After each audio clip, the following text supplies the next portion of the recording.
Hello everyone, welcome back to Paranormal M. Before we begin, please subscribe if you haven't already. Also, some listeners have told me these stories help them sleep, so feel free to try them that way and share them with anyone who has trouble sleeping. Tonight's first story is from a student who used to ride home late at night after coaching class. One rainy night, close to his house near the Ganga, he saw something unusual in a building everyone thought was empty. So lie back, take it easy, and I hope you sleep well.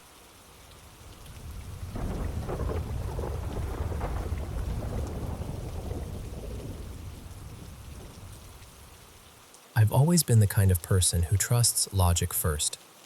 I was an engineering student, so my world was numbers, systems, patterns, things that could be tested and explained. But something happened to me in August 2018 that I've never been able to file away neatly. No matter how many times I replay it, there's always one part that refuses to make sense. Let me explain the place first, because it matters. My family's house in Prayagraj is close to the Ganga.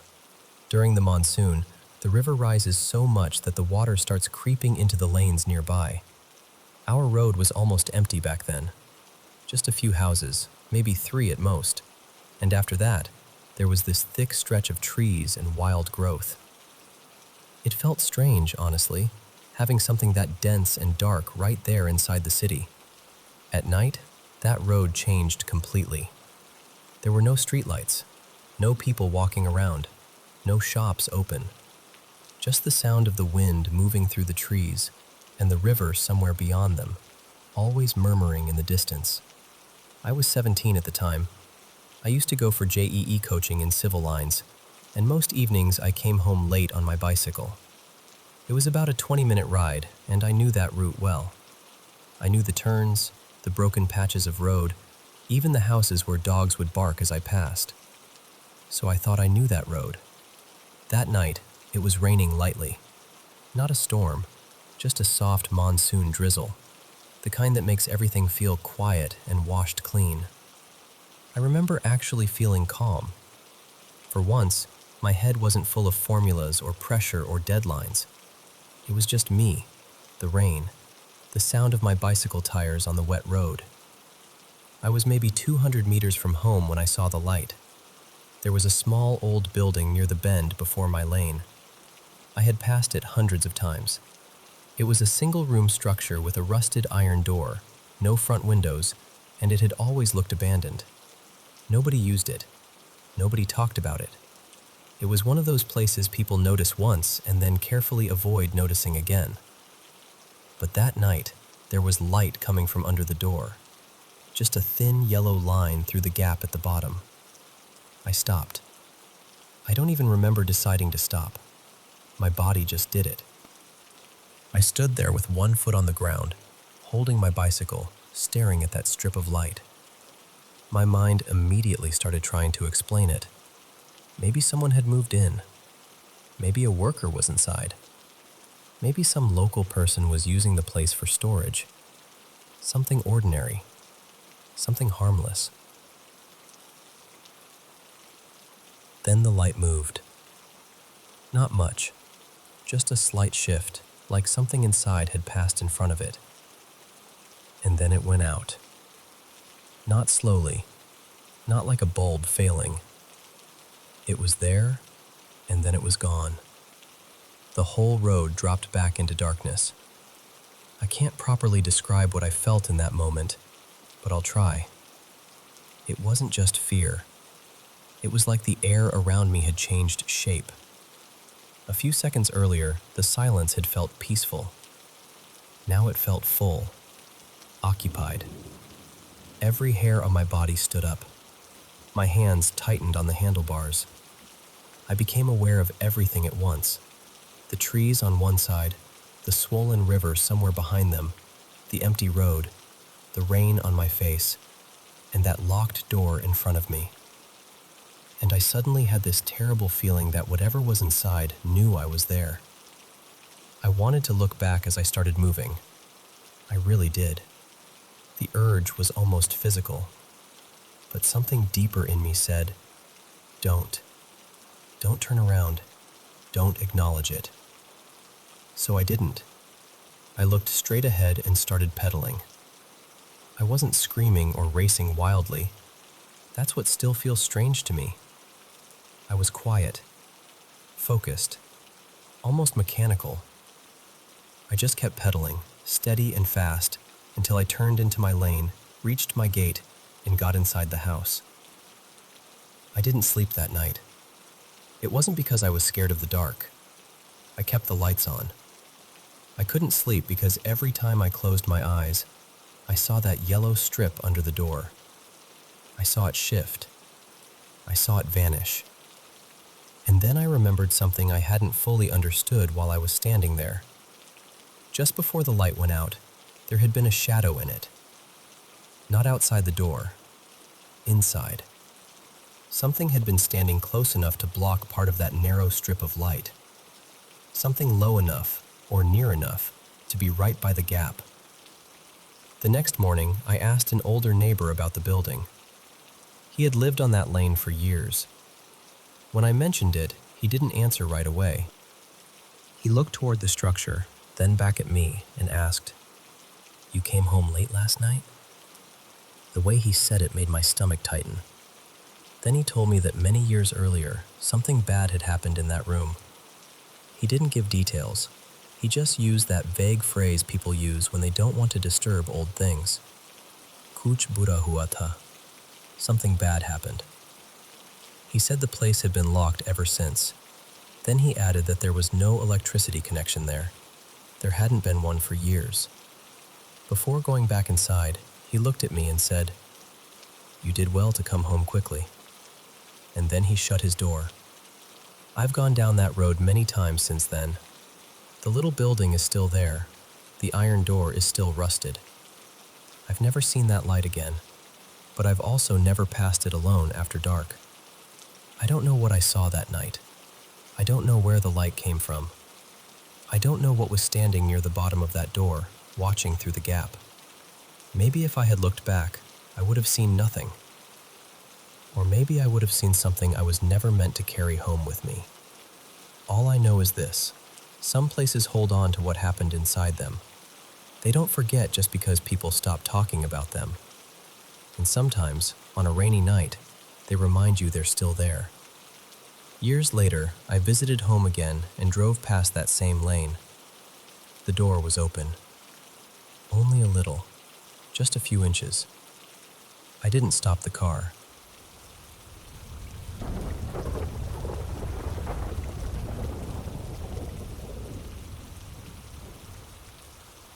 I want to tell you about something that happened during my last year at university.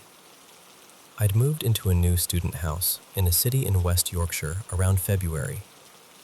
It was one of those narrow, older terraced houses, about 20 minutes from campus if I walked quickly, and I was sharing it with a married couple who were also students. On the day I moved in, they mentioned, very casually, that the house made strange noises, mostly from the sitting room, they said. They laughed and blamed the pipes or the vents, but then the wife said she really didn't like being in the house on her own. And I don't know. It wasn't just what she said. It was the way she said it.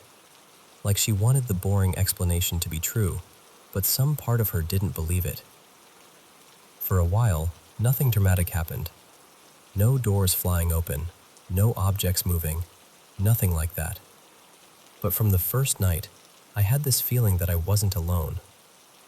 Not exactly fear, more like being observed. I kept telling myself I was tired or stressed or adjusting to a new place. I'd lived away from home before.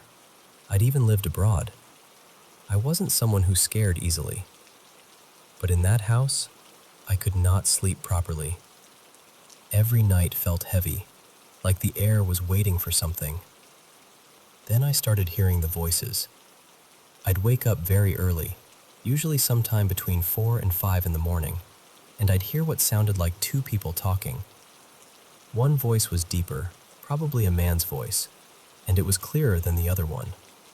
But I could never make out the words. It always sounded just slightly too far away, like a conversation happening behind a wall. At first, I thought it was my housemates downstairs. I didn't even question it. Then they went away. They left for nearly 2 months for research, and I had the house completely to myself. But the voices kept happening. I still remember the morning I realized it. I woke up, heard them talking again, and just lay there thinking, wait, nobody else is here.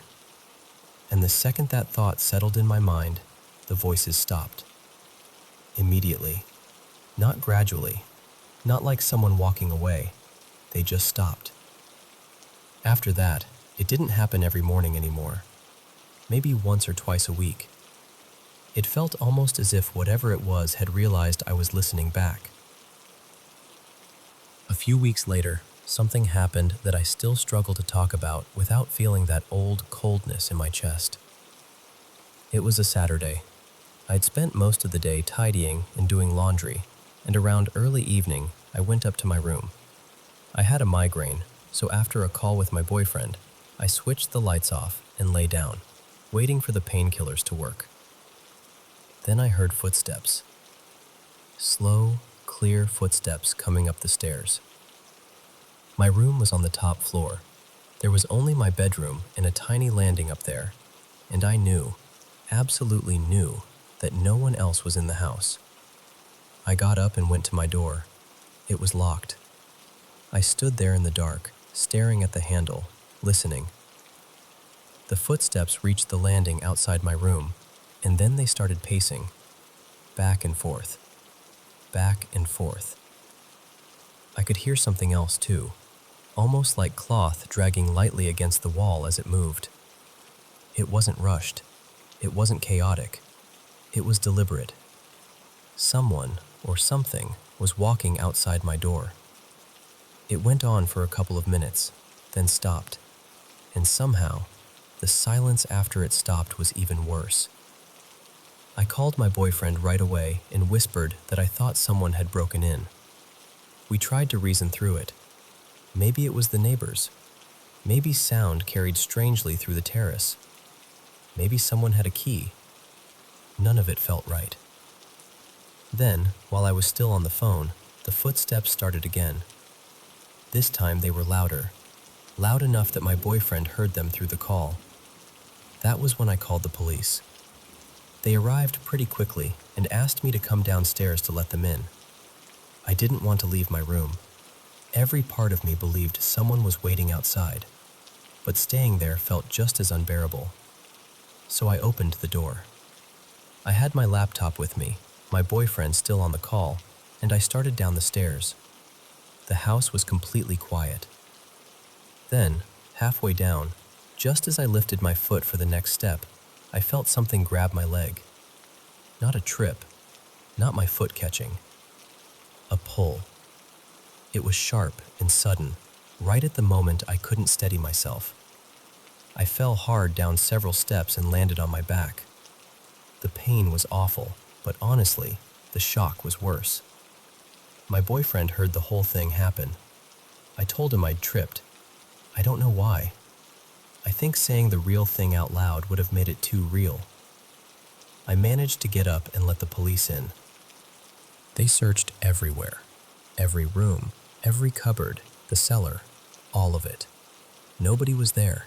Nothing was disturbed. No forced entry. No explanation. I told them about the noises and said my boyfriend had heard them too. One of the officers was kind about it. He said old terraced houses can carry sound in strange ways and that they got calls like that sometimes. I nodded. But I didn't tell him about what happened on the stairs because I knew how it would sound. Later, I found out I'd fractured my tailbone. Even now, it has never felt completely right. After that night, the voices came back. Not constantly, just often enough to make sure I never relaxed. I'd wake up in the dark and hear them murmuring, and I would lie perfectly still, barely breathing, waiting for them to stop. I left for the Easter break soon after and didn't return until my housemates were back. I never told them the full story. I didn't want them to think I was losing my mind, and I didn't want to pass that fear on to them. I've always thought of myself as a rational person. I don't reach for paranormal explanations first, but I have never been able to explain what happened in that house. And the part that stays with me most is this. It felt like whatever was there didn't just notice me. It noticed that I had noticed it.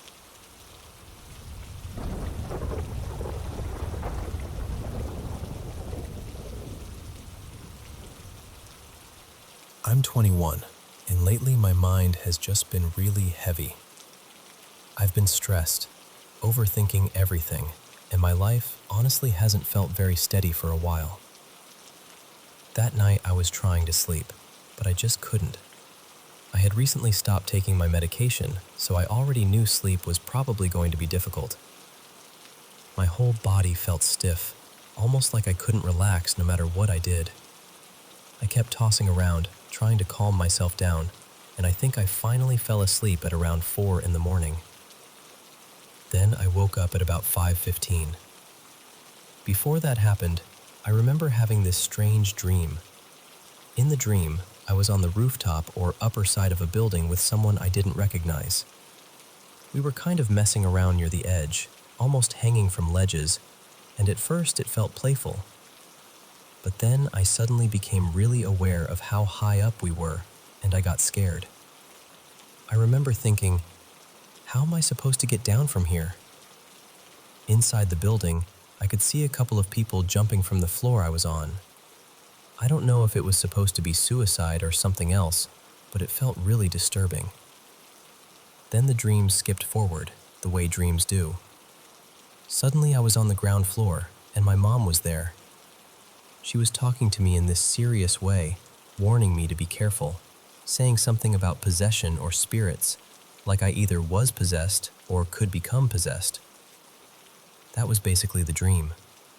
But then, right after that, something happened that really scared me. I suddenly felt this intense tightness in my chest. It felt like something strong was pushing into my body, right through my chest, almost trying to force its way inside me. My eyes rolled upward too, until it felt like only the whites of my eyes were showing. I need to be clear. I can't do that eye trick on purpose. It just happened. It happened twice. Both times, I tried to fight it. I resisted as hard as I could, and I almost felt like I was going to throw up. I tried closing my eyes, but whatever it was felt so strong. Somehow, I managed to fully wake myself up. I got up and went straight to the bathroom. Even after that, for several minutes, my chest still felt tight. Honestly, even now, I can still feel some of that tightness in my chest area. This also isn't the first time I've experienced something frightening while sleeping.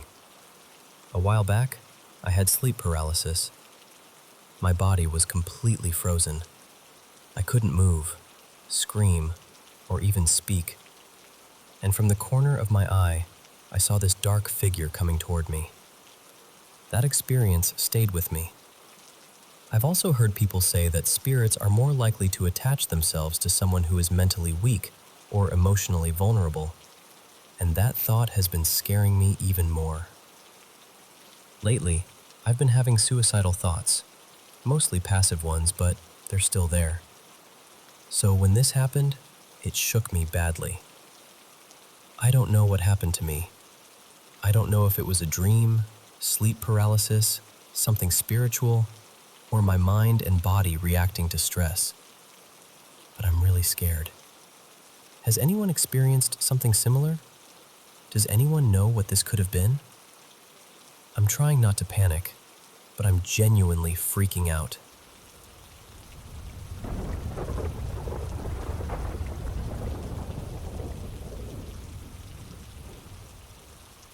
I've never really been a superstitious person. Most of the time, I reach for the simplest explanation first. Occam's razor, you know? The ordinary answer before the strange one. But there's one thing that happened to me years ago that I still can't quite explain. I was 13 at the time, and it was during lunch break at school. It had been a really hot week, the kind of heat that made the playground feel like a frying pan, so I was hiding out in the school library with my friends. A lot of us were in there, actually. Mostly the kids who didn't want to roast outside, and a few older students studying quietly. My school was tiny. It went from the very youngest kids all the way up to year 13, but there were only about 100 or so students altogether. The primary and intermediate classrooms were all connected by this long hallway, and at the far end there was a small foyer with the bathrooms and the entrance to the library. At some point, I realized I'd left my water bottle on my desk back in my classroom, so I got up and walked down the hallway to grab it. The primary kids were all outside. The hallway was empty. The classrooms were empty too. I would have heard someone if they'd been nearby, because that part of the school always echoed a bit. I went into my classroom, and there was no one there. My desk was near a big window, and while I was standing there drinking from my bottle, I could see a few kids outside playing football on the field. The classroom door was behind me, maybe a couple of meters away. I set my bottle back down, and for some reason I just stood there for a moment, staring out the window. I wasn't daydreaming exactly. I wasn't fully zoned out. I was just still. And then, very clearly, I heard my grandfather's voice say my name. Liza. It was so clear, so familiar. Not faint, not muffled, not like a thought drifting through my head. It sounded like him. I spun around immediately, expecting someone to be behind me. But there was nothing. No one. Just the empty classroom. That's when I got really scared, because my grandfather had died 4 years earlier. We'd moved across the country around the same year he passed away, maybe about 6 months after it happened. So I was nowhere near anything connected to him. I wasn't looking at a photo. I wasn't talking about him. I wasn't thinking about him. I was just standing there, holding my water bottle in an empty classroom. I ran straight back to the library and sat down with my friends. I told them I'd heard his voice say my name, and they were sort of like, "That's weird," but in the way 13-year-olds say it when they're mildly interested for 2 seconds and then ready to talk about something else. But I couldn't stop thinking about it. What stayed with me most was the way his voice sounded. It wasn't the voice I remembered from when he was very ill. He had Parkinson's, and toward the end it became harder for him to speak. The voice I heard that day was the way he sounded before that. Clearer, warmer, like the version of him from earlier memories. And the strangest part is that now, when I try to remember his voice, I can't really hear it properly in my mind. I can't just summon it whenever I want. But in that moment, I knew it instantly. I knew it was him. I've talked about it with my dad and with other family members since then. The most reasonable explanation anyone has come up with is that it was some old unconscious memory resurfacing at exactly that moment. Maybe my brain pulled his voice from somewhere deep down and played it back to me.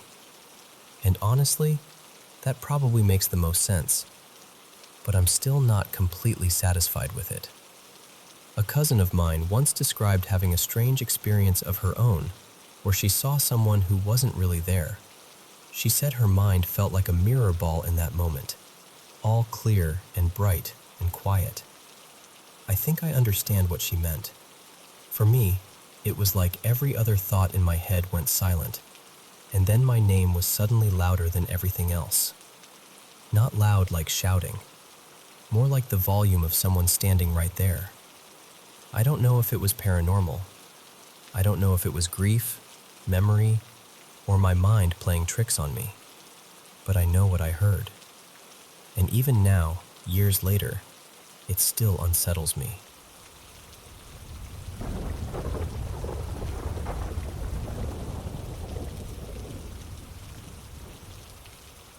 I live by myself, and honestly, I've never been the kind of person who believes in ghosts. I don't usually get scared by stories like that. I always thought there had to be a normal explanation for things. But a few nights ago, something happened that I still don't know how to explain. I woke up suddenly, sometime around 3:17 in the morning. There wasn't a loud sound or anything that should have startled me. I just opened my eyes with this strange, heavy feeling in my chest, like something in the room had changed while I was asleep. At first, I tried to brush it off. I told myself I was tired, maybe half dreaming, and I rolled over to go back to sleep. Then I noticed how cold it was. Not just a little chilly. The room felt icy, like someone had opened a door to the outside. But my windows were shut, the air conditioner was off, and there was no reason for the temperature to drop like that. That was when I heard it. A whisper. It was soft and unclear, just low enough that I couldn't make out the words. But I knew it was close. It didn't sound like it came from outside or from the hallway. It sounded like it was right there in my bedroom. I reached for the lamp as fast as I could and turned it on. Nothing. The room looked completely normal. My blanket was half on the floor, my phone was on the nightstand, the closet door was still closed. Everything was exactly where it should have been. But I couldn't shake the feeling that I wasn't alone. I sat there for a while, trying to breathe normally, trying to convince myself it was nothing. And just when I finally thought I could lie back down, I heard it again. This time, it said my name. Clear, right beside my ear. I froze completely. I don't think I even blinked. For a few seconds, I just sat there, listening to the silence afterward, trying to tell myself I had imagined it. When I finally forced myself to look around, there was still no one there. No footsteps, no movement, no sound at all. Just my room, bright from the lamp, and that awful cold still hanging in the air. I didn't sleep again that night. Part of me keeps trying to explain it away. Maybe it was stress. Maybe I was caught between sleep and waking. Maybe my mind filled in a sound that wasn't really there. But it didn't feel like a dream. And what bothers me most is that ever since then, I've been waking up at almost the exact same time every night. A little after 3 a.m. And each time, before I even open my eyes, I get that same feeling. Like someone is waiting for me to wake up.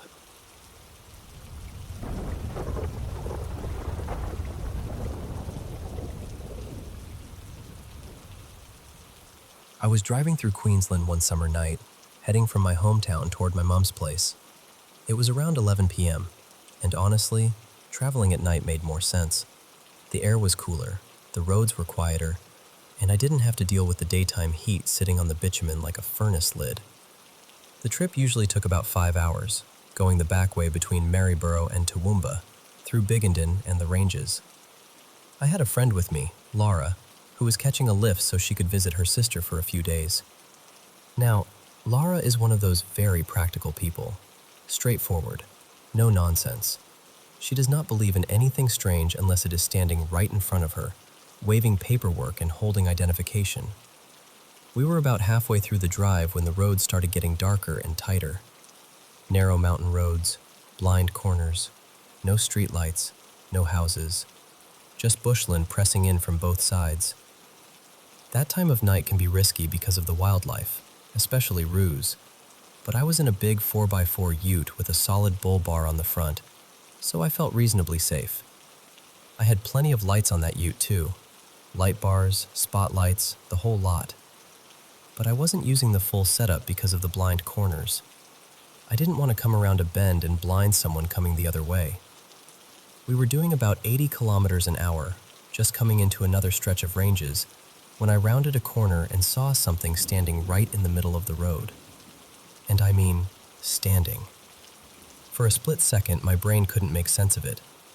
It looked like a scarecrow, not a person, not an animal, a scarecrow, which made no sense at all, because you do not just see scarecrows standing in the middle of a mountain road in Australia at 11 o'clock at night. I barely had time to react. There was no safe way to swerve, so I hit it. There was a heavy thud against the front of the ute. Then I heard it scrape and tumble underneath, and then something seemed to go out the back. I pulled over almost straight away. My first thought was, what on earth did I just hit? My second thought was worse. I started thinking maybe it had been some idiot dressed up, or someone wandering around where they shouldn't have been. The impact had been solid enough that I knew we needed to check. So I turned the ute around and drove back. Laura and I got out with torches, and I switched on every light I had. Suddenly, the whole road and the bush around us lit up bright as day. At the front of the ute, there was a bit of straw caught in the corner of the bull bar. On the road, there was another small handful of straw scattered around. And that was it. No body, no clothes, no broken wood, no wire, no frame. Nothing dragged along the road, nothing in the ditch. We searched both sides of the road. We walked into the bush with torches, calling out and looking carefully through the scrub. We checked underneath the ute. We checked behind us. We checked the road again. Nothing. Just that straw stuck in the bull bar, a few scratches in the paint, and the horrible feeling that something about it was not right. After about 15 minutes, we gave up and got back in the ute. Laura was pale, properly pale. She just sat there for a moment and said, "I saw it. I know I saw it. That was a scarecrow. And the thing is, I saw it too. I am certain of it." The straw left behind made it even harder to explain, because it matched what we both thought we had seen.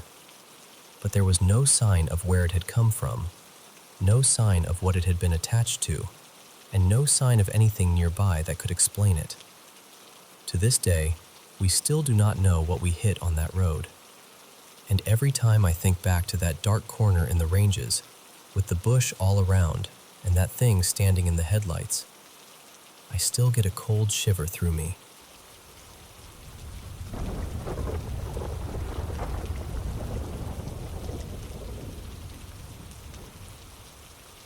Begunkodar was never the kind of place people talked about much. It was just a small railway station in Purulia. Quiet, simple. The sort of place where the wind moved through the trees, the tracks stretched into darkness, and most trains passed without anyone giving it a second thought. But one night, everything changed. The station master was on duty when he noticed someone standing near the tracks. A woman. She was alone, dressed in pale clothing, just standing there in the dark. At first, he thought maybe she was lost or hurt or waiting for someone who never came. So he stepped closer. But the closer he got, the stranger it felt. She didn't call out. She didn't turn. She didn't seem to breathe. And then, before he could say a word, she disappeared. Just vanished into the night.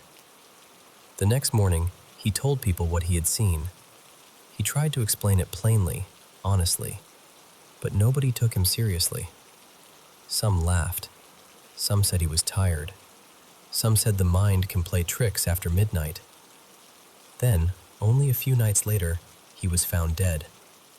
No marks on his body, no clear reason, no answer anyone could hold in their hands. After that, the stories began to spread. Other workers said they saw her too, always after dark, always close to the tracks. Some claim she stood silently beside the line, watching the trains.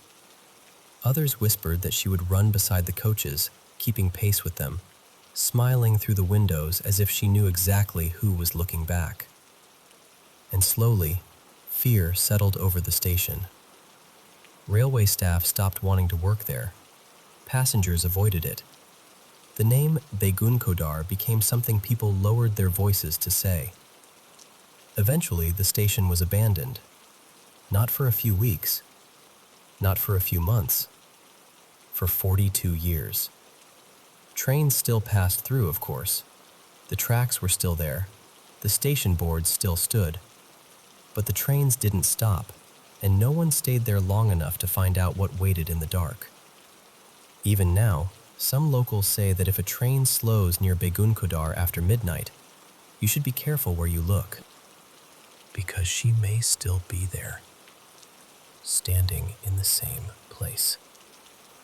Quiet, patient, waiting for one more person to notice her. And once she knows you've seen her, she remembers.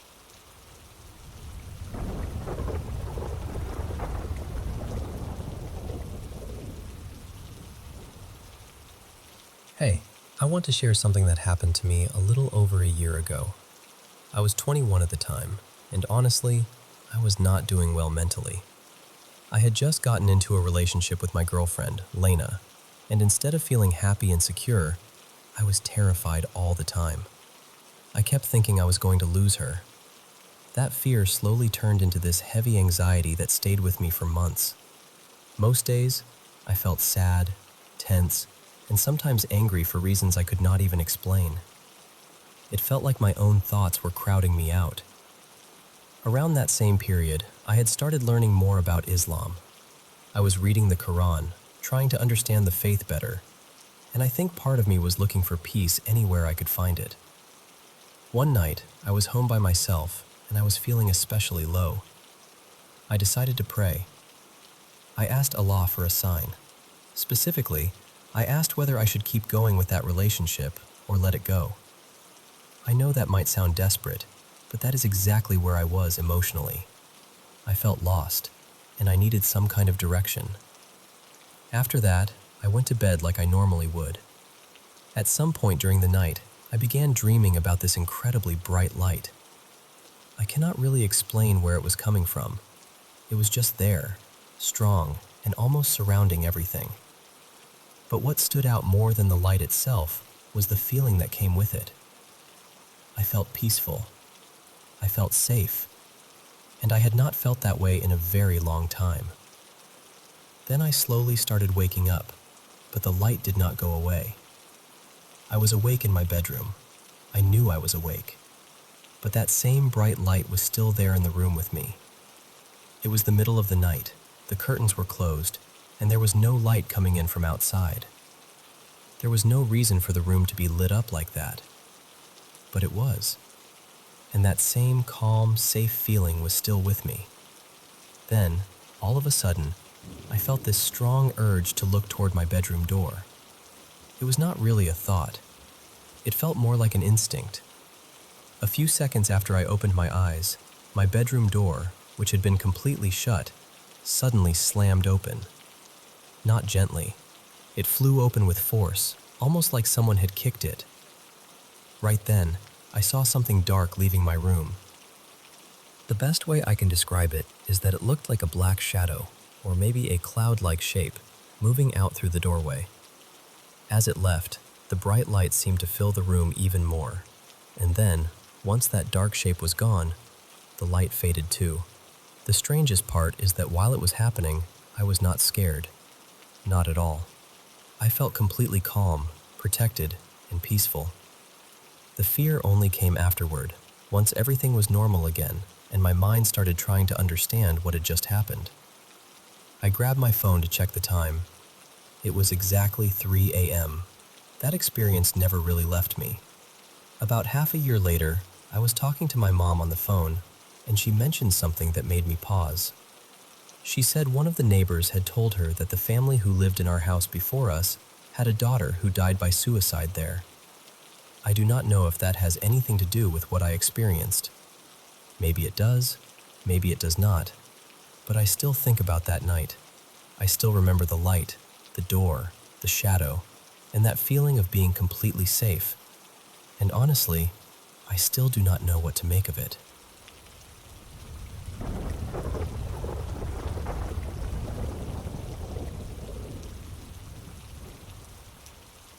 I must have been about 4, maybe 5, when I lived with my mom in an old red brick terrace house on Ashwick Road in Worcester. At that age, I had this little game I used to play around the house. In my mind, the rooms weren't just rooms. They were different floors, almost like the house had its own lift system. I'd start in the front room, walk through the door into the narrow hallway, shut it behind me, and pretend I was traveling somewhere else. Then I'd open the next door and step into the dining room, convinced I'd arrived on a completely different level. I'd go back and forth like that, quite happily, letting the house become whatever my imagination wanted it to be. Then one afternoon, while I was playing, I stepped into the dining room and heard footsteps coming down the stairs. I stopped still. My mom was in the front room. I knew she was. And as far as I understood, there was nobody else in the house with us. I looked toward the hallway where the stairs were. There was a door at the bottom of them, and I watched as it slowly opened. And then something stepped out. It looked like a person, but not like anyone I'd ever seen.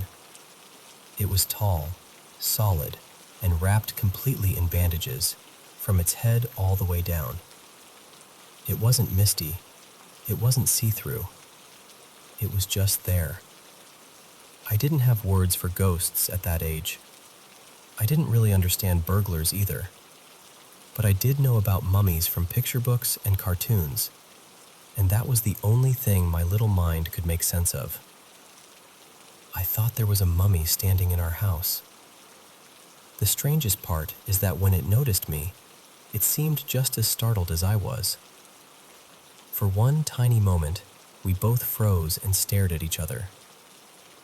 Then it moved toward me, and I ran. I tore back through the hallway door and into the front room, crying so hard I could barely speak. I hid behind my mom on the sofa and kept telling her not to go in there because there was a man in the house. Of course, she went to check straight away. She thought someone might have broken in, but there was nobody there. The dining room was empty. The back door was still locked. Nothing seemed disturbed, except for that door at the bottom of the stairs. That door was always kept shut with a metal latch set high up, far above where I could reach at that age. But when my mom checked, it was standing open. I never felt settled in that house after that. To be honest, I don't think I ever felt settled there before it happened either. There was always something about the place that made me uncomfortable, though my mom thought it might have just been my age, or the way old houses can feel to a small child. But once we moved away, that feeling vanished. Years later, I found out something I hadn't known at the time. When my parents first moved into that house, there had been a small corn doll hanging from the ceiling in the cellar. They never took it down. Apparently, corn dolls were once used as a kind of protection, something meant to keep bad spirits away. Maybe that matters. Maybe it doesn't.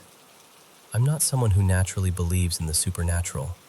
I don't build my life around ghosts or omens or things like that. I believe in evidence, in reason, in the world making sense. But I know what I saw that day. And the part that still stays with me is this. It saw me too. I've spent years trying to explain it. Maybe it was some strange trick of memory. Maybe it was a moment from another time crossing over with mine. Maybe reality just slipped for a second, like a loose thread being pulled through the wrong side of the fabric. I don't know. But I know it wasn't just imagination. I saw it. I remember it clearly. And even now, after all these years, thinking about that door opening still makes the hairs rise on the back of my neck.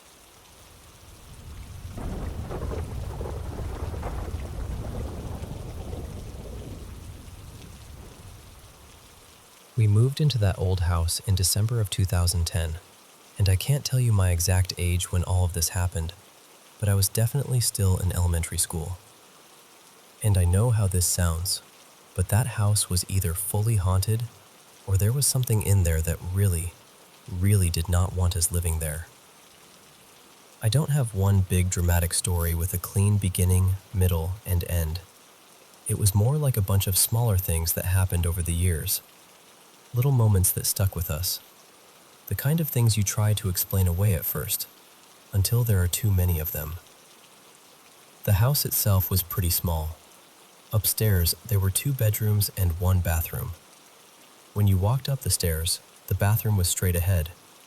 If you turned to the right, that's where my room was, and my parents' room was right nearby. We stayed there until around 2017. One of the first things I remember hearing about happened to my mom. Our upstairs bathroom had these two sliding glass shower doors. One night, my mom got up to use the bathroom. Nothing strange happened while she was in there. She did what she had to do, and as she was leaving, one of the glass doors just shattered. Out of nowhere.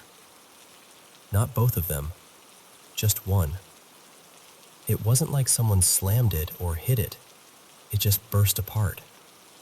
The landlord tried to blame it on me because I was a kid, but even as a kid, I knew better than to mess around with glass. I wasn't anywhere near it. Another night, something happened to my mom again. She got up in the middle of the night to use the bathroom, and as she was coming out, she felt this heavy force hit her. Not like she slipped, not like she tripped. She said it felt like something pushed her. She went down the stairs hard. At the bottom of the staircase, there was a closet, and she hit her head against it when she fell. It was bad enough that she had to go to the hospital.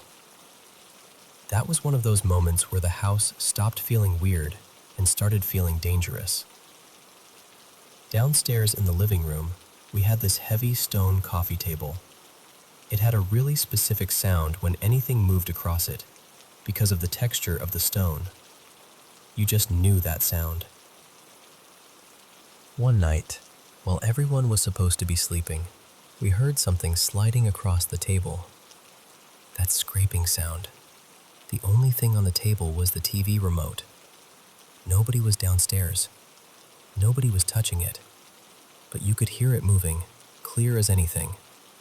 Then there was the night my parents fell asleep in the living room. My mom woke up, and the TV was on. But it wasn't showing a regular channel. She said it looked like camera footage of our own house. The view was from the top of the stairs, looking down. She woke my dad up right away, and they went upstairs to check if there was a camera somewhere. They searched around, but there was nothing there. No camera. No reason for that image to be on the TV. Another thing happened one morning before school. I was lying in bed, not really wanting to get up yet. From where my bed was, I could see out into the hallway, and I could see part of my mom's bedroom doorway. And at the top corner of her doorframe, I saw something peeking around at me. I don't even know how to describe it properly. It looked like a creature, but I could only see its head, and it didn't really have a face. It was just skin. No eyes, no nose, no mouth, no ears, no hair. Just this smooth, blank, skin-covered head looking around the corner at me. I stared at it for I don't know how long. I couldn't move. I couldn't even scream. Then my mom called out and asked why I wasn't getting ready for school. I told her what I saw, and she believed me right away. With everything that had already happened in that house, she didn't really have a reason not to. The basement was another place where things felt wrong. I wasn't usually allowed to keep toys in my room because I was always getting grounded, so most of my toys were kept downstairs. Honestly, it was kind of nice at first. Half of the basement was the laundry area, and the other half was like my own little playroom. But there were multiple times when I'd be down there playing, and I'd look over toward the laundry room and see a man standing there. He was tall, with long, messy hair and a rough beard. He wore this dark raincoat, a fisherman's hat, and big boots. And the strangest part was that he was soaking wet. Not a little damp. Soaked. Like he had just walked straight out of deep water. His skin looked pale and dead, almost like someone who had drowned. But he never moved toward me. He never spoke. He didn't really do anything. He was just there. And somehow, that made it worse. I know these aren't the most dramatic haunted house stories in the world, and honestly, my parents could probably tell them better than I can. But this was my experience growing up in that house, and I've always wanted to get it out somewhere. I found out not too long ago that my mom's old hairdresser lives in that house now. Sometimes I wonder if she's experienced anything too. Part of me hopes she hasn't. But another part of me feels like that house probably didn't stop just because we left.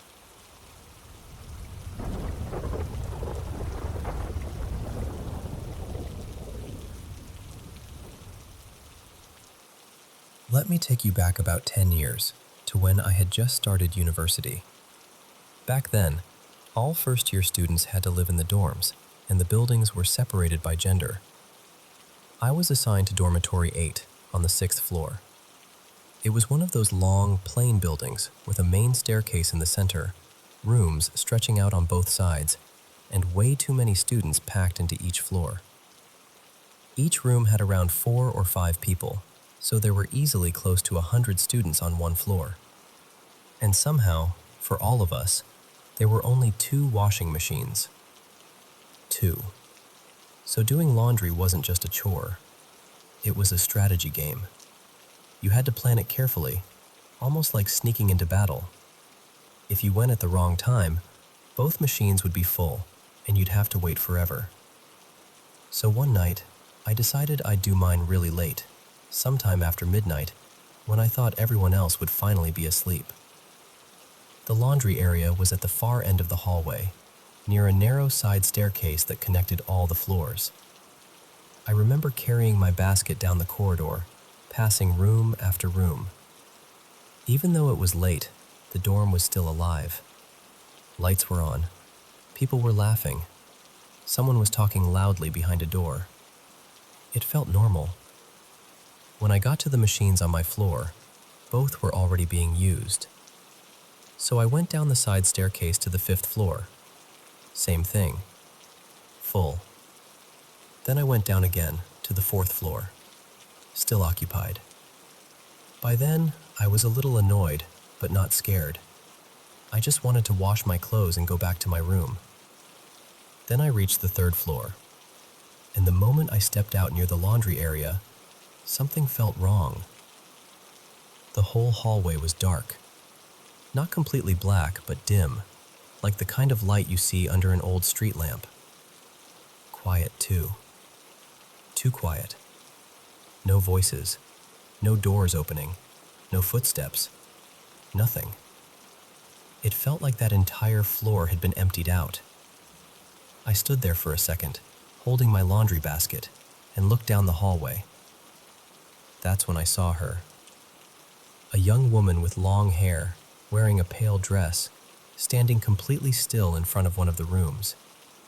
She wasn't knocking. She wasn't moving. She was just standing there, facing the door. I froze. My basket slipped from my hands and hit the floor, but even that sound felt strangely far away. I remember thinking very clearly that I was alone with her. Just me and this figure in that dim hallway. I wanted to scream, but nothing came out. I wanted to run, but my legs felt locked in place. My mind was screaming, "Move, move now." But my body wouldn't listen. I just kept staring at her. Then, almost without thinking, I started hitting my own legs with my hands, trying to force them to wake up, trying to break whatever had taken hold of me. And suddenly, it was like something released me. I grabbed my laundry basket from the floor and ran. I ran up that narrow staircase as fast as I could, all the way back to my own floor, and I didn't stop until I was inside my room. I never did my laundry that night. Even now, years later, I still think about that moment. I still remember the darkness, the silence, and the way she stood there so unnaturally still. I don't know what I saw, but ever since then, I've wondered if maybe, sometimes, places overlap. Maybe 2 different realities touch for just a second, and if you're unlucky enough, you see something you were never supposed to see. Has anyone else ever experienced anything like that?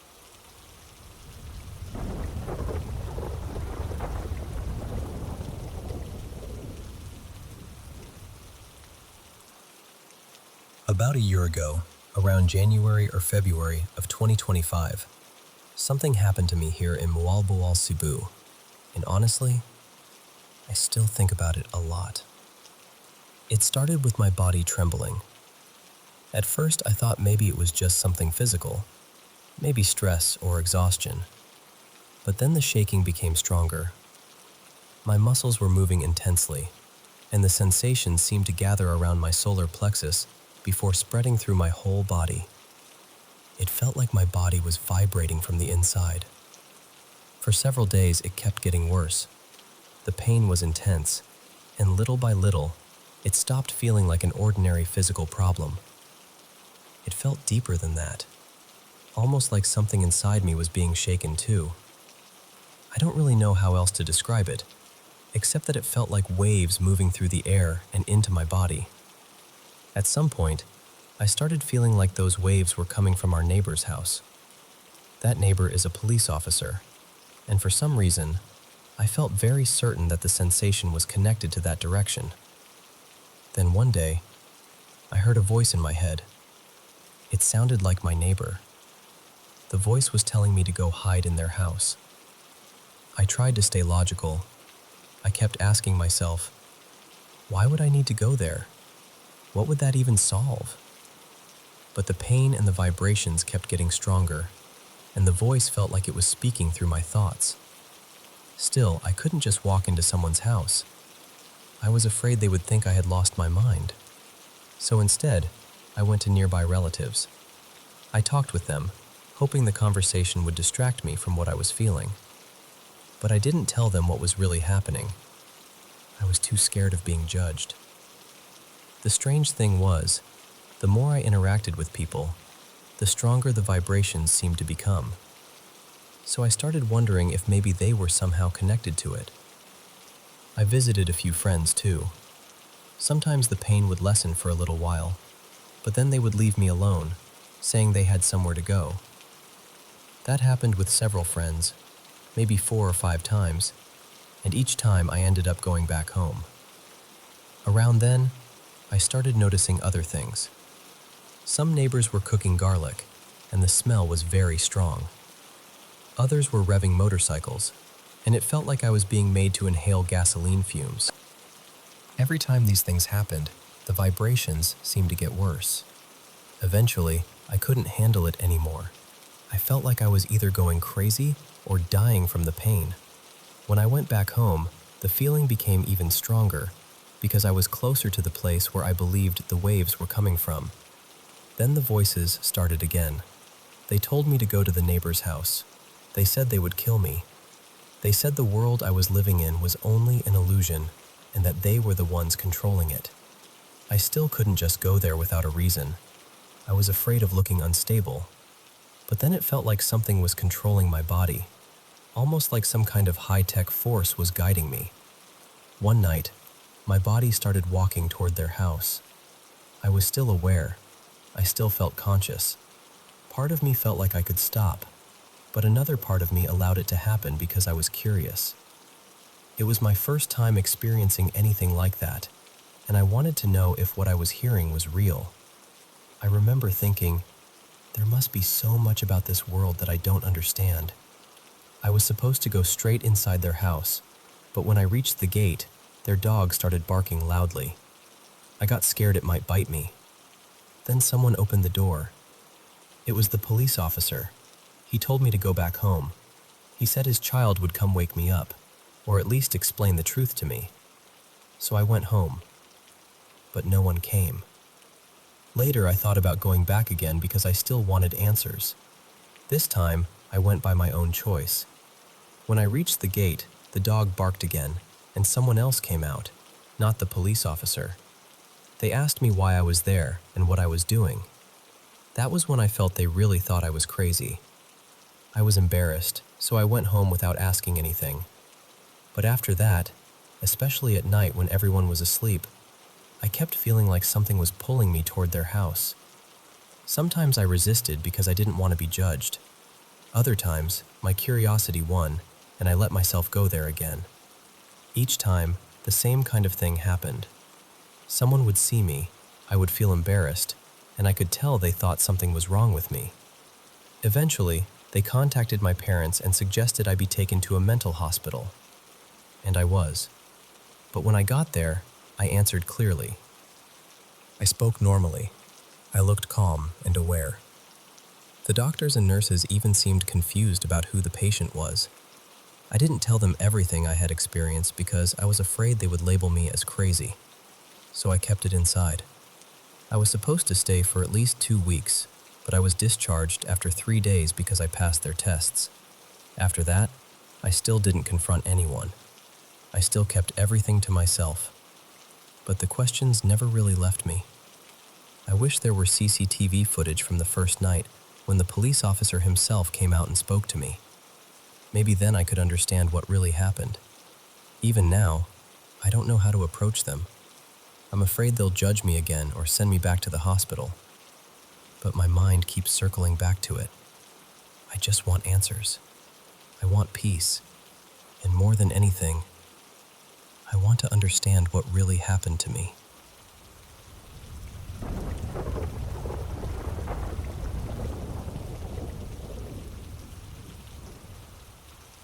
Something happened in my neighborhood about 7 or 8 years ago, and honestly, I don't bring it up very often. But lately, for some reason, it's been sitting in the back of my mind again. I was around 11 or 12 at the time. There was this boy in our area named Aaron. He was a little older than most of us, maybe by a few years, but he would still hang around and play with the younger kids sometimes. He was quiet, but not in a way that made anyone worry. Then one day, we heard that Aaron had died by suicide in his room. There was no note, no explanation that anyone in the neighborhood knew about, just this sudden, heavy silence around his house. For the next few nights, people started saying strange things. A few families mentioned hearing footsteps on their terraces late at night. Some said it sounded like slow walking. Others said it was more like someone running across the roof. At first, everyone brushed it off, but then more than one house reported the same thing, and people started whispering about it. One night, sometime around 2 or 3 in the morning, I woke up for no clear reason. My room was dark, and from inside, our window was clear enough to see outside properly. I looked toward the house across from ours, and I remember seeing something on their terrace railing. It looked like a dark figure sitting there. I couldn't see a face or clothes or anything like that, just a shape. It stayed there for a few seconds, completely still. I blinked and tried to understand what I was seeing, but when I looked again, it was gone. I didn't tell many people at the time because I wasn't even sure what I had seen. There was another thing too. The house where Aaron died shared a wall with the neighbors. Those neighbors later said that for several nights after his death, they heard loud knocking on that wall, always late at night. Not small sounds either. They described it like someone hitting the wall from the other side. And then, after a short while, everything stopped. No more footsteps. No more knocking. No more strange sightings. Life slowly went back to normal, or at least as normal as it could. Aaron's family eventually moved away, and that house stayed empty for years. Then, maybe 3 or 4 years later, another family moved in. For a while, nothing unusual happened. They lived there like any normal family. But after some time, people in the neighborhood started saying their young son had changed. He became very withdrawn, quiet in a way that felt different. Sometimes he would get aggressive for no obvious reason. And then, he died by suicide too. In the same room. As far as I know, there was no clear explanation that time either. I'm not saying this was definitely paranormal. I know it could have been coincidence. It could have been something psychological, or something about the atmosphere of that house, or just a tragic pattern people connected after the fact. But when I think about the footsteps, the knocking, the figure on the terrace, and then what happened years later in that exact same room, it's hard to completely dismiss it. I still don't really know what to make of it. Has anyone else ever heard of something like this happening?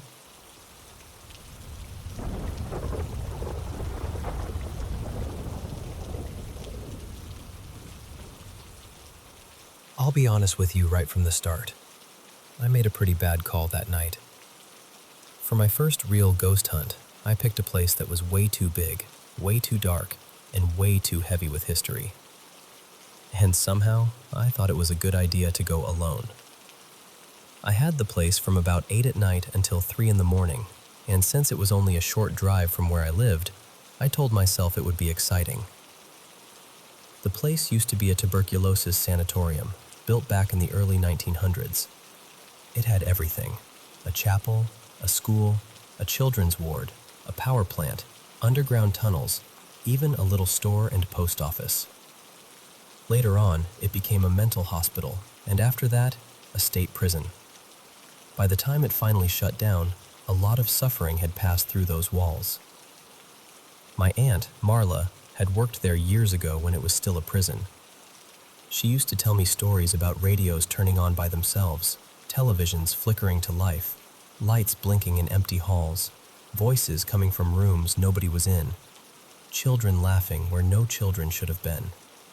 You know, the kind of things you smile about in daylight and take very seriously once the sun goes down. So there I was, walking through this massive building with my EMF meter and spirit box, trying not to get lost. For the first few hours, things were quiet. Heavy, but quiet. Then midnight hit. That's when everything changed. I started feeling like I was being watched. Not just watched, actually. Followed. Like something was staying a few steps behind me, matching my pace. Eventually, I found what looked like an old laundry room. I wasn't even inside it. I was just standing in the doorway, looking at the machines, when the doors started opening and shutting on their own. One after another. Slow at first, then harder. Then I heard a whisper. "Come here."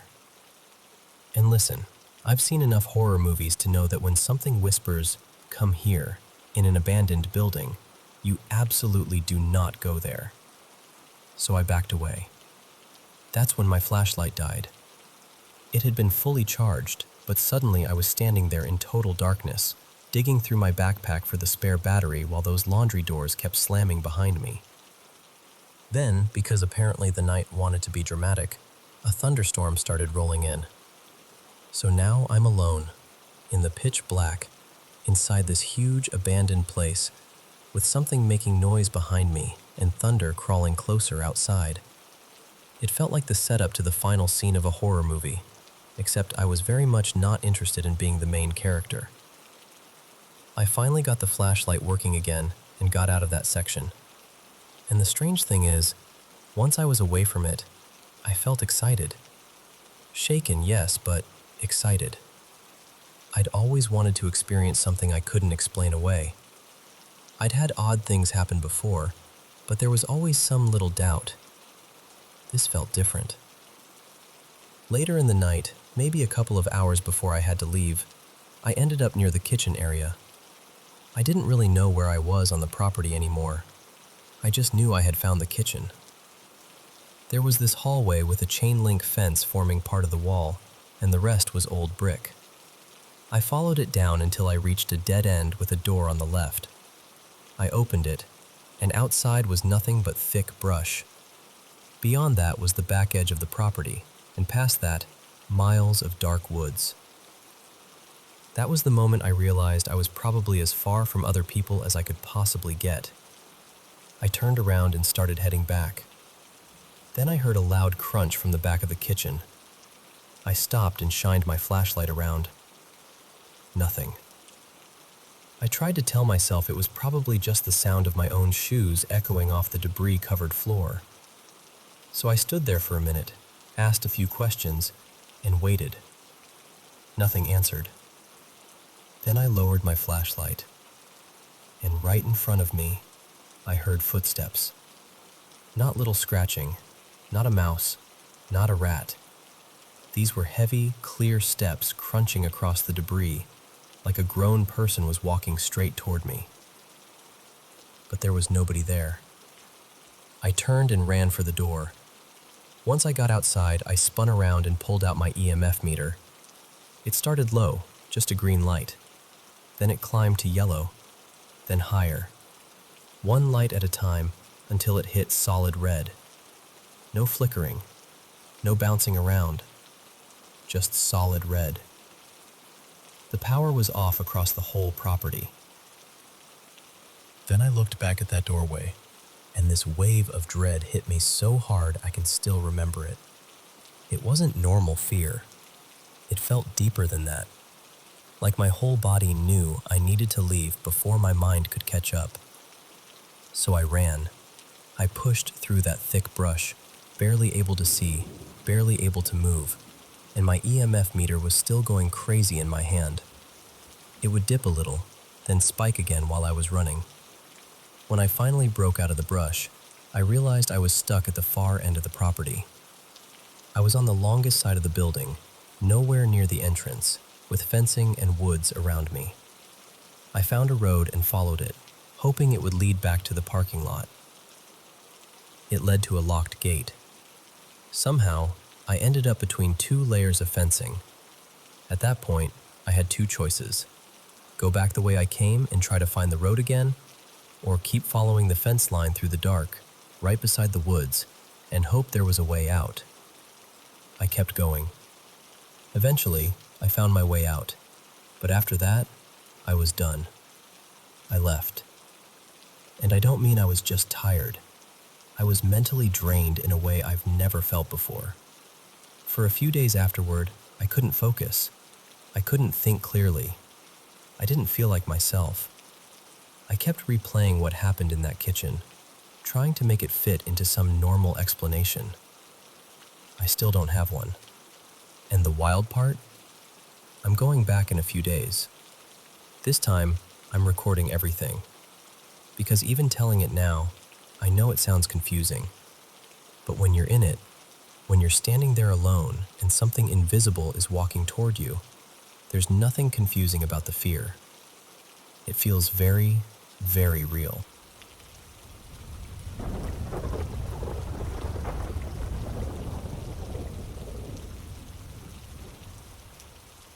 I'm 45 now, but when I was 10 years old, I woke up in a hospital room and saw a little girl sitting quietly in the corner. To explain how I ended up there, I have to go back about a week before that hospital stay. My aunt used to take all of us kids, her nieces and nephews, out on a pontoon boat on the river. She lived in this house right by the water, and she was determined that every kid in the family was going to learn how to swim. Now, I'll be honest, my aunt wasn't exactly gentle about things. She was the kind of person who decided what needed to happen, and everyone else just had to deal with it. But that place by the river was incredible when you were a kid. There was a rope swing with old bike handlebars tied to the end of it, and the older kids would swing way out over the water and drop in, laughing and yelling like they owned the whole river. For the younger kids, she had this old slip and slide set up on the bank, angled so it shot you right into the water. Somehow, she had rigged up a pump that pulled water from the river, so that thing was always running.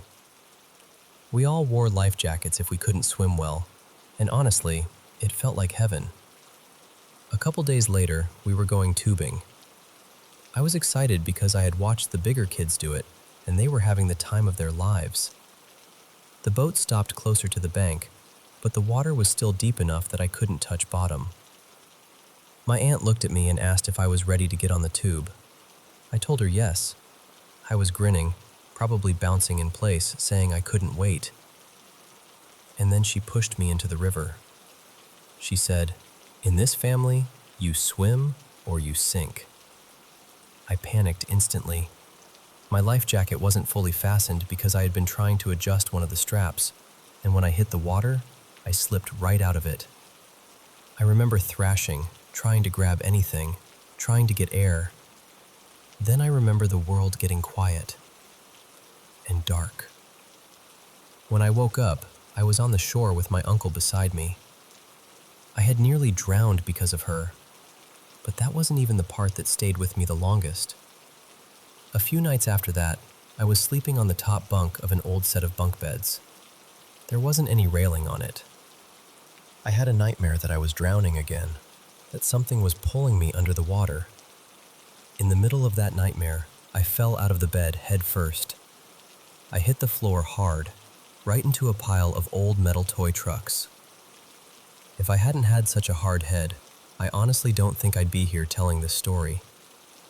I fractured the bone around my eye and ended up in the hospital for about a week. That's where I remember waking up. There were machines beeping. A TV was on somewhere in the room. Everything felt fuzzy and strange, like I was underwater again, but could still hear the world above me. I turned my head and saw a little girl sitting in the corner. She was turned slightly sideways, her face and body angled away from me. She didn't move. She didn't speak. She just sat there. Then I looked over and noticed there was another kid in the bed beside mine. He was in a body cast. He said, "Hey, you're awake. Welcome back." I was confused and scared, and I asked him who he was. I don't remember his exact name anymore, but I think it was something like Caleb. He told me he had been run over by a four-wheeler and had broken a bunch of bones. Then I looked back toward the corner and asked, "Who's she?" The girl looked at me, but she didn't say a word. Caleb asked, "Who are you talking about?" I said, "The little girl, right there." He stared at me and said, "Man, you must have hit your head really hard. I don't see any little girl." When I looked back at the corner, she was gone. Not long after that, my dad came in. He hugged me so tight and looked so relieved that I was awake. I asked him what happened, and he told me everything about the fall, the injury, and how scared everyone had been. Eventually, visiting hours ended and he had to leave. I drifted in and out after that. But every time I woke up and looked toward that corner, I saw her, that little girl, always quiet, always watching. She never came closer. She never hurt me. She never spoke. But there was something about her silence that scared me more than anything she could have said. The strange thing is, it didn't stop when I left the hospital. Years later, when I was a teenager, I would sometimes wake up in the middle of the night and see her sitting in the corner of my bedroom. Same girl, same quiet stare. It got to the point where I started putting things in every corner of my room just to see if it would stop. Boxes, chairs, laundry baskets, whatever I could find. And for a while, it did stop. Eventually, I forgot about her.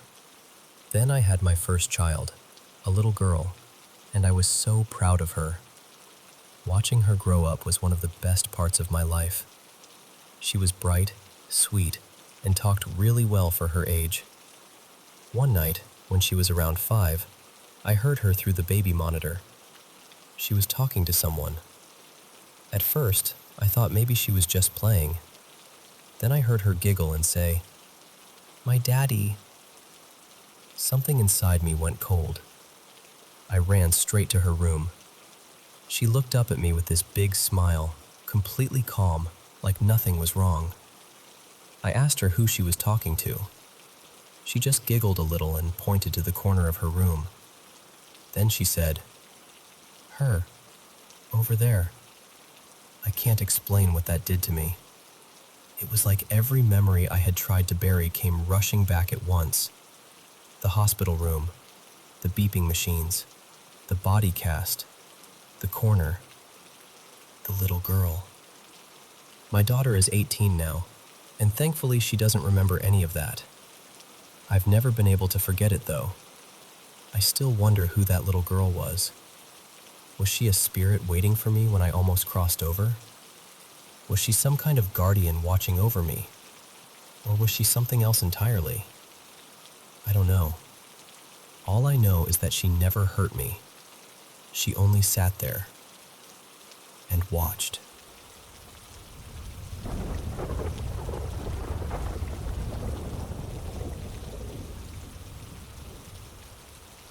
Hi, so this happened a few summers back, around 2021 or maybe 2022. I'm a little fuzzy on the exact year, but it was during that strange COVID period when most people were staying inside the country for holidays instead of flying anywhere. My dad, my stepmom, my brother, my sister, and I had gone camping in late July. We'd picked an actual tent instead of one of those little rental cabins, which felt fun at first. More outdoorsy, I guess. We checked in, paid for our pitch, and got this key card for the bathroom building. The campsite layout is important, so let me explain it a bit. Our tent was pretty far from the toilets, but they were technically on the same road. To get there, you had to walk straight down this little campsite street, past a small wooded patch that connected to a playground. Then the bathroom building was across the road and a little farther along. The toilets weren't just open stalls or anything. It was more like a small house. You went through the main entrance, and then inside there were separate rooms you unlocked with the key card. Each room had a toilet, a sink, and a tiny shower. Anyway, one night I woke up needing to pee, because of course that's always when your body decides to be dramatic. I grabbed the key card and walked over to the bathroom building by myself. I didn't see anyone outside on the way there. Nobody walking around, nobody waiting near the toilets. Nothing. I got inside, unlocked one of the rooms, and sat down. And I swear, almost immediately, I heard tapping on the windows outside. Not random creaking, not a branch brushing against glass. It was that clear, sharp sound of knuckles tapping on a window. 3 taps, then a pause, then 3 more. I just froze for a second. The windows were by the main entrance, the ones where you could look in and see if there was a queue, so someone would have had to be standing right outside. But I knew I hadn't passed anyone. I rushed to finish, washed my hands faster than I've ever washed anything in my life, and stepped out to look. There was no one there. I checked around the windows too, because I wanted it to be something normal. A bush, a tree branch, anything. But there was nothing close enough to touch the glass. So now I'm properly unsettled. I started walking back to the tent, and suddenly every sound felt louder. The gravel under my shoes, the trees shifting, the little rustles that you normally ignore. When I reached the playground, I looked toward the wooded area, and I'm telling you, I saw something standing there. A dark figure, just still among the trees, facing me. I didn't scream. I didn't run. I just did that very human thing where you pretend you are calm while your entire soul is sprinting ahead of you. I walked faster, much faster. When I got back to the tent, I realized something that made my stomach sink. That same wooded area I had just passed stretched all the way behind our tent. The bushes ended right beside us. I crawled inside, looked around at my family, and slipped into my sleeping bag. Everyone seemed asleep. I remember lying there, staring into the dark fabric above me, thinking, please don't let whatever that was come here. I was listening so hard it felt like my ears were burning. And then I heard the tent zipper start to open. That slow little sound. I was terrified, but also curious. So I peeked out from my sleeping bag. And it was my dad coming in from outside. Except that made no sense, because when I'd come back into the tent, I had already seen him lying there. I'm sure of it. And if he had left after that, I feel like I would have heard the zipper open before. The tent wasn't exactly silent. Every tiny movement made noise. I still don't know what happened that night. I don't know what tapped on the glass, what I saw in the woods, or why I thought my dad was already inside the tent before he came back in. But ever since then, I cannot stand the sound of tapping on glass, and I don't go into the woods anymore.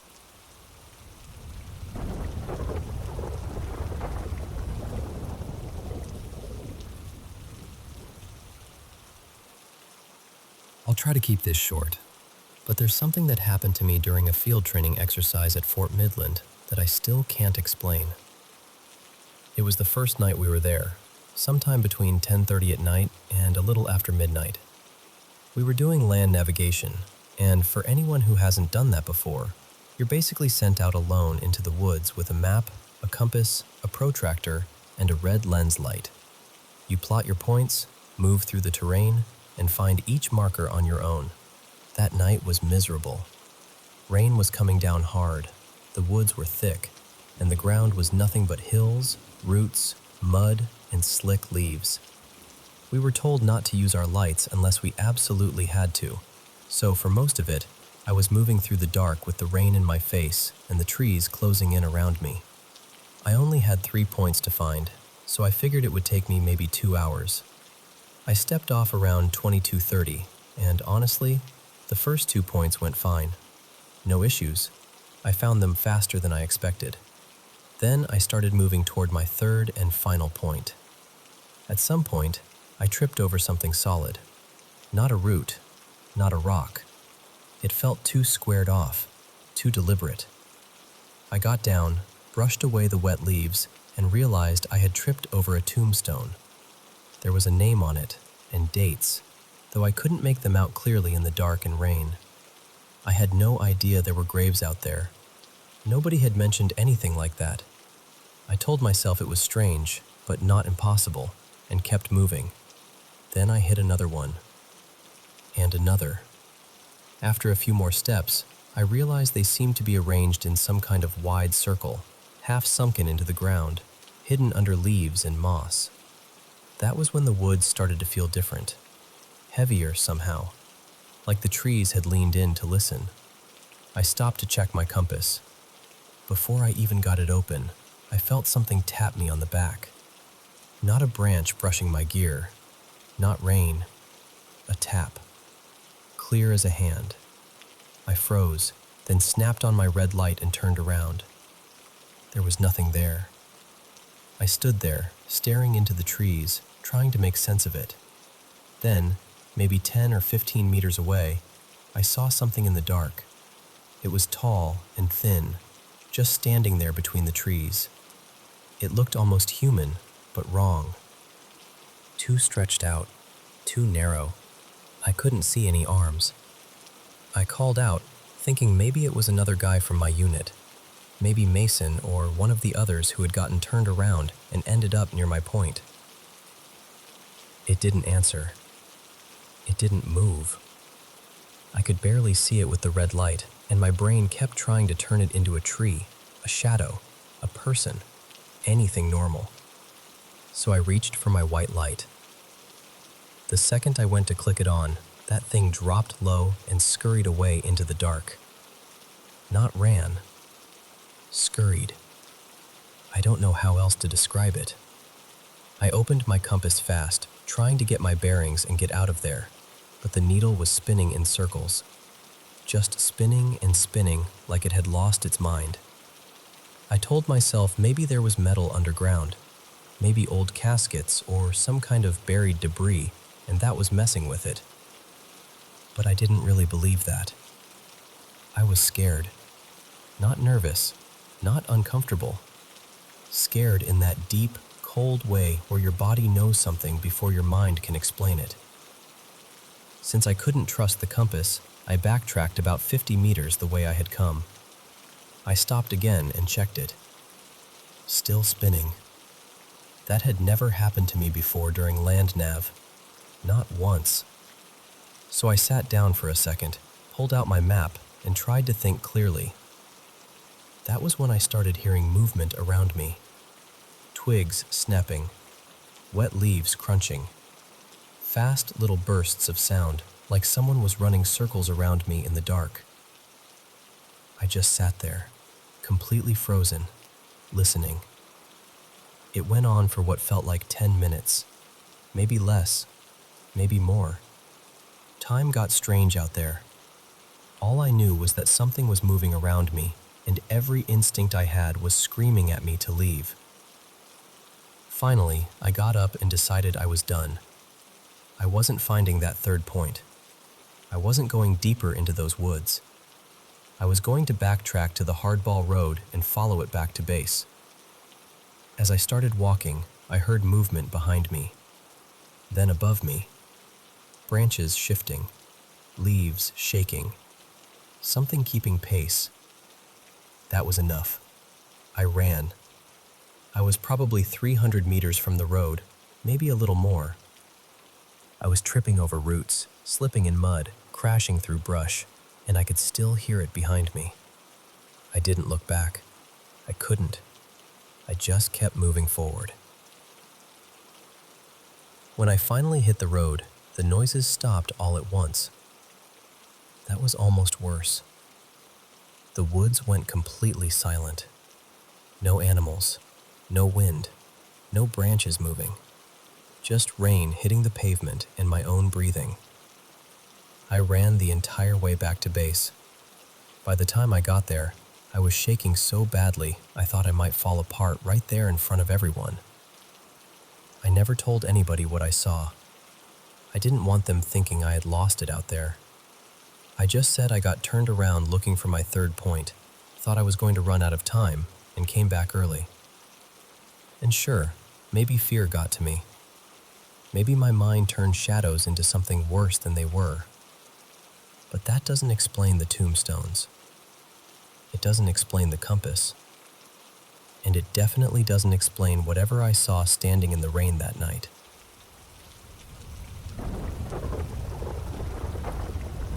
You know, there are some names that don't just fade into history. They linger. In Thailand, one of those names was Sia Wee. For decades, people spoke his name like a warning.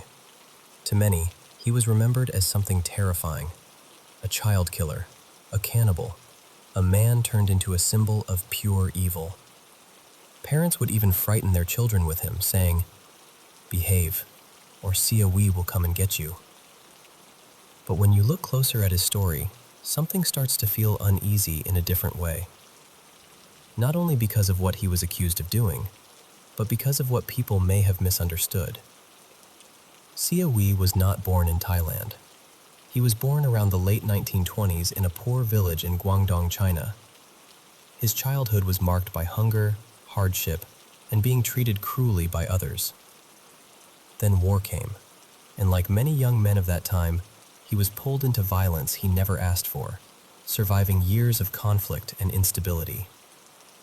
In the late 1940s, he left China and came to Thailand alone, hoping life might finally become gentler. But it didn't. He arrived with almost nothing. He could not speak Thai well. He had no relatives nearby, no real protection, and no place where he truly belonged.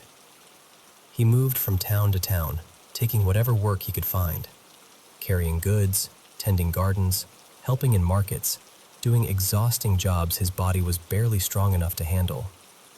And because he was poor, foreign, quiet, and different, people often mocked him. They pushed him away. They treated him like someone already half outside the world. Even his name was changed by mistake. The name he was born with was recorded incorrectly by officials, and over time, that error became the name everyone knew. In a strange and painful way, even his identity was taken from him. Then, as the years passed, darker rumors began to gather around him. Sia Wee had grown up hearing old folk beliefs, including the idea that eating certain human organs could give a person strength, courage, or health. To most people, that sounds horrifying. But when someone has lived through hunger, illness, war, and fear, old superstitions can twist themselves into something that feels like desperate logic. By the 1950s, children had gone missing in different parts of Thailand, and suspicion eventually fell on him. He was arrested and accused in several cases. But this is where the story becomes more complicated than the legend allows. Only one case had strong physical evidence. In 1958, he was caught in Rayong while burning the body of a young boy. That case became the center of the prosecution against him. The other accusations relied heavily on confessions, and those confessions were reportedly made through translation, under pressure, and without the kind of clear evidence people later assumed existed. At one point, he was said to have admitted to tasting human flesh. Later, he denied it. But by then, the public had already made up its mind. Newspapers called him a monster. They called him a cannibal. Fear spread quickly, and once that fear found a face, it held on tightly. In court, Sia Wee was first sentenced to life in prison. After an appeal, the sentence changed. In 1959, he was executed. But there is one detail that matters deeply. He was officially convicted of only one murder. He was never legally convicted of cannibalism. And yet, that is the word history chained to him. After his death, his body was preserved and displayed in a medical museum for more than 60 years. Visitors would stand in front of his dried remains, reading a label that identified him as a cannibal. For generations, that display helped turn a man into a permanent nightmare. His story slipped out of the courtroom and became folklore. People told ghost stories about him. Some said his spirit wandered at night. Others claimed he appeared in dreams. Movies, rumors, and retellings kept shaping him into one of Thailand's most infamous monsters. But in recent years, people began asking harder questions. In 2019, a petition called for the museum to remove the word cannibal from his display, because that accusation had never been legally proven. The display was eventually removed, and in 2020, his body was cremated in a formal ceremony. No family came to claim him. And that detail feels painfully quiet, doesn't it? Today, some researchers believe his confessions may have been affected by poor translation, fear, pressure during interrogation, or even coercion. Others point to the anti-Chinese prejudice that existed at the time and wonder whether he became an easy target for a frightened society. So we are left with a difficult question. Was Sia Wee truly the monster people said he was? Or was he a lonely, damaged man who became something larger than himself because fear needed a name? Maybe the horror of this story is not only in the crime. Maybe it is also in how quickly a human being can become a legend, and how hard it is to pull the truth back out once fear has swallowed it whole.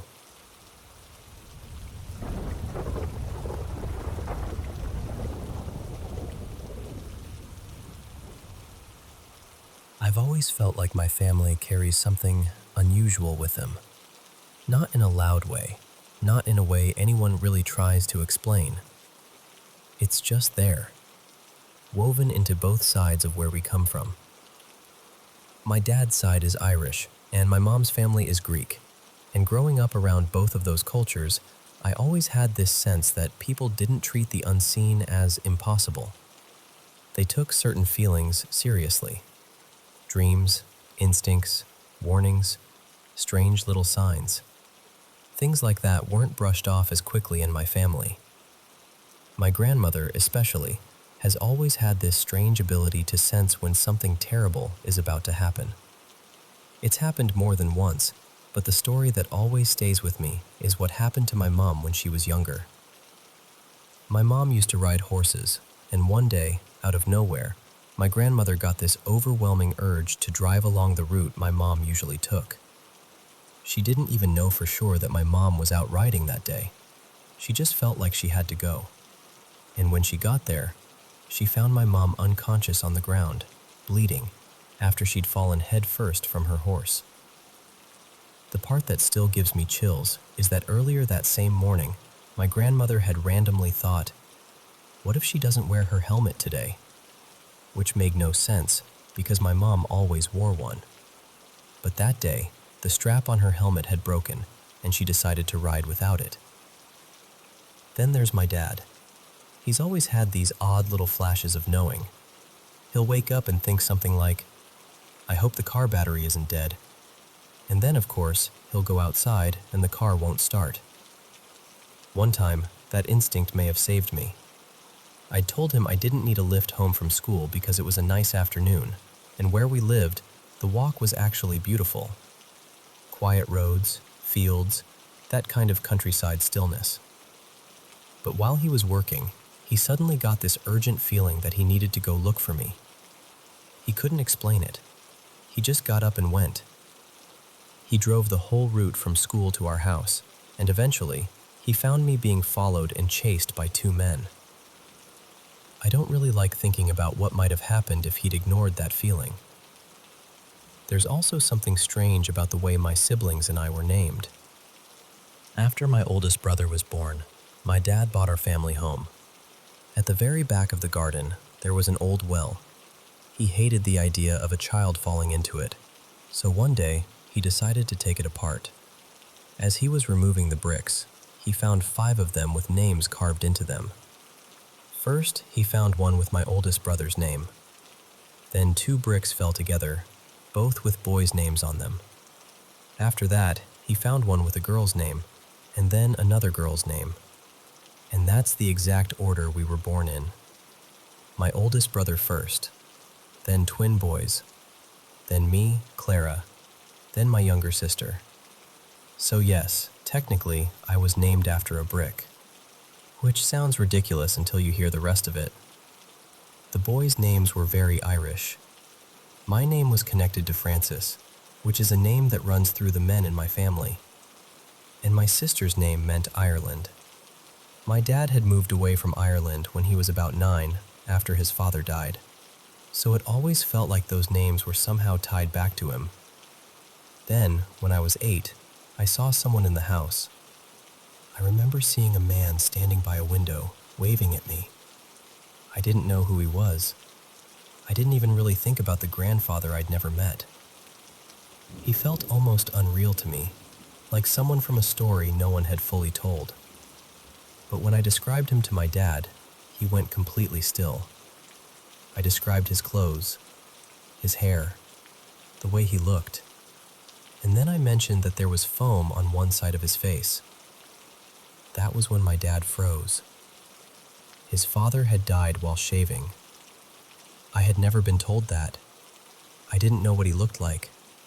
I didn't know that detail at all. And now, as I've gotten older, I feel like I might have inherited a little of what both my grandmother and my dad have. A few years ago, my dad and I were driving to football training. We were coming up to a roundabout, sitting in the left lane to go straight ahead.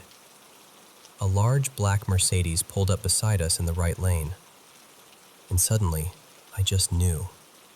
I had this sharp, clear thought that the driver was going to cut across us and try to take the 3rd exit from the wrong lane. Before I could even stop myself, I blurted out, "He's going to take the 3rd exit. He's going to hit us." My dad looked at me like I'd said something completely absurd. I was 16. I didn't drive, and I had no real reason to think that. But I just said, "I know." And then it happened. When we moved forward to take our exit, the other driver swerved exactly the way I'd seen it in my mind. We later found out he was drunk. If my dad hadn't already been ready because of what I said, that car would have slammed straight into my door. Instead, my dad braked and steered just enough that the impact hit the front side of the car instead of me. I think about that a lot. Little things still happen too. I'll get these very specific thoughts that feel almost random, and then seconds later they come true. Once, I was walking my dog and had this sudden thought. What if there's a dog around this corner and it attacks? I pulled my dog's leash closer without really knowing why, and as soon as we turned the corner, another dog charged straight at us, dragging its owner behind it. The only reason my dog didn't get hurt was because I had already pulled her close enough to scoop her up. So I don't really know what to call it. Maybe it's instinct. Maybe it's something spiritual. Maybe it's my family, somehow, passing down a kind of awareness I don't fully understand. But I do know this. I've always felt watched over. Not in a frightening way, in a protected way.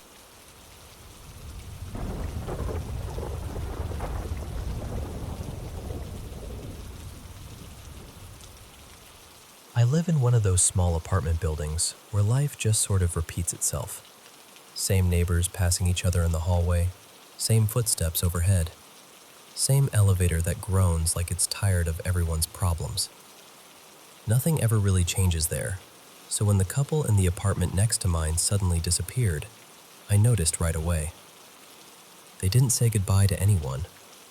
One day, they were there, yelling through the walls, slamming cabinets, throwing out words sharp enough to cut through plaster. And then the next day, their apartment was just empty.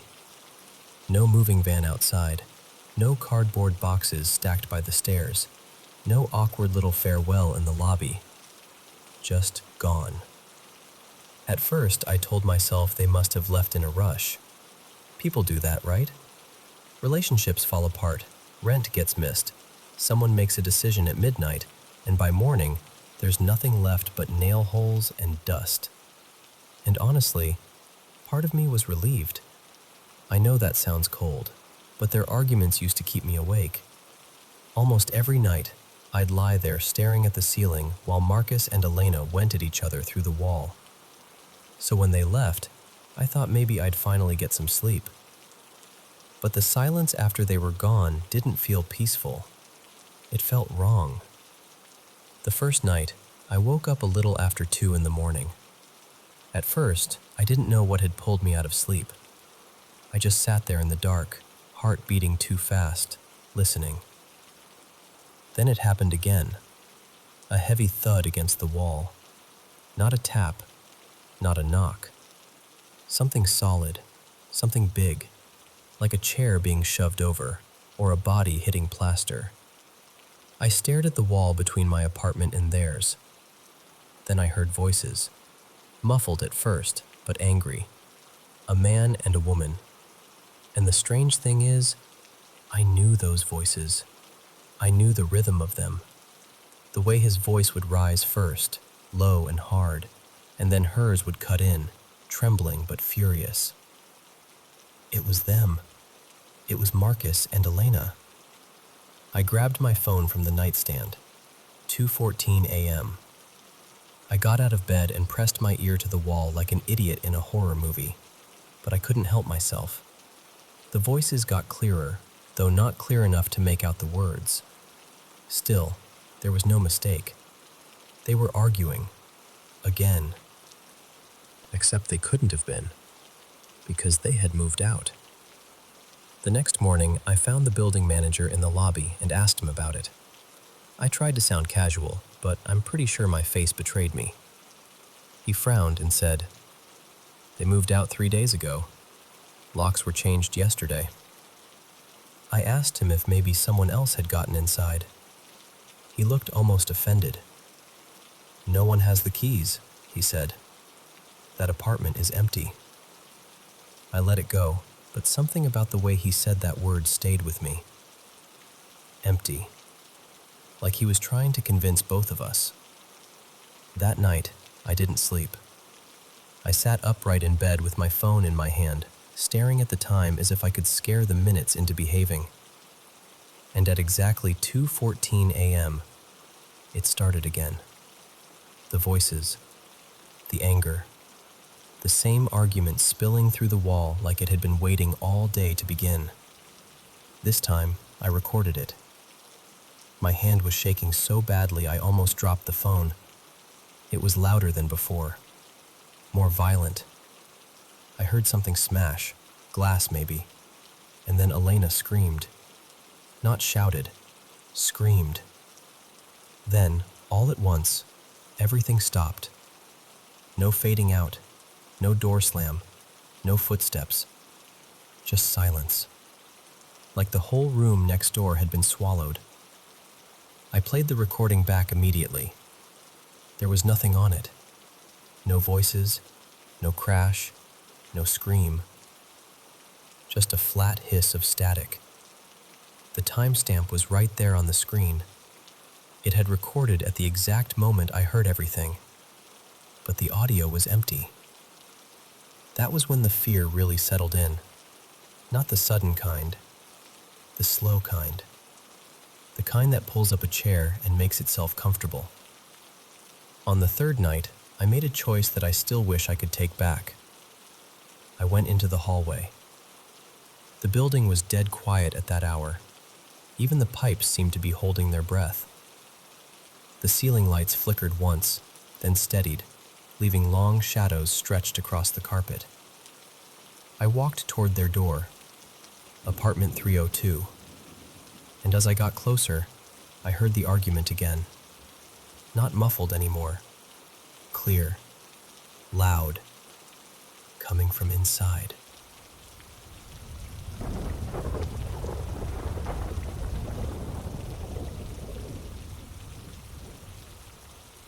I want to tell you about one of the strangest and most unforgettable nights I've ever had. There's a little bit of backstory, so I'll keep it simple. When I was growing up, my family was very close with the people who lived next door. We did everything together. Vacations, birthdays, sleepovers, cookouts, all of it. Their house felt almost like an extension of ours. But over time, the parents went through a really painful rough patch in their marriage. Eventually, the mom decided she wanted a divorce, and soon after that, she took the kids on a summer trip to Washington to visit relatives. While they were gone, the dad took his own life in the house.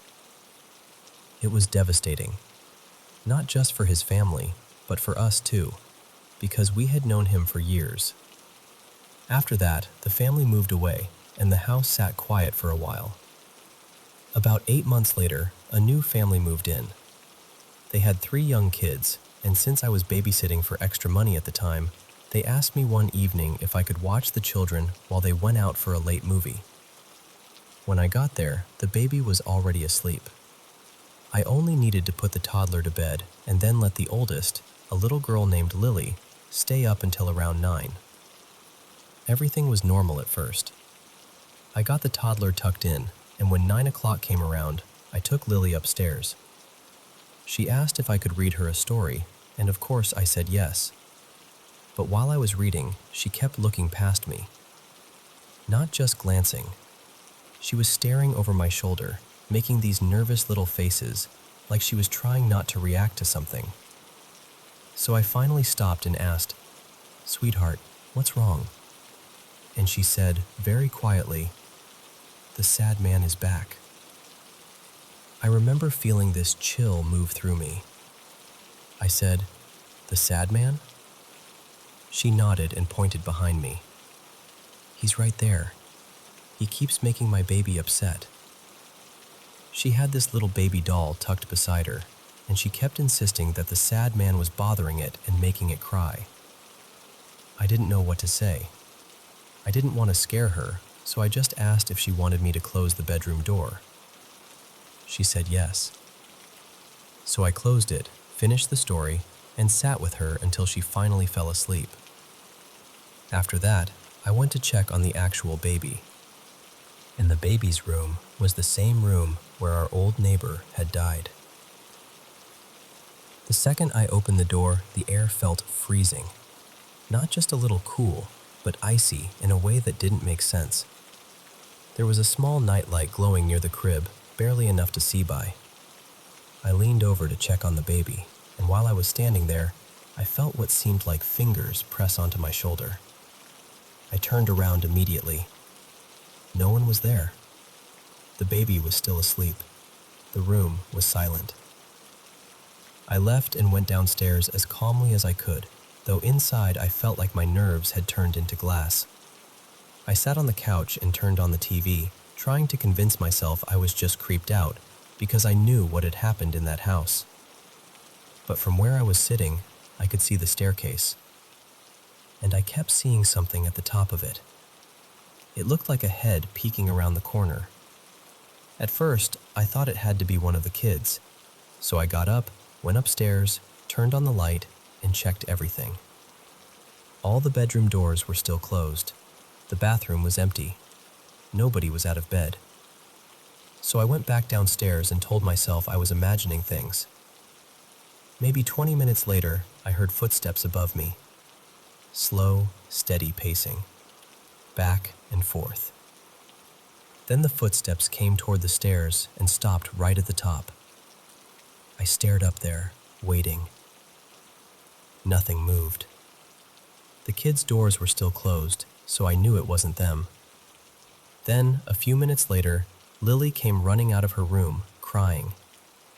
She came straight to me, shaking and upset, and I tried to calm her down enough to tell me what had happened. She said, The sad man came into my room. I told him he wasn't allowed, but he came in anyway. He was standing at the end of my bed. That was enough for me.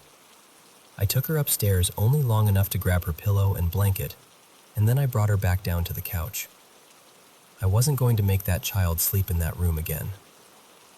While she was lying there trying to fall asleep, her bedroom door, which we had left open upstairs, slowly moved. It looked exactly like someone had just walked out. About half an hour later, her parents came home. Her dad saw her sleeping on the couch and asked what happened. I was going to say she'd had a nightmare because I didn't know how to explain any of it. But Lily woke up and immediately started telling him about the sad man. Her dad just rolled his eyes. He told her there was no such thing and that she needed to stop making things up. He brought her back upstairs, and I could hear them arguing a little as he kept telling her she was going back to bed. I felt awful for her. The mom paid me and thanked me, and I wanted so badly to say something. I wanted to tell her what had happened in that house before they moved in. But I didn't know if it was my place, and I didn't want to sound like I was trying to frighten her. So I went home. But I couldn't stop thinking about it. A few days later, I told another neighbor what had happened. He decided to go over and speak with the mom himself. He told her about the man who had lived there before and what had happened just months before they moved in. And strangely enough, she wasn't surprised. She told him that she and the kids had already experienced things in the house. Her husband, though, never had. So every time the children talked about the sad man, he thought they were just making excuses not to go to bed. My family moved away about 6 months after that, but I kept in touch with a few people from the neighborhood. From what I heard, that family only stayed in the house for about a year.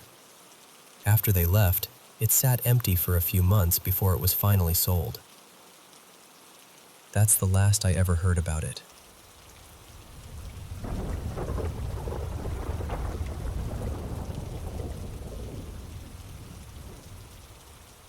I want to tell you about the house I grew up in, because I don't think you can really understand what happened there unless you know what that place was before it ever belonged to us.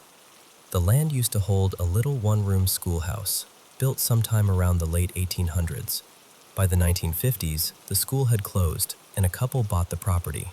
They moved the old schoolhouse to the back corner of the lot and built a modest ranch-style home where the main house stood. Years later, in the 1980s, my father bought it from them. He was already living there when he met my mother. She moved in after they married in 1992, and I was born a couple of years later. When my younger brother was on the way, my father had an addition built onto the house. That house sat right where two rural roads met, on a corner that always felt unsafe. Cars went off the road more than once and ended up in our yard. I know at least 2 of those accidents were fatal. There were other bad things too. Once, during repairs after a roof job went wrong and heavy rains flooded the house, a worker lost part of his finger in the old bathroom. And I need to say this plainly. My father was not a kind man. He hurt my mother, my brother, and me. I won't go into the details here because that isn't really what this story is about. But the feeling of him, the way he spoke, the coldness in his eyes, still visits me in nightmares. I stopped speaking to him years ago, and as far as I know, he still lives in that house alone. The first strange thing I know about happened before I was born, when my mother was pregnant with me. My father worked evenings, so she would go to bed before he came home. Almost every night, after she was already in bed but before he returned, the phone would ring. When she answered, there was nothing but static. No voice, no breathing, just that harsh, empty hiss. It never happened when my father was home, only when she was alone. Then, not long before I was born, the calls stopped completely and never happened again. Years later, when my mother was home with us during the day, something odd happened constantly in the kitchen. She would be putting dishes away, and the cabinet door she needed would open by itself. Then, after she was done, it would close again. Not all the cabinets. Just the right one. The strange part was that the cabinets had magnetic latches. They weren't loose, and they weren't uneven. My mother checked. Nothing was wrong with them. And they never opened for my father or anyone else. After my brother was born, I moved into what had once been my father's office. That was when I started hearing footsteps at night.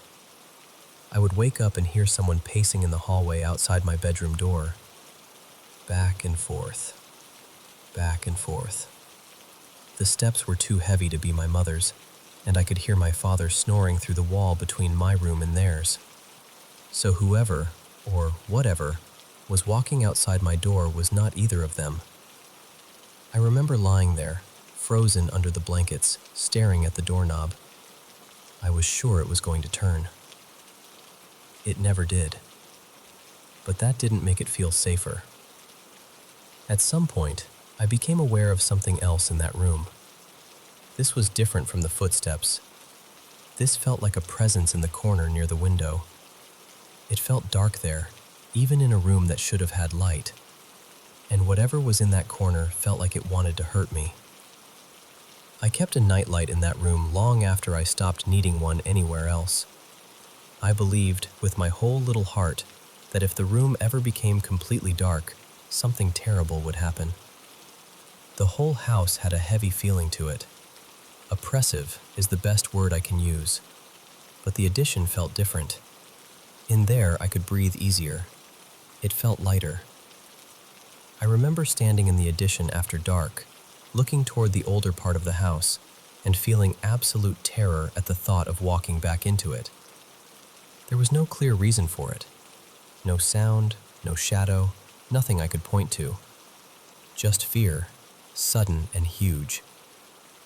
The basement was worse. It was only partly finished, always damp, and at one point they found black mold down there. I hated going into it. The farther I went down the stairs, the harder it was to breathe.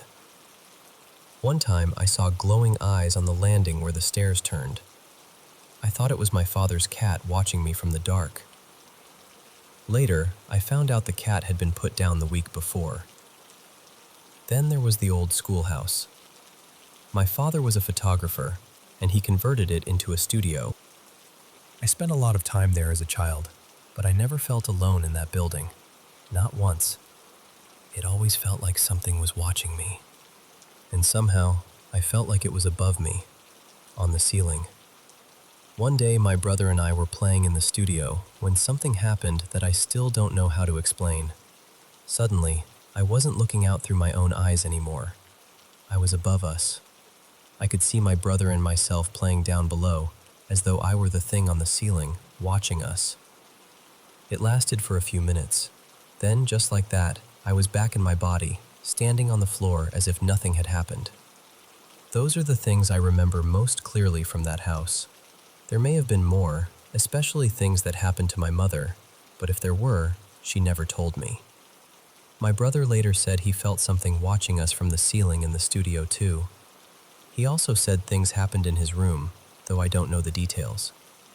As for my father, I never heard him say he experienced anything. But honestly, even if he did, I don't think he would have told anyone.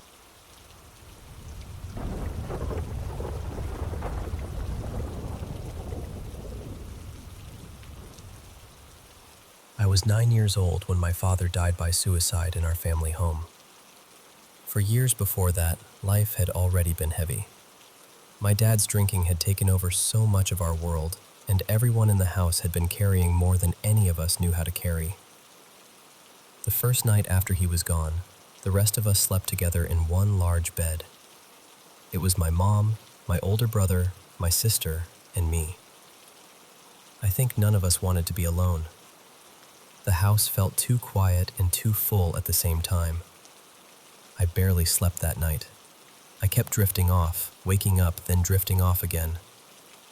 At one point, I remember lying there awake, staring out the window beside the bed, when I heard something I had never heard before. And I need to explain this clearly because I had lived in that house my entire life. I knew the sounds it made.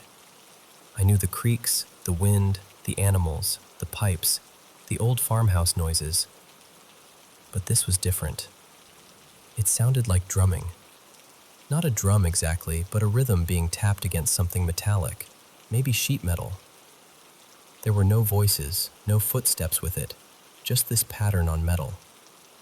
It went something like dum, da-da-dum, da-da-dum, da-da-dum. The heavier beats were sharper, almost intentional. It had this strange, old, ritual kind of feeling to it. I do not really know how else to describe it. Something about it felt almost like shamanic music, though I know that sounds odd. This happened in Finland, out in the countryside, and the sound continued for a few minutes. Then it stopped. I heard it again a little over a year later. By then, we had moved to the other side of the country, but we still owned the farm where I had grown up. My brother and I stayed there for 2 nights before the place was sold. That second night, the sound woke me up. The same rhythm, the same metal-like drumming, the same feeling. I knew immediately it was the sound from that first night after my father died. I did not have to think about it. My whole body recognized it before my mind did. This time, I was terrified. I got out of bed and went into the room where my brother was sleeping because I could not stay alone with that sound. To this day, I still do not know what it was. I know Finnish farmhouses. I know the wilderness. I know what animals sound like, what weather sounds like, what old buildings do at night. This was not any of that. And after those 2 nights, I never heard it again. I have always felt it was connected to my father somehow. After he died, there were other things too. Footsteps when no one was there. Sudden temperature changes that did not feel natural. Objects falling for no clear reason. Small things that made it feel like something or someone was still present.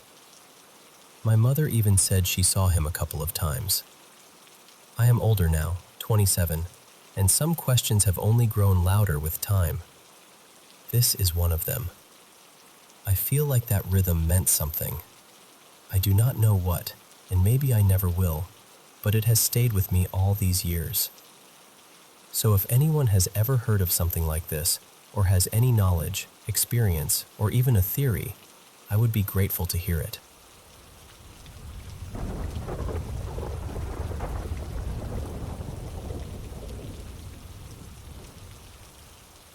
Back in the early 2000s, my friends and I went through this short phase where we were really into ghost hunting. For a few months, that was our thing. We'd look up the creepiest places near us, wait until late at night, and then go see what we could find. Most of the places were scary in that normal, abandoned building kind of way. Broken windows, old furniture, weird noises, stuff like that. But there was one house that was different. That one still bothers me when I think about it. The house was in Chino, California.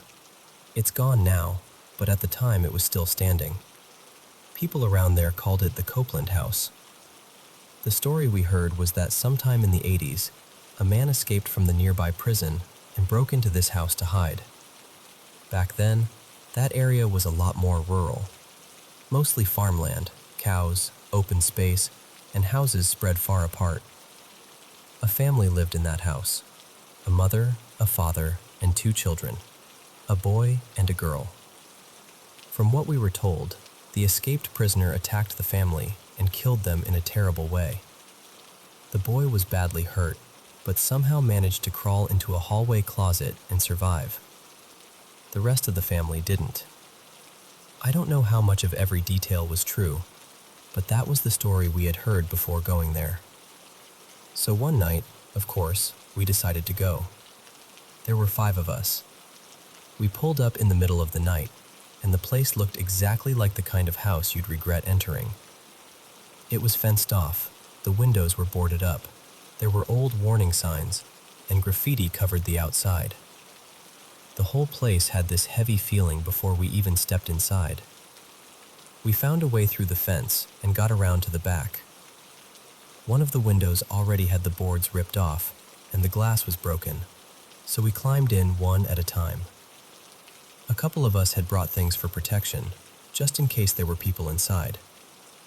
One friend had a camera and kept taking pictures as we moved through the house. Inside, the house was empty, but not in a clean way. It felt abandoned in the worst possible sense. There were broken picture frames still hanging on the walls, graffiti everywhere, and awful messages written across the rooms. Things like, "Don't go in, death is here," and other stuff that felt less like teenage vandalism and more like warnings. We moved through the living room first, then toward the kitchen. All the cabinet doors were hanging open. We had only one flashlight, so everyone stayed close together in a line. I was at the back. Eventually, we reached the hallway closet. According to the story, that was where the little boy had crawled after he was attacked.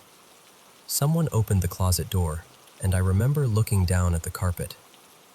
A huge part of it was stained dark. Old, dried blood, or at least that's what it looked like.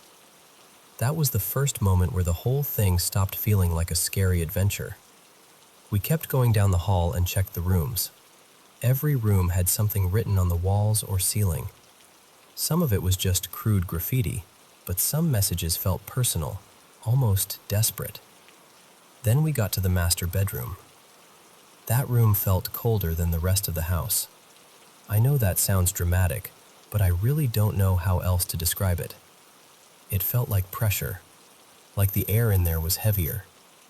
There were dark stains on the carpet, and right near the light switch, someone had written a message that made my skin crawl.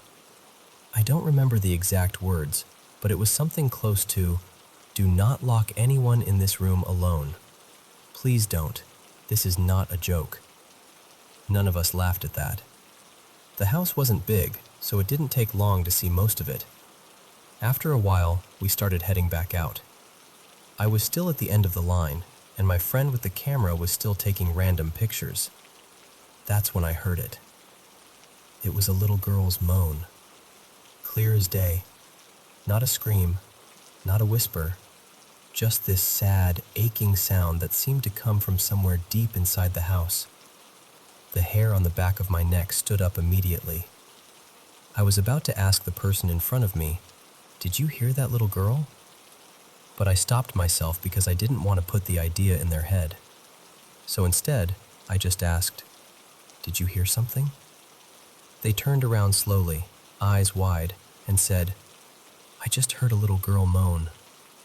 That was it. We were done. We ran for the window so fast that one of my friends cut himself climbing out. One of the biggest guys in our group completely froze once we got outside. He was a tall, strong guy, the kind of person you'd expect to be calm in a situation like that. But he just dropped down and started crying. He kept saying, "Something evil is in that house."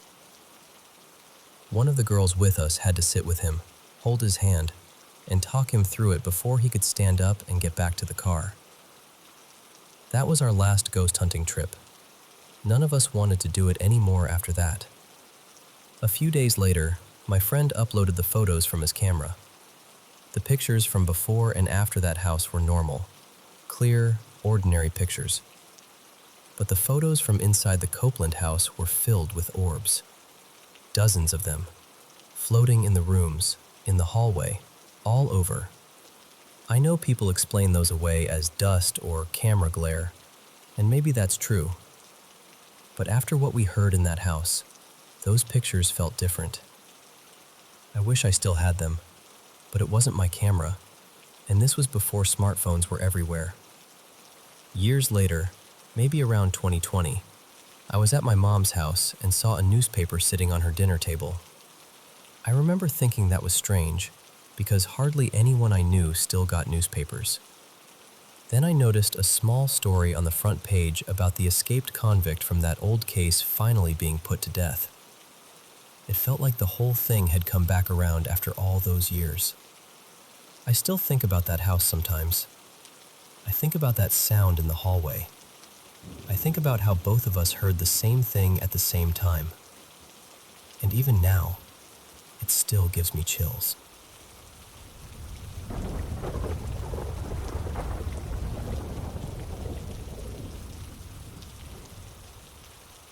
So this all started a little over a month ago. There wasn't some dramatic moment that kicked it off. Nothing fell off a shelf, no shadow crossed my room, no whisper in my ear. It was quieter than that. I just started getting this strange feeling whenever I tried to go to sleep. And it wasn't exactly fear. It wasn't that classic feeling of someone's watching me or something terrible is about to happen. It was more like my body knew something was wrong before my mind did. Just this heavy little warning sitting in my chest telling me something is off. For a while, the only way I could sleep was with the TV on. If I turned it off, I'd either lie awake for hours, completely exhausted but unable to drift off, or I'd sleep horribly. I'd have nightmares, wake up soaked in sweat, sometimes more than once in the same night. I mean completely drenched, like I'd stepped out of a shower. After a couple of weeks of that, I started realizing the TV wasn't helping as much as I wanted it to. The light was too bright. The noise was too much. I used to sleep best in total darkness, so eventually I told myself I was being ridiculous and decided to go back to sleeping the way I normally did. For the first few nights, nothing happened. Then the sound started. Every night, right when I was close to falling asleep, I'd hear something outside the edge of my hearing. It sounded almost like an animal, but not quite. That's the only way I can explain it. It had the shape of an animal sound, but something about it was wrong. Like something was trying to copy an animal without really understanding how animals sound. At first, I tried to be logical. I'm not someone who jumps straight to ghosts or demons. I don't fully deny that kind of stuff, but I don't exactly go looking for it either. I thought maybe my brain was playing tricks on me because I was tired.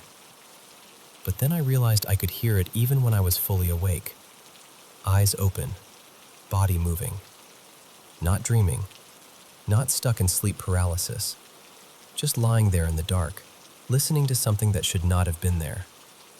And honestly, for a while I wondered if there was some kind of creature involved. I know that sounds ridiculous. I even thought of those stories about skinwalkers for a second, but I live nowhere near America. I'm in a crowded city, surrounded by buildings and traffic, with the nearest real forest miles and miles away. So that didn't make sense either. Then things got worse. About a week ago, I was lying in bed, half asleep and half awake, when I felt something touch me from behind in a way that was so invasive and wrong that I shot up instantly. My whole body jolted awake. I was shaking, but I tried not to panic. I told myself maybe it was some strange half-dream, some lighter version of sleep paralysis, since I had been right on the edge of sleep. Nothing else happened that night, so I forced myself to let it go. A couple of days later, my girlfriend Mira came over. We were lying in that same bed, and I finally told her everything. I wasn't even sure I should talk about it in the room where it had been happening, but part of me wanted to see if saying it out loud would change anything. She listened quietly. Then she told me I should probably ask a priest to come to the house. I told her I'd think about it. I respect religion, but I've never really been the kind of person who leans on it. Still, the fact that she said it so seriously stayed with me. The next night, nothing happened. But the night after that, it happened again. I was very sleepy, but not asleep. Maybe 75% awake. I knew where I was. I knew what position I was lying in. And just like before, I felt something behind me. The strangest part is that both times it happened, I had been facing the wall, with my back turned toward the room. That detail bothers me more than I want to admit. After that, almost a week passed with nothing. I started thinking maybe it was over. I took a few precautions, changed how I slept, kept lights closer, tried not to face the wall anymore.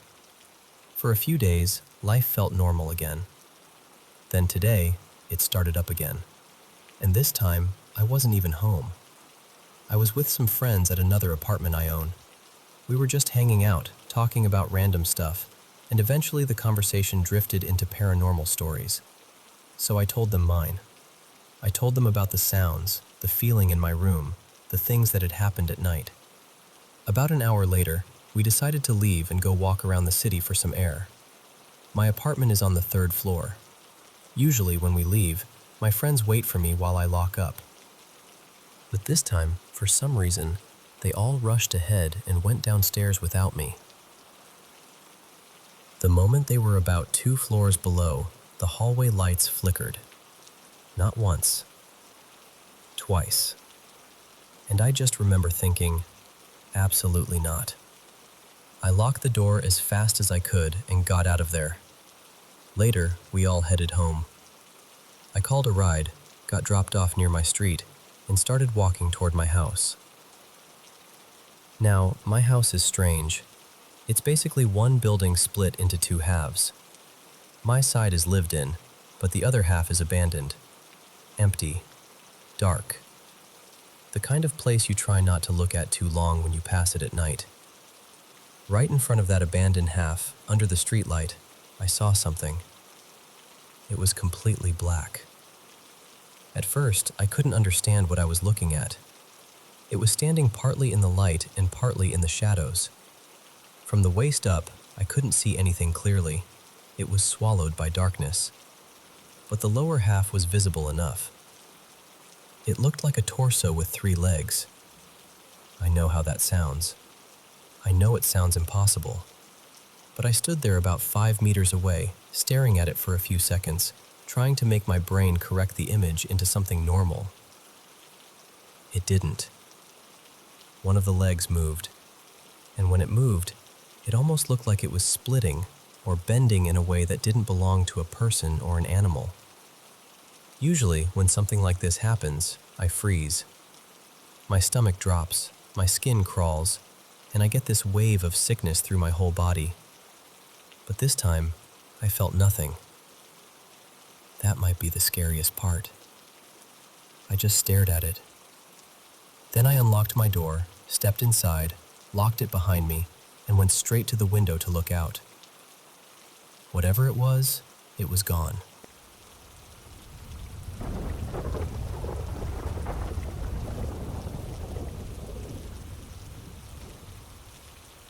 I never really believed in ghosts. I mean, I grew up with the idea of spirits in a church sense, but when it came to haunted houses, shadow figures, cryptids, all of that, my brain always had one foot planted firmly in logic. Still, I was fascinated by it. Completely fascinated. When I was a kid, my cousin lived near a cemetery, and I remember sneaking in there sometimes, half scared and half hoping I'd see something. A ghost, a shape, anything. But nothing ever happened. I live in the Pacific Northwest too, so whenever I'm out in the forest, some tiny part of me is always looking between the trees for Bigfoot, just in case. But again, nothing. So my rational mind kept winning. And yet, there I was, still wearing Mothman shirts, still watching every grainy cryptid video online, still reading about things I didn't fully believe in, but couldn't stop thinking about. Then things started getting strange. I met a woman named Marin during a Dungeons & Dragons campaign. She was a practicing satanic priestess, which sounded so over the top at first that I honestly laughed it off. I remember thinking, sure, you're in league with dark forces, but does my armor class save me from this goblin attack? That was basically my attitude. Then she proved it. Twice. I'm going to keep some of the details vague, partly out of respect, and partly because, even now, she scares me in a way I don't like admitting. There's this feeling I get, even thinking about her, like she'd somehow know. The first time, she told us a man had wronged her by cutting down trees on her property, a place where she practiced. She said very calmly that he would be cut down. About a month later, he was in a terrible accident and lost both legs above the knee. The second time involved a guy I worked with. Nobody could stand him, including her husband, who also worked with me. One day her husband mentioned that Marin had put a curse on him. He said she had taken certain objects, things connected to the situation, and put them in the freezer to cool him off. Over the next few months, that man's entire life fell apart. Not in a minor, bad week kind of way. I mean, everything was uprooted. It was tragic. The kind of thing that forces a person to rebuild from the ground up. You would think I stopped going to their house immediately. I did not. The campaign was really good, and Marin liked me. That probably sounds ridiculous, but it's true. So I kept going for a while. Then one day, I got there before everyone else. We were alone, waiting for the group to show up, and we started talking. The conversation turned to religion, then my childhood faith, then my modern belief that paranormal things were interesting, but probably fictional. She listened quietly. Then she leaned forward and kissed me gently on the forehead. It wasn't romantic at all. It felt almost grandmotherly, like a blessing, or something pretending to be one. She told me it would help me see better. At the time, I didn't know what to do with that, so I just sort of tucked it away in my mind and moved on. Then, not long after, I looked up one day and saw something walking in front of me. A shadow person. Not a blur, not a trick of the eye. A full figure. It looked like a complete void, a person-shaped absence, moving calmly through the room. And somehow, even though it had no face, I felt like it was looking at me. The strangest part was that I didn't feel fear. There was no malice, no threat. It felt almost casual, like it was passing by and saying hello. But my body didn't understand that. My face went cold, and I felt all the blood drain out of me. My rational mind just collapsed in on itself, scrambling for an explanation and finding nothing. After that, as I kept reading and studying more about the paranormal and the occult, I would encounter that presence again. I believe it follows me now. But even with all of that, nothing physical had ever really happened.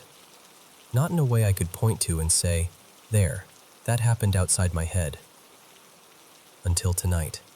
I have this lamp in my home office. It belonged to someone who, as far as I know, may or may not be deceased. I've never been totally sure about the history there. It's one of those old glass banker-style lamps, the kind you might imagine on a detective's desk. Every so often, the glass shade turns by itself. Now, of course, there are normal explanations. Gravity, loose hardware, vibrations from footsteps, the house settling. And I understand all of that. But it has always felt intentional. Tonight I was sitting at my computer, with my back to the lamp, when I heard the shade turn over again. Without even looking, I said what I usually say when it happens. Hello? Anyone there who wants to talk? I say it mostly to make myself laugh. It's become a little ritual, a way of pretending I'm braver and less curious than I actually am. But tonight, the lamp turned on. The lamp has a pull chain at the bottom. When you turn it on or off, it makes this loud, ugly little click. You can't miss it. Tonight, there was no click. None. I just saw the light come on. It was smooth, almost like a motion sensor, except this lamp does not work that way. I'm writing this now and I still feel strange, almost outside my own body. After all these years of curiosity, after all the searching and reading and wondering, something finally answered in a way I couldn't explain away. A light came on behind me, and for the first time, it really felt like a message.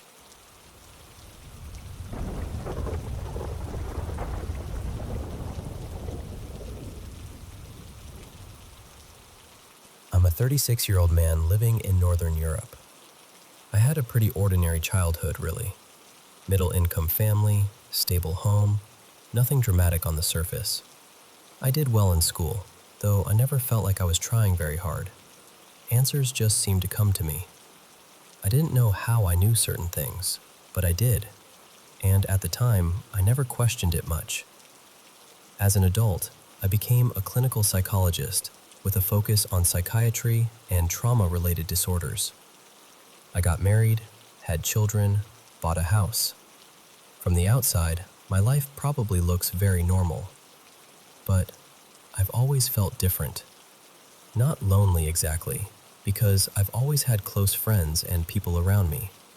Just different in a way I could never really explain.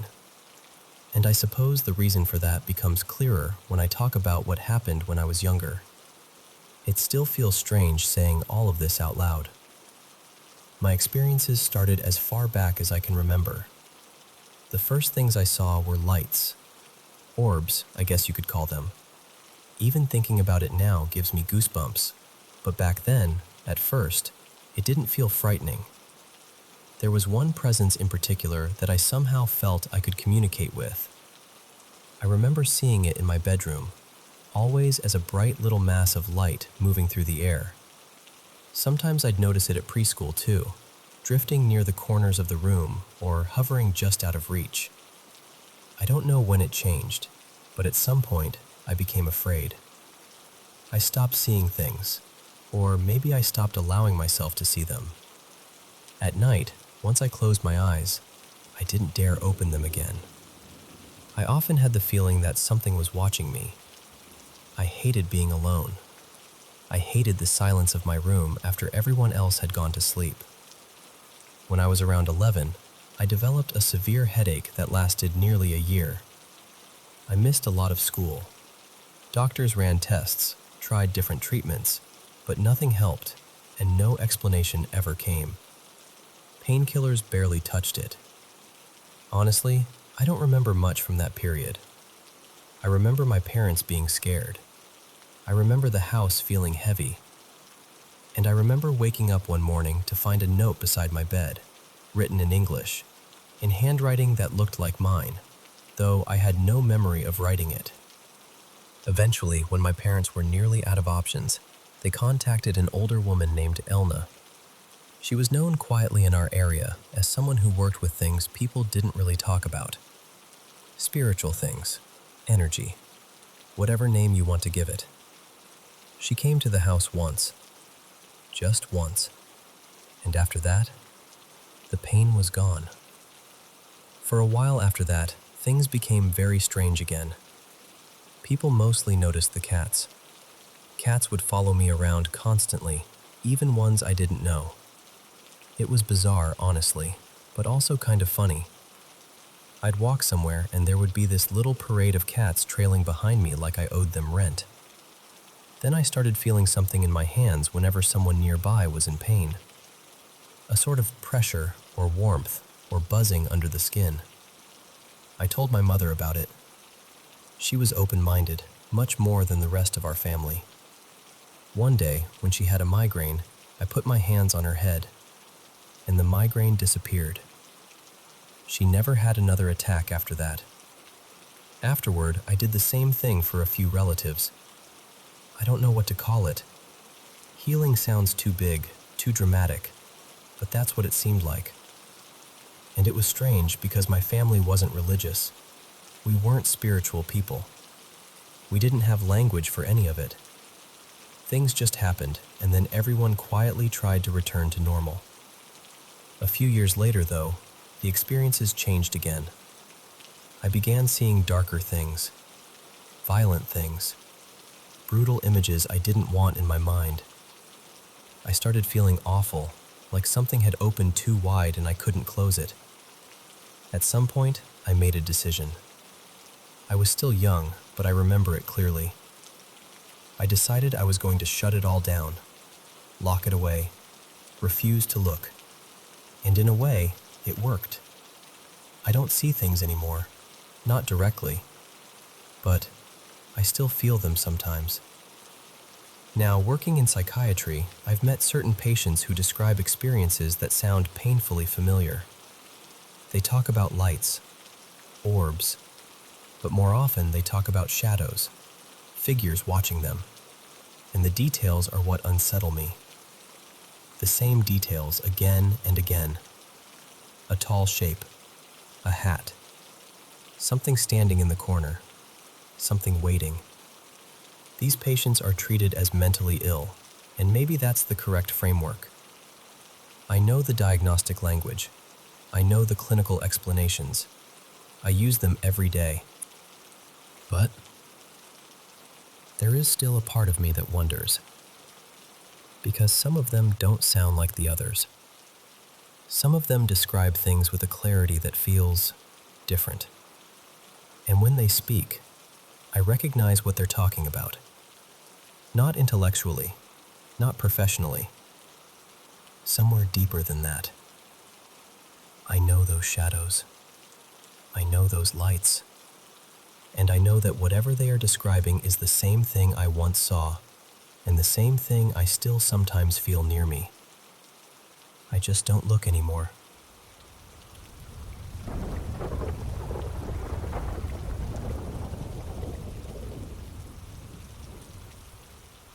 Hi everyone. I want to tell you about something that happened to me when I was a teenager. I'm 23 now, but back then I was still living with my parents in the house I'd grown up in. We moved there when I was about 7. It wasn't some creepy old place with a strange history, and honestly, nothing unusual had ever happened there before. No footsteps, no shadows, no weird feelings. Just a normal family home. This happened on a Wednesday afternoon. In my country, we didn't have classes on Wednesdays, so I was home by myself. We had an alarm system with a few different settings. You could leave it off completely, turn on the full alarm, or set it to partial mode. Partial mode meant the outside doors, the garage, and my dad's study were protected, but you could still walk around inside the house. Whenever I was alone, I always used the partial alarm. That day, I did exactly that. I was in my bedroom watching a movie when I heard the electric garage door open. A few seconds later, I heard the door from the garage into the study open too. That room was right across from my bedroom, so the sounds were very clear. I immediately thought, okay, Dad's home. I didn't pause the movie or get up. I just waited for him to call out or come say hello, like he usually did. But 10 minutes went by. No hello, no footsteps, nothing. That felt strange, so I got up and checked the house. I looked around, called out, but nobody answered. The study door was closed, just like it should have been with the alarm active. I tried to convince myself I'd imagined it. My dad usually came home around that time, so maybe my brain had just filled in the blanks. I went back to my room, sat down, and tried to keep watching the movie. A little while later, I decided to go to the bathroom. The bathroom was right next to my bedroom, between my room and the study. I had just reached for the door handle when I heard the coats moving. We had coats hanging on the door between the study and the garage, and I knew that sound perfectly. It was the exact sound they made when someone opened or closed that door and brushed against them. I froze. I mean, completely froze. Those coats shouldn't have been moving. Nobody was supposed to be in that room. The study door was closed, and the motion detector in there was supposed to trigger the alarm if anyone walked around. I stood there for several seconds, trying to explain it away. Maybe a draft? Maybe something settling? Then I heard another sound. The office chair dragged across the floor. Not a vague noise, not a random creak. It was that sharp, familiar scrape of the chair being pushed back. The same sound I had heard hundreds of times when my dad moved it out of the way. That was it for me. My whole body went cold, and I ran out of the house. I called my dad while I was outside and told him I thought someone was inside and that he needed to be careful when he came home. I had dance class shortly after, so I went there still shaking and trying not to think about it. That night, when I came home, I asked my dad if he had found anyone in the house. He said no. Nobody was there. The alarm had never gone off. Nothing looked disturbed. My parents didn't really take it seriously. They listened, but I could tell they thought I had just scared myself. But I know what I heard. To this day, I don't really know what happened. Maybe someone was inside somehow, but then why didn't the alarm go off? Maybe it was something paranormal, but then how did it make such physical sounds, like the coats moving and the chair scraping? Sometimes I wonder if it was some kind of replay, like an echo of a normal routine. Garage door opening, study door opening, coats shifting, chair moving. All the little sounds my dad would make when he came home. Whatever it was, nothing like that ever happened again before I moved out. But after that day, being home alone never felt the same.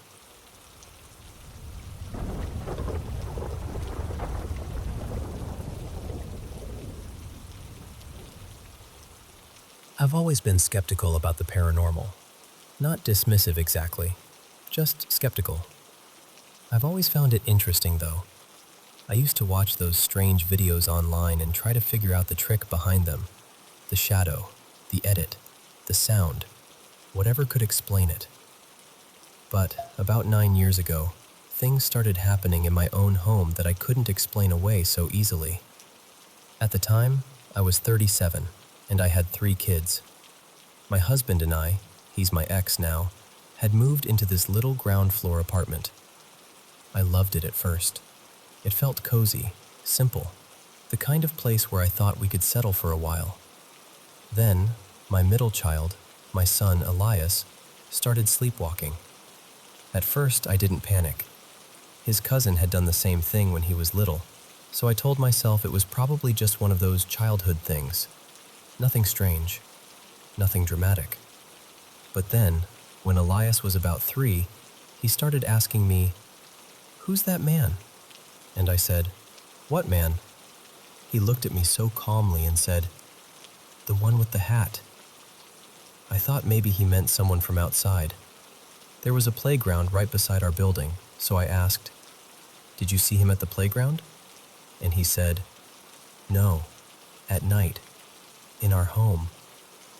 That made me pause, but I still tried to stay reasonable. I figured maybe he'd had a vivid dream and was too young to separate it from real life. So I asked him what the man looked like, thinking I could gently talk him through it. Elias said, "He's tall, he has pale eyes, and he comes after you leave at night." That was the first moment I felt something cold move through me. I knew I probably shouldn't ask the next question, but I did anyway. I said, "What does he do?" And my son said, "He's mad at you. He looks mad, and he stands there watching us." I tried to explain that it was just a dream. I really did. I told him dreams can feel real, especially when you wake up scared. But he kept insisting it wasn't a dream. He said he couldn't fall asleep until the man went away. A few weeks later, Elias started screaming in his sleep.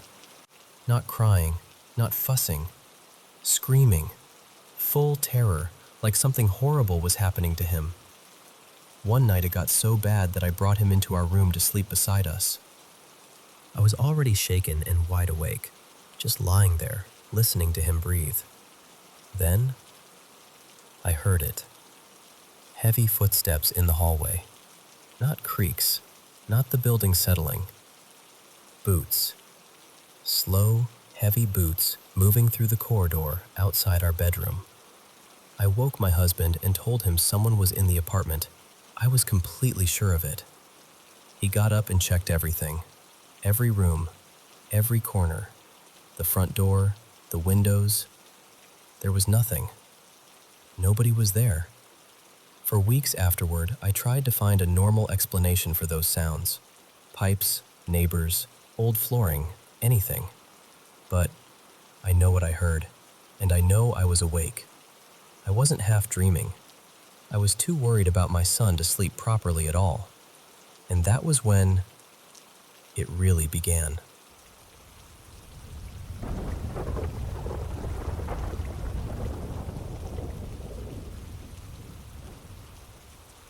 I was around 8 years old, maybe in second or third grade, when my family moved to this small town in Kentucky, right along the Ohio River. It was one of those places where everything felt old. The streets, the trees, the houses, even the air felt like it had been holding its breath for 100 years. The house we moved into looked ordinary enough from the outside. Nothing dramatic, nothing that screamed run. It had a few charming little details, like this old hand-cranked doorbell by the front door, the kind you had to twist instead of push. But inside my sister and I's bedroom, there was something strange. A trap door. It was built right into the floor, and unless you knew it was there, you would never notice it. That door led down into the cellar, and that cellar was not like any basement I had ever seen. The walls were made of old stone, rough and cold, all mortared together. The floor was coated in this fine black dust. My dad said it was probably coal dust from when people stored coal down there a long time ago. But the walls were what stayed with me. There were thick, rusted chains hanging from them, heavy cuffs too, spaced out every few feet. And there were these big metal rings anchored into the stone, with huge iron balls attached at the ends. They looked awful. Not decorative, not random. Later, we were told the cellar had once been used to hold people who had escaped slavery. After that, the whole house felt different. At first, it was little things. We would come home and the shower would be running, or the kitchen faucet would be on full blast. There were 4 of us kids, so of course we got blamed for it. Then the lights started flickering. Not just a soft flicker either. I mean violent, flashing, almost like a strobe light. My dad kept saying it had to be bad wiring because the house was old, but nobody ever found a real electrical problem. Then we would come home from school and find our toys dumped all over the floor. Coloring books ripped apart, crayons snapped in half. And again, we got punished for it. Then one night, while we were sitting at dinner, we all heard this old-fashioned bell ringing through the house. It echoed from room to room. And yes, it was coming from that hand-cranked doorbell. The strange part was, that bell had been painted over so many times that it couldn't be turned. My dad had tried before. He used pliers, screwdrivers, everything. That thing would not move. But now it was ringing. After that, it got worse. Almost every night, right around 3 in the morning, the doorbell would start ringing.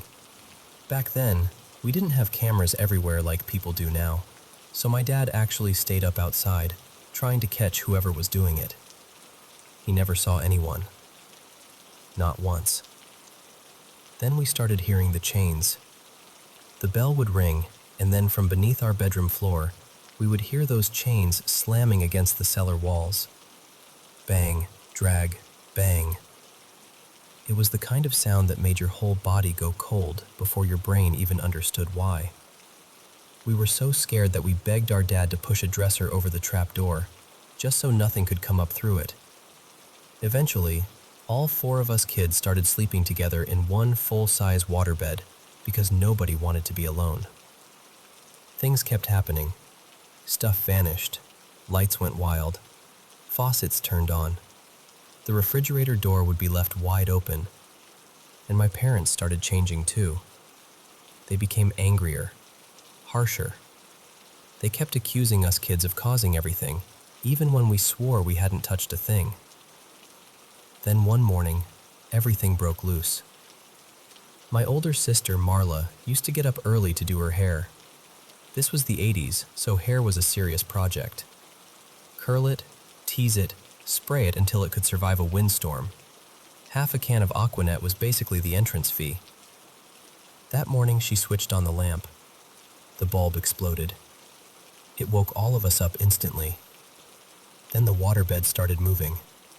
Not a little ripple. It was shaking and rolling so hard we could barely get off it. At the same time, the chains in the cellar started slamming against the stone walls. Loud, violent, metal-on-rock crashes. Then we heard heavy thumps on the wooden cellar stairs, like something was coming up. The trapdoor shook so hard that the dresser we had pushed over it toppled across the floor. All four of us were screaming.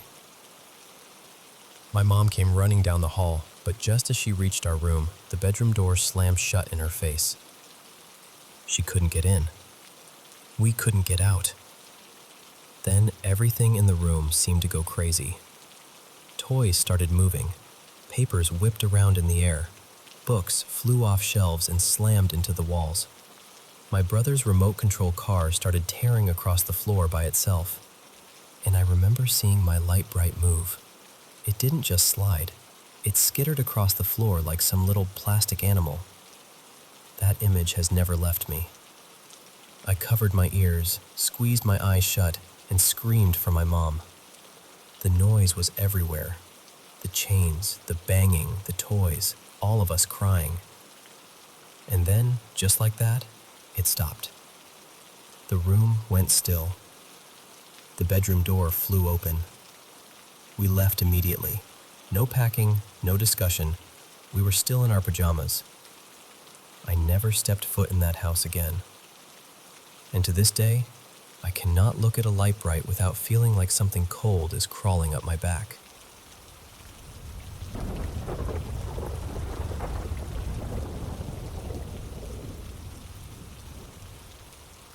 My mom and I have always had a real interest in the paranormal. Not in a silly way either. It's something we've been drawn to for years.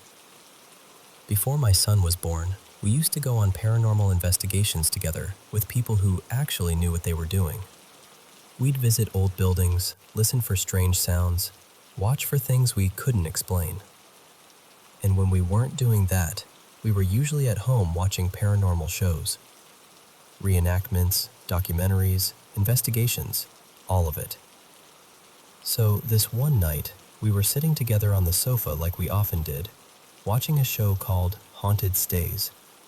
It was one of those programs where they tell a story and then paranormal experts weigh in afterward. During one part of the episode, one of the experts said something about why people should never mess around with Ouija boards, demons, or anything that might invite something in. I turned to my mom and said, "I wouldn't ever mess with that sort of thing. Would you?" She looked at me and, in that joking way she has, said, "Yeah, I probably would." Now, I knew she was joking. I really did.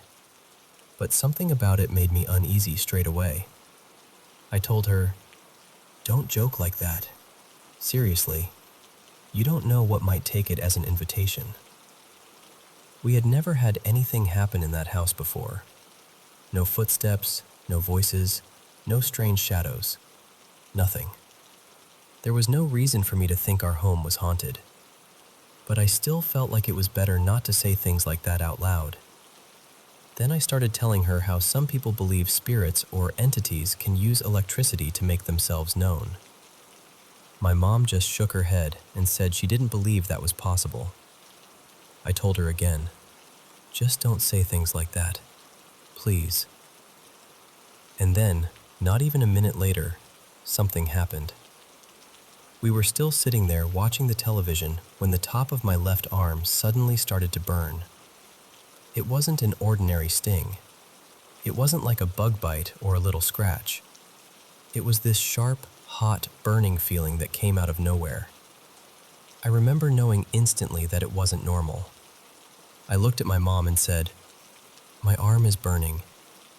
I think something scratched me." I pulled up the sleeve of my shirt, and right there on my skin, a red mark was starting to appear. We both watched it darken in front of us. And it wasn't just a line. It was shaped like a big letter Z. My mom and I froze. I don't think I've ever seen her look that frightened. I know I was terrified because I started shaking. My boyfriend Caleb was in another room at the time, so I got up and went straight to him. I showed him my arm, and he just stared at it. He was completely shocked, too. None of us could explain it. But once the fear hit me, something else came with it. Anger. I was angry that something had come into our home. I was angry that something had hurt me. And I was especially angry because I wasn't even the one who had made the joke. so I stood there and spoke out loud to whatever might have been with us. I said, "You are not welcome here. You have no right to touch me or hurt me. You need to leave this house now." My mom apologized too. She said she was sorry for what she had said, that she had only been joking. After that, we turned the television off. The whole room felt different, like the air had gone too still. Since that night, nothing unseen has ever hurt me again. I've never had another mark appear on my body like that. But I still think about it, because it was honestly one of the most frightening things I've ever experienced. I don't know what came into our home that night. I don't know if it was already there, if it was passing through, or if it somehow took her words as a challenge. And I don't know whether it listened when I told it to leave. What I do know is this: there was no way I scratched myself. My hands were down at my sides while I was watching television. Nobody was sitting close enough to touch me. And the arm that got scratched was against the side of the sofa, right by the wall. So I still wonder about that Z. What did it mean? Why that shape? And why me?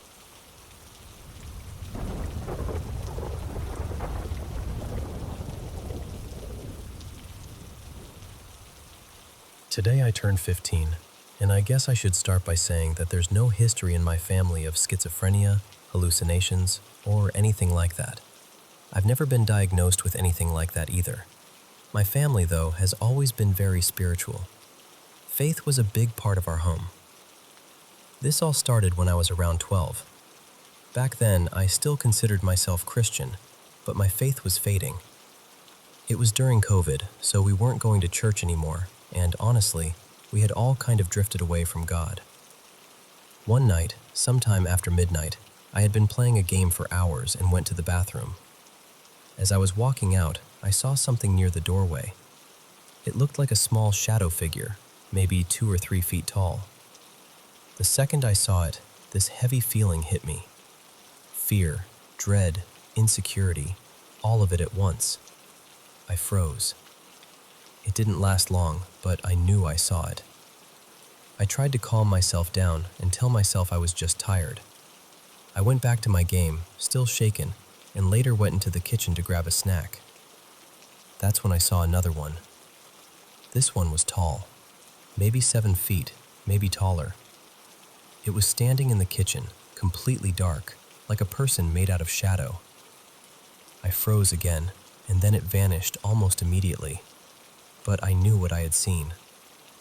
A few nights later, it happened again, except this time I felt the dread before I saw anything. The whole house felt wrong. The air looked darker, almost like black fog or smoke moving through the rooms. I've heard people call it black mist, and that's honestly the closest way I can describe it. I was sitting on the couch, and suddenly I started seeing shadow figures everywhere. I heard sounds that reminded me of lions roaring, and these huge stomping noises, like something massive was walking above or under the floor. The lights flickered. Even my cats started panicking, running around like they could sense it too. I went straight to my mom's room and told her what was happening. We prayed together, and after that, things finally calmed down. By the time I was 13, my family knew about what I had been seeing. Honestly, those experiences scared me back into Christianity. We started going to church more often again, and we even had older priests and spiritual leaders come to our house to pray over it and pray over me. For a while, the shadow people terrified me, but the more it happened, the more I got used to them. They started affecting me less. I learned the feeling that came before they showed up. It was almost like I could sense them coming. When that happened, I would play worship music, pray, and remind myself that I was okay. One strange thing I noticed is that when I talk about them at night, they seem to become active again. So I try not to do that too much. But not all of them felt evil. That might sound strange, but it's true. I've seen a few that didn't scare me at all. Some seemed almost harmless. A couple of times, I thought I saw one wave at me from the corner of my eye. Others just watched from a distance and didn't do anything. At this point, I still see them sometimes, but I'm not as afraid as I used to be. Some of them almost feel familiar now, like they've just been around for so long that I don't react the same way anymore. I know some people are going to say, "This is fake," or "You definitely have some mental illness." I understand why people might think that. I'm not here to argue with anyone. I've actually left out a lot, and I've softened some parts because the full story is hard to explain. But to me, this was real. Whether it was something spiritual, something in my mind, or something I'll never fully understand, I don't know. And honestly, I'm not sure knowing the truth would change what I experienced. I'm just sharing what happened to me. I've also had experiences where I believe I saw angels, or maybe watcher angels, but that's probably a story for another time. There are a lot of details I left out so this wouldn't get too long, but if anyone has questions or wants to say something, I'm open to answering.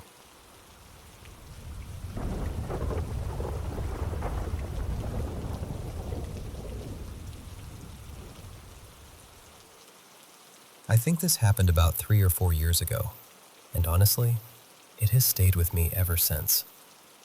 I've talked about it with a few people close to me, and most of them say the same thing. They think I had some kind of paranormal encounter. I don't really like saying that. I still try not to believe it, but I also can't explain what happened. This was around 2020, maybe a couple of months after lockdown started. I was staying at my parents' house at the time, mostly to help them out while everything felt so uncertain. They had a 2-story house. The bedrooms were all upstairs, and the kitchen, living room, and main areas were downstairs. The staircase was shaped kind of like an L, so you couldn't see the first floor from the second floor, or the other way around. When you reached the top of the stairs, you were facing the guest room wall. That was the room I was sleeping in. To the left, there was a long hallway that led to my parents' bedroom and the bathroom, so anyone going upstairs had to pass right in front of my door. One Saturday night, it was late, probably close to 1 in the morning. I was in the guest room reading, and my mom, Marla, was downstairs working on one of her little knitting projects. She had been excited about finishing this small wool figure, so it wasn't unusual for her to stay up late when she got into something like that. After maybe an hour or so, I heard someone coming up the stairs. A moment later, I saw my mother walk past my open door, heading down the hallway toward her bedroom.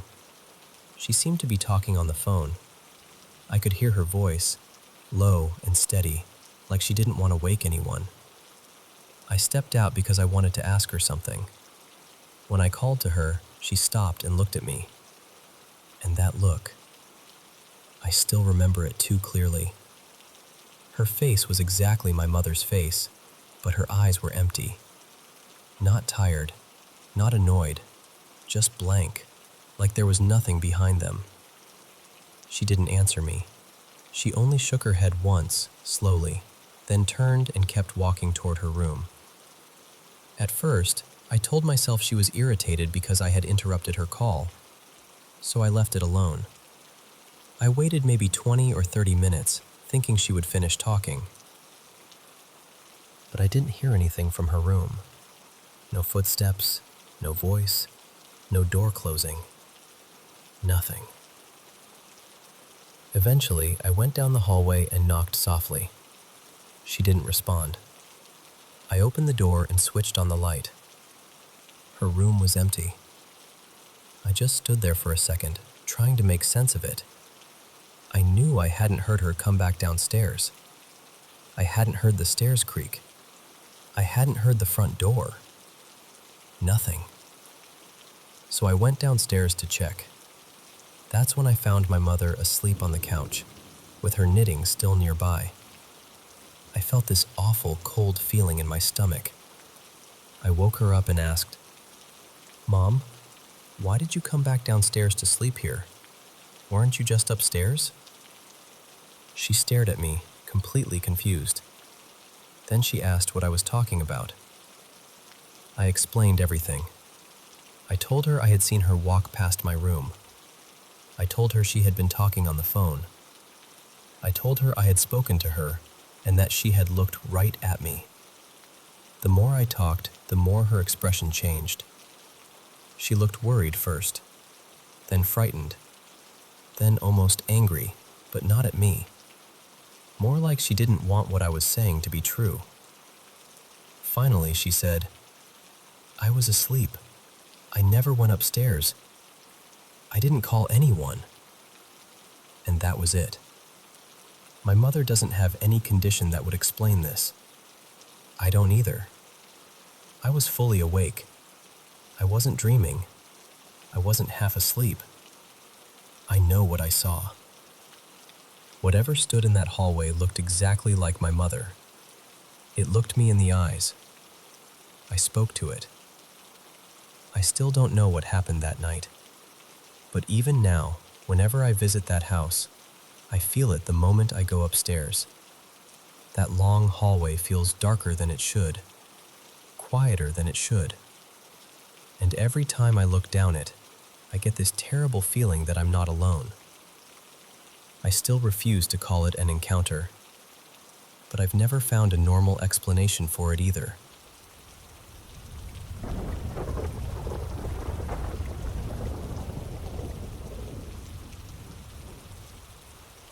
I need to tell this exactly as I remember it, because honestly, I still don't know what to make of it. Something has been following me for almost 7 years now. And when I say following me, I mean it has come with me from place to place, no matter where I've lived. I used to think maybe it was tied to one location. Now I'm not so sure.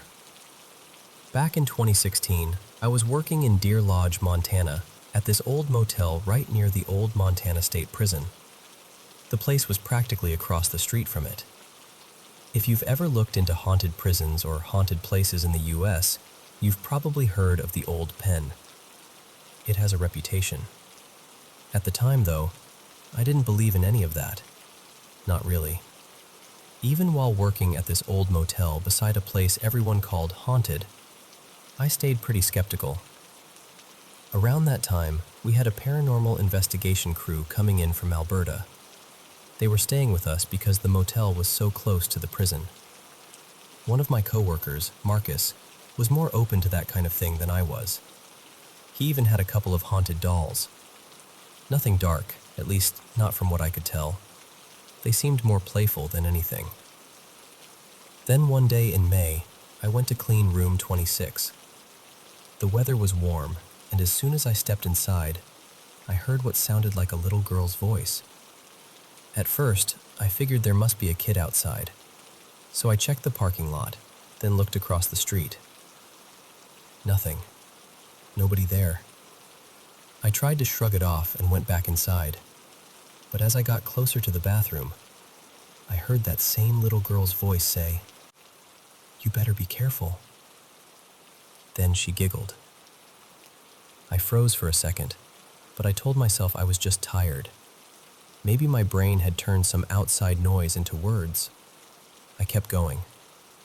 I was about to clean the sink when another voice cut through the room. This one was different. It sounded like an older woman, stern, sharp, like she was standing right next to me. She said, "Get out now." And I did. I walked straight out of that room and called Marcus. I asked him to come check it out because I was too shaken to go back in by myself. He looked around, but he didn't find anything. No guests hiding, no radio left on, no explanation. He finished cleaning the room for me. When we got back to the lobby, I glanced up toward room 26 because I had this awful feeling that I'd forgotten something. That's when I saw them. 2 red orbs. They were just there, glowing from inside the room. And then I heard this horrible scream, but not with my ears. It was inside my head. It was blood-curdling. After that, for the next year, every time I tried to go into that room, I'd see those red lights reflected in the mirror. And every time, I'd hear that voice scream, "Get out." Eventually, I stopped trying. I couldn't handle it anymore. When I finally left Deer Lodge, I thought it was over. I moved away, got on with my life, and honestly, I mostly forgot about what had happened at that motel. Until one night, I woke up with this feeling that someone was in my room. You know that feeling when the air changes? When your body knows before your mind does? I looked toward my TV, which was off, and in the dark reflection of the screen, I saw two glowing eyes staring back at me. Then came the scream. After that, it started happening every couple of months. Sometimes I'd see the eyes in a window, sometimes in a mirror, sometimes in anything reflective enough to catch the dark. It got worse after my grandma passed away. I was very close to her, and after she died, the first few times I saw the eyes, I'd hear the scream, and then I'd hear her voice. She would say something like, "It's going to be okay, cub." That was what she used to call me, so at first, it felt comforting. It felt like maybe she was there with me, like maybe she was protecting me. But then other things started happening. I've seen an older woman in a long, old-fashioned dress, a full-body apparition. I saw her once back at the same motel where all of this started. I saw her once near a reservoir where I drive for work, and another time, I saw her near Flathead Lake. Over the past year, the eyes and the scream have become more frequent. It went from every other month to monthly to every couple of weeks to weekly. Now it happens every other day. And the worst part is, whatever this thing is, I think it has started mimicking my grandma. The voice doesn't feel comforting anymore. The things it says have changed. They've gotten darker, crueler. It says things like, "It's okay to give up," or, "Imagine how peaceful it would be if you were gone." That scares me more than anything else. I've seen those eyes in my windshield while I'm driving. I've seen them in windows, mirrors, and anything that can reflect back at me. I don't know what this is. I don't know if it came from that motel, that room, the prison, or something else entirely. But I'm afraid it's going to hurt me. Or worse, I'm afraid it's going to push me into hurting myself or someone else. I know this sounds impossible. I know it sounds like a long shot, but I need advice. Because whatever this is, it has been following me for years. And I don't think it wants to stop.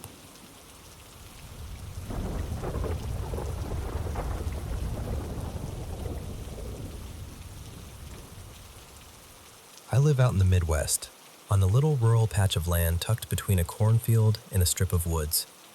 I stay in a camper there, and I've lived in this county my whole life.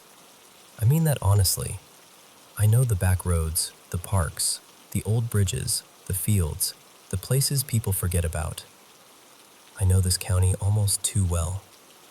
And after everything I've experienced out here, I've come to believe there's something in these woods. I don't say that lightly. I think they're crawlers. I'm as sure as I can be without having one standing right in front of me in daylight. There's a forest park near the middle of town that I've hated at night since I was a kid. Even back then, before I had words for it, that place made my skin feel too small. When I got older, my cousin and I used to go there at night because we thought scaring ourselves was fun. We never stayed long. Every time, I had this feeling that something was watching from just outside the reach of our flashlights. A few years ago, after I got married and started settling into life, I'd take my big black German Shepherd Fenwick on night walks. He's a huge dog, around 120 pounds, steady as stone, and he knows he looks intimidating. Most nights, I'd walk toward that park, but I usually wouldn't go inside. The first strange thing happened about 5 years ago. Fenwick and I were walking near the woods when everything suddenly went silent. Not quiet, silent. The kind of silence that feels deliberate. Fenwick started acting nervous, which was completely unlike him. Then I heard rustling in the trees, moving along with us, keeping pace. I couldn't see anything, but I felt stalked. I finally turned around and ran home with him. That was the first time, but it wasn't the last. Last year, things got worse.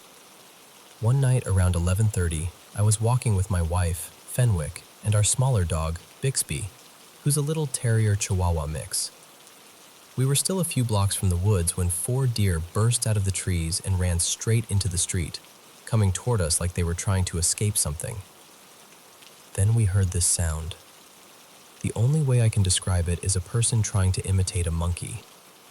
At the time, we laughed nervously and told ourselves it was probably kids messing around. But later I read someone else describe hearing that exact same sound, and I stopped laughing about it. When we got closer to the tree line, we saw 2 reflective eyes staring at us. There was a shape there too, just barely visible. Tall, still, watching. Then came a deep growl, followed by this low hissing noise. Both dogs noticed it. Fenwick locked onto it, and Bixby started growling under his breath. I posted about it in a local community group, mostly to see if anyone else had seen anything weird. People started telling their own stories. Same park, same woods, same feeling. Around that time, I started working as a tour guide and maintenance worker for a rail bike company. We use old railroad tracks that run through parts of the county most people can't reach unless they come in from the river and climb these steep, loose hills. The route goes under an old bridge and over 2 long train bridges. One of them is about 150 feet above the forest. In the fall, we sometimes worked until midnight. The last tours would go out around 9 p.m., which meant the final stretch happened in complete darkness. One night, we were running about 20 minutes behind. I was stationed alone at the high bridge. By the time we got there, it was pitch black except for the stars. My coworkers dropped me off, stayed until the first customer cart arrived, and then left me there. I gave the safety speech, chatted a little to buy time, and then sent the cart across. Then I was alone. For about 20 minutes, the radios barely worked, just static. That almost never happened. I kept seeing movement in the tree line below. I heard fast footsteps moving all around me, from different directions. I had a floodlight above me, which suddenly felt like the worst idea in the world, because anything out there could see me perfectly while I couldn't see beyond the light. So I shut it off and used my own flashlight. That's when I started catching glimpses of pale skin moving fast between the trees. When the next customer cart finally came around the bend, I flipped the floodlight back on and tried to act normal. There was a little boy in the cart who was already afraid of the dark, and I didn't want to scare him. But while I was finishing the safety speech, I heard movement right behind me and spun around, flashlight up, swearing before I could stop myself. I told them it was probably a deer. I don't think it was a deer. That same night, one of my co-workers was stationed at a rural intersection beside a huge cornfield. He told me later, privately, that something had been moving in the corn and whispering his name, trying to get him to come into the field. His radio was out too, during the same stretch of time mine was. Another night, that same co-worker and I were riding back on the lead cart. We were ahead of schedule, so we stopped in the middle of the high bridge and looked at the stars. From up there, you can hear for miles. Dogs barking across the river, wind in the trees, everything. Then the whole forest went silent. A moment later, we heard it again. That human monkey sound, then growling. My coworker looked at me, dead serious, and said we needed to leave right then. So I drove us out of there as fast as that cart would go. Not long after, he moved out of state. Other things happened too, not just to me. Every coworker seemed to have at least one story, but I'm only telling mine here. Late that fall, around the middle of November, I drove through the town park at about 2 a.m. I couldn't sleep, so I had Fenwick with me, the windows cracked, and an old CD playing while I took the road through the trees. The second I passed the entrance, I felt wrong. I'm not someone who scares easily, but that park at night does something to me. It isn't ordinary fear. It feels older than thought, deeper than fight or flight. The farther I drove in, the worse it got. I didn't turn around because I was already past the halfway point, and turning back would have kept me in the woods longer. So I sped up where I could. Then I rounded the last curve and saw it. A pale, skinny humanoid thing, tall and stretched-looking, crawling on its hands and feet across the road. Fast. Not animal fast. Wrong fast. Maybe 20 miles an hour. We don't have bears here. The only things around that size are deer or people, and this was neither. It crossed from my right side into the trees on the left. Fenwick saw it too. He lost his mind. This dog doesn't bark at animals. He doesn't even care about most other dogs. But he went ballistic, snarling, trying to force himself through the cracked window, almost foaming at the mouth. I've raised him since he was born, and I'm a certified dog trainer. I have never seen him act like that. After that, I became a little obsessed with the park. I don't know why. Maybe part of me wanted proof. Maybe part of me wanted to convince myself I had imagined it. Recently, I walked there at night from my camper with Fenwick. I will never do that again. As we reached the entrance, a huge owl flew past my head so close I could have touched it. That alone made me uneasy. Then, as soon as we entered the park, the nausea and anxiety hit me hard. I walked a few hundred yards to the only streetlight in the whole place, turned around, and faced the woods. Fenwick and I stood there for about 10 minutes. Neither of us moved. The silence was overwhelming. Every tiny sound made me jump. Fenwick kept staring at one spot in the trees, stiff and focused. I swear I saw eyes back there, just for a second at a time. Eventually, I forced myself to walk out. I haven't gone back since.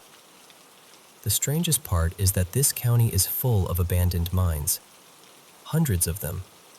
Old tunnels, sealed shafts, forgotten openings scattered under the hills and woods. I don't know if that matters, but out here at night, it feels like it does.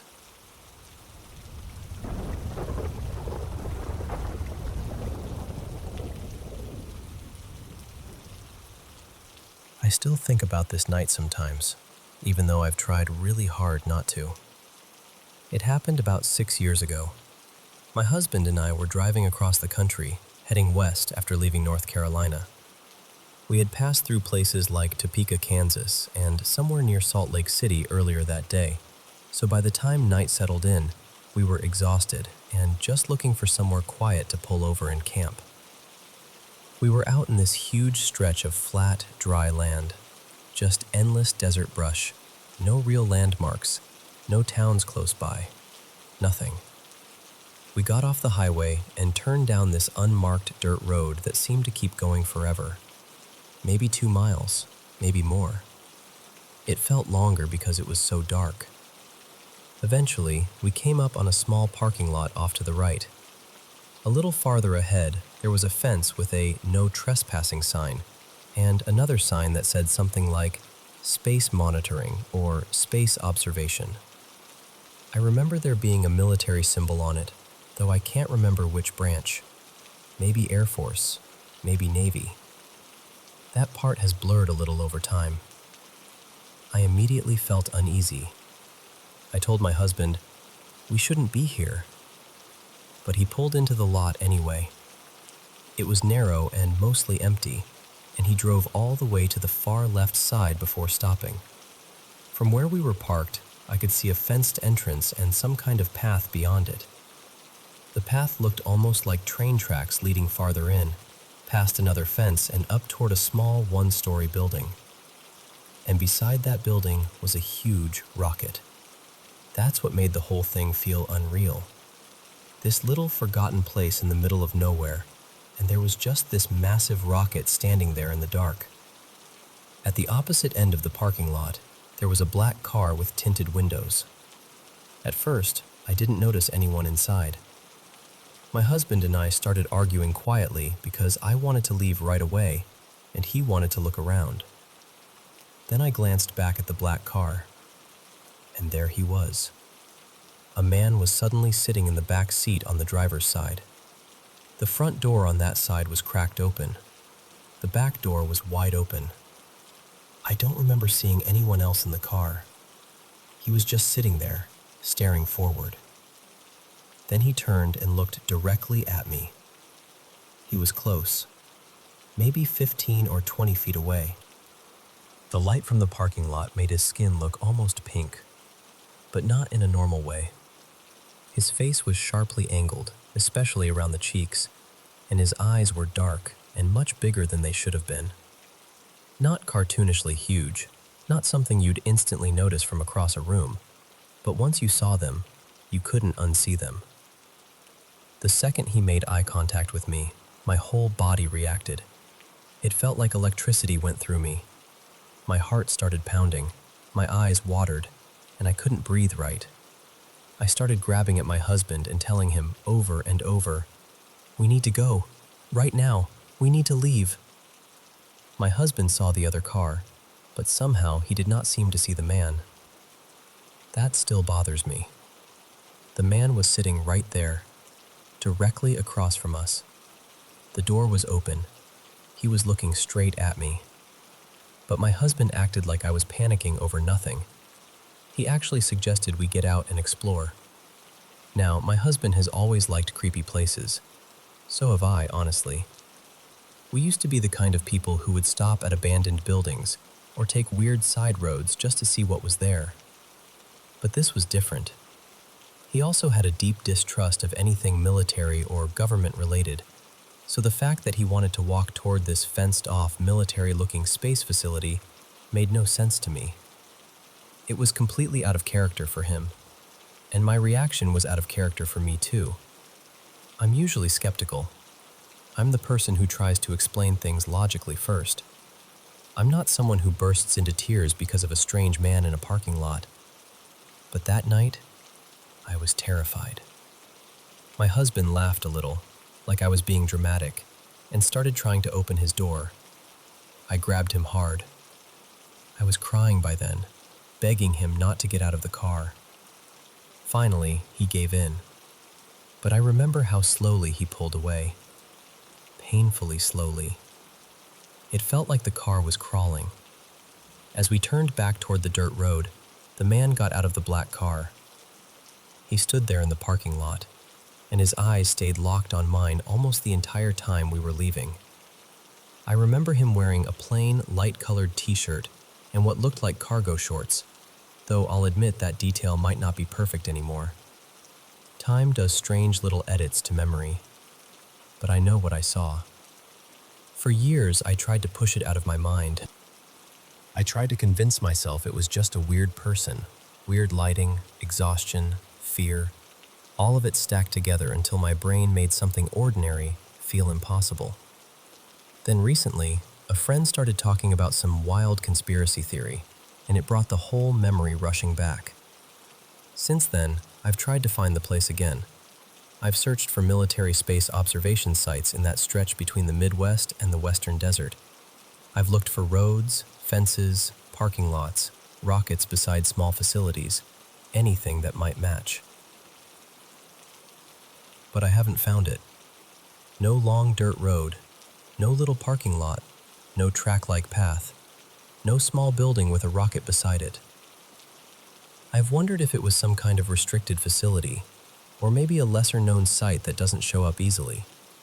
I don't know. I just want to find it so I can see whether anyone else has ever been there, or whether anyone has had a similar experience in the same place. It remains the most frightening thing that has ever happened to me, and even now, just talking about it, I can feel that same chill in my chest.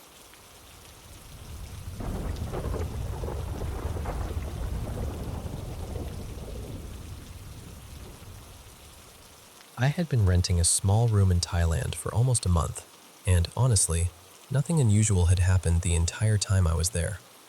No weird sounds, no eerie feelings, no flickering lights, nothing. But on one of my last mornings there, I woke up and immediately felt that something in the room had changed. It's hard to describe, but I knew I wasn't alone. There was a presence in the room with me, and I knew it was male. Not guessed, not imagined, knew. I sat up in bed, and standing near the door was a man. The door was closed behind him, which made it even stranger. For a second, my half-awake brain tried to make it normal. I thought maybe it was the guy staying in the room next to mine, like maybe he had somehow walked in by mistake. But then, I tried to actually look at him, and I couldn't.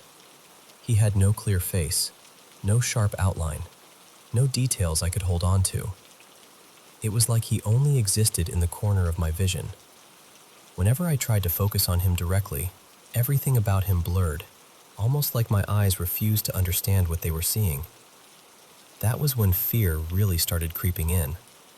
I realized, very suddenly, that I wasn't looking at a living person.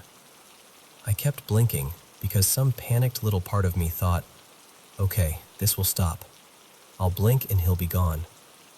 So there I was, sitting upright in bed, blinking over and over like I could reboot reality with my eyelids. But he stayed there, still, silent, just standing by the door. After maybe 10 or 15 seconds, I reached for my glasses, thinking maybe I just needed to see properly. But when I put them on and looked back toward the door, he was gone. Nothing there. The room felt normal again, but I didn't.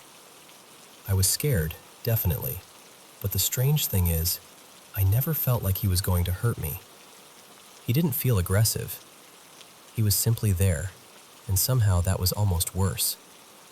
I convinced myself I must have hallucinated. That was the cleanest explanation, so I grabbed onto it and tried to go through the day like nothing had happened. Later, my host Molly called and invited me to go to the market with her and some relatives who were visiting. I said, "Yeah, of course. Also, I think I saw a ghost this morning." There was a pause. Then she said, "Wait, did you actually? Come downstairs right now." So I went down to her part of the house, and she was sitting there with her family. That was when she told me, very calmly, that the house was haunted.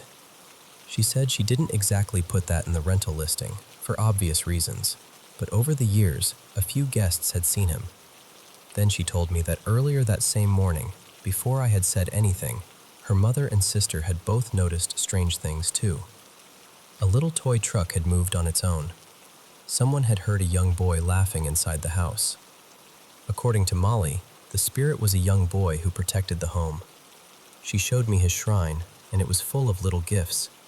Snacks, toys, bright things a child might like. It was tender and unsettling at the same time. Then she told me something that made my skin prickle. The night before, her family had been talking about how I was leaving soon. She thought maybe he had come to say goodbye.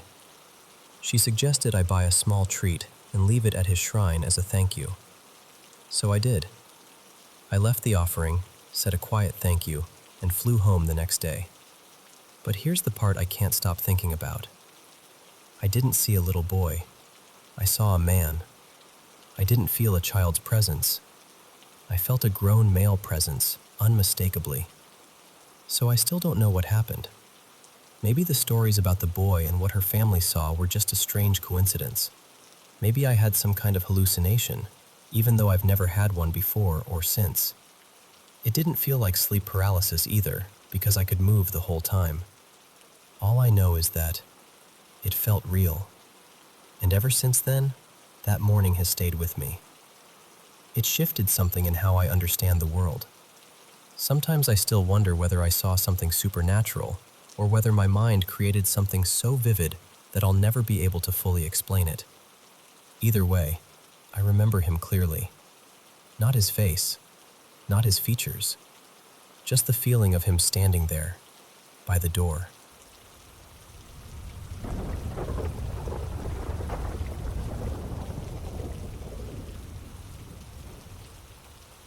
This happened back in January of 2017, when I was 14.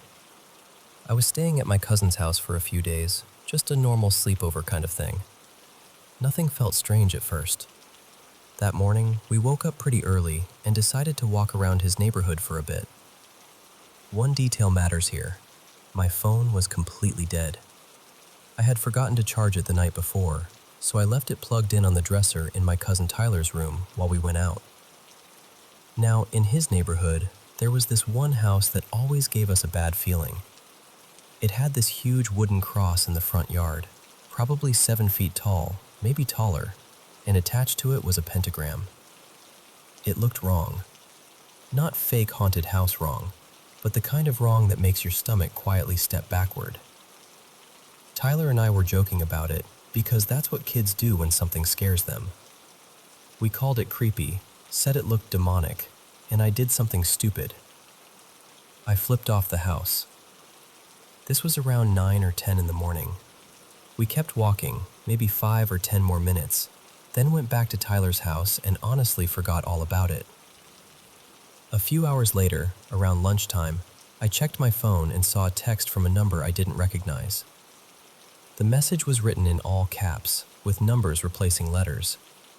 It said something like, W3D1D not a precate your little grester. My whole body went cold. There were more messages after that, long ones, weird ones. I don't remember every word anymore, but I remember the feeling. It was like whoever was texting me knew exactly what I had done that morning. I started apologizing. I was 14, terrified, and I kept begging them to stop. But the messages kept coming. And it couldn't have been Tyler. He was sitting right beside me, watching it happen, and he looked just as scared as I felt. Then they sent a photo. It was the front of Tyler's house. We ran to the window and looked outside, but there was nobody there. No car, no person on the sidewalk, nothing. The texts continued for about an hour. One of them said, W3 man no harm, only justic. And then the worst part happened. My mom texted me asking, "Is everything okay?" I had not told her anything. I hadn't called her. I hadn't mentioned the messages to anyone outside that room. So I opened the conversation with her, and I saw that my phone had sent her something by itself. It was a strange, broken message with 666, the word death, and my own contact name inserted into it. At the time, I had saved my own contact in my phone under a goofy name with a hand sign emoji. Somehow, that exact name appeared in the message sent to my mom. I had no idea how to explain it. I didn't send it. I didn't even understand what it meant. My aunt tried calling the number over and over, but every time she did, it said the number wasn't in service. Whoever it was, they were hiding behind a spoofed number. By then, I just wanted to go home. Tyler and I looked out toward the backyard at one point, and we could see the roof line of that strange house from there. Dozens of black crows were lined up across it. That was when I broke. I called my mom crying. I genuinely thought something had attached itself to me, or that I had triggered something I didn't understand. After I went home, the messages stopped. For almost a year, I refused to go back to Tyler's house. Then, sometime in 2018, I finally visited again. I had been there maybe an hour or two when my phone buzzed. It was a text from a different, unknown number. Just coordinates. I didn't even open a map.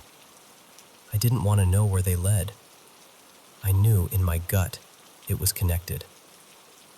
I blocked the number immediately, deleted the conversation, let my phone die, and handed it to my aunt. I told her not to give it back until I was leaving. For the next couple of years, I kept location services turned off on everything I owned. I was convinced someone, or something, had found a way to track me. There were other things too. Knocking on windows when Tyler and I were home alone. Little incidents that made us feel watched. but the texts were the part that stayed with me. People always ask if Tyler could have been pranking me. No. He was 11 or 12 at the time, and he was genuinely terrified. He still remembers it the same way I do. People also ask why we didn't go confront whoever lived in that house. But I was a scared 14-year-old kid. In my mind, even stepping onto that street again might make the messages start. The part I still can't explain is how they got my number. My phone wasn't even with me when I made that gesture. I lived about 2 hours away, so nobody in that neighborhood should have known who I was. I don't know how my phone sent that message to my mother. I don't know how they knew where I was. And I still don't know if it was a person with some strange technical skill or something much darker. All I know is this. I did something stupid in front of that house, and a few hours later, something answered.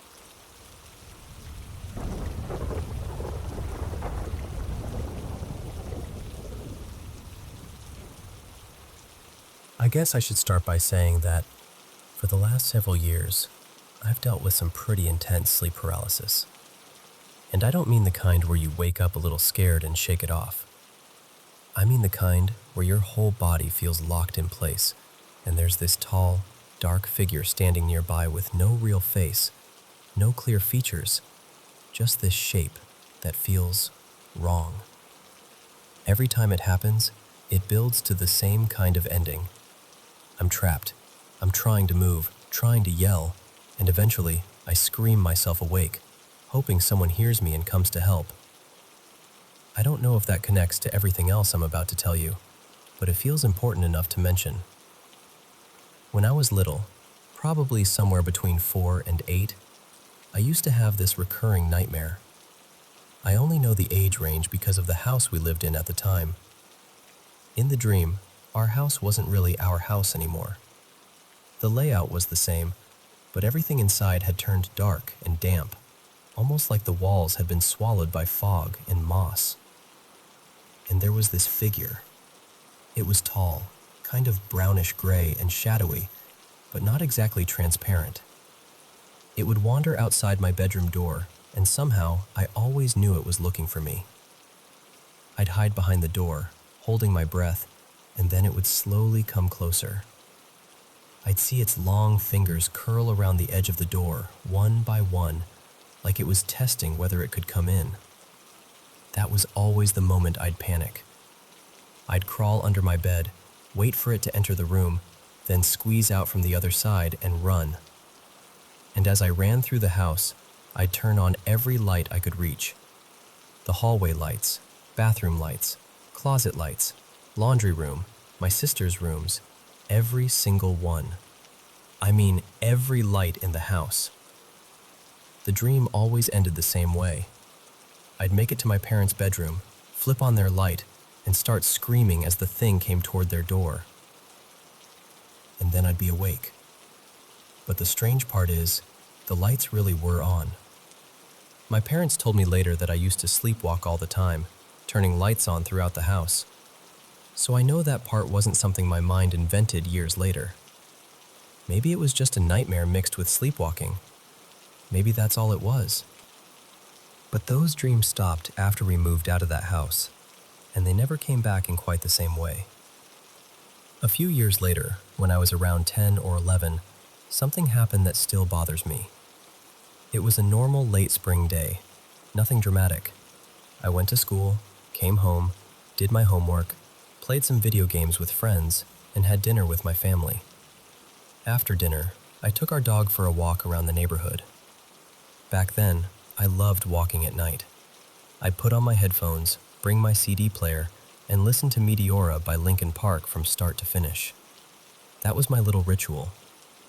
But that night, my CD player cut out halfway through Don't Stay. I remember that clearly. So I took off my headphones and just kept walking because our dog knew the route anyway.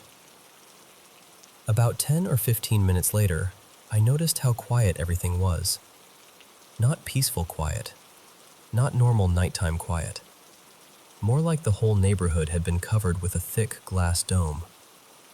We lived near a busy road, and we weren't far from an airport, so there was always some kind of background noise. Cars, planes, engines, something. But that night, there was nothing. I looked up and saw a plane coming in low toward the airport. It should have been loud. Instead, it passed overhead in complete silence.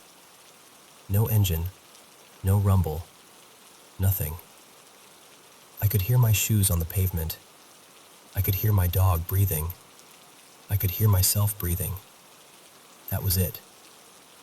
Another plane passed overhead a little later, and again, there was no sound at all. I tried to explain it away. Maybe the wind was strange. Maybe the weather was carrying the sound somewhere else. I didn't know. I just kept walking. Nothing else happened after that. I got home, went to bed, and as I was drifting off, I had this deep, sinking feeling in my stomach, like something had tilted underneath me. Then I slept. At least, I think I did. I woke up the next morning a little before 5, about 2 hours earlier than usual, and I felt awful. Not tired in a normal way. I felt like I hadn't slept at all, like I'd been awake all night without knowing it. I was foggy, shaky, almost delirious. Then my lower back started itching. I reached back to scratch it and felt 2 scabs directly on my spine. They were both about the size of a quarter, perfectly round, one just above the other. I got scared and went straight to my mom. She looked at them and asked what I had fallen on. But I hadn't fallen. I hadn't backed into anything. I hadn't been lying face down with something pressing into my back. There was no blood on my sheets, no blood on my shirt, nothing. They were just there. And the strangest part was that they healed completely in 2 days. No scar, no mark, nothing left behind. But even now, all these years later, I can still feel exactly where they were when I think about it. Then, just last night, more than 20 years after that, something happened again. I woke up at exactly 4 in the morning, wide awake, with this strong feeling that I was being watched. I sat up and looked around the room, but I didn't see anything. Nothing out of place, nothing standing there. Still, I couldn't shake the feeling, so I went outside for a minute to get some air. Then I came back in and got into bed again. Right as I was about to fall asleep, I heard something heavy running across the roof. Not a branch, not a little animal scratching around. It sounded heavy, fast, like footsteps. I sat up immediately and listened, but it stopped. Nothing else happened. Eventually, I went back to sleep, probably sometime around 4:30 or a little after. But when my alarm went off at 6:30, I felt like I hadn't slept for even a minute. My whole body had that hollow, wrecked feeling I used to get after staying up all night at the game shop when I was in high school. So I checked my Fitbit, thinking maybe I just slept badly. According to the app, I was in light sleep or awake from 3:25 until 4. Then it says I was completely awake from 4 until 5:45. But that's the part I can't get past. Because I know I closed my eyes again. I know I started drifting off before 5. And somehow, the little record on my wrist says I didn't.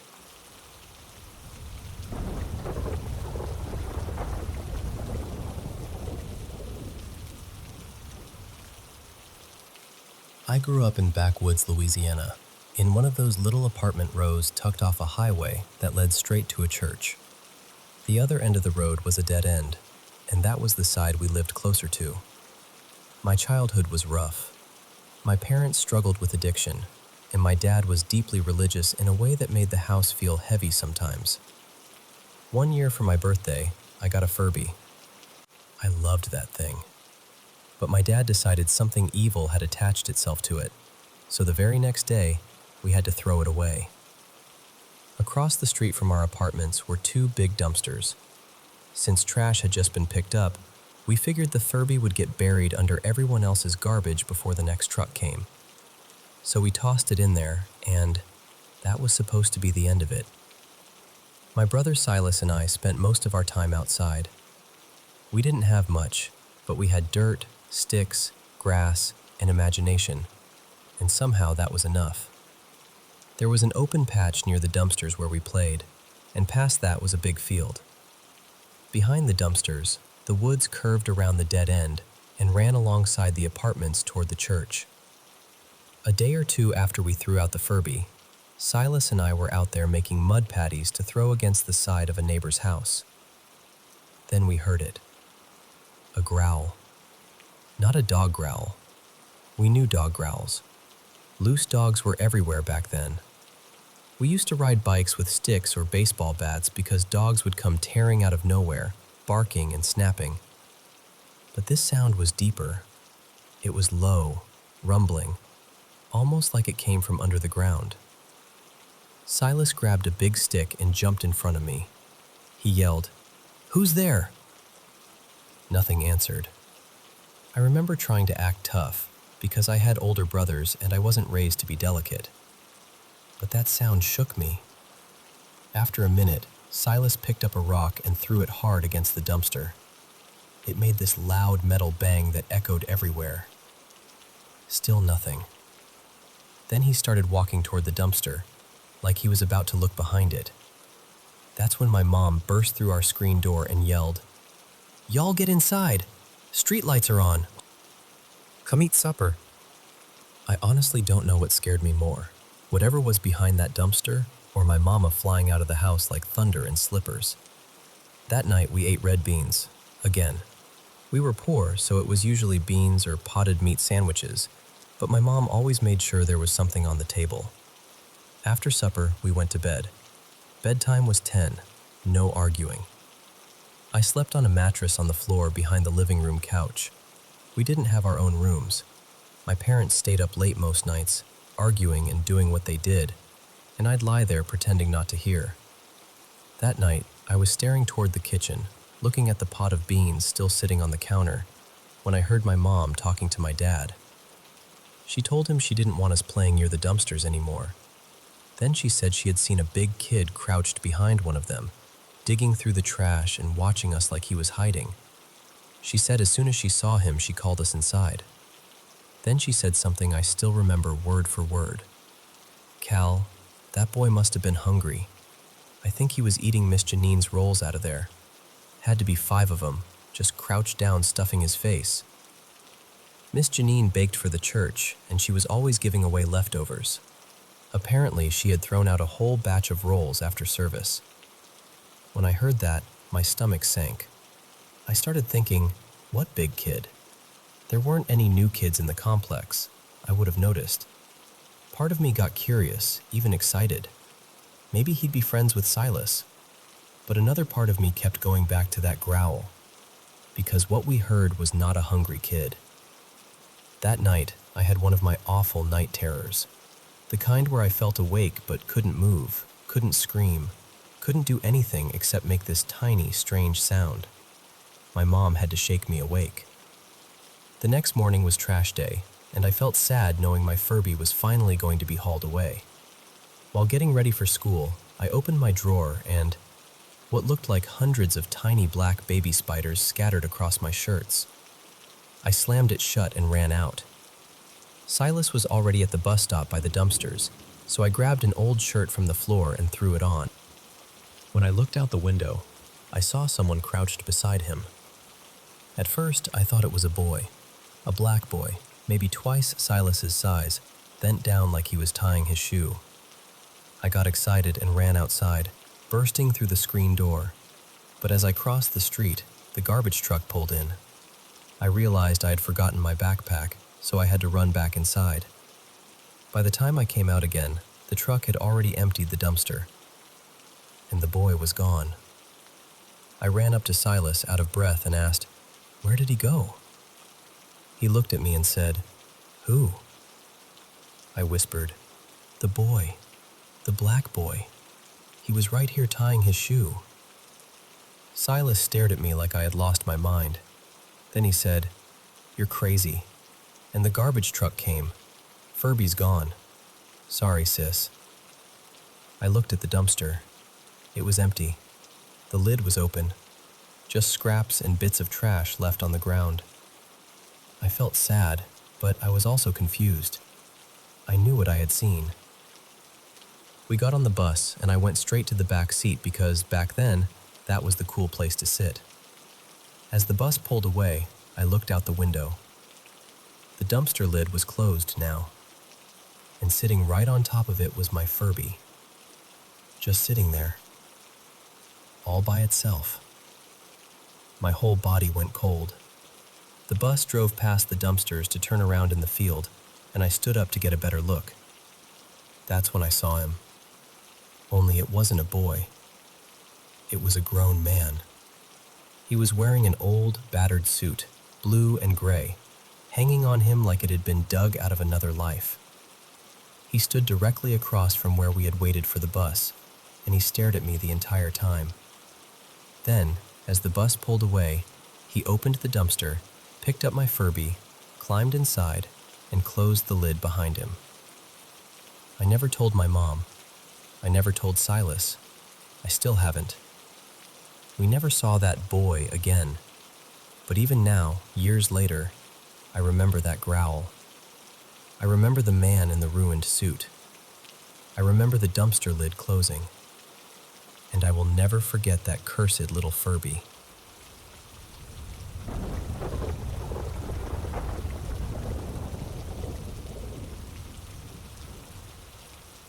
Something happened to me one night that I still think about, even though I understand it differently now. I was driving along this quiet, two-lane highway pretty late, maybe around 9:30 or 10 at night, when my car ran out of gas. It was one of those lonely stretches of road where everything feels farther away than it should. No houses nearby, no lights, no gas stations anywhere close. Thankfully, there was a small pull-off on the side of the road, so I managed to back the car down a little hill and get it safely out of the lane. After that, I started calling people. I called friends, family, anyone I thought might be able to help, but nobody could come get me. The nearest gas station was probably 30 minutes away by car, maybe longer, and I didn't have a gas can. One of my friends, Elias, had this little gas-powered bicycle, and he offered to come meet me after work so I wouldn't be alone while I waited. I told him he didn't have to. I didn't want him going out of his way that late. At some point, without meaning to, I fell asleep in the driver's seat. When I woke up, it was somewhere between 2:30 and 3:30 in the morning. The whole night had changed. There was fog everywhere, soft and silver in the moonlight, and the road looked almost unreal. I lifted my head from the steering wheel and looked out through the windshield. That's when I saw someone standing ahead of my car, maybe 70 or 80 feet away, near the bend in the road. At first, I thought it was Elias. The figure was standing by the guardrail, kind of hunched over, like he was using it to hold up his backpack while he searched through it.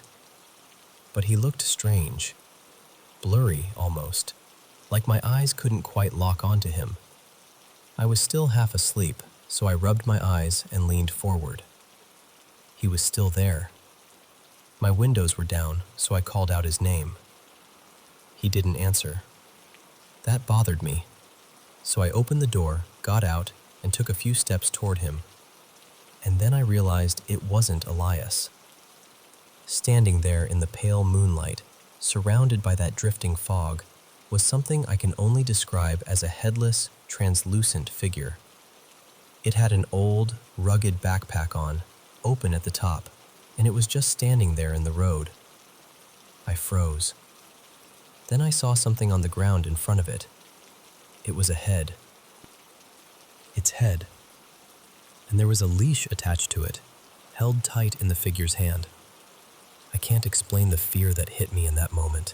It was instant, pure, cold panic. I backed up as slowly as I could, hoping it hadn't noticed me. The head was turned away from me, and I kept praying it would stay that way. Then I ran back to the car, got inside, locked myself in, and tried not to look out again. Somehow, I fell asleep. In the morning, my sister's boyfriend came to pick me up, and we got gas for the car.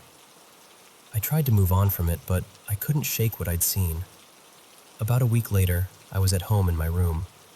It was late, the lights were off, and the TV was casting just enough glow to fill the room with that dim, blue-gray light. I was lying in bed when I caught movement out of the corner of my eye. I turned, and there it was. A head. The same kind of head, or at least that's what it felt like. It was hopping beside my bed, over and over, like it was trying to get up onto the mattress. I was terrified. After that, things got worse. Whenever I lay down or sat still for too long, it felt like the head was trying to take over mine. Sometimes I could see it, sometimes I couldn't. But when it got close, or when it seemed to settle over me, my face and scalp would go numb and tingly. I could even see the faint outline of glasses, like a ghostly rim hovering in my vision. I kept trying to pull it off me, but whenever I dropped it, it would fall straight through the floor and end up in the crawl space beneath my apartment. I lived on the second floor, and I could hear it rolling around down there, trying to get out. Sometimes it would talk to me from underneath the bed. It would try to convince me to let it out again. A few days later, I found this tiny door at the bottom of my hallway closet. When I opened it, I saw the dusty crawl space inside. And somehow, that released it again. I had to fight with it all over. Eventually, I ended up going in and out of psychiatric wards several times. I was diagnosed with schizophrenia, along with bipolar disorder. Looking back now, I know that what I experienced was tied to hallucinations and delusions, but at the time, it was as real to me as anything else in the room. That whole period changed my life completely. The fear didn't just last for a night, or even a few weeks. It went on for a little over 3 years, with other things happening too. Things I saw and heard that I couldn't separate from reality. The first time I went into the hospital was in March of 2020, right when COVID was starting to appear everywhere in the news. Because of what I was already believing, I thought they were going to lock me away forever. I was absolutely terrified. And even now, when I tell this story, I'm not telling it because I want anyone to believe every image exactly the way I saw it. I'm telling it because that fear was real. That night was real to me. And surviving that kind of darkness changes you.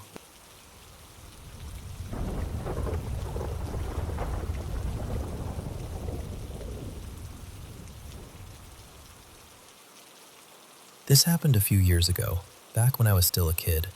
I'm 21 now, living in South Africa, but at the time I must have been around 11 or 12, probably in grade 5 or 6. Back then, sleeping over at my cousin's house was completely normal for me. It happened all the time. Our families lived on the same small piece of land, so it was easy.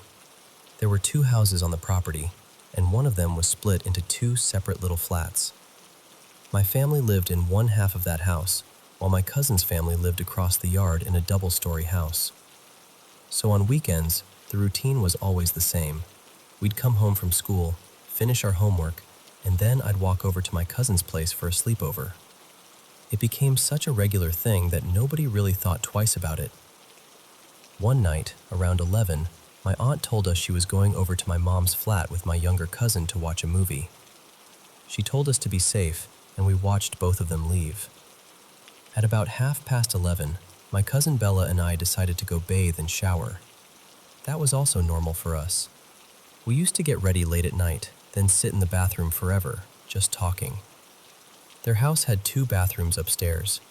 One was in the hallway and only had a bathtub. The other one was inside my aunt and uncle's bedroom, and that one had both a shower and a bath. We always chose that bathroom because Bella liked to shower, and I loved taking long baths. We'd usually put on music, laugh, talk about school, crushes, silly drama, everything 11-year-old girls usually talk about. The layout is important here. My aunt and uncle's bedroom had a main door that locked from the inside. Then the bathroom door also locked from the inside. That night, we locked both doors, just like we normally did.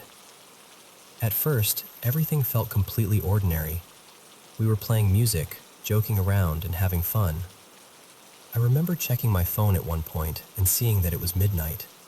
I even laughed and told Bella, "We've already been in here for half an hour." And then we heard footsteps. They were coming from inside the bedroom, just outside the bathroom door. That was the first strange thing, because we had not heard the bedroom door open. Not once. No handle turning, no door creaking, nothing. But the footsteps were there. Slow, clear, getting closer and closer. Then they stopped, right outside the bathroom door. For about a minute, everything went quiet. Then something started banging on the door. Not just knocking, banging.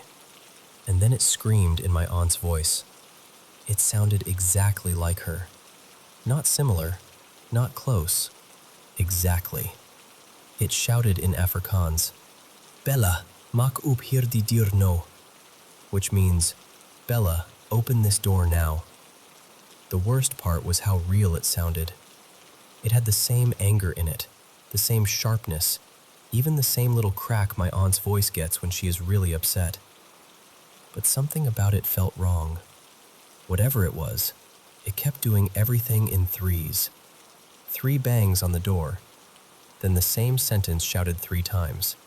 Then again, 3 bangs, 3 shouts. And then it just stopped. The whole room went dead silent. I remember my heart pounding so hard I could feel it in my throat.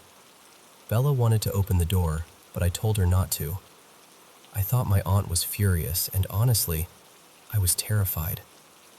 But some part of me also knew that something about this was not right. We stayed in that bathroom for another 10 minutes, too scared to move.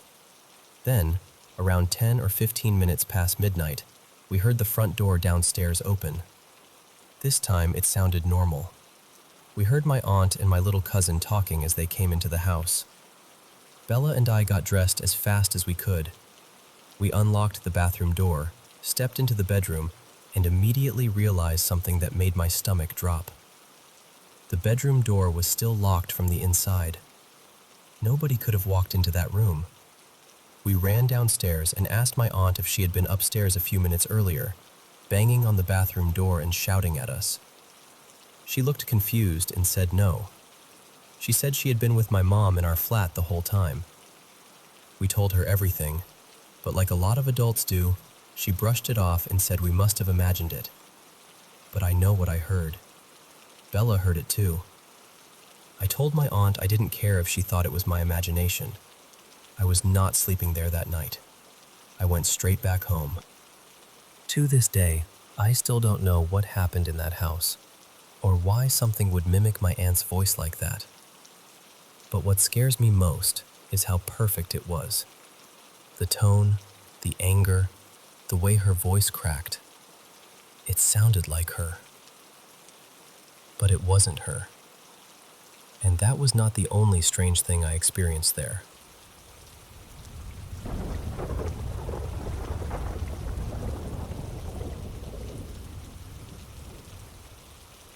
I want to tell you about something that happened to a friend of mine years ago. This wasn't something that happened to me personally, but I've known her long enough to say this. Every time she talks about it, she tells it the exact same way. No extra drama, no changing details, no trying to make it sound scarier than it already was. Just the same quiet, uneasy memory she's carried since she was 16. I'll call her Mara. This happened back in 2008 in a small town in southern Oregon. Mara had been at a friend's house that night, and she was walking home alone. She doesn't remember the exact time, but she knows it was well after midnight. The streets were dark, empty, and still in that way small towns get when everyone has gone inside and the whole place feels like it's holding its breath. She was completely sober. She wasn't tired or half asleep. She was just walking home. At that point, she was only a couple blocks away from her house. She was on the sidewalk near the main road, somewhere between 5th and 6th Street. Her house was over on 7th, so she was close enough to probably already be thinking about getting inside, changing clothes, and going to bed. Across the street, there was a grocery store parking lot, and, a little farther down, an old cemetery. And that's when she saw them. About 50 feet ahead of her, two figures stepped out from the cemetery side of the street and started crossing toward the side she was on. At first, her brain tried to make sense of them. She said they were walking upright, on their hind legs, side by side. One was a little shorter than the other, but both of them were incredibly tall. She guessed at least 7 feet, maybe taller. They were hunched over, thin in a way that didn't look natural, with long limbs and narrow bodies. Her first thought was that they looked almost like deer walking upright, but there was no fur. Their skin looked dark gray, maybe ashy, and smooth from what she could tell in the streetlight. Their arms were held close to their bodies, bent awkwardly at the elbows and wrists, almost like the way people joke about a T-Rex holding its arms. But the strange part was how long those arms were. Their hands hung much farther down than they should have, nearly as long as their legs. She doesn't remember seeing tails. When I asked if they had hooves, she said she thinks they might have, but she can't say that part for certain. What she does remember clearly is that they made no sound, no footsteps, no scraping on the road, nothing. They just crossed the street in silence. I asked her if they had antlers, or if maybe their faces looked like deer, because part of me was trying to find some normal explanation for it. Like maybe they were sick animals, or some kind of strange trick of the light. But she said no. No antlers, no deer-shaped heads, nothing animal-like in the face. Their faces, she said, were closer to human. Not exactly human, not right, but human enough that it made the whole thing worse. The features were there, just slightly wrong, like something had copied a person from memory and missed a few important details. Mara froze the moment she saw them. She said she couldn't move at first. She just stood there on the sidewalk, watching these two tall, bent figures cross the empty street together. And the strangest thing was how calm they seemed. They didn't run. They didn't look around. They didn't seem startled.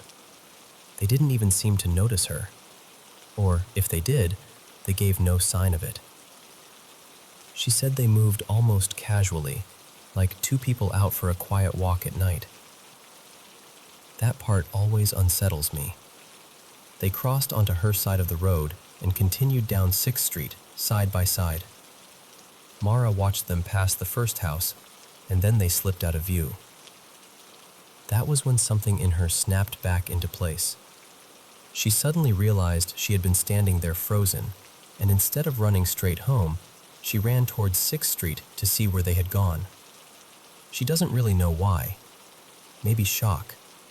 Maybe curiosity. Maybe her brain needed proof that she had actually seen what she thought she saw. But when she reached the corner and looked down the street, they were gone. Completely gone. There was nowhere obvious they could have disappeared to that quickly. They hadn't been moving fast. They hadn't been running. They had been strolling, slowly and silently. But in the few seconds it took her to reach the corner, they had vanished. That was when the fear really hit her. She turned around and ran the last block to her house as fast as she could. She didn't stop until she was inside. The next morning, she told her mom and her sister what had happened. She still says she has never seen anything like those figures before or since. The closest comparison she can come up with is the werewolf form from the Harry Potter movies, the one that's hairless and tall and painfully thin. Except these things didn't have wolf faces. Their faces were more human than that. And that, to her, was the worst part. Mara has only told a handful of people about it.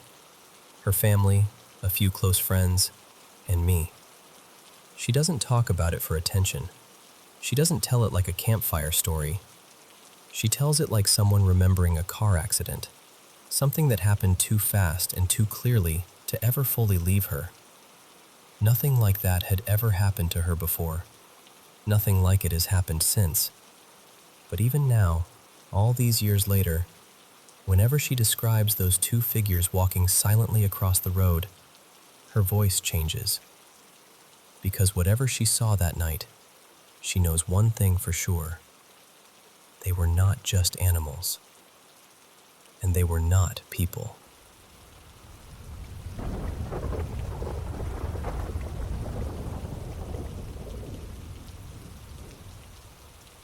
Hi, I'm sharing this because my family and I still don't really know what to make of it. Something very strange happened to my dad, Daniel, just last night while he was driving home from Austria. It was late, somewhere between 2 and 4 in the morning. He was taking a route he knows well, the same one he's driven many times before. He doesn't drink, he wasn't tired, and according to him, he was fully awake and focused on the road. The drive was completely normal at first. Then, when he was maybe 70 or 80 kilometers away from the town he usually uses as a checkpoint, he noticed something in the rearview mirror. A bright light.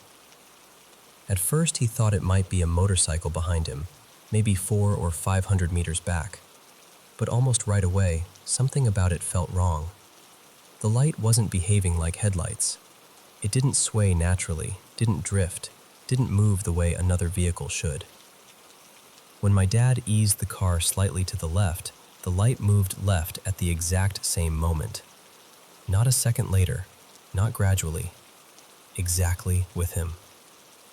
He kept driving, trying to stay calm, but over the next several dozen kilometers, the light kept appearing and disappearing. He said it didn't look like someone switching headlights on and off.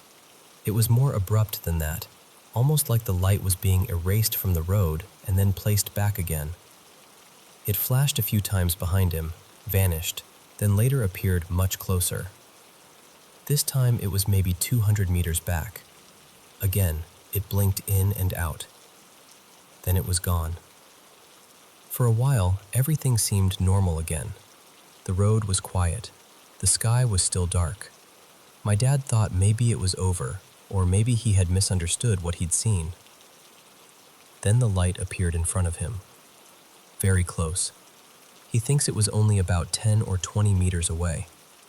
He slammed the brakes and stopped the car. The light stopped too. It didn't move. It didn't come closer. It just stayed there in front of him. He told us he sat there for a moment, trying to understand what he was looking at. He couldn't see a car around it. No body shape, no reflection, no outline, just the light. Eventually, he started driving again. He decided to move into the left lane, thinking he could pass around it. But the moment he turned left, the light turned left too. Perfectly in sync with him. He said that was the part that truly frightened him. He kept going anyway, stayed in the left lane for a short stretch, then moved back to the right. The light showed up again, farther away now. At first he thought it looked like two lights close together, but after staring at it longer, he said it seemed more like 4.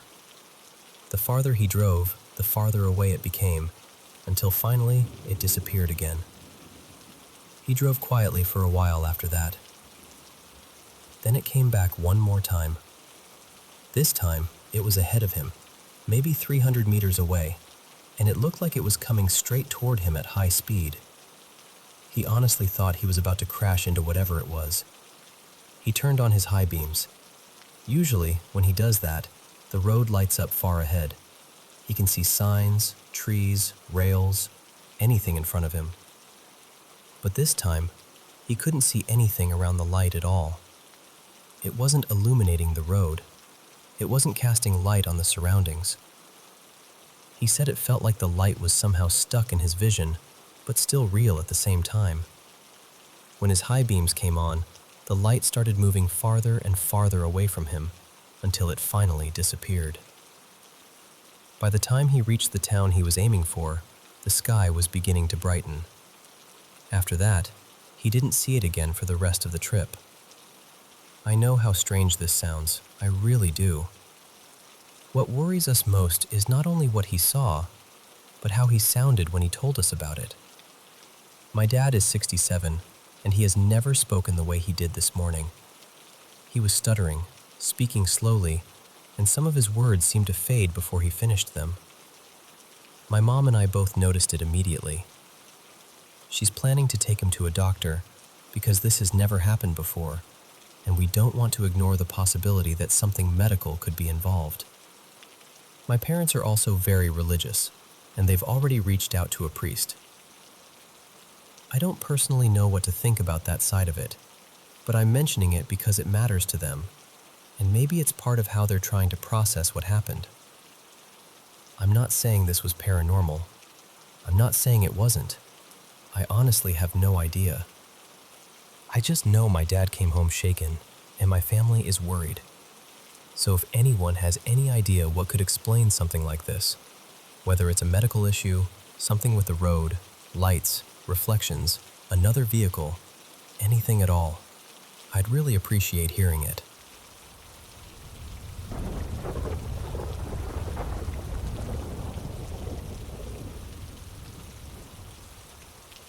Honestly, I still don't know what we saw out there. I'm not saying it was paranormal. I've never really been the kind of person who jumps straight to ghosts or anything like that. But whatever it was, it scared us badly enough that I've been thinking about it for days. So, for context, I live in Northeast Florida, not too far from Jacksonville. This happened late at night, probably somewhere around 11:30.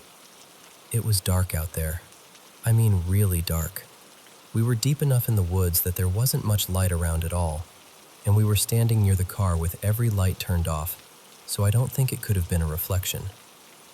The light itself was tiny and white. That's the part that keeps bothering me. It wasn't big or dramatic at first, just this small white light sitting there in the trees about 5 feet off the ground. I was out there with my friend Ray, just hanging around and talking. We noticed the light, but at first we didn't really react.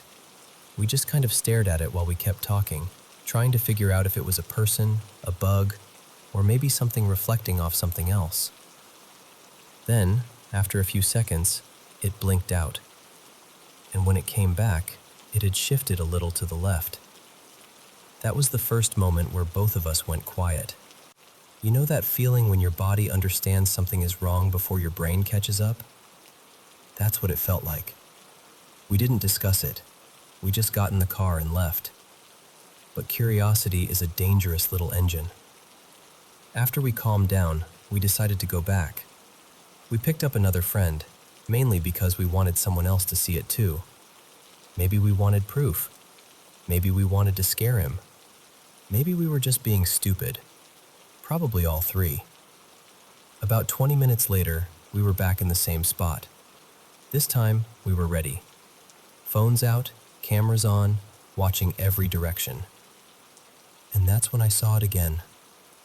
Only this time, it wasn't just sitting there. It looked like it was coming from deeper in the woods, blinking on and off as it moved closer. Each time it flashed, it seemed nearer than before. Then it got close enough that it felt like it was right beside us. And suddenly it flashed way brighter than before. The closest way I can describe it is like someone shining a tiny laser straight at you, except there was no person there, no beam, no sound. Just that sharp white flash, right near us. We screamed, got back in the car, and drove off again. Now, I know coming back a third time sounds ridiculous. Believe me, I know. But once we were away from it, that same curiosity started creeping back in. We kept saying we needed to understand what it was. We told ourselves we'd stay calm this time and actually observe it. So we went back. For a while, nothing happened. Maybe 10 minutes passed. Then the light returned, moving through the woods again. It flashed near us like before, but this time we didn't leave right away. It gave off 3 or 4 flashes while staying mostly in one place. Then it started moving around more, almost like a flying insect, but the flashes were still too bright and too strange. It didn't move the way I expected a normal bug to move, and it still wouldn't show up on camera, no matter how obvious it looked to our eyes. We watched it for maybe 2 minutes before we finally decided we'd seen enough. I've tried to find a normal explanation. I really have. I've looked up insects, reflections, camera effects, swamp gas, everything I could think of. Maybe there is a scientific answer, and honestly, I'd prefer that. I'd rather feel silly than feel like something out there was watching us. But I still can't find anything that matches exactly what we saw. All I know is this: there was a small white light in those woods. It moved closer each time it blinked. It flashed right next to us, and none of our cameras picked up a thing.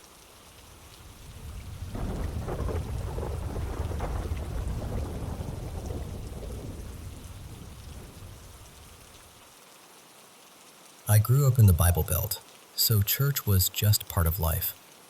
I was taken to services all through childhood, mostly Methodist and Baptist churches.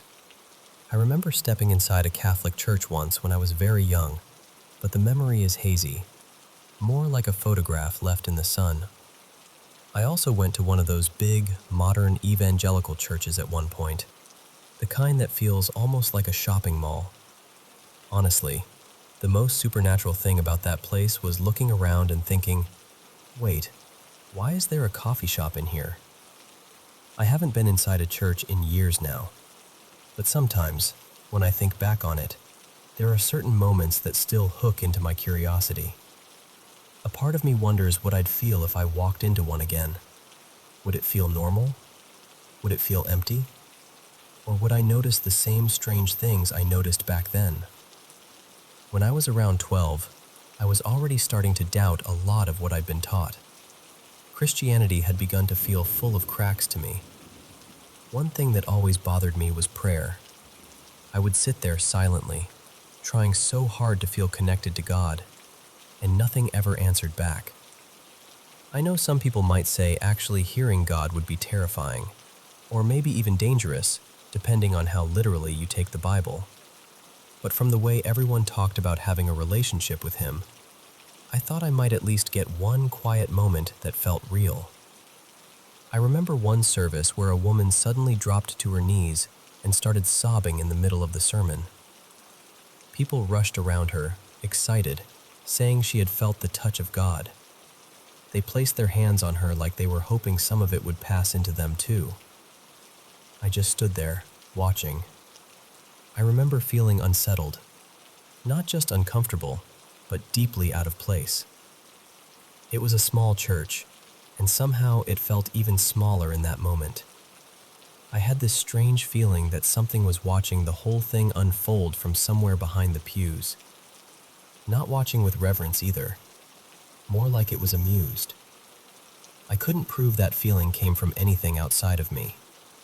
Maybe it was anxiety. Maybe it was dissociation. Maybe it was just a kid realizing the world didn't feel the way adults promised it would. But after that, I started questioning everything more seriously, especially because there were already things happening outside of church that felt paranormal to me. Crosses and prayers didn't stop them, no matter how much I believed they should. After a while, sitting through church became harder and harder. I started choosing the very back pew whenever I could. Part of it was because I didn't want anyone bothering me, but part of it was because I wanted to watch. I wanted to see if there was a reason my gut kept telling me something else was there. At some point, I noticed shadows near one of the doors inside the church. They looked almost human-shaped. I couldn't see eyes or faces, nothing that told me where they were looking, but I felt them looking straight back at me. They didn't move. They just stood there. And when I looked away and then looked back, they were gone. That hit me harder than I expected. I had been told my whole life that a church was God's house, that nothing bad could enter it, that it was protected. But whatever those shadows were, they didn't seem impressed by that idea. Back then, That shattered something in me. I wanted to believe it was only that one church. Maybe that building was different. Maybe something was wrong with it. Since I was still a kid, I couldn't just visit other churches whenever I wanted, so I waited for chances when my family would go somewhere else. Eventually, one of those chances came. A relative was getting married out of state, and the ceremony was being held at a church. It was medium-sized, I think Baptist, and during the event, 2 of my cousins and I started wandering around. We found a stairwell leading down to a basement level. At the bottom were 2 large doors with little windows in them. Behind the glass, everything looked dark. My cousins immediately got creeped out. I dared them to come with me, but they refused. They stayed near the top of the stairs, whispering that they didn't want any part of it. So I went down alone. I honestly thought the doors would be locked, since most of the other rooms we had tried were closed off. But these opened right away. The first thing that hit me was the smell. It was floral, but not in a fresh way. It was heavy and sweet, almost sickening, like too many funeral flowers packed into a room with no air. Beyond the doors was a dim hallway. There were tiny lamps here and there, lighting little patches of wall and floor, but most of the space was swallowed by shadow. My heels clicked against the white tile, and the sound echoed so sharply that it made me want to freeze. I remember trying to walk quietly, because it felt wrong to disturb the silence down there. That's the only way I can describe it. It felt like the quiet belonged to something. The farther I went, the more my head hurt from that thick floral smell. I kept passing small pools of lamplight, and every instinct in me was telling me to turn around. But I was stubborn, and I wanted proof. I wanted to know whether churches really felt protected, or whether something else could live inside them too. At the end of the hallway, I reached another dim seating area. Past it, there was another hall, but that one was completely black. The second I looked into that darkness, every part of me screamed. It wasn't a thought. It wasn't imagination gently tapping my shoulder. It was pure animal instinct, the kind buried somewhere ancient in the body. Something in me knew, or believed it knew, that there was something in that dark, and if I stayed there, I was in danger. So I ran. I ran back through that basement in my ridiculous heels, somehow without falling, with the sound of my own footsteps exploding around me. I made it up the stairs, breathless and shaking. My cousins weren't even there anymore. They had gone back to the wedding party. Everything upstairs was normal.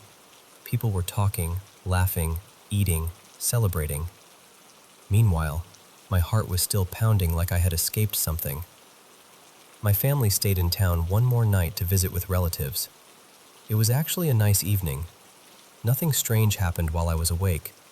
But that night, I dreamed I was back in that exact basement, standing at the edge of that black hallway. In the dream, I couldn't see what was there. I could only feel myself being attacked in the dark. I don't usually have nightmares immediately after something scares me, so that stayed with me. It felt too specific, too connected. I've never had another church experience quite as intense as that one, but I still can't shake the feeling that churches hold something I don't fully understand. Maybe it's trauma. Maybe it's the atmosphere. Maybe it's the weight of all those people praying, grieving, confessing, begging, and hoping in the same space for years and years. But to me, churches have always felt haunted in their own way. And sometimes I wonder whether abandoned churches are worse, or whether active ones are stranger, because everyone assumes they're safe.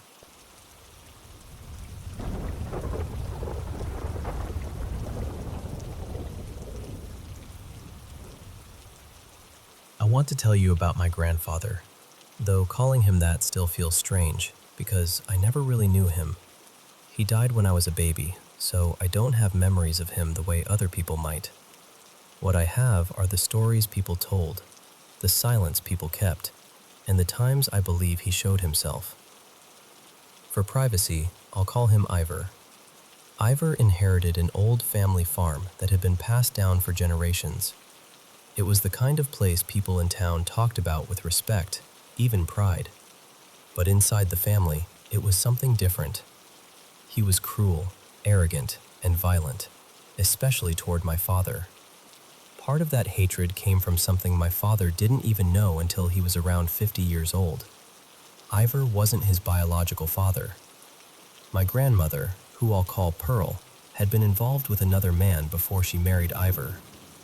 From what I understand, he was a traveling country musician, and the relationship was short, volatile, and frightening enough that Pearl's parents stepped in to scare him off.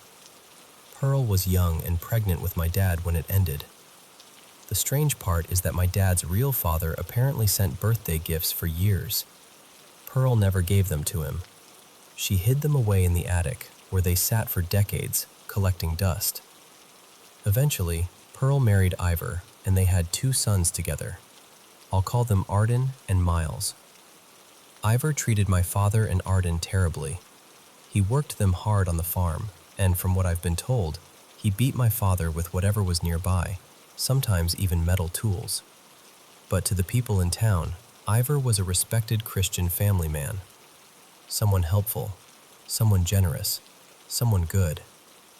That's the part that has always unsettled me. How a person can be one thing in public and something entirely different behind closed doors. Arden was younger than my father, and while he suffered too, I think he had just enough room to become himself. He was artistic. His drawings used to hang in Pearl's house and in my father's home.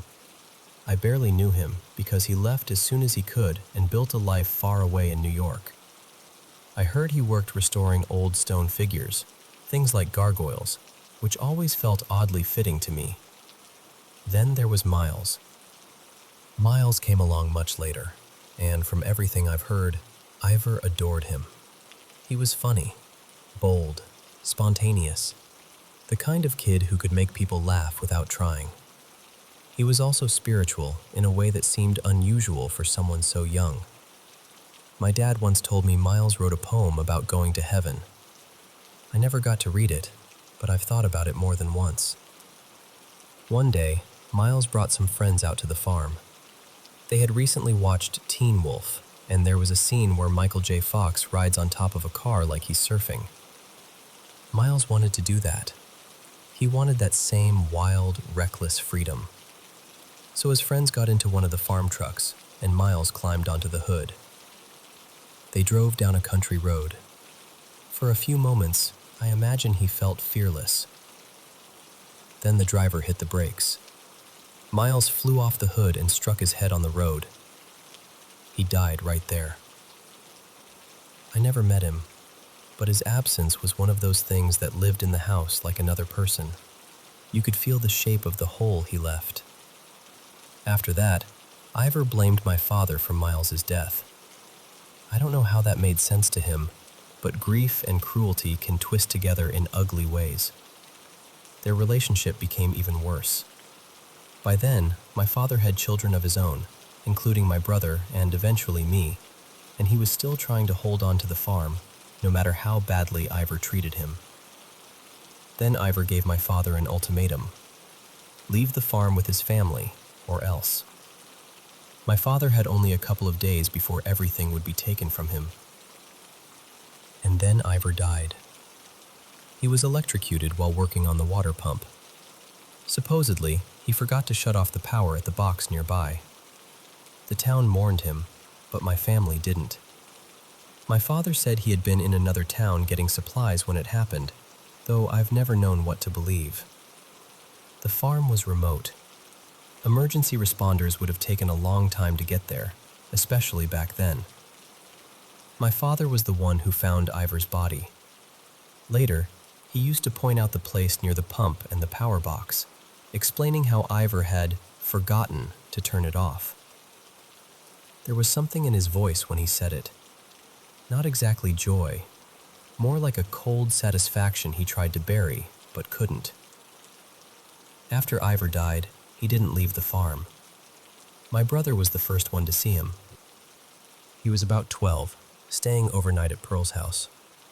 In the middle of the night, he woke up to the sound of snoring. When he looked over, he saw Ivor sleeping in his old reclining chair, glowing blue. My brother didn't scream. He just pulled the blankets over his head and tried to go back to sleep. My father believed the farm was haunted too, though he didn't talk about it much. I remember him mentioning gates moving on their own out in the pasture, but he never liked to go into detail. Pearl denied everything, completely. She was always cold about it, almost sharp. If you told her something happened, she'd shut it down immediately. Maybe she didn't want to believe Ivor was still there. Maybe she knew more than she ever said. I can't know for sure. The first time I encountered him, I was around 12 too. Some horses that didn't belong to us had wandered into the front yard of Pearl's house. She went outside to move them along, and I sat on the front porch to watch. The front door was behind me. After a few minutes, I heard a man's voice behind me.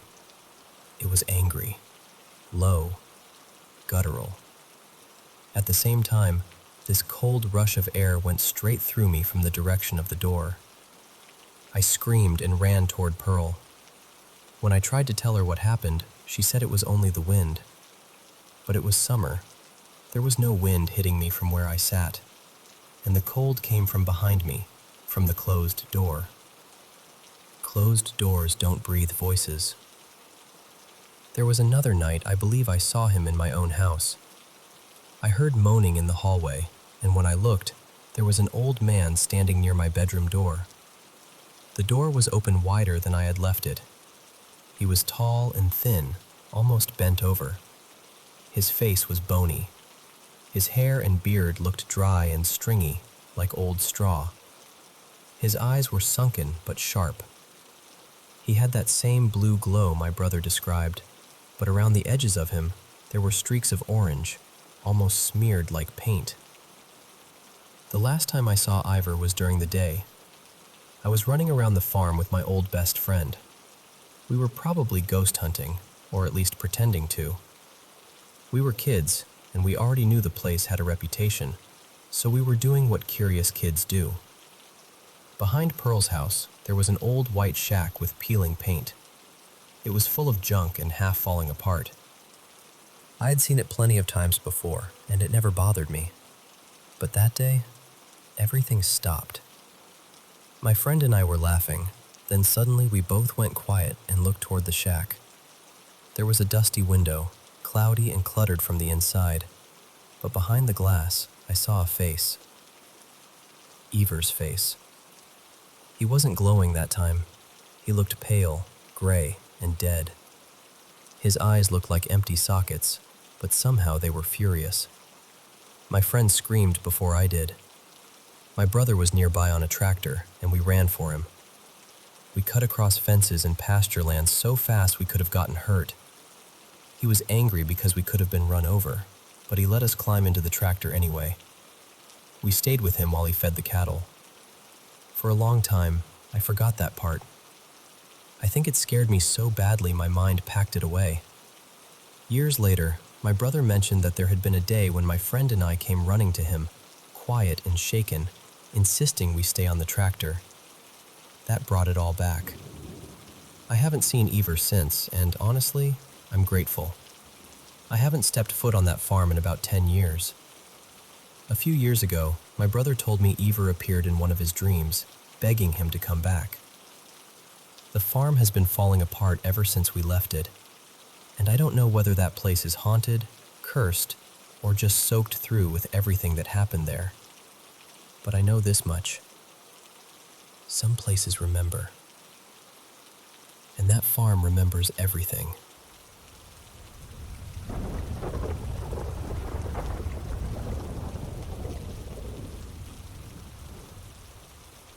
I want to tell you about something that happened years ago, back when I was still a kid living out in the middle of nowhere. Around 2008, my stepmother had this habit of bringing home strange things. She loved yard sales, flea markets, estate sales, antique shops, little vendor booths at fairs, anything like that. If something looked old or unusual, she would buy it without much thought. One day, She came home with this tall, narrow mirror. I don't remember exactly where she got it, but I remember hearing that it had come from an old medical building, maybe a hospital. I'm not completely sure if that part was true, but she seemed proud of it, like it made the mirror more interesting. It was a skinny, full-length mirror with a plain border, nothing fancy. But the way it was placed made everything worse. It sat at the very end of our hallway, almost perfectly filling the wall. That hallway was long, tight, and uncomfortable, with bedrooms, bathrooms, an office, and the laundry room branching off from it.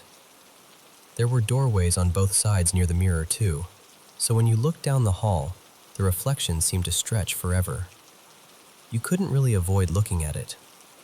Every time I came out of my room or walked through that part of the house, there I was, far away in the glass, standing in that thin, reflected hallway. At first, it was just a feeling, that heavy, watched feeling, like the house was holding its breath. Then the footsteps started. They usually began after everyone had gone to bed, sometime between 9 and 11 at night. I was a kid, and I kept my bedroom door cracked open for my cats. I would be lying there in the dark, trying to sleep, and then I'd hear it. Slow, heavy shuffling from the end of the hallway. Back and forth. Back and forth. It sounded like someone dragging their feet across the floor, pacing from one end of the hall to the other. Whenever the steps got close to my door, I would freeze. I'd barely breathe. I remember staring at that little crack in my door, waiting to see if it would open wider. Sometimes the footsteps went on for hours. Sometimes they stopped around midnight. Other nights, I would wake up around 3 in the morning and hear them again. Nobody in my family ever seemed to hear it. Whenever I asked, they brushed it off. But when friends stayed over, they heard it too. One night, my friend Mara was sleeping over, and the sounds started earlier than usual. We were whispering to each other, asking, "Do you hear that?" And then this low, drawn-out moan came from right outside my bedroom door. It sounded like an old man, tired and angry at the same time. Mara grabbed my arm and whispered for me to be quiet. We pulled the blankets over our heads, but I looked. I don't know why. I think by then I had gotten used to being scared, and curiosity got tangled up in it. The door had opened wider. I didn't see a solid person exactly. It was more like colors smeared together in the shape of someone old and thin, blue and orange, almost like wet paint moving in the dark. I could make out a bony face, a beard, and these sharp eyes looking through the doorway. I dropped back under the covers and stayed there. We whispered about anything else we could think of until we finally fell asleep. After a while, I got used to it in a strange way. I knew I wasn't going to sleep anyway, so I'd sneak my laptop under the blankets and watch movies with headphones in. The footsteps became part of the house, like creaking pipes or wind against the walls, except I knew it wasn't that. Then other mirrors started bothering me.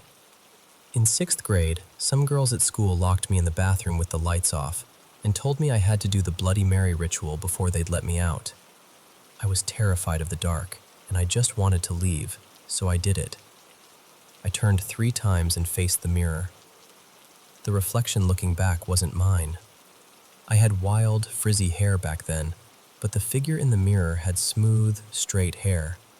The shape was wrong. The posture was wrong. I screamed and shoved the bathroom door open hard enough to knock the girls away. They laughed like it was the funniest thing in the world, but I knew what I had seen. Not long after that, I was home alone putting laundry away. My parents' room was across from mine, so I only had to cross the hallway with the basket. I suddenly felt watched, and I turned toward the mirror. There was something in it.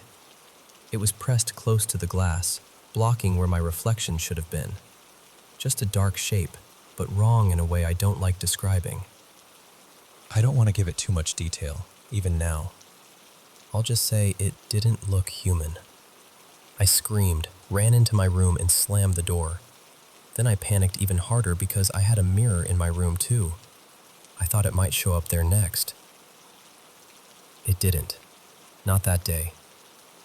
But after that, I'd see shadows move across mirrors. Quick shapes. Little flashes that disappeared before I could fully understand what I was seeing. And eventually, whatever it was didn't stay tied to that hallway anymore. My parents were divorced, and my mom lived about an hour away in the city. I saw her on weekends, and I started seeing it there too. By the time I was around 14 or 15, it changed. Sometimes it still looked horrifying, but sometimes it appeared as this strangely attractive young man with features that weren't quite human. The first time I remember seeing it like that, I was at my mom's apartment. I woke up suddenly in the middle of the night and sat straight up before I even knew why. It was sitting on my dollhouse like it was a chair. It looked directly at me and grinned. I didn't scream. I was too confused and too scared. I just stared at it for a second, then slowly lay back down and pretended to sleep. I kept my eyes shut until real sleep finally took over. During my teens, I started thinking of it as my stalker. I didn't really tell people about it, not fully. It followed me everywhere, or at least it felt like it did. It stopped scaring me in the same way after a while. The feeling shifted, and I hate saying this, but sometimes it felt almost comforting, especially in that awful farmhouse where I often felt alone. I don't know how much of that was real, and how much was my mind trying to survive isolation. Maybe I gave it too much meaning because I needed something to cling to. Maybe it fed off that. I still don't know. The last major thing that happened with the hallway mirror was when I was 17. It was the middle of the day. I was walking through the house, nothing unusual, and while I was still in view of the mirror, I suddenly felt this sharp pain in my chest. It felt like something had pierced straight through me. I dropped to my knees because breathing hurt so badly. Then, just as suddenly, it was gone. Years later, after getting sick, I developed chest inflammation that causes pain in that exact same spot. Maybe it's coincidence. I hope it is. But whenever cold air makes that pain flare up, I remember that moment in the hallway. When I turned 18, I left that house. But the thing didn't leave me right away. For a few more years, I still felt it around. I started emotionally pulling away from it because deep down, I knew it wasn't good for me. Eventually, when I got into a real relationship with a living person, it seemed to lose its grip. Not quietly, though. There were still little incidents. Once, I bent down to pick something up and felt a hand grab me from behind, even though nobody was there. When I talked to my boyfriend on the phone, the call would sometimes cut out, and when it came back, he'd ask if I had heard that awful screeching or roaring sound. I never told him the whole story. I only gave him pieces. And now, honestly, I'm glad it's gone. I haven't dealt with it in years. I still think about that mirror sometimes, that long hallway, those footsteps, the way my reflection never felt like it belonged to me when I looked too long. But whatever followed me from that place, it finally let go.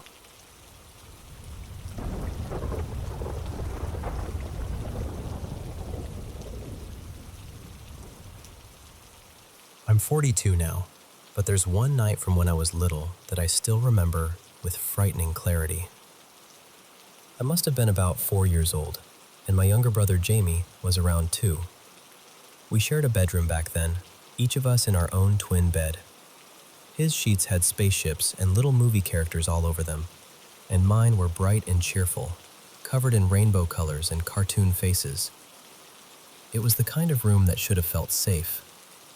Our beds were lined up beside each other, both facing this tall closet across the room. The closet was long, but not very deep, and the bedroom door was just to the left of it. I was lying in bed playing with my little berry-scented doll when I heard my brother start to whimper. It was quiet at first, this soft, muffled crying from the bed to my right. Even at that age, I was a little mother hen. Without even looking over, I asked him what was wrong. He didn't answer with words. He just sobbed. So I put my doll down and started walking toward him. I remember being halfway between our beds when he lifted one tiny shaking finger and pointed at the closet. Then he buried his face and started crying harder, really crying, like something had scared him beyond anything he knew how to explain. I stopped where I was and looked where he was pointing, and what I saw has stayed with me my whole life. There, inside our closet, was a figure. The only way I can describe it is a tall, man-shaped absence of light. It was huge, easily over 6.5 feet tall, maybe taller, and it looked like it was wearing some kind of long coat that hung down past its knees. On its head was a small, rounded hat, almost like something from an old western. There were no details, no fabric, no skin, no features, just the outline. But the face was different. Where its eyes and mouth should have been, there were these swirling colors, almost like heat waves or energy moving in circles. The place where its mouth should have been was stretched wide open, like it was screaming at us with everything it had. But there was no sound. None. Looking back now, I also realized there was a shelf built into the top of that closet, and this thing was standing right through it. Not in front of it, through it. There was no normal way for anything that tall to be standing there. But that wasn't even the worst part. Down near its right knee, crouched low on the floor, was something else. Another creature. The moment I saw it, I lost control of my bladder. I just stood there and wet myself completely. I was so terrified I couldn't move, couldn't scream, couldn't breathe properly. I was frozen in the middle of our bedroom, soaked and shaking, staring at this thing. It was smaller than the tall figure, but still shaped almost like a person. Only it was wrong, more animal than human. It was down on all fours, tense, like it was about to sprint straight at me. And the taller one seemed to be holding it back. That's the feeling I got. Like the tall shadow had brought it there. Like someone holding back a dog on a leash. My brother was screaming by then, and I guess our parents heard him because suddenly they came rushing in. I remember each of them picking one of us up, trying to calm us down. At first, I still couldn't make a sound. But once my voice came back, I screamed. I mean, really screamed. The kind of scream that doesn't sound like it could come from a child. My dad was holding me, and I remember pressing into him thinking he would make everything okay. I can still remember the smell of his cold leather jacket. It was the early 80s, and he rode motorcycles, so that smell was always around him. But his back was facing the closet, and when I looked over his shoulder, I could still see the tall man standing there, with those swirling eyes and that wide, silent, screaming mouth. I tried to show them. My brother tried too. We both pointed. We both cried. But our parents couldn't see anything. That night, my dad slept in our room because we absolutely refused to sleep without him there. A couple of years later, we moved to a different state, and I thought maybe whatever that was had been left behind. It hadn't. The same figure came back, only this time, there were no swirling colors in its face, no strange eyes, no screaming mouth. It was just pure darkness in the shape of a man.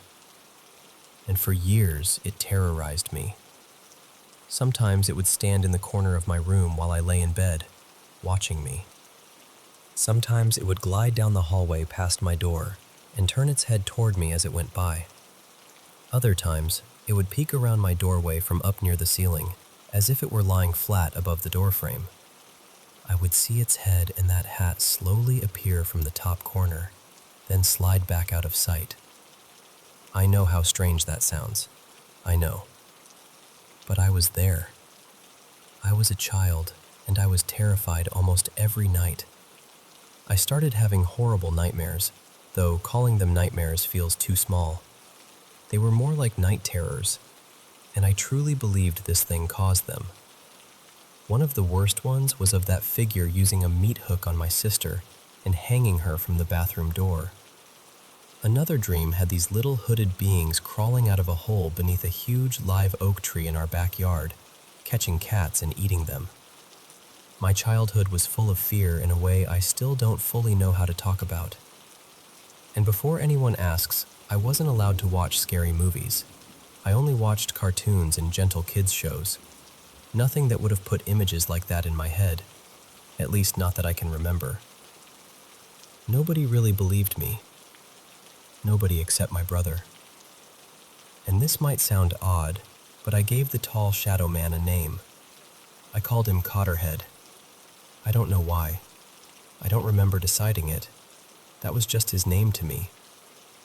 Every night, I would cry and beg my dad not to make me go to bed. I would tell him, Cotterhead is going to come. And every night he would say, it's just a dream. But I knew it wasn't.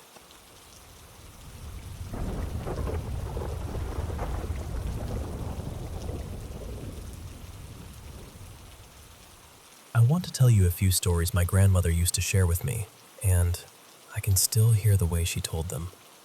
She grew up in Arkansas, in a little place tucked into the river valley, down near the foot of the Ozarks.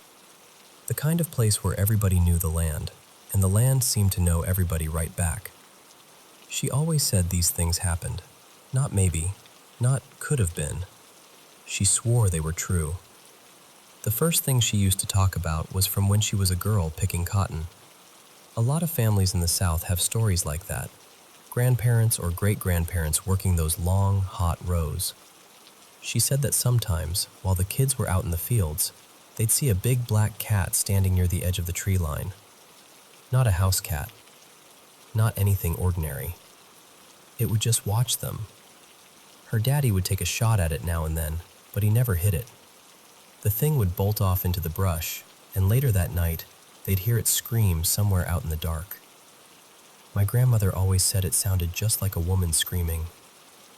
I never knew what to make of that story, but years later, in 2021, my family and I were driving through that same general part of Arkansas when something large and black crossed the road right in front of us.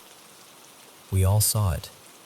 It moved low and smooth, and then it was gone. I still don't know what it was. Another story she told was about a hill everyone called Iron Ridge Mountain out near Keglesville. Around there, people call them mountains even though most folks would probably call them hills.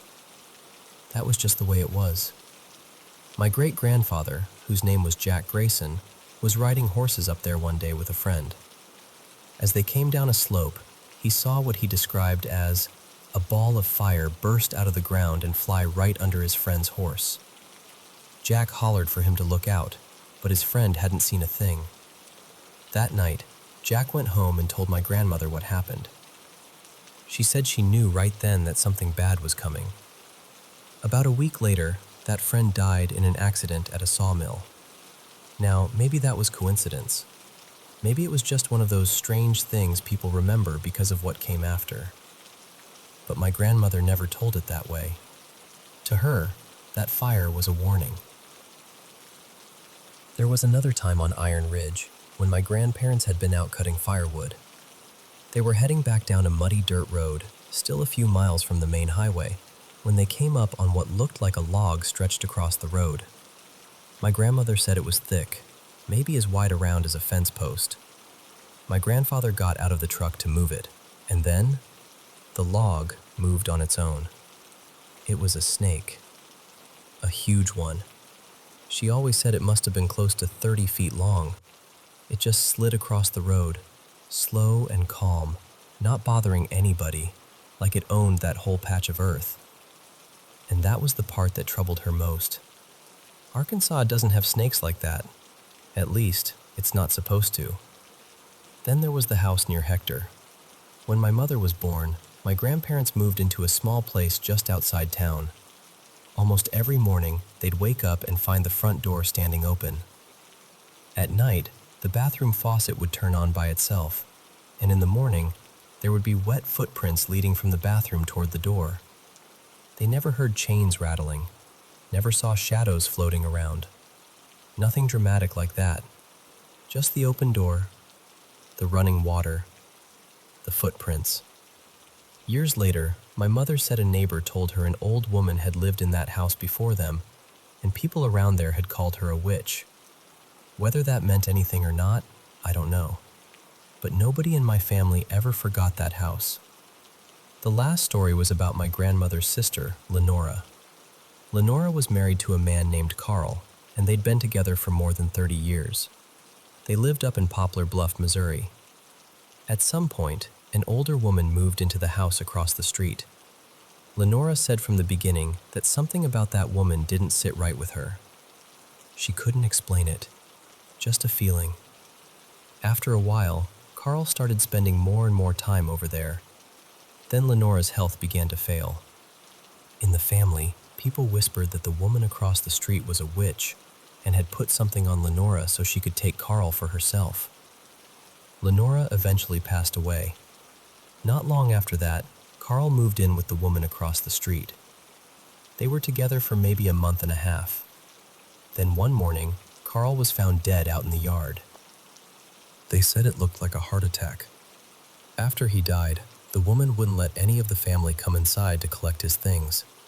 She boxed up what she wanted to give back and left it for them on the porch. The relatives who went to pick it up said the house felt awful from the outside, heavy and wrong somehow. They said the inside looked dark, with hardly any sunlight coming through. Now, I know that story could be explained without anything supernatural at all. People can be cruel. People can betray each other. Sometimes that's enough horror all by itself. But the older folks in my family never saw it that simply. To them, something was wrong there. And when my grandmother told these stories, she never told them to scare me for fun. She told them like she was passing along a little piece of the world as she understood it. A world where the woods had eyes, fire could rise from the ground, and some houses kept breathing long after everyone inside them was gone.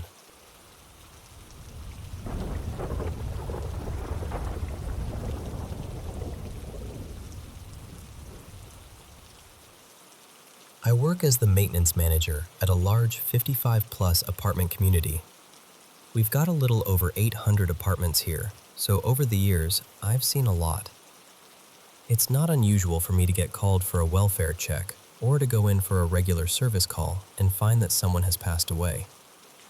It's sad, but in a place like this, it happens. My mornings usually start around 6.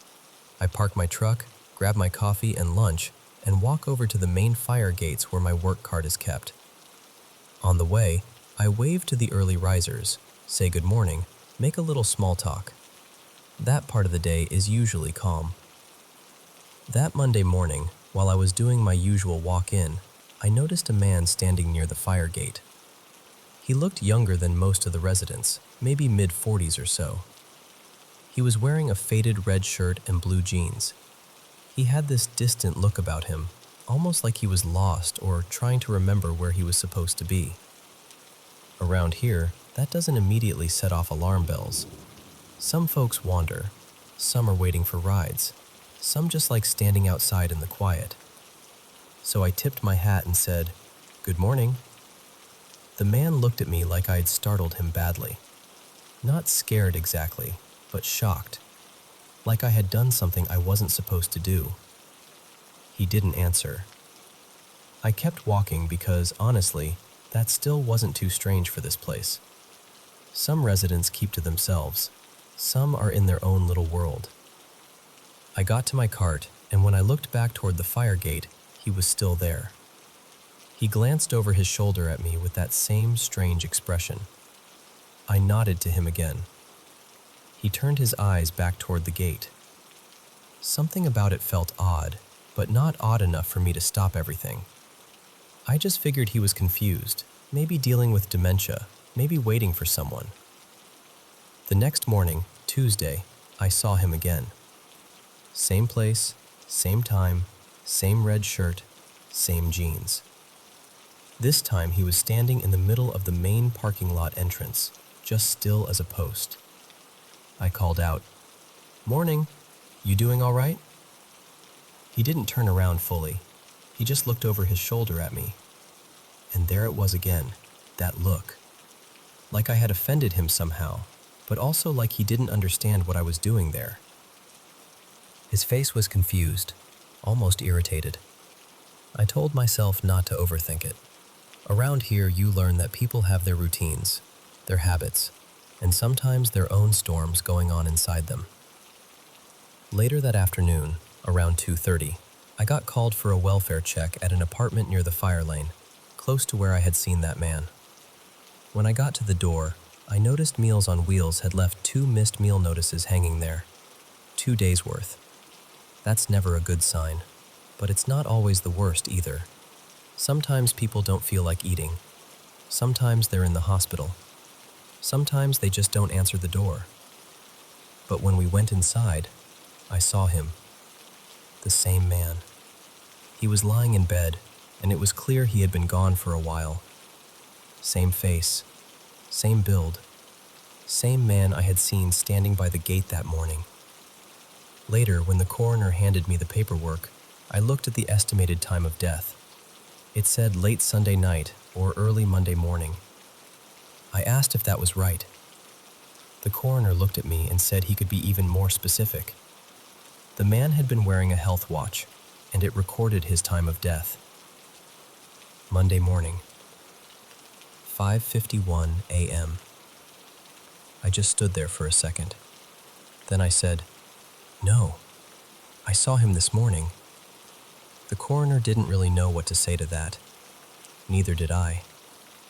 I still don't know exactly what I experienced. I don't know how to explain it in a way that makes sense. All I know is that I saw that man, clear as day, as real as anyone I've ever spoken to. Maybe he was waiting for someone. Maybe his sister. Maybe whoever he thought would come looking for him. Maybe he was standing by that fire gate because some part of him knew that was where help would pass by. I don't know. But after I left work and everything started fitting together, it hit me hard. Not all at once, but piece by piece. The clothes, the time, the way he looked at me, the place where he stood. And when it finally landed, it scared me so badly I had a panic attack. I've found people before. I've dealt with death before. But this was different. Because this time, I'm almost certain I saw someone after they were already gone.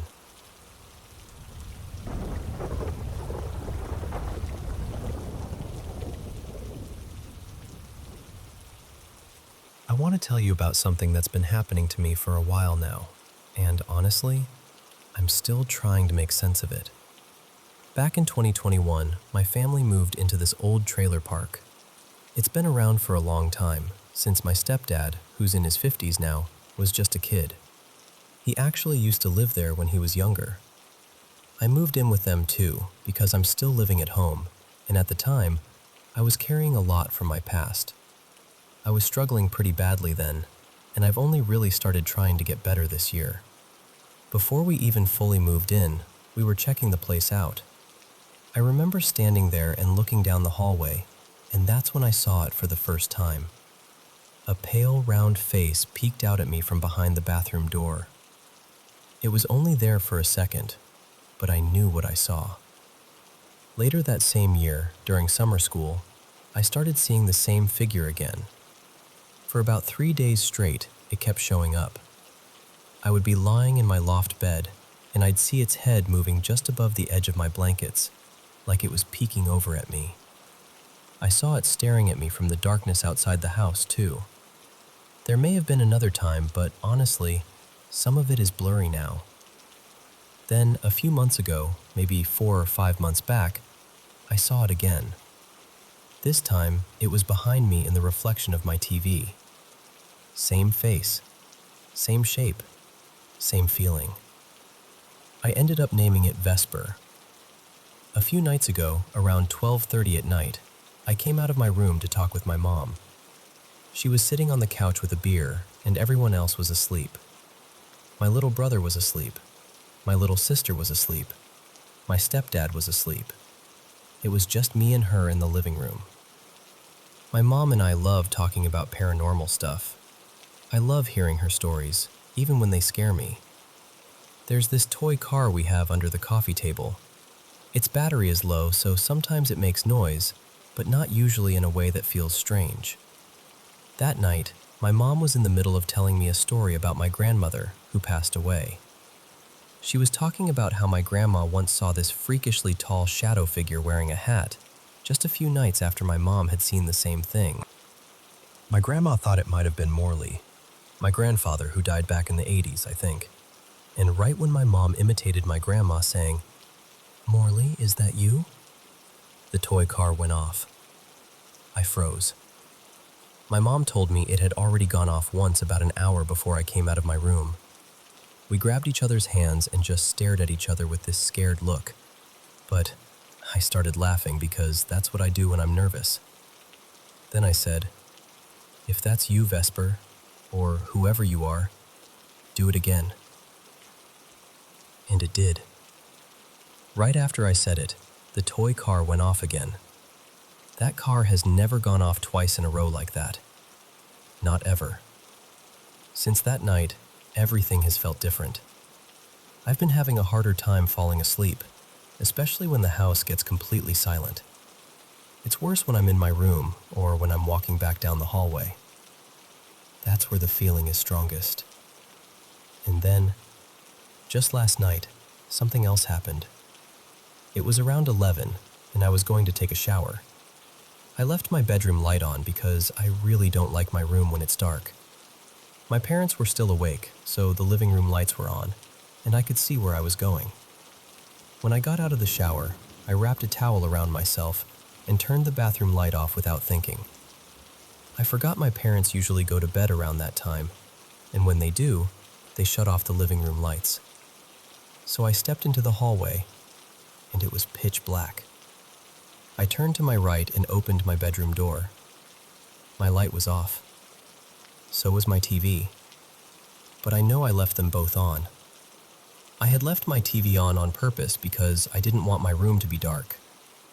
I went inside, shut my door, locked it, and turned my light back on. I got dressed for bed, and then it really hit me. Someone, or something, had turned off both my light and my TV.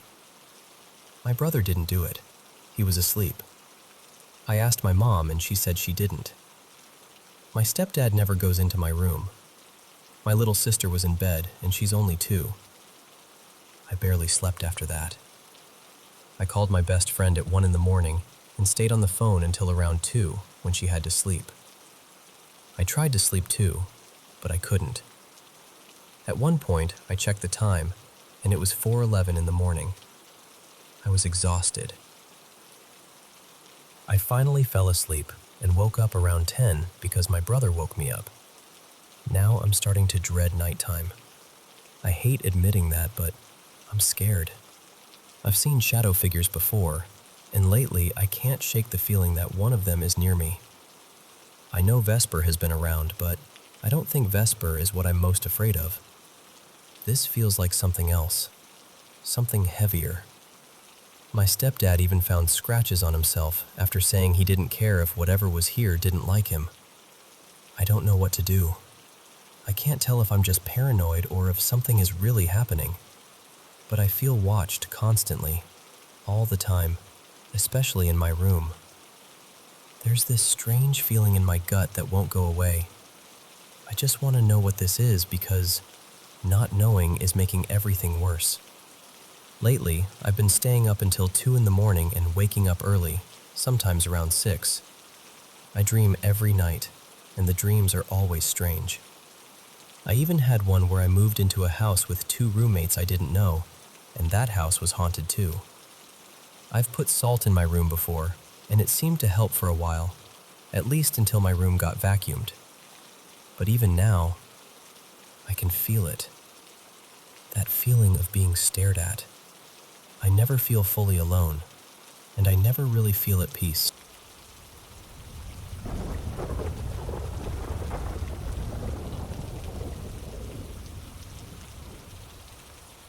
This happened just a couple of nights ago, and honestly, I'm still trying to make sense of it.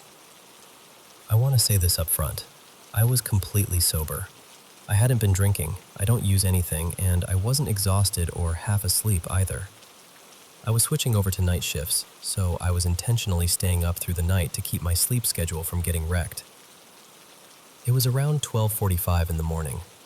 I was sitting on the couch with my headphones on, listening to music, when I noticed something out of the corner of my right eye. I turned my head and saw this vague shape near the side of the room. It was pale beige and silvery gray, sort of blocky, almost person-shaped. But only for a split second. I blinked, maybe twice, and it was gone. The strange part was the feeling that came with it. It wasn't terrifying, it didn't feel evil or anything like that, but it also didn't feel welcoming. It felt more like disappointment, almost like I had missed something I was supposed to notice sooner. I tried not to overthink it. I told myself it was probably just my eyes playing tricks on me, and I went back to the music. Maybe 20 minutes later, one of our dogs, Milo, woke up. He had been sleeping on the couch across from me. He came over and started barking right beside me, which wasn't too strange by itself. Sometimes he wants to go outside at weird hours if he sees that one of us is still awake. So I got up, thinking I'd let him out. But instead of heading toward the door, Milo walked straight toward the exact spot where I had seen that weird shape. Then he stopped, turned, and looked at me. I called him back and told him to come on, but he just stared at me like he wanted me to follow him. I got irritated and told him to knock it off. Then, just like that, he went back to the couch, curled up, and fell asleep almost immediately. It was odd, but I let it go. A little after 3 in the morning, I got really thirsty. I took my headphones off and went upstairs to get some water. As I got near the kitchen, I heard a noise. When I walked in, our other dog Baxter came out from near the counters. Now, Baxter has a habit of sneaking into the kitchen and trying to lick plates or sniff around for food. So at first, I figured that was all he was doing. He's not supposed to be in there at night, so I shooed him toward the bedroom, where my wife was sleeping. Then I heard the cat meowing. We have a cat who usually stays in the kitchen at night, and she always meows when someone comes in, so that part wasn't unusual. But this meow sounded wrong. It was coming from low to the floor, and it had this frightened little edge to it. I looked down and saw her lying on a towel. Her eyes were huge, completely panicked. When I moved closer, she started growling. At first, I thought maybe the dog had startled her. I spoke gently to her, tried to calm her down, but she wouldn't move. I nudged her softly near her back end, just enough to see if she could get up. She took a few shaky steps and stopped. That's when I saw a puncture wound near her back thigh. I woke my wife and she checked her over more carefully. She found another puncture wound on the other side. From what we could tell, Baxter had bitten her, and I had walked in right before things could get worse. She's still sore and not moving her back legs much, but she does seem to be improving. The part that really bothers me is how out of character it was. We've had Baxter for over a year, and the cat has been with us even longer. He follows her around sometimes, sure, but he has never tried to hurt her. He even sleeps near our other cat without any issue. Milo, the dog who had been downstairs with me, has absolutely no interest in cats at all. So it wasn't just strange, it was completely abnormal. By the time we got the cat settled and everything calmed down, it was close to 4 in the morning.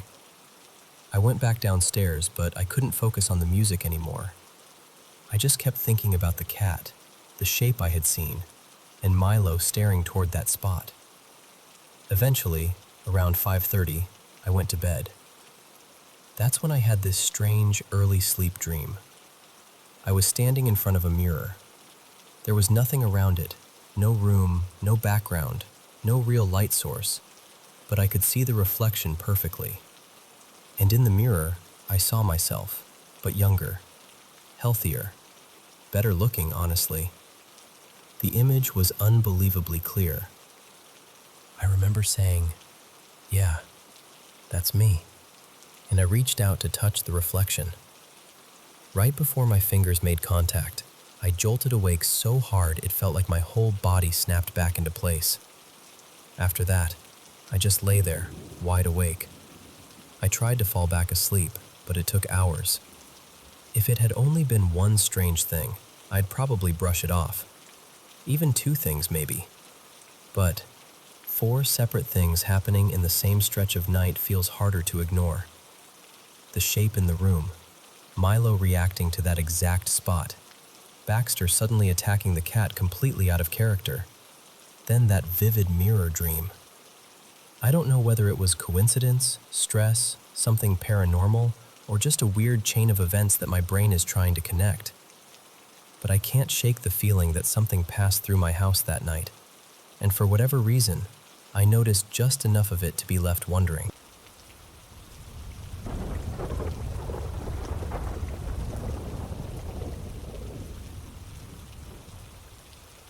I live out in a rural part of Eastern Europe, one of those places where every village feels like it was scattered by hand across the fields.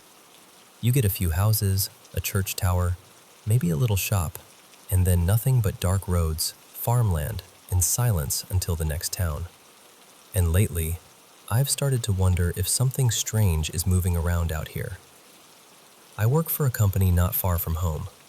I'm not going to name it because that part doesn't really matter.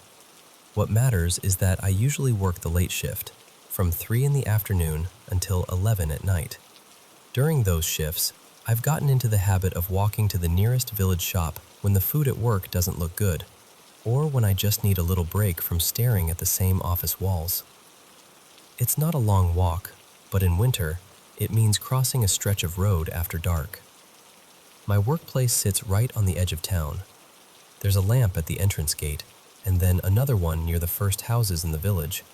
But between them, there's this strip of road, maybe 250 meters, with no lights at all. Just road, ditch, mud, and open field. On cloudy nights, it gets so dark there that the world seems to fold itself shut. I never used to mind it. I'm not someone who scares easily in the dark, and the animals around here are usually harmless. Deer, foxes, the occasional wild boar, but nothing that normally comes looking for trouble. Honestly, I used to enjoy that little walk. The cold air, the quiet, the way the road disappeared ahead of me. It felt peaceful in a lonely sort of way. That changed in February. I had left work like usual, heading toward the shop. The sky was completely overcast, so there wasn't even moonlight to help me. I could barely see where the asphalt ended. I had to keep checking my footing by the feel of mud under one shoe. About halfway through that dark stretch, I heard hooves.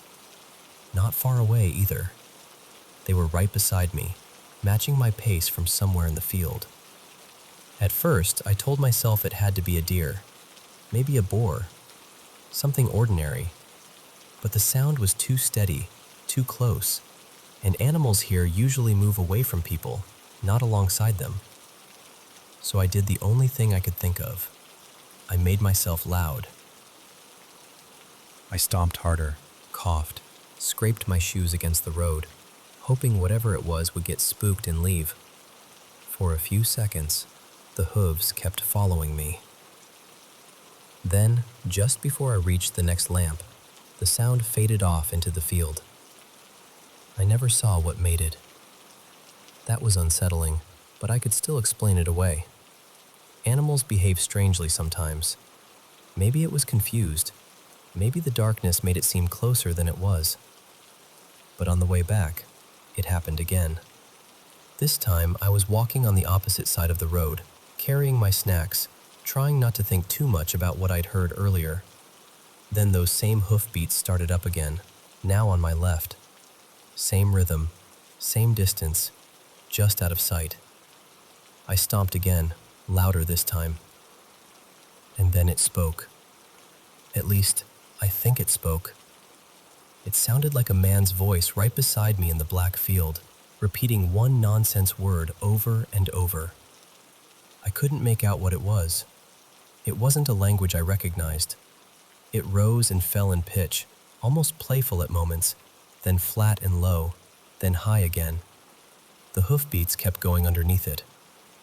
That was when every calm, rational thought in my head packed its little suitcase and left. I ran. I didn't look back. I just sprinted for the company gate, straight toward the light. By the time I reached it and turned around, there was nothing there. No person, no animal, no movement in the field. Just darkness. For months, I convinced myself it had to have been someone messing with me. That's the cleanest explanation, isn't it? A person hiding in a field, making hoof sounds and talking nonsense. But the more I think about it, the less sense that makes. It was freezing, empty, and completely dark. There was no reason for anyone to be standing out there, waiting for me specifically. Still, I stopped walking that road after sunset. Then something else happened this week. A coworker, Merrick, dropped me off near my house after a late shift. From there, I have to walk a little dirt path to reach my gate. It was a bright night, the kind where the sky glows enough that rooftops cut sharp black shapes against it. As I walked, I noticed one of the houses nearby had an unusually tall chimney. I mean really tall. Too tall. It rose way above the roofline, thin and dark against the sky. I actually stopped for a second because I didn't remember any of my neighbors having a chimney like that. But I was tired, so I told myself I'd just never noticed it before. The next night, I came home the same way.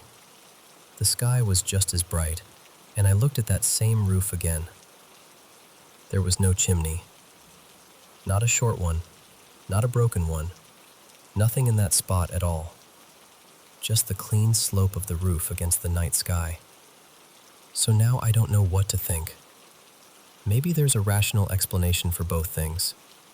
Maybe the hoofbeats were an animal, and the voice was some weird echo from the road. Maybe the chimney was a branch, or a shadow, or my tired brain stitching shapes together in the dark. I'd really like to believe that. But out here, when the fields go quiet and the roads lose their edges, it's hard not to feel like something is walking just beyond the light, keeping pace.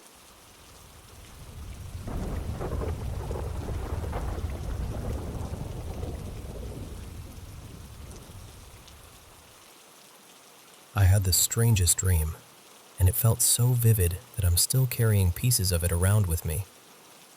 In the dream, I woke up, or at least I became aware, at what looked like an old filming location. I don't know what it was supposed to be for. A movie? A show? Something abandoned, maybe. The only way in was across this narrow covered bridge, just one lane wide, with a faded red exterior. Past the bridge, there was a gravel road. It was daytime, quiet.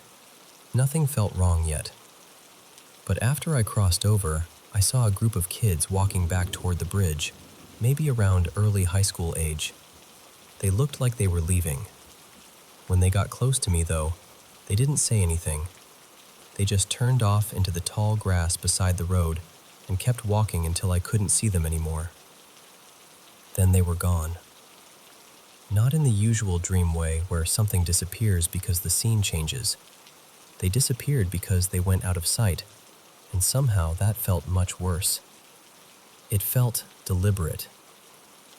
I was still standing there trying to make sense of it when a man I'd never seen before walked up beside me and said, very calmly, "No, they're all right." And then, just like that, I was inside a house. Now it was nighttime. The same kids were there too, sitting around this big room. It might have been a living room, or maybe a study. There was furniture, but no beds. The strange part was that they were talking to me like they knew me, even though I had no idea who any of them were. The man from outside wasn't there anymore. And I need to explain something about him, because this is one of the parts that really unsettled me. In my dreams, if I meet someone I don't actually know, their face is usually vague, blurry. Sometimes I can't remember anything about them afterward. But this man had a face, a clear one. I could still describe him now. If I could draw, I think I could sketch him. Anyway, we were all in this room, and then the temperature dropped. Not just a little. It became deeply cold, like the whole house had suddenly exhaled winter. Then there was this pressure.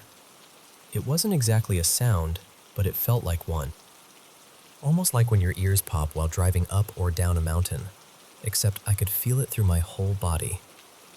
Then, black smoke started seeping out from under the furniture. At first, it came slowly, thin little strands curling across the floor. Then it thickened. The room got colder. I started hearing voices, but I couldn't make out what they were saying. And then the scene shifted. We were in another house, going through the same thing again. This time, the smoke came from a closet door right beside us. I tried to hold the door shut, but whatever was behind it forced it open. Everyone ran. I tried to get out too, but there didn't seem to be an exit anywhere. No front door, no back door, nothing that made sense. So I panicked and hid behind a door in one of the rooms, which, looking back, was about as useful as hiding from the ocean behind a paper plate. The smoke came into the room. Then that same man from before stepped out of it, or at least I think he did. I couldn't see everything from where I was crouched behind the door, but he came around into view, looked straight at me, and said, "Well, that wasn't very clever, was it?" Then he grabbed my arm. It hurt. Not like a normal grab. It felt sharp, almost like little knives digging into my skin. And suddenly, we were outside again. Daylight. There were buses parked nearby, and a crowd of random people milling around like we were at some kind of tour stop. Then the same kids walked toward one of the buses, but the second they reached the doors, they vanished. The man looked at me and said, "You really shouldn't come back here." Then I woke up with my heart pounding. The strangest part is that my left forearm still hurt. I was wrapped up in a comforter and the rest of me was overheated, but that spot on my arm felt cold and stinging, exactly where he had grabbed me in the dream. That's why I can't quite shake it. Maybe it was just a weird dream. Maybe my brain put together smoke, old houses, a red bridge, and some stranger with a face too clear to forget. But between how real it felt, the kids vanishing the same way twice, the black smoke, the man warning me not to come back, and that leftover pain in my arm after I woke up, I don't know. It felt like something more than a dream.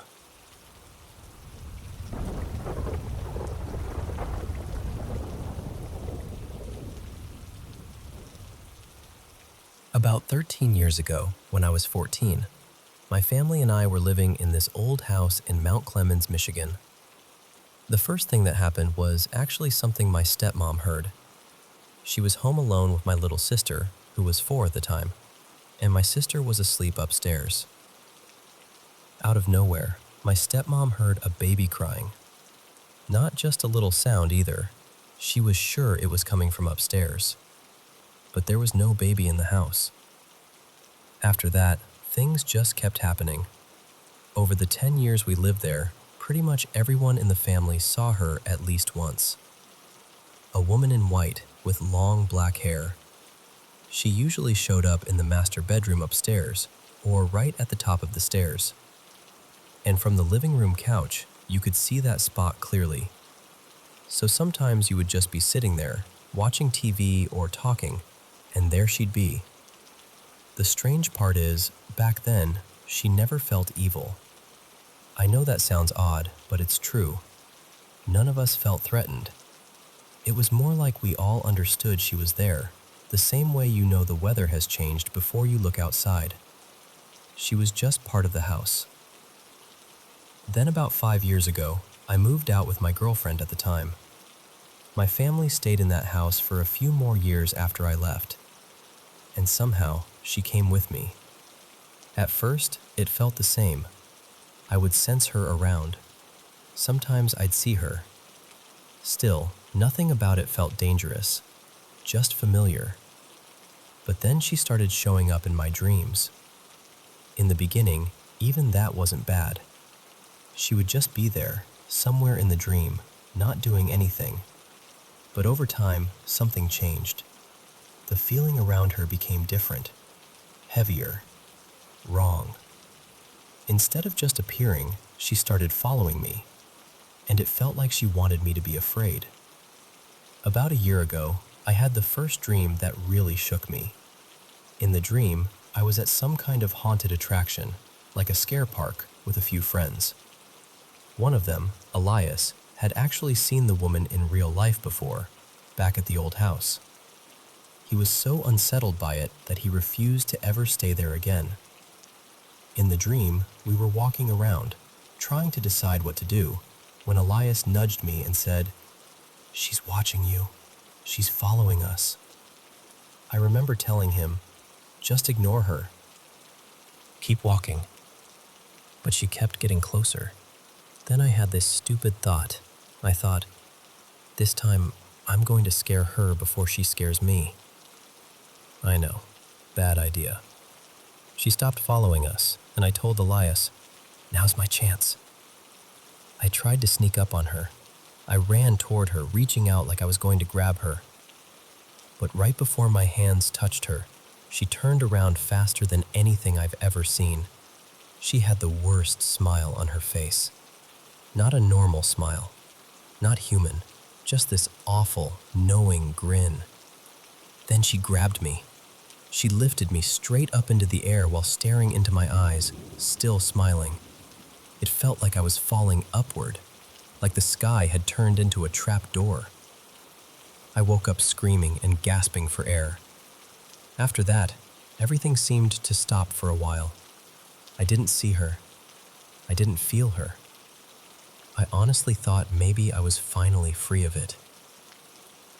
Until 2 nights ago. I live in a 2-bedroom apartment out in the country now with my girlfriend and her kids.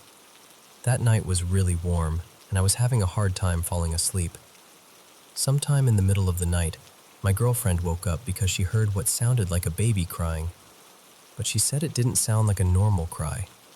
She said it sounded like a baby in pain, like something terrible was happening to it. Her kids are all older, so there's no way it was them. Still, she got up and ran into their room to check on them. They were all asleep. But while she was standing there in their room, she could still hear the crying. She said it sounded like it was right there with her. Then she came back into our room to tell me the kids were okay. And this is the part that bothers me. She said I smiled at her, rolled over, and went back to sleep. I have no memory of that. None.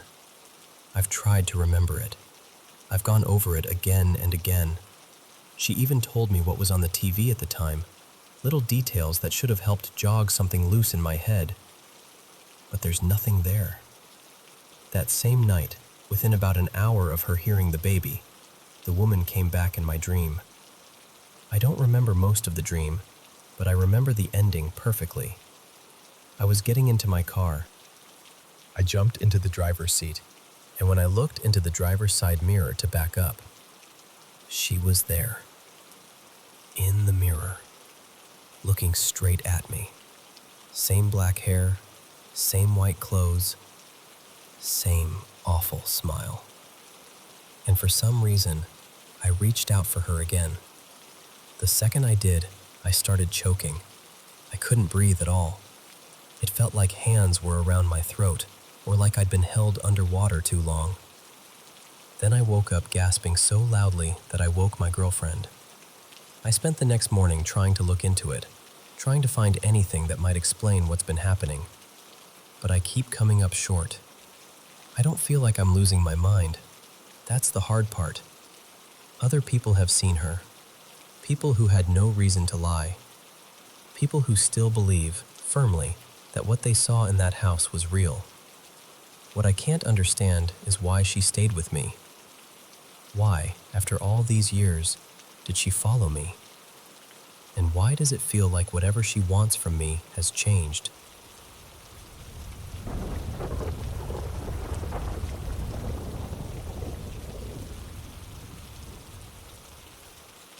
think this all started when I was around 11. I found this old mirror at a church rummage sale. It was free, and at that age, free felt exciting. I brought it home and hung it on my bedroom closet door, not thinking anything of it. But almost right away, my sleep changed. I started having sleep paralysis. Then the nightmares came. It was always this woman in white.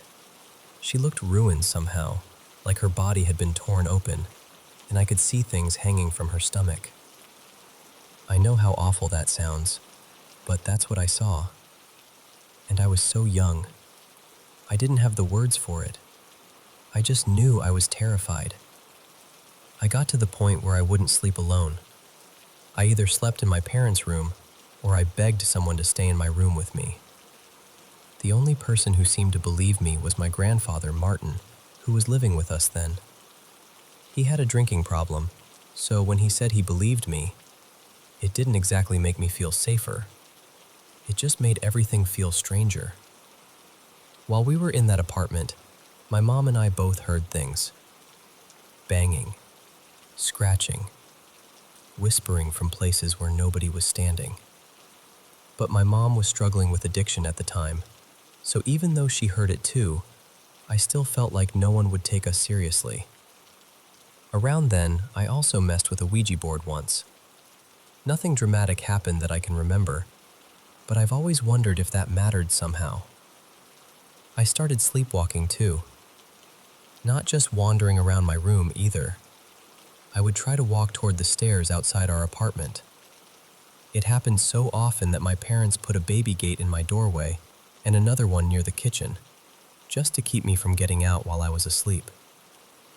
My dad worked away from home a lot, usually gone for several days at a time, so most of this was just me and my mom trying to pretend things were normal. Eventually, we moved far away, to another state. We stayed with my aunt, her husband, my cousin, and my grandfather. Nothing huge happened there, except for more sleep paralysis now and then. For a while, I thought maybe whatever it was had stayed behind. Then we moved into the apartment we're in now, and for a while things were calm. But then, my mom brought her old childhood dresser out of storage. She told me that when she was younger and had that dresser in her room, she used to see this tall, dark, threatening male figure near it. She described it like a shadow with a presence, heavy, angry, watching. I didn't believe her, not really. I used the dresser for a while, and nothing happened at first. Then we went away on vacation for about a week. When we came back, the heads had been broken off our Mother Mary statues outside. There were also fresh white flowers left near them. We tried to explain it away.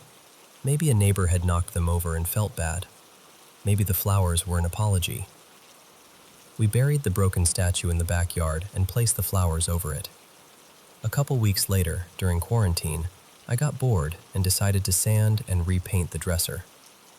Less than a week after that, I had a cross hanging from one of the handles, and it flew off so hard that it hit my wall and knocked a painting down.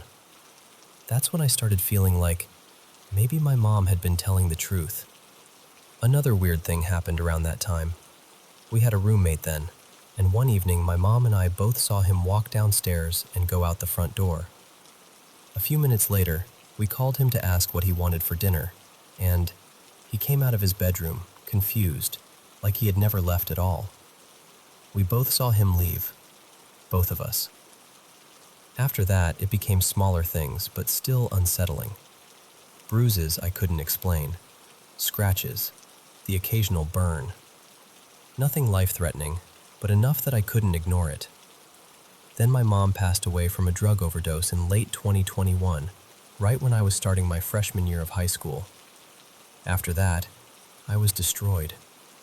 I was depressed in a way I still don't fully know how to explain. I've heard people say dark things feed off negative energy, and if that's true, then I must have looked like a feast. I got rid of the dresser because it reminded me too much of my mom. But after that, I became terrified of my closet. It would open on its own, so I started putting things in front of it. I had nightmares about it. Sleep paralysis too. I'd hear scratching from inside, and sometimes the doorknob would rattle. For a while, I couldn't even look at it without feeling sick. Now I use the closet again, and thankfully nothing has happened with it lately. A few months ago, a friend of mine cleansed my room. He's sensitive to that kind of thing, and he had told me before that he wouldn't sleep over because there was something dark in my house. After he cleansed it, things did feel lighter for a while. But this morning, I woke up with a burn on the inside of my arm. It was bad enough to blister. That scared me all over again. I'm usually home with my little brother and my dog, and I don't know what I'd do if something happened to them. My boyfriend stays over sometimes, and he's never experienced anything, which almost makes me feel even more alone in it. I don't know what this is. I don't even fully believe I'm asking for help like this, but I don't know what else to do anymore. Moving didn't stop it. Cleansing helped, but only for a little while. The only person who really experienced any of this with me was my mom, and she's gone now. Most people don't believe me. Sometimes I barely believe myself. I just know I'm scared, and I don't want to feel alone with it anymore.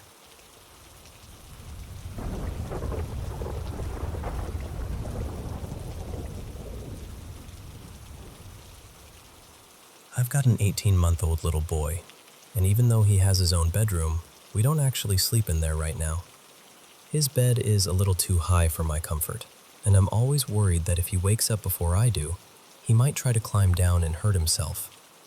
Our other spare room is being used as an office, so there isn't really another bed option. And since I'm still breastfeeding, and he usually wakes up at least once during the night, it's honestly just easier for us to sleep near each other. So I've made the living room into kind of a safe little sleep setup for us.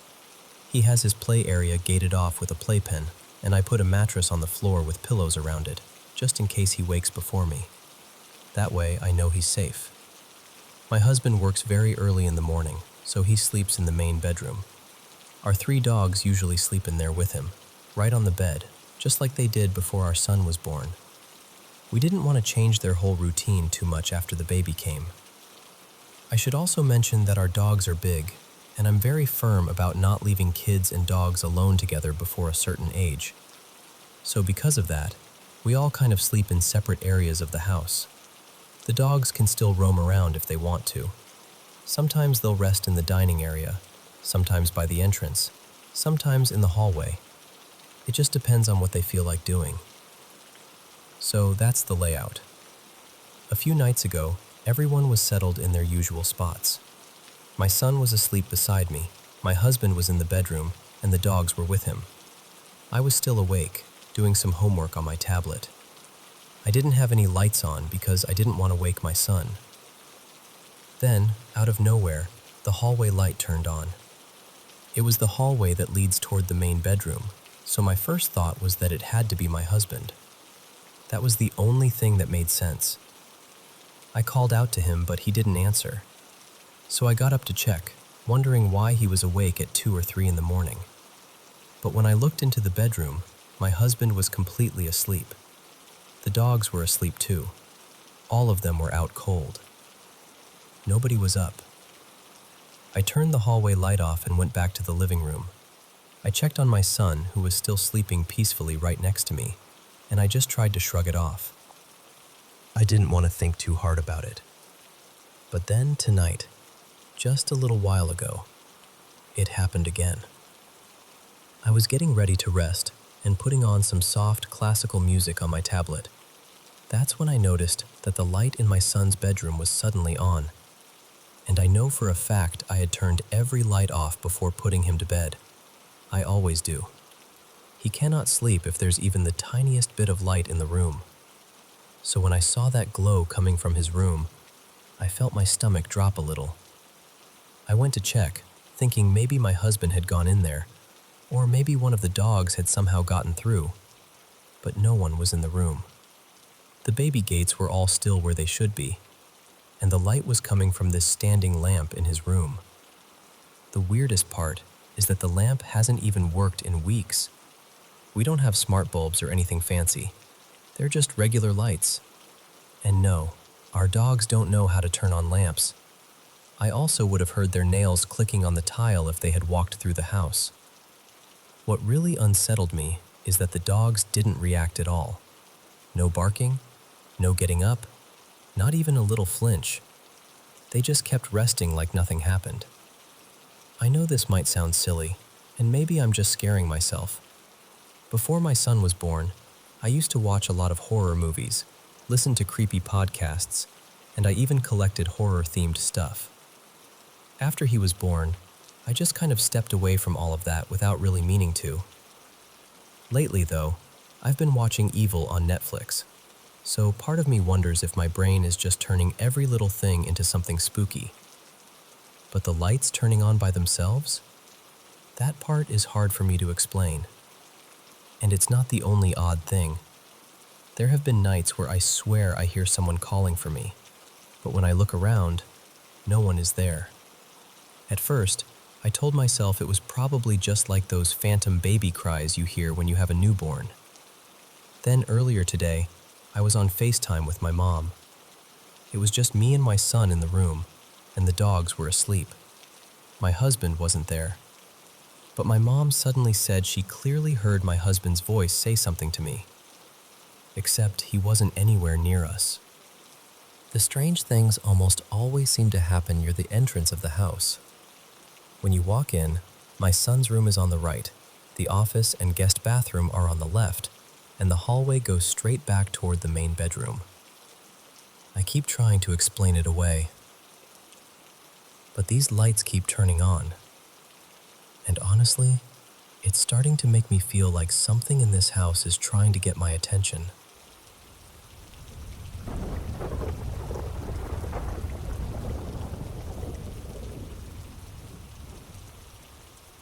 I started working evenings at a small healthcare facility not too long ago, and honestly, I don't know how else to say this.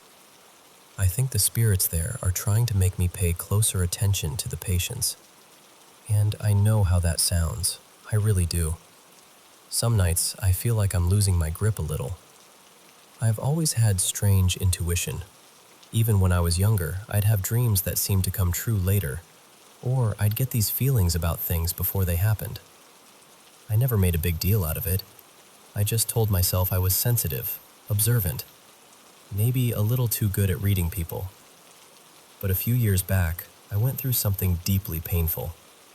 Someone in my family betrayed me for a long time, in ways that changed how I saw people.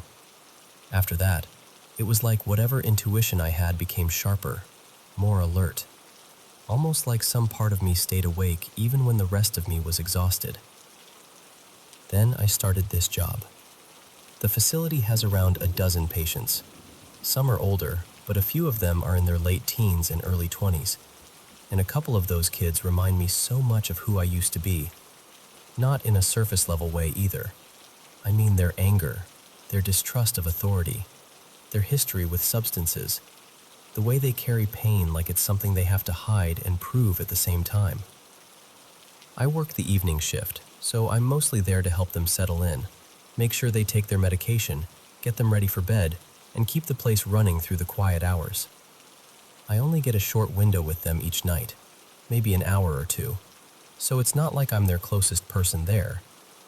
But there are 2 or 3 of them I feel this strange pull toward. I never told them that.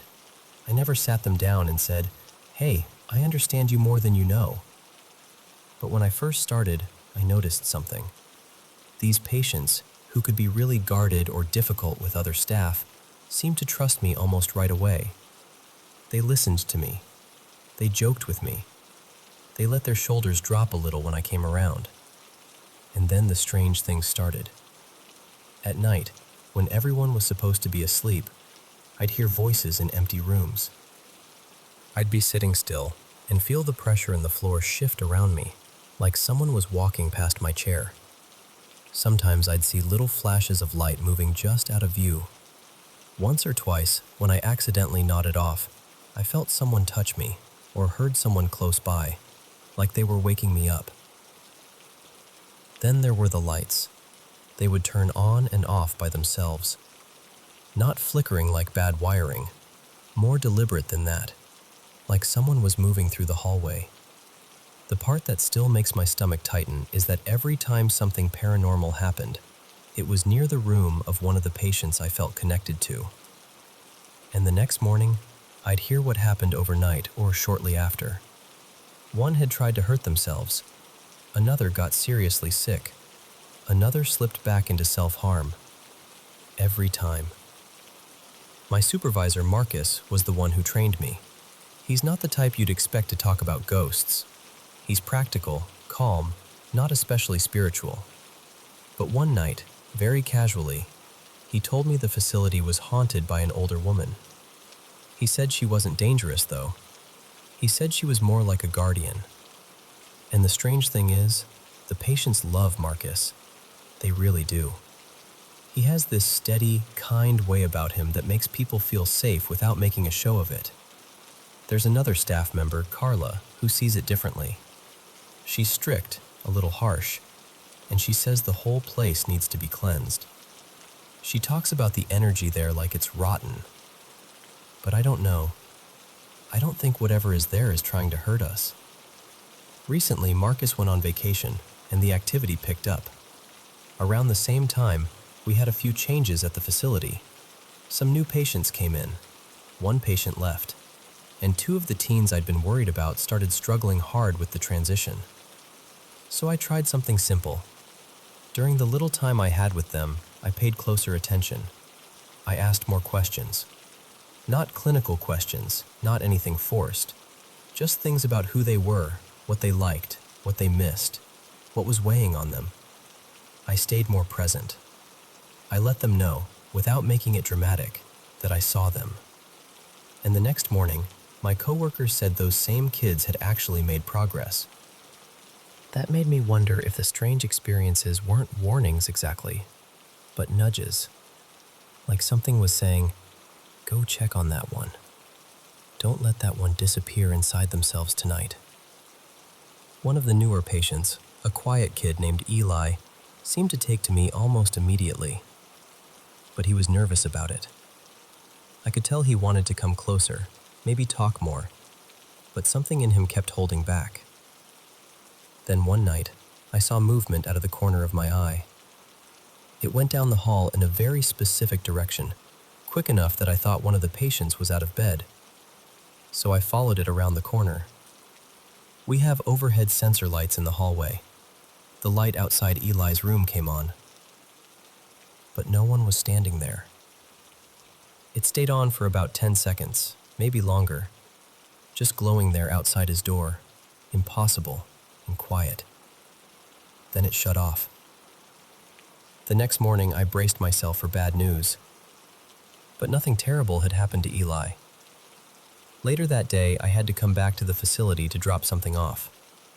When I walked in, I saw Eli with one of the other teens. They spotted me and stopped me before I could leave. They were smiling.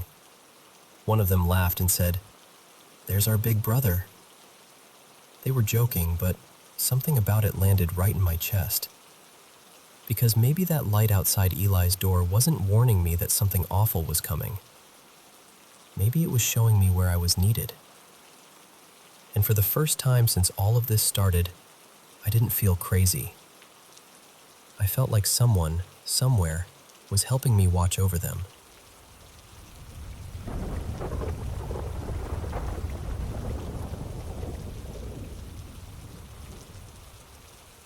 I don't remember having any paranormal experiences when I was little.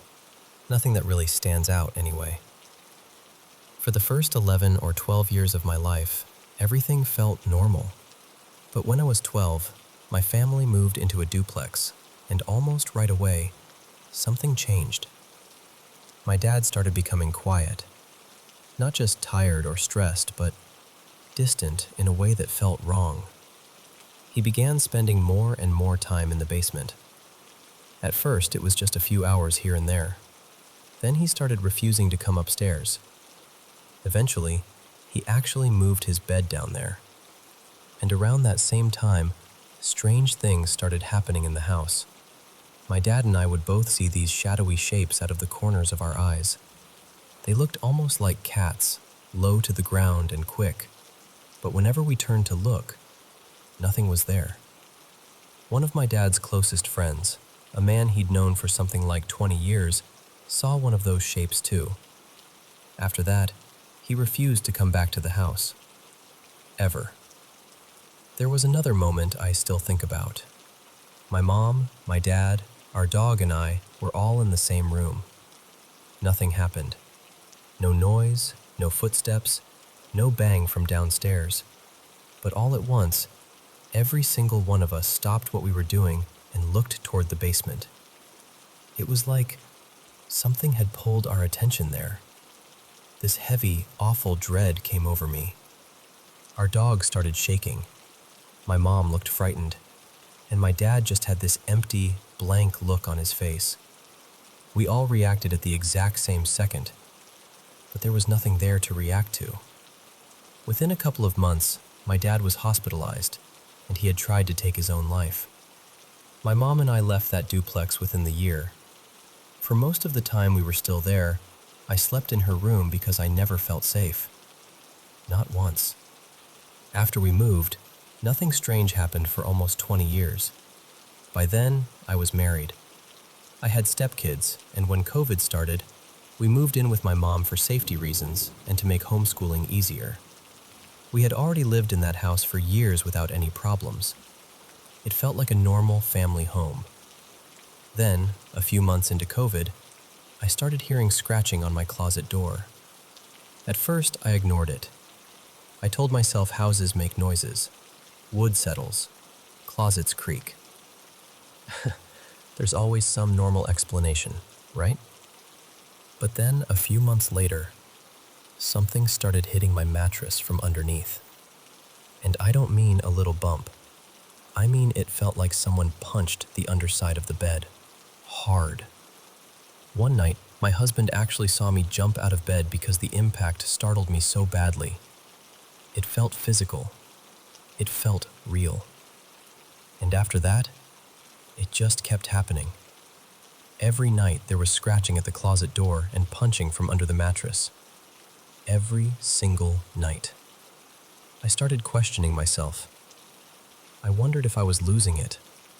But the bed had drawers built into the bottom, so there was no open space under there. Nothing could crawl underneath. There was no room for a person, an animal, anything. Just drawers. Then, during a random conversation, I found out my mom had taken in some belongings from her boyfriend's aunt, who had recently passed away. And the timing lined up perfectly. All the activity had started after those things came into the house. One of the items was a doll that my mom had given to my stepdaughter, and this doll made everyone uncomfortable. Not just me. Everyone. Apparently, even the aunt had found it creepy when she was alive. At that point, I was desperate. I knew I wasn't imagining it. I knew I wasn't having some kind of breakdown. So my friend Lena, who has always been open-minded about this kind of thing, came over and helped me burn the doll in a fire pit. We used gasoline. We made sure it burned. The next morning, we went out to look at what was left, and the doll's face was still untouched. Not scorched. Not melted. Untouched. Its little purse was still perfectly intact, too. I know how that sounds. I really do. But I saw it. So we burned it again. That time, finally, it turned to ash. After that, everything stopped. No more scratching. No more punching under the mattress. No more feeling like something was waiting just out of sight. Eventually, we moved out of that house too. I still don't know what happened. I don't know if something came with those belongings, or if it was connected to that doll, or if it was something else entirely.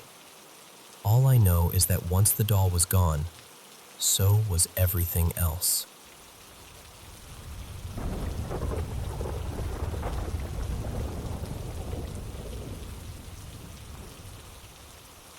I spent one summer in Berehova, Ukraine, staying with my grandpa at the apartment of an older woman he knew. I'll call her Mrs. Karina. She was very into psychic shows, the kind where people sit in dramatic lighting and claim they can sense spirits through a television screen. And honestly, Mrs. Karina was a whole story by herself. She believed a lot of strange things, a lot of TV nonsense, a lot of conspiracy-flavored soup. But that would take all day, and I guess every proper creepy story needs at least one eccentric grandmotherly figure somewhere in the background. The apartment itself was old, Soviet era, cramped, cluttered, messy. There were cockroaches. There were stacks of things everywhere. But at first, it didn't feel scary, just old and uncomfortable. The first strange thing happened while I was sitting on the bed reading. There was a little bedside lamp near me, and while I was reading, it started flickering on and off. I saw it out of the corner of my eye, and I could see the light falling across the pages of my book. But every single time I looked directly at the lamp, it turned off. I'm pretty skeptical by nature, so at first I tried to ignore it. But it kept happening, over and over. And something about it just crawled under my skin. I didn't scream or panic. I just got this cold shiver, closed my book, and walked out of the room very quickly without looking at the lamp or acknowledging it. Later, after I calmed down, I went back in.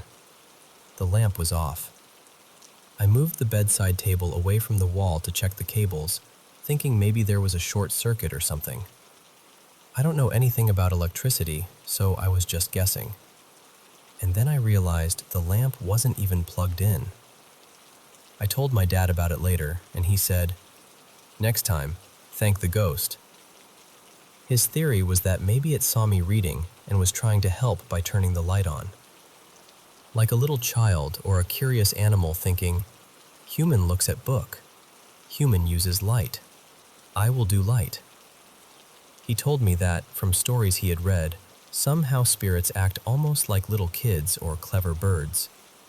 Curious, cautious, maybe a bit annoying, but not necessarily dangerous. He said the most important thing was not to be afraid. Whether that was actually true in this case, I still don't know. At some point, Mrs. Karina told me there had once been something called a barabashka in the apartment. From what I understand, it's sort of like a poltergeist or a house spirit. She said it used to stand, or maybe hover, over her at night while she was in bed, just hanging there above her. She said it disappeared after she called a priest to bless the apartment with holy water. But after what happened next, I'm not sure it really left. One night, I was in bed. I don't remember if I was falling asleep or if I had woken up in the middle of the night, but suddenly I heard something breathing over me. Not near me, over me. Just standing there, breathing. I had the blanket over my head, and I was too scared to move. I lay there completely still, listening. I don't know how long it lasted. It felt like several minutes, but fear stretches time into rubber. Part of me thought, maybe it's my grandpa. Maybe he got up to check on me. But the breathing didn't sound like him. It didn't sound male or female, really. It was raspy, but too high to be my grandpa's voice. And the strange thing is, even while I was terrified, I was trying to reason with myself. I remember thinking, even if it is a ghost, what is it going to do? Breathe harder? Punch me? But I still couldn't lift the blanket. Eventually, the breathing faded and stopped. Very quietly, I called out to my grandpa, whose bed was across the room. I asked, "Was that you standing over me?" He woke up, confused, and mumbled something like, "Huh? What? Yeah, sure," then went right back to sleep. And at the time, I let myself believe it. I thought, okay, fine, it was him. But in the morning, I started thinking about it again. I didn't hear him walk back to his bed. He had clearly been asleep when I called him. And even if it had been him, what kind of person gets up in the middle of the night, stands over someone for several minutes, breathes loudly, and then silently goes back to bed. That is not normal grandpa behavior. After that, there were other things. Every time I stayed in that apartment, I got sick in some strange way. Headaches, nausea, fever, that awful feeling of being unwell without knowing exactly why. Each time we explained it away. Too much sun. Maybe food poisoning. Maybe something else. I didn't notice the pattern until years later. The last time I visited, I got my period there, and it was the most excruciating one I had ever had. I don't usually have unbearable cramps. Painkillers normally help me pretty quickly, but this time I was in agony. I couldn't find any position that made it better. I was actually moaning from the pain. Mrs. Karina basically told me to suck it up because I was a girl, and said it would only get worse as I got older, which, by the way, it did not. I have never had a period that painful again after leaving that apartment. So whatever was in that place, I don't know if it was dangerous, but it did not feel good for my health. Around that same visit, I had a fever for a day or two. One morning, both my grandpa and Mrs. Karina were out, so I was alone in the apartment. I spent most of the time in the living room reading. Then I went into the tiny kitchen to make tea. While I was pouring it, I felt someone behind me. I honestly thought it was Mrs. Karina coming home. It didn't feel frightening at first. It was more like, oh, she's back. I didn't hear the door. I started turning around to say good morning, and then whatever was behind me panicked. I heard it run. Not a vague sound, not a maybe sound. It ran frantically, slipped, slammed into the table while turning the corner, and then rushed down the hallway. I just stood there with my cup in my hand. The strangest part was how real it sounded. My brain registered it the same way it would register a dog barking or a car passing outside. It wasn't dreamy or distant. It was physical. It was in the room with me. And right before it ran, I had this split-second impression that whatever was behind me was much taller than Mrs. Karina. She was shorter than me, but this presence felt tall, looming. I know that sounds strange, but sometimes you can just feel when someone is standing close behind you. Not always in a spooky way. Sometimes it's just air moving, or body heat, or some little animal sense humans pretend we don't have. You could say it was a fever hallucination. Maybe. My temperature was around 38 degrees Celsius that day. But I've had fevers before and since, and I've never hallucinated like that anywhere else. And that wasn't the only time I felt something behind me. Once I walked out of the bathroom and felt someone walking directly behind me, almost stepping into my own footsteps. It felt like they were only a few centimeters from my back. There was no fever that day. I never saw anything clearly, but for some reason, I got an image in my mind of a tall, thin man, kind of awkward looking, wearing glasses. I told my dad about it, and he said there actually had been a man like that living in the apartment at some point. He wasn't dead or anything. As far as anyone knew, he was probably alive and fine. I also heard animal sounds sometimes, and later I asked whether there had ever been a dog in the apartment. There had. At another point, I got the impression of a big, heavy-set man behind me. That man was also alive. He still lived in another room there, apparently, but wasn't around much because he worked as a border guard. That made me wonder whether whatever was in the apartment wasn't exactly a ghost of one person. Maybe it copied people. Maybe it copied animals too. Like a parrot copying sounds, but with presence, with footsteps, with shapes. I would often hear my grandpa's footsteps or Mrs. Karina's footsteps when neither of them was walking around. Sometimes I heard what sounded like a large dog moving nearby.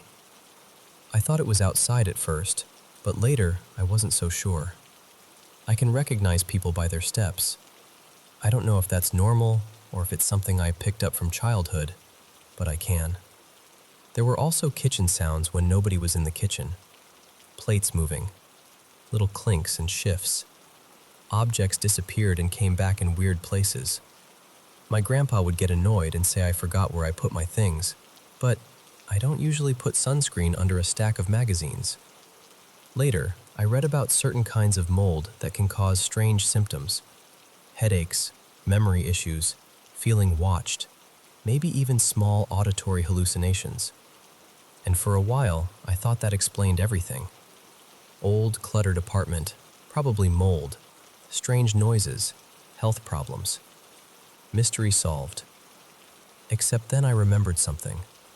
One day, I was sitting in my room and suddenly heard someone running down the hallway. I didn't recognize the footsteps. At the same time, my grandpa shouted from the other room for me to stop running around. So he heard it too. And apparently, whatever it was, it had started copying me. I told my dad everything over the phone, and he suggested I try to catch it on camera. I had a Canon camera with me, so I set it up. He also suggested that if this thing was curious, like a naughty child or a crow, I could bait it with a box of trinkets. So I found an old box and filled it with little colorful things: bracelets, hair ties, candy wrappers, whatever I had. I left it half open and aimed the camera at it. Nothing happened. The camera battery died quickly, and there wasn't much storage space anyway. All I caught was a huge fly crawling around. I tried again in different rooms. Still nothing. The closest thing that happened was a shiny spoon disappearing after I left the kitchen to grab my camera because I'd heard noises in there. But honestly, that could have just been Mrs. Karina moving things around. Still, I got more and more determined. At some point, my fear turned into obsession. I started investigating every suspicious sound, every movement, every little clatter. I wanted proof. I wanted to understand it. And then, slowly, the apartment became quiet. Not normal quiet. Empty quiet. I started realizing that a lot of sounds I had never even registered as strange were gone. No more dog sounds, fewer kitchen noises.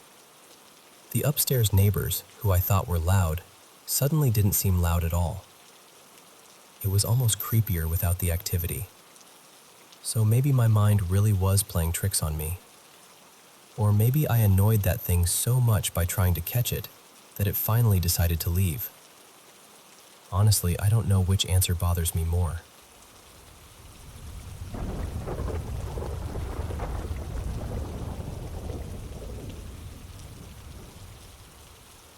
When I was about 7, my parents separated, and not long after that, my stepmom came into our lives.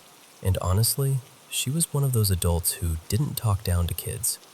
She treated my brother and me like we had our own thoughts, our own instincts, and I think we respected her so much because of that. She had this calm, open way of looking at the world. She believed in energy, karma, spiritual connections, things my mom never really talked about because she was very Catholic. At my dad's house, though, it was different.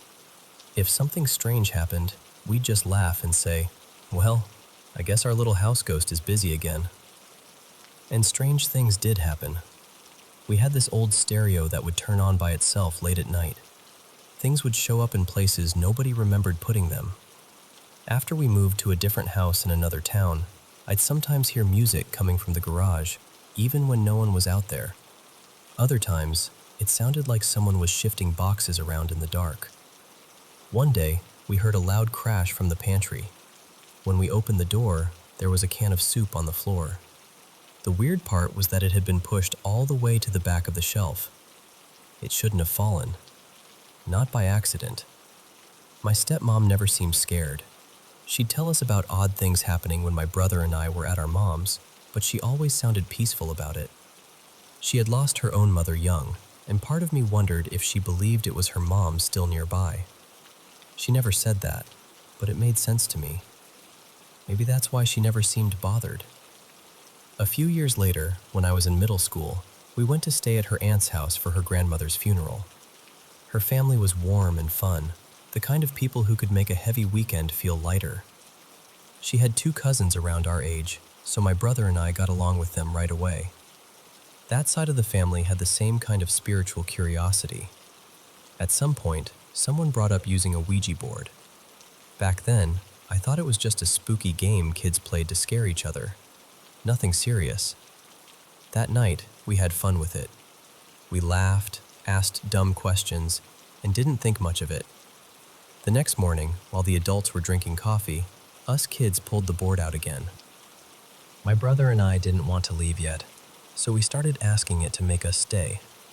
We actually asked it to give us a flat tire. Right before we were supposed to leave, it started snowing. My brother and I thought, perfect, we're definitely staying now. But my stepmom said we needed to leave before the roads got worse. Then we walked out to the car. Flat tire. Everyone brushed it off as a coincidence. They aired it up and we left anyway. But about 40 minutes down the highway, that same tire blew out completely. That was the moment I decided Ouija boards were not something I wanted anything to do with. My brother, though, became even more interested. I told him I didn't like it. I tried to convince him to stop messing with them. A few years after that, my dad and stepmom moved back to our original town, into a bigger, older house. My brother and I were splitting time between both parents by then, so we stayed at my dad's every other week. And in that house, I always felt like someone else was there. There was a loft upstairs that overlooked part of the downstairs. It was open, quiet, and for some reason, that was where I felt it the most. When I was upstairs, it felt like something was lingering nearby. When I was downstairs, it felt like something was watching from above. At night, I'd hear what sounded like footsteps going up the stairs, then moving through the hallway between my room and my brother's room.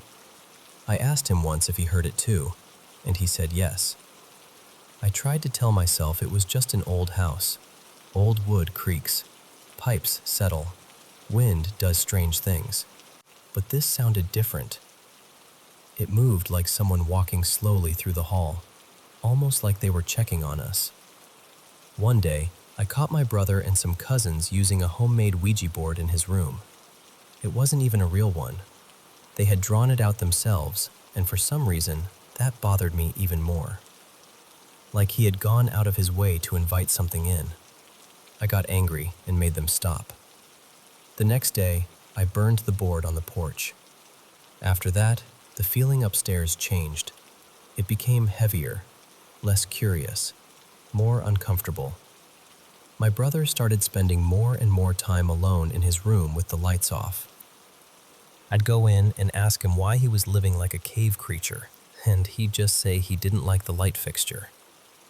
Maybe it was puberty. Maybe it was normal teenage moodiness. But I hated being in that room. It felt like the space was swallowing him. I was the older one, so I moved out first. I'd still come back sometimes and stay in my old room. During the years I was gone, my brother came out. It was hard for him.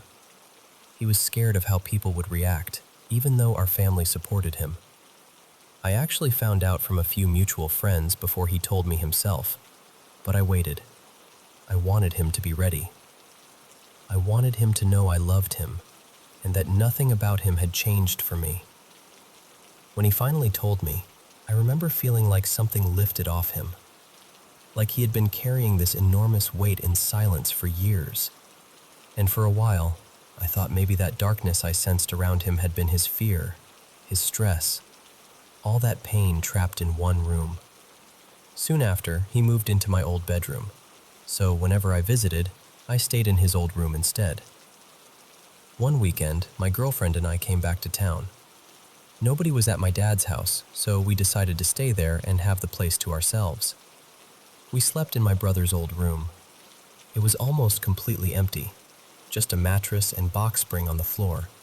No furniture, no clutter, nothing. We lay down and started drifting off. Right as I was about to fall asleep, I heard a voice. It was soft, but clear. A loud whisper from across the room. "Come on." I opened my eyes immediately, trying to figure out if I had dreamed it. I stayed still, listening. Then my girlfriend sat straight up and turned on the light. She looked shaken and said someone had whispered from the closet. That's when my blood went cold. because I had heard it too, from the same corner of the room. I grabbed my pistol and checked the closet. Nothing. I searched the whole house. No one was there, just us. We sat in bed afterward, trying to explain it away. Maybe it came from outside. Maybe sound carried weirdly. Maybe one of us had been half asleep. But neither of us believed that. The voice had been inside the room. It had come from the corner near the closet. And it didn't sound angry. It didn't sound like an order. It sounded like an invitation. Come on. Like something was leaving and wanted us to follow. I've never had anything like that happen at my mom's house. Not once. And aside from one other experience in a place already known for strange activity, everything like this has always seemed tied to my dad's side of life. Those houses, those rooms, that upstairs hallway. So I still wonder about it. Were all those things connected? Was something following us? And that night, when it whispered from the closet, where exactly did it want us to go?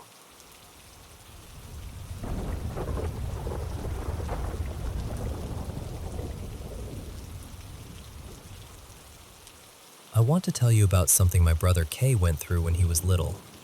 He's 19 now, but this started when he was only about 5 years old. He told me there was this boy he used to see, a boy he could talk to, touch, and play with. But the strange part was, nobody else could see him. Not his mom, not anyone. To Kay, though, he was completely real. Kay doesn't remember the boy's actual name anymore, but he remembers exactly what he looked like. So I'll call him Jace. Jace had curly hair, fair skin, rosy cheeks, big dark eyes, and this wide, cheerful smile that almost never left his face. He usually wore either a white shirt or a black one, always with blue jeans. One thing Kay never forgot was that Jace had a fresh-looking cut on his left knee, and no matter how many times Kay saw him, that cut never seemed to heal. His shoes were worn out and dirty, and around his neck, he wore a red necklace. But what stood out most was his energy. Jace was friendly, bright, and always smiling. He felt like the kind of kid who could make anything feel like an adventure. Kay first met him near a pond by the apartment complex. Kay was walking around when he saw Jace fishing. Jace asked him if he wanted to learn, but Kay said he just wanted to watch. Still, Jace showed him how to put bait on a hook and explained the basic things you're supposed to do when fishing. After that, Kay went home and begged his mom for a fishing rod. Once she bought him one, he and Jace started meeting at the pond all the time. They would sit in little foldable chairs, fish together, talk, and play. That was how their friendship began. There was one time when Kay brought out a small camera his mom had given him. He and Jace were playing around in the house, laughing, making silly faces, and filming each other. Kay was excited to show his mom the video, but when she watched it, she told him there was no other kid there. Kay was really upset, because he knew what he remembered. He had touched Jace. He had sat beside him. He had played with him. Another time, Jace was playing with one of Kay's toy cars while they were recording. Kay remembered seeing Jace pick it up and toss it around. But when they watched the footage, the toy car never moved. It was just sitting there on the couch the whole time. As the years went on, Jace came up with a game.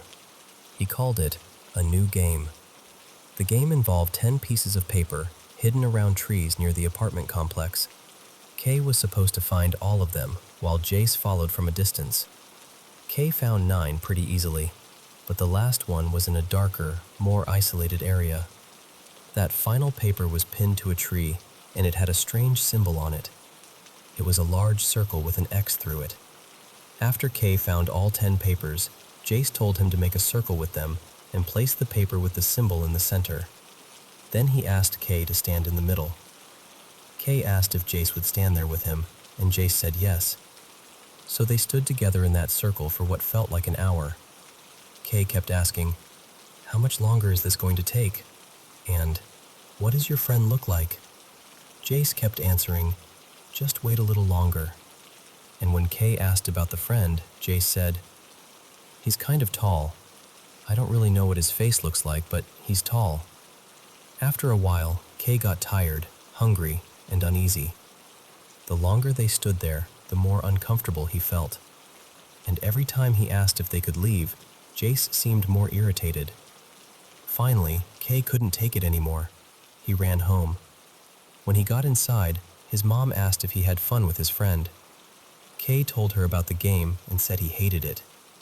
His mom tried to calm him down and said maybe his friend had only been trying to scare him. A little while later, there was a knock at the door.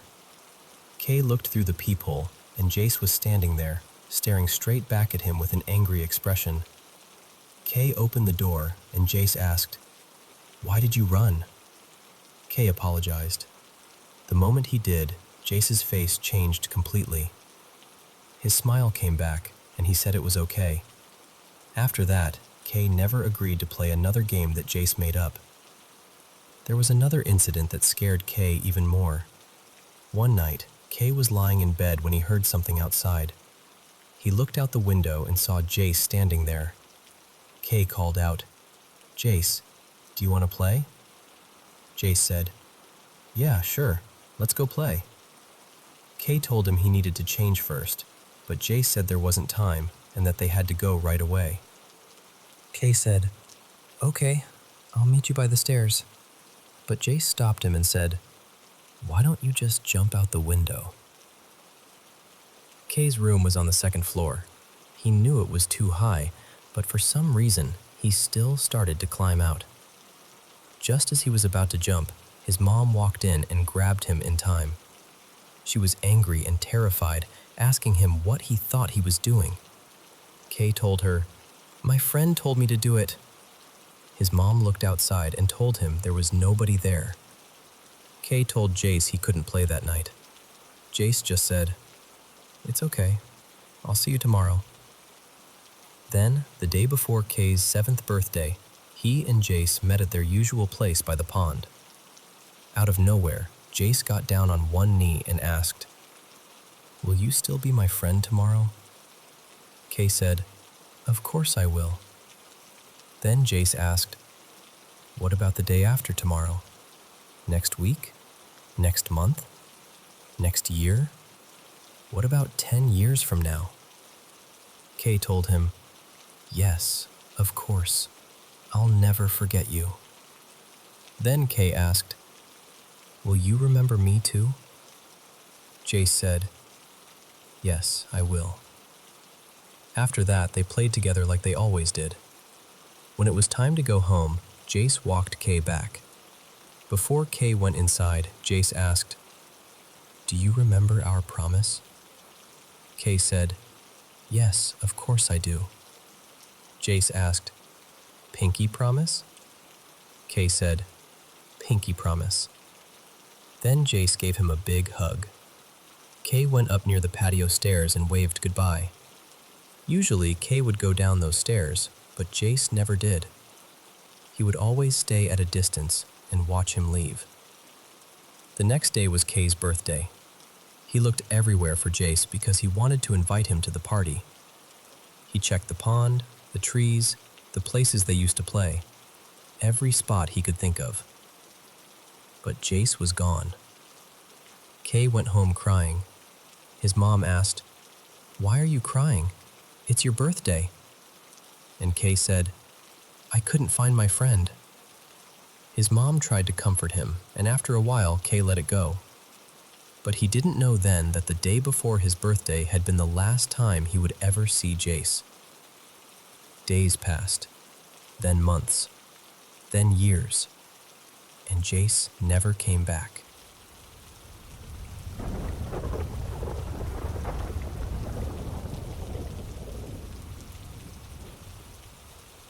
I want to tell you about something strange that started after my friend Lena moved into a little 4-unit building back in February.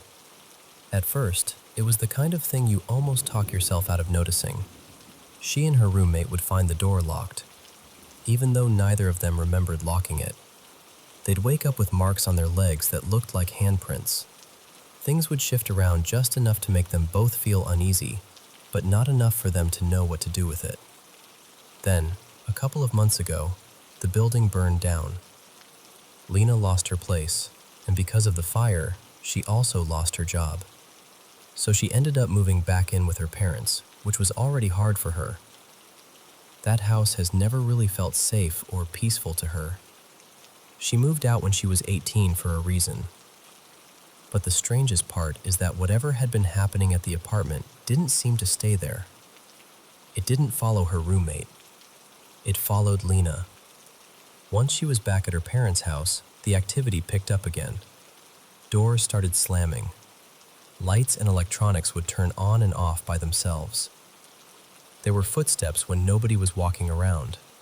And the locking thing came back too, only stronger. Her mom has experienced it as well.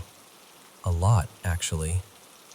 Rooms will be locked when nobody remembers locking them. Things will be moved inside those locked rooms.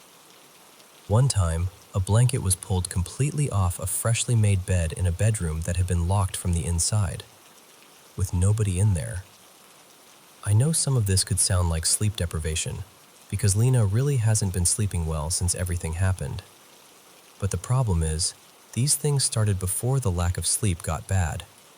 And it's not only her seeing it. Her mom has noticed it too, and there have been other witnesses besides them. They do have 3 dogs, so I tried to think through that explanation too. But one dog is usually gone with her dad during the day, one is older and barely wants to move, and the smallest one just isn't capable of making the kind of heavy footsteps they've heard, or moving things the way they've been moved. The house itself is tense. There's a lot of negativity there, and Lena is on edge most of the time. But she never experienced anything like this before she moved out. Now she's back, and it feels like something came with her. There's one more detail that makes the whole thing even stranger. Years ago, there was apparently a murder-suicide in the fourplex where she had been living. But Lena never felt like whatever was there was evil. If anything, she said it felt protective. Not gentle exactly, but watchful. It seemed to react badly to men who stayed over.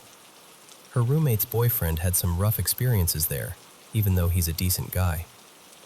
A couple of really toxic people in Lena's life also seemed to get the worst of it.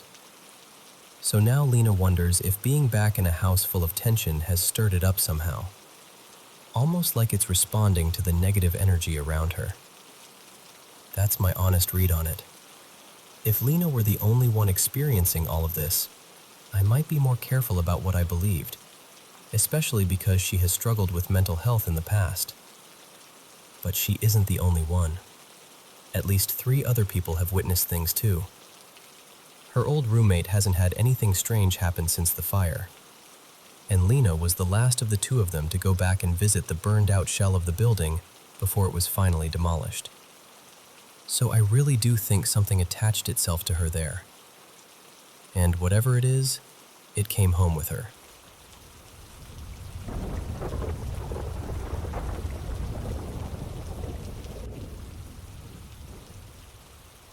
I need to start this by saying I'm not here to excuse what I did. Back in 2021, I made a choice that damaged the person I loved, my family, and honestly, myself. I stepped outside of my relationship, and I have carried the weight of that ever since. At the time, my life felt like it was closing in on me from every direction. We were a family of 4 squeezed into a tiny 1-bedroom apartment, trying to save enough money to buy a house because renting had become impossible. I was stressed about work, money, the home buying process, and deep down, I was insecure in my relationship. But instead of talking about any of it, I swallowed it. I acted fine. I kept everything bottled up because that's what I thought I was supposed to do. Then one day, I got a message on social media from a woman I vaguely remembered from school. She was a little older than me, someone I knew of more than actually knew. I had a small crush on her when I was younger, nothing serious, just one of those distant school hallway things. She didn't remember me at all. She asked if I was single, and I told her I was in a relationship, a good one, and that anything between us would have to stay friendly. At first, that was exactly what it was. We talked about school, where life had taken us, old memories, random everyday things. Slowly, those conversations became comfortable. Too comfortable. One night, I opened up to her about everything I had been carrying. The stress, the fear, the pressure, my mental health. She listened in a way that made me feel seen, or at least, that's what I told myself at the time. She offered to do a palm reading and tarot reading for me.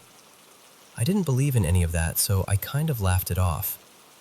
But after more conversations, I started getting curious about what it would be like to meet her in person. So we met. We talked, and the chemistry was there. She did the readings, and of course, everything she told me was exactly what I wanted to hear. In that moment, I let myself believe she was someone safe, someone I could trust, someone I could go to when I felt like I couldn't talk to anyone else. Then one day, she crossed a line. Instead of shutting it down, I crossed it with her. The messages changed. The tone changed. Everything became charged and reckless, and eventually, we went through with it. It wasn't love. It wasn't even something meaningful. It was pressure, fantasy, weakness, and bad decisions all tangled together. Not long after, I found out my partner was pregnant. That shook me. We had been careful, or at least we thought we had, but life doesn't always care about what you planned. Suddenly, the reality of what I had done hit me in a way I couldn't ignore. I tried to pull away from the other woman. I answered less. I became short, distant, cold, probably. In my mind, we had agreed it wasn't emotional. I thought she would understand and move on. I was wrong. She wanted more. She wanted a relationship. She talked like she should be in the house I had just bought with my partner. She wanted my partner gone. And when I didn't give her what she wanted, she exposed everything. My life fell apart. And I deserved that part. I was selfish, impulsive, unfaithful, and careless. I don't say that lightly. I broke trust in a way that cannot be dressed up into something softer. For a while, she made things miserable. Then suddenly, she stopped. At least, I thought she did. That's when things in the house started changing. At night, I began feeling like something was in the room with me. I sleep in complete darkness, but there was always a little bit of light from outside, just enough to see shapes. And I kept feeling like something was standing just beyond where my eyes could focus. We had small, plug-in lights in the hallway outside the bedroom. At night, I could see the glow slipping under the door. Sometimes that light would disappear, then come back, like someone was slowly pacing back and forth outside the room. I'd wake up to sounds that seemed like footsteps coming up the stairs or moving through the hallway toward my door. Sometimes, when I was home alone, I would hear my name called in a woman's voice. It sounded distorted, almost like a blend of my mother's voice and my partner's voice, but not quite either one. The playroom started bothering me too. If I left the door open, I'd catch something out of the corner of my eye, like someone standing in there. Toys would go off in the middle of the night by themselves. Even when the door was shut, the room felt wrong. Then came the dreams. The same heavy, dark dreams kept repeating, and I started waking up feeling like I hadn't really slept. One night, my partner and I tried sleeping in the same bed again after being apart for a while. In the middle of the night, there was a violent bang against our bedroom window. We both woke up immediately.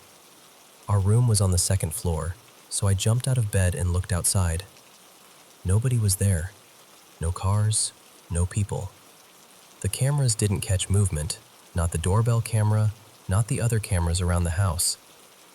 But the window was shattered. I went outside with a flashlight and searched everywhere. There was nothing on the ground.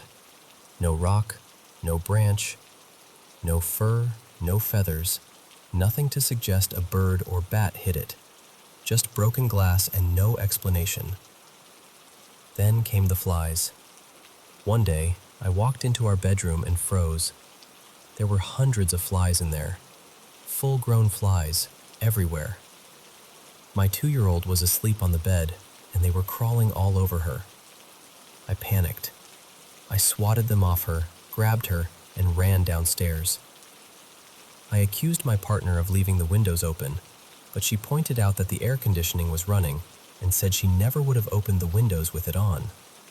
She thought I was exaggerating until she saw the room herself. She screamed and slammed the door.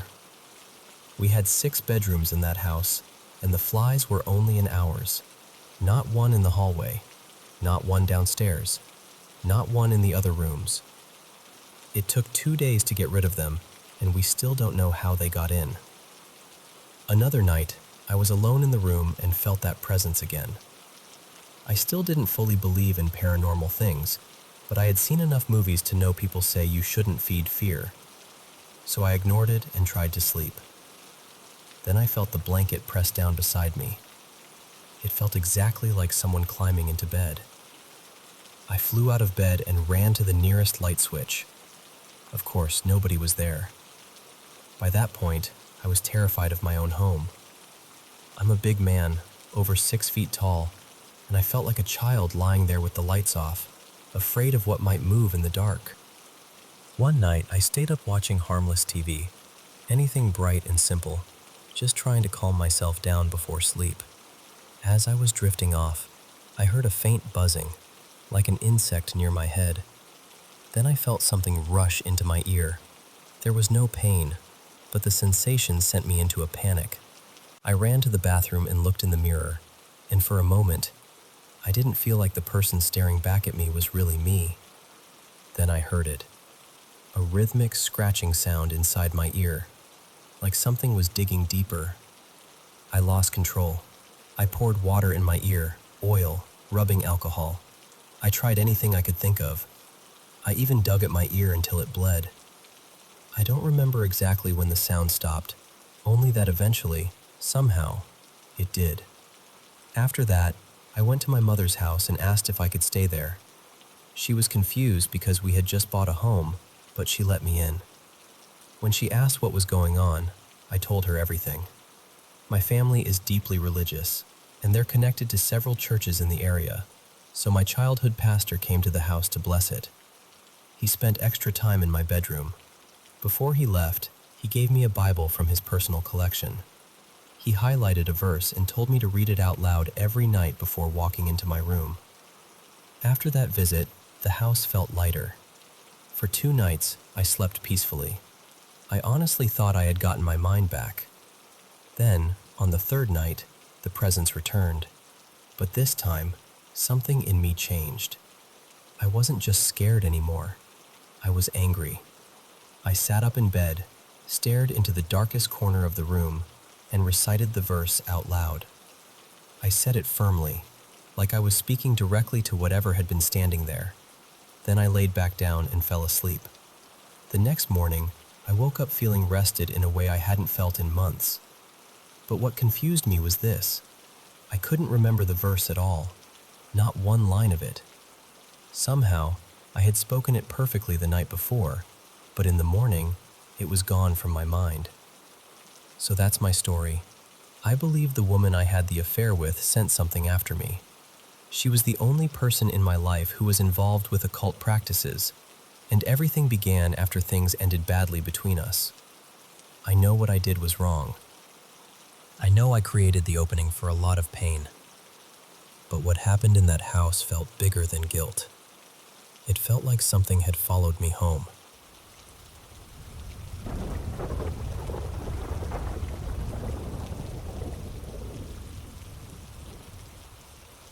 I want to tell you about something that happened to my husband, Daniel, because honestly, I still don't know what to do with it. He was sitting in his car in the parking lot of a park, just watching something on his tablet, minding his business, when this man came up to him. And the first thing that shook him was how much this man looked like his father. Not just a little bit either. My husband already looks so much like his dad, So seeing this stranger standing there with that same face, that same presence, it immediately felt strange. And then there was the dog. The man had a dog with him, and even that felt connected somehow. It reminded my husband of his childhood dog, the one he still gets emotional talking about. He's almost 40 now, and I've seen him cry over that dog more than once. So from the very beginning, it felt like this whole encounter was touching old nerves. They ended up talking for close to an hour. The man did most of the talking. He told Daniel all kinds of things about himself. At one point, he said he was an angel. Then he said he was about to turn 300 years old. My husband asked him where he was from, and the man just kept saying, "I'm from here." That was it. Not a city, not a state, just, "I'm from here." And the longer he talked, the more unsettling it became, because so many little things lined up with my husband's life. There's this one animal my husband has always loved. I never really paid attention to it before I met him, but he's always sending me videos of it. Not just the animal in general either, but one very specific breed. And without Daniel bringing it up at all, this man suddenly said that same animal was his favorite. Then he named the exact same breed my husband is always showing me. When my husband told me that part, I got chills all the way up my back. Not cute little goosebumps either. The kind that feel like your body knows something before your brain can explain it. Then the conversation turned darker. The man started talking about what it feels like to get hit by a car. He described it in this calm, detailed way, like he knew. He told Daniel what he would need to do in that moment, how he would need to act, how it would feel when death came near. He said the cold would start in his feet first, and then slowly rise through his body. He told him that in the end, the only thing that would matter was that final moment of consciousness. He said in that last moment, you only hear the voices of the people who loved you the most. Usually, he said, it's your parents. Then he looked at my husband and asked him how things were with his parents. And that hit hard. Daniel hasn't really spoken to his parents, or most of his family, in about 3 years. There was a falling out, and it changed everything. What makes this even stranger is that my husband has always been fixated on that exact thing, the final moment before death. He has talked to me so many times about wondering what it will feel like, whether he'll be scared, whether it will be embarrassing, whether he'll die in some ridiculous way. It's something he has carried around quietly for years. And this stranger somehow walked right into that fear. He told Daniel it wouldn't matter how carefully he drove, how slowly he went, or whether he looked both ways. He said that when a car hits you from behind, it feels like the weight of an airplane dropping onto you. But then he also said there could be another ending. He told my husband that if he wanted to make it to 42, which he said was an age where everything shifts, then he had to keep taking care of his body. He told him to keep going to the gym, to stay strong, to keep his body ready. He also brought up traveling through a particular state, one my husband has always felt connected to. It's a place Daniel has talked about moving to more than once. Again, it came up with no prompting. And here's the thing. My husband grew up in a rough neighborhood. He's been around criminals, unstable people, dangerous people whose energy you can feel from across the street. He knows how to read that. He can usually sense when someone is off. But he told me this man didn't feel mentally ill, not unstable, not threatening, not lost, just strange. At the end of the conversation, the man looked straight into Daniel's eyes and smiled. Then, for just a brief second, he opened his mouth and showed him his tongue. That was the moment my husband knew he had to leave. He told the man he needed to go, got in his car, and drove away. Then he called me crying, and the way he said it, I could hear that some part of him already believed it. He felt like he had met a version of himself, like something or someone had come to warn him, or remind him, or shake him awake. My husband had paranormal experiences when he was younger, but nothing like this as an adult. Nothing since we've been together. And now he is shaken in a way I have never seen before. It happened in broad daylight, in a parking lot, while he was just sitting in his car. And I keep replaying the details, trying to make them ordinary. But they don't feel ordinary.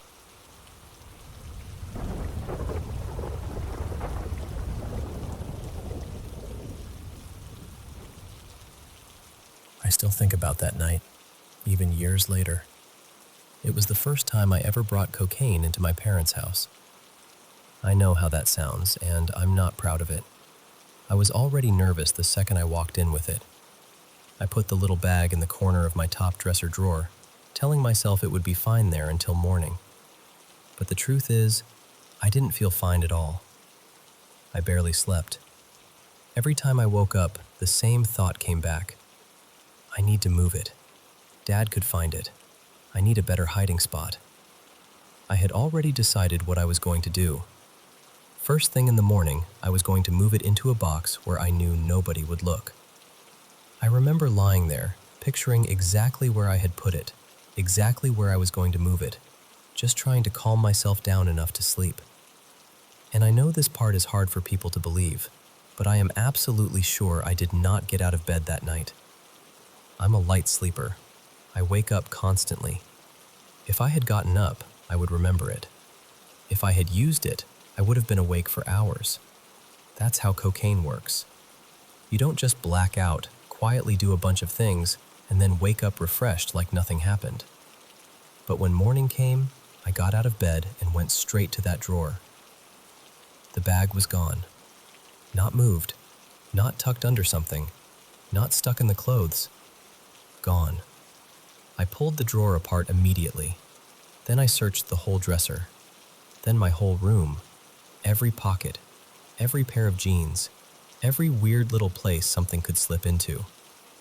I checked places that made no sense because my brain could not accept what I was seeing.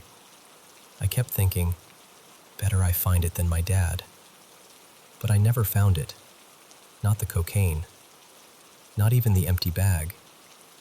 Over the next few days, I searched again. Then again after that. I tore the room apart more than once. Months passed, then years.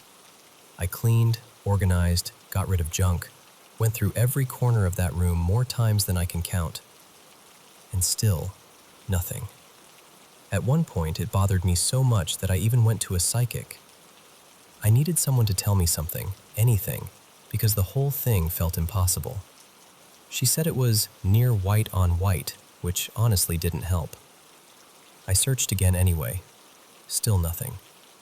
The only explanation that ever made any emotional sense to me was my grandfather. My dad's dad. He had passed away, and for some reason, my mind went straight to him. I don't know why.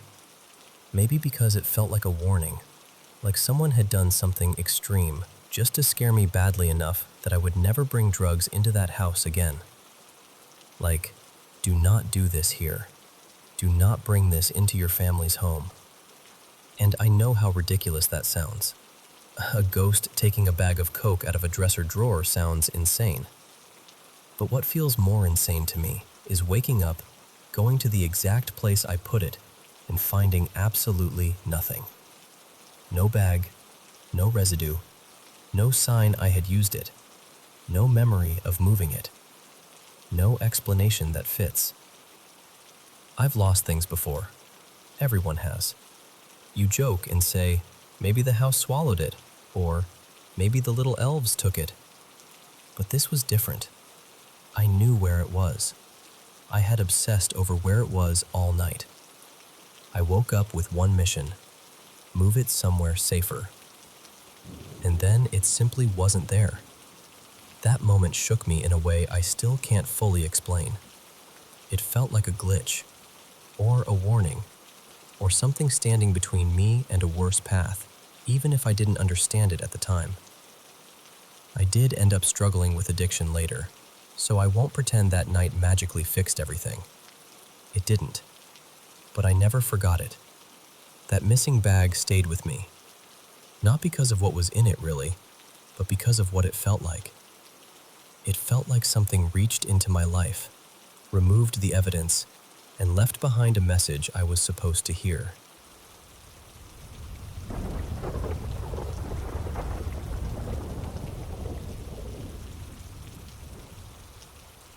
These things happened earlier this year, around the end of May, and honestly, I still think about them more than I'd like to. One night, my parents decided to play with a Ouija board. They had both been drinking, and before anyone judges them, they're good parents. It wasn't some wild, careless thing. I think my mom was just hurting. My grandfather passed away 3 years ago, and it hit her really hard. She's still grieving him. So I think the board was her way of trying to reach him, even if it was desperate. We'd already had strange things happen in our home before that. My little brother Milo, who was almost 7 at the time, had woken up more than once saying he'd seen a scary man. He had recently gotten his own room after my older sister moved out, but even before that, when he still slept in my parents' room, he used to talk about seeing this dark figure. There was also this other presence we believed was a child. We'd see something small running from the hallway toward my room, then back again. It never came into my room. It just ran back and forth, almost like it was lost. My mom's cousin is sensitive to spirits, kind of a medium, and she once said there were 3 spirits in our home. One was my grandfather. One was a darker spirit, like an old man. And the last was the child. So I think when my parents heard that, it gave my mom a little hope. Maybe she thought she could reach her dad. That night, they made their own homemade Ouija board. They planned to burn it afterward, but they forgot. They also forgot the biggest rule, which is saying goodbye before ending it. I know, not exactly their finest moment. About a week later, I had this nightmare. It took place inside our home. In the dream, I was protecting 2 children I didn't recognize. There was this awful scream all around us, this loud, terrified sound that felt like it was getting closer and closer. I held on to the kids while the lights in the house went out one by one. The scream kept coming nearer until it felt like it was right there. That's when I woke up. A couple of days after that, my mom had her own experience. She woke up in the middle of the night because the TV was on. The screen was bright blue, and it was playing this strange melody she'd never heard before. Everyone else was asleep. Nobody else woke up. And it never happened again. Then, for a little while, everything went quiet. But about a month later, we all saw something. It was the middle of the day, and we were all sitting in the living room talking. My brother had left a toy blaster on a shelf. Out of nowhere, it flew off the shelf, traveled a few feet through the air, and hit the floor. It didn't fall. It looked like it had been thrown. And it was thrown right toward us. We all just stared at it. Weirdly, nobody screamed. We were more shocked than scared. A little too stunned to know what to do, honestly. So after a minute, we just kept talking, because what are you even supposed to say after a toy gets launched across the room by nothing? Everyone in my family has had paranormal experiences. My sister has this old doll from my grandmother that moves on its own sometimes, though it never really bothers anyone. My dad's side of the family has a history of intense paranormal stuff, and he believes something follows him. My mom has had experiences too. But me? I'd never had anything happen to me directly, until it finally did, and I nearly lost my soul through my kneecaps. I was sitting in my sister's old room, which had become my brother's room. My sister had gone to the bathroom and was taking forever. We have 3 dogs, 2 big mixed breeds and 1 tiny little one, and one of the bigger dogs was in the room with me. I was just scrolling on TikTok, waiting for my sister to come back because we'd been in the middle of a conversation. Then both me and the dog saw it. From the corner of my eye, I noticed something standing near the doorway, watching me. I snapped my head toward it, and it quickly pulled back behind the wall. My dog was staring in the exact same direction. His ears were up, and he looked curious, not aggressive. He kept staring at the door for a while after that. Whatever I saw was white, maybe around 5'5", with these large, almost transparent-looking eyes. It looked like it was peeking at me, hiding, but curious.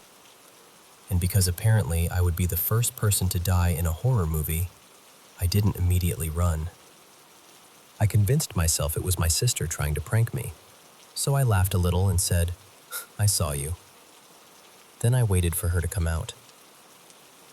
She didn't. I sat there for maybe 10 minutes, expecting her to give up the joke. Eventually, I got annoyed and walked over to the spot where I'd seen the thing disappear. There was nothing there, and the layout makes it hard for someone to sneak away without being seen. If someone had actually been hiding there and tried to run off, I would have seen them. That's when I started panicking. I ran to the bathroom and asked my sister, "Have you been in there this whole time?" She said, "Yeah, I'll be right out." When she came out, she was wearing all black and her hair was up in a bun. So it couldn't have been her. The thing I saw had been completely white. I told her what happened, and she freaked out too. Then we told our parents, basically saying, "You really should have ended that game properly." After that, little things kept happening. Nothing massive, but enough to keep everyone uneasy. One night, when I was trying to sleep, I heard heavy breathing right beside my ear. I turned on every light in my room and stayed awake for the rest of the night. Eventually, things calmed down again. The little childlike spirit still seems to be around. My dad sometimes sees it when he's watching TV in the living room, but for the most part, it's quiet now. Still, the thought of that white thing watching me from the doorway in the dark absolutely terrifies me. My parents did use the board one more time after all of that. They said they fixed it because they said goodbye properly this time. So I guess now I just have to wait and see if that thing ever comes back. Preferably not while staring at me. And definitely not while breathing in my ear.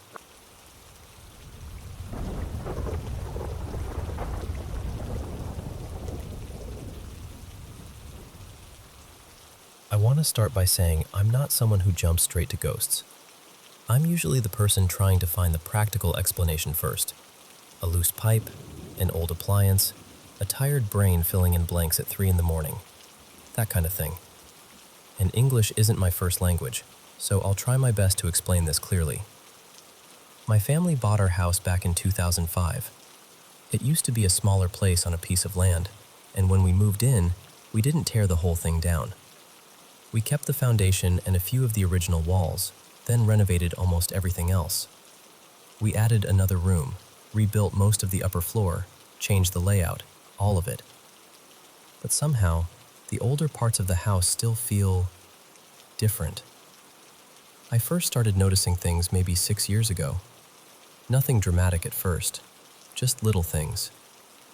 During the day, from morning until early evening, the house is quiet. Completely ordinary. But once the sun starts going down, the sounds begin. The fridge hums, which is normal enough. It's old, so I don't expect it to be silent. But at night, it sometimes makes this noise like a glass bottle has tipped over inside it, or like something metal has fallen. I also hear plates shifting in the sink, tiny clinks and taps when nobody is nearby. And I know, that can all be explained. Old fridge, dishes settling, pipes, temperature changes, houses make noise. But then there are the voices. When my parents are asleep, or when they aren't home, I sometimes hear them talking, sometimes arguing, usually very late, somewhere between 1 and 5 in the morning. I'll be at my computer with the fan running, that steady white noise in the background, and suddenly it sounds like their voices are downstairs. I've also heard footsteps on the stairs. For a while I worked from home at night, and I've always been a night owl, so I was often awake until sunrise. Maybe I was exhausted. Maybe my brain was catching random sounds and shaping them into something familiar. That's what I told myself. Then there were footsteps above my room. My bedroom is on the top floor, and the ceiling slopes with the roof. There's a tiny crawl space above me, but it's not something anyone can just walk into. You'd have to move a heavy wardrobe and set up a ladder just to reach it. Still, at night, right before I fall asleep, I hear footsteps overhead. Not scratching, not scurrying. Footsteps. I've tried to tell myself it could be an animal on the roof. Maybe a bird. Maybe something in the crawl space. But the rhythm sounds too heavy. Too human. Things disappear too. Small things mostly. Keys, chargers, random objects. That's probably the easiest one to explain, because my mother loves tidying things away, and then no one can find anything afterward. But there have been times she swears she never touched the missing item. The bigger things started happening after I met my girlfriend, Mira, about 2 years ago. She has had her own strange experiences before, so she isn't exactly new to this kind of thing. But some of what happened in my house happened to both of us, and that's where I stopped feeling so confident about my explanations. One night, we had just gone to bed. We talked for a while, then turned off the lamp. I need complete darkness to sleep, so the room was pitch black. I wasn't fully sleepy yet. My eyes were still open, and I was facing the door. Mira was facing the same direction. Then the door started opening. Slowly.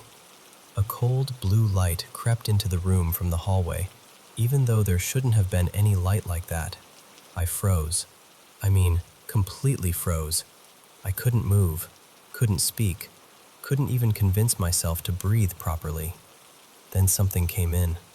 It was dark and shapeless, almost like a black mass, but it had eyes. Dark eyes. It moved into the room, and after what felt like forever, though it was probably only a few seconds, it vanished. Then the room was pitch black again. At first, I thought maybe I had fallen asleep without realizing it. Maybe it was a nightmare. I was lying there, trying to process it, when Mira whispered and asked if I was awake. Then she asked if she could turn on the light. I said yes. When I asked her what happened, she told me she had seen a black figure standing in the corner of the room. The way she described it was a little different from what I saw. Hers looked more human, and it seemed farther inside the room. But we both saw something. Another incident happened to her when she was taking a shower. I had already showered and was lying in bed, just relaxing. A few minutes later, she came into the room looking unsettled and asked me why I had gone into the bathroom while she was showering. I told her I hadn't. She said she saw someone through the frosted glass shower door. Someone wearing an oversized white t-shirt, which is exactly what I usually wear at home. She saw the figure walk into the bathroom and bend down like it was picking something up from the floor. But it wasn't me. Everyone else in the house was asleep. Nobody would walk into the bathroom while she was showering. And the bathroom door handle is loud, so if someone had opened it, I would have heard it from the bedroom. When I told her I hadn't moved, she went pale. Those were the two incidents that really scared me. There was another one, but we're not completely sure about it anymore because Mira and I remember it differently now. She once had a nightmare about a woman with glowing red eyes. She woke up frightened in the middle of the night and tried to wake me up or move closer to me. I was in a very deep sleep. While she was trying to wake me, she saw a dark man wearing a hat standing there, looking at her. Then he disappeared. She told me about it the next morning. But now, months later, she remembers it more like a dream. And honestly, maybe it was. Maybe it was just a vivid nightmare bleeding into waking up. Mira has also dabbled a little in occult things, and she once made me a protection charm. It broke after about a week. But to be fair, I kept it in my bag, so it easily could have broken from being knocked around. Lately, though, the house feels heavier. I don't really know how else to describe it. Darker, maybe. Not physically darker, but the mood of the place feels different, like the air has become thicker in the corners. Maybe I'm imagining it. Maybe I'm paranoid. Maybe I've watched too many scary videos. But some of these things happened before I ever started watching horror content. So I keep coming back to the same question. Is there a normal explanation for all of this? Or is something actually in this house with us?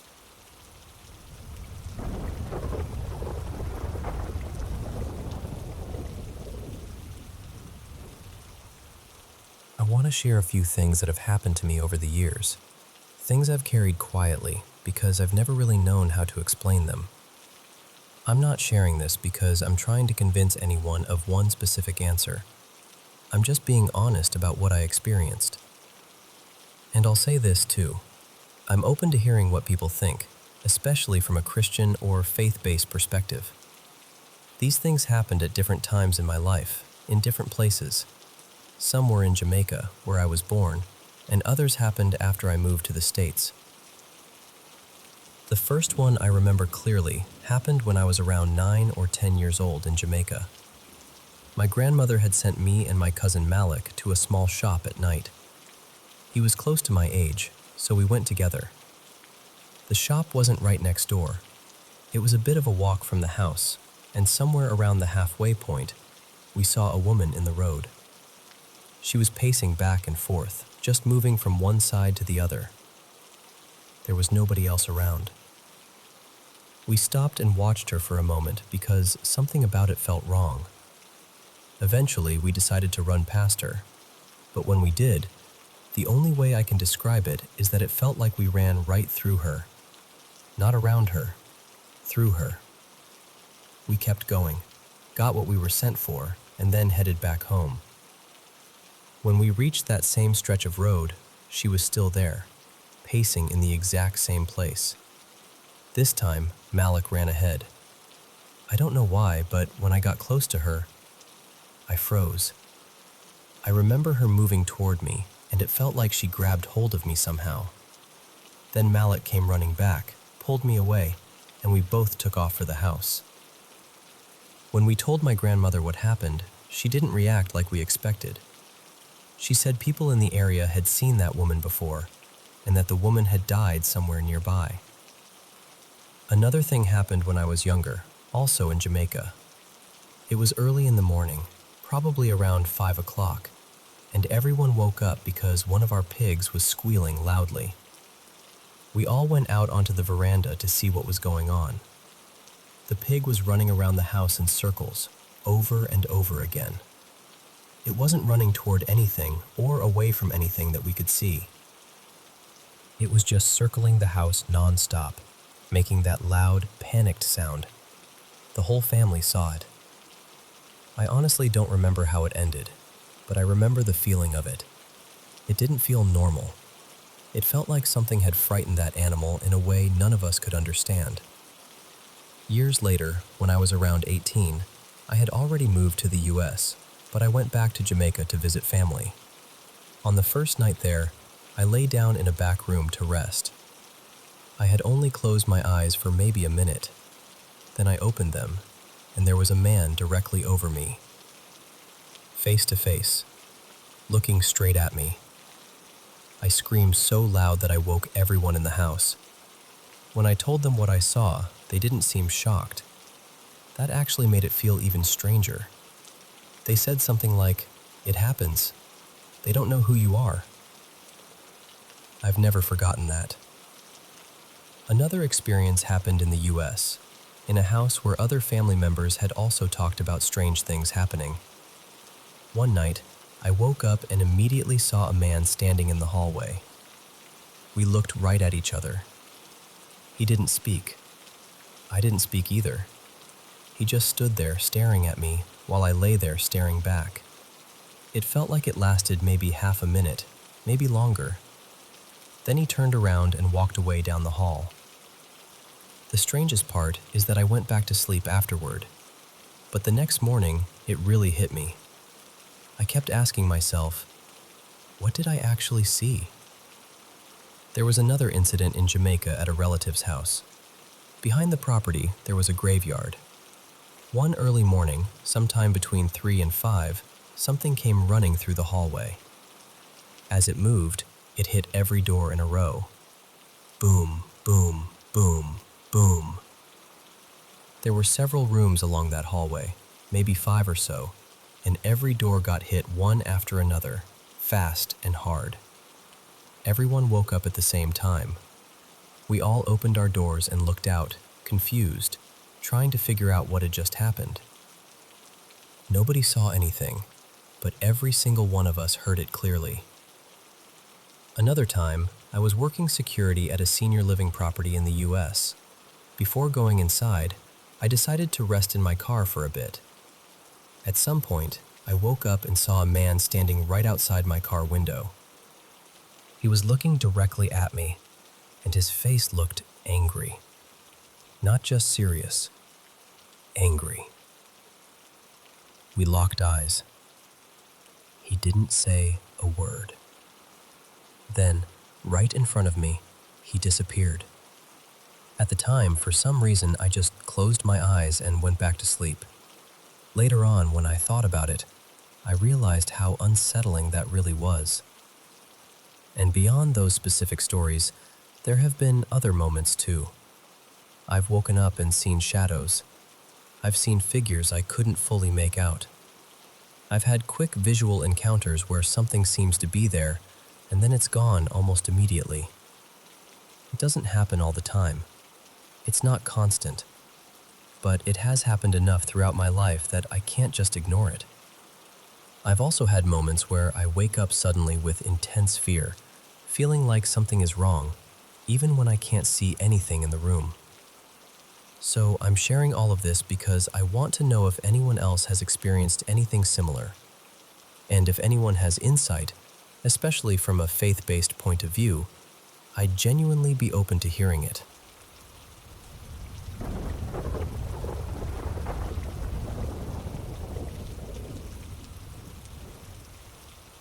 So, for years, I kept this story tucked away as a little campfire tale.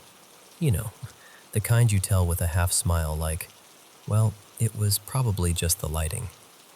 And honestly, that's what I believed for a long time. Back in 2019, my friend Nora and I were suddenly put in charge of a 5-day activity program for a group of 12 young adults, all around 18 to 26 from our youth organization. We were barely older than them ourselves, so we were very much figuring it out as we went. The program was in Canberra, Australia, and the group had asked for science-focused activities. Somehow, Nora and I pulled together a pretty solid schedule.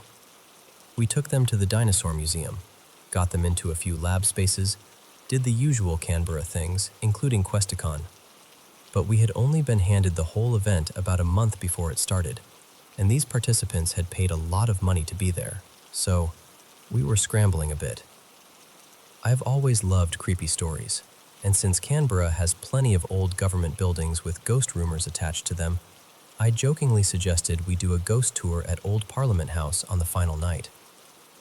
To my surprise, the group loved the idea. So, off we went. Old Parliament House opened in 1927 and served as Australia's parliament until 1988, when the current Parliament House replaced it. Now it's a museum. A lot of the buildings in that central government district have haunting stories attached to them. Most are the usual sort of thing. Footsteps after closing, strange sounds, shadows where shadows shouldn't be. Nothing too dramatic, at least not on paper. When we arrived for the tour, my group made up about half the people there.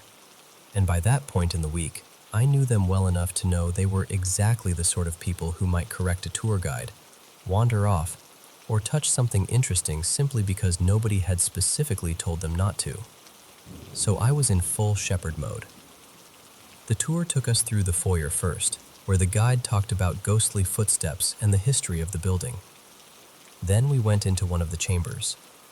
The lights were off, apart from exit signs and these little electric candles that gave everything a slightly theatrical glow. Because I was watching the group, I filed in last and sat toward the back. The chamber had rows of seats arranged in a kind of curved shape on the ground floor, with balconies above for the public, media, staffers, and so on. We were seated below. The whole time the guide was talking, I was only half listening. I was mostly counting heads, making sure nobody had drifted away into the dark like an adventurous raccoon. And then, I noticed something. Out of the corner of my eye, I kept seeing what looked like a man standing in the shadows beneath one of the balconies, near a doorway. Not clearly. Not enough to point and say, "There he is."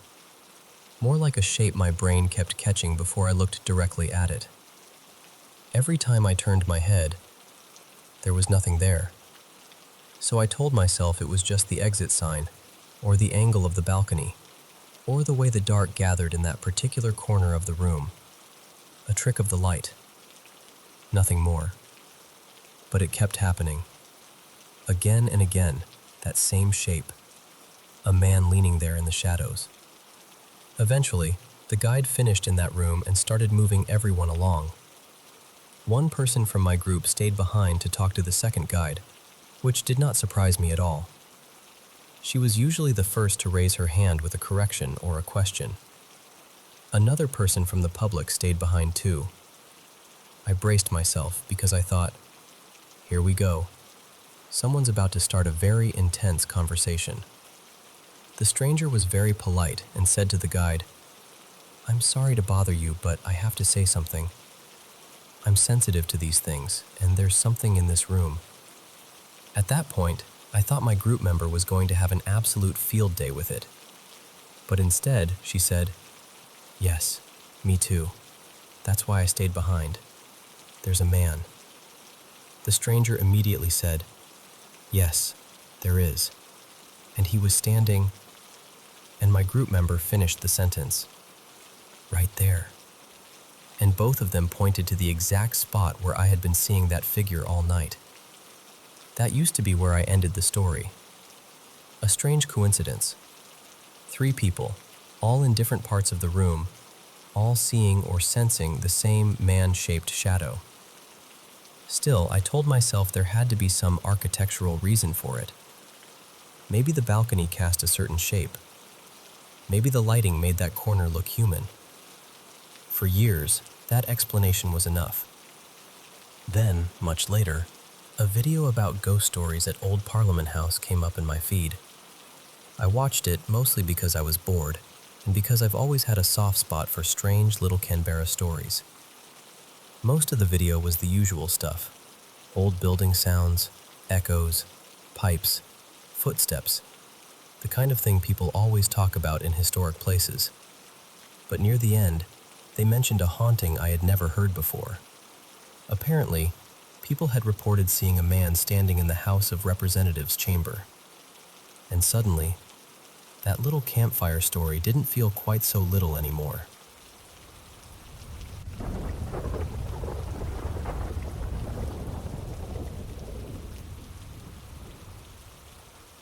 I guess I should start by saying this happened when I was pretty young, around 10 or 11.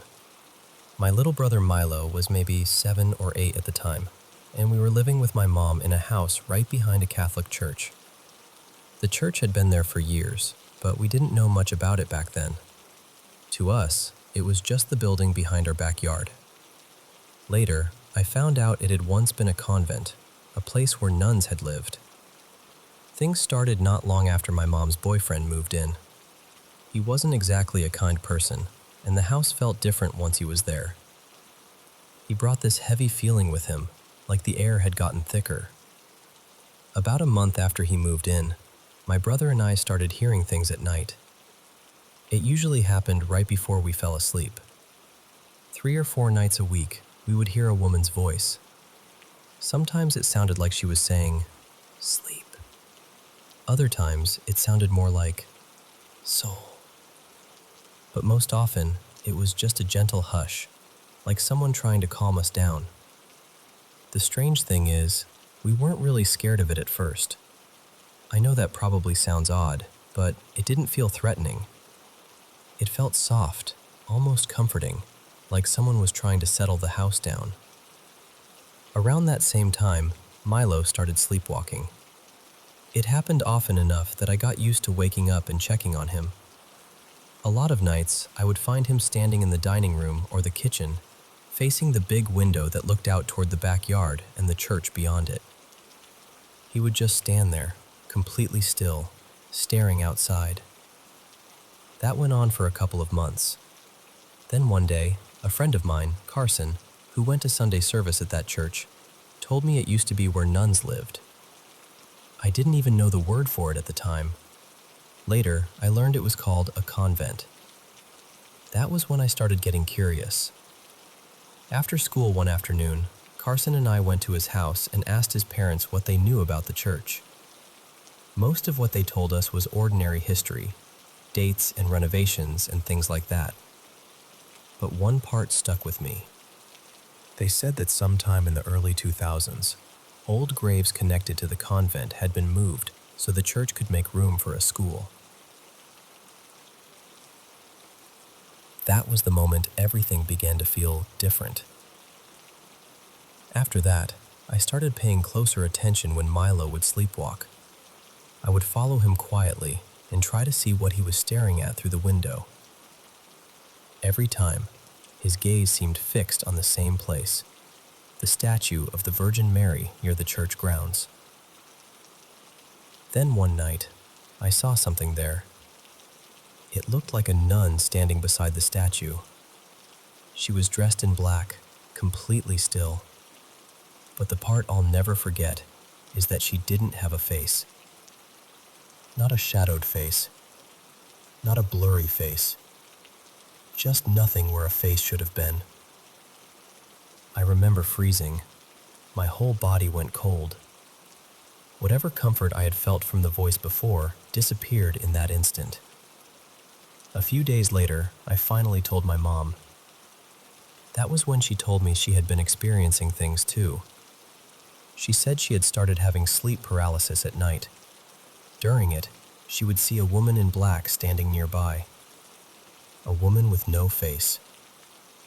Then she told me something even stranger. Her boyfriend had been waking up with bruises and bite marks on his arms and legs.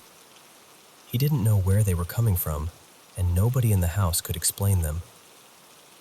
The strangest part is what happened after he finally left. He didn't leave on good terms, and I remember the whole house feeling tense for a while. But almost immediately after he was gone, the activity stopped. The voices faded. Milo stopped sleepwalking as much. My mom's sleep paralysis eased up. It was like whatever had been there didn't care about us. Or maybe it had been trying to protect us. I don't know. I still don't have a clean answer for any of it. This all happened about 20 years ago, and for a long time I didn't think about it much. But recently, I moved back into that house temporarily while I was transferring my things from my old apartment to a new place. Being there again brought it all back. The window, the church, the statue in the yard, and that strange year when something faceless seemed to be watching from the edge of the dark.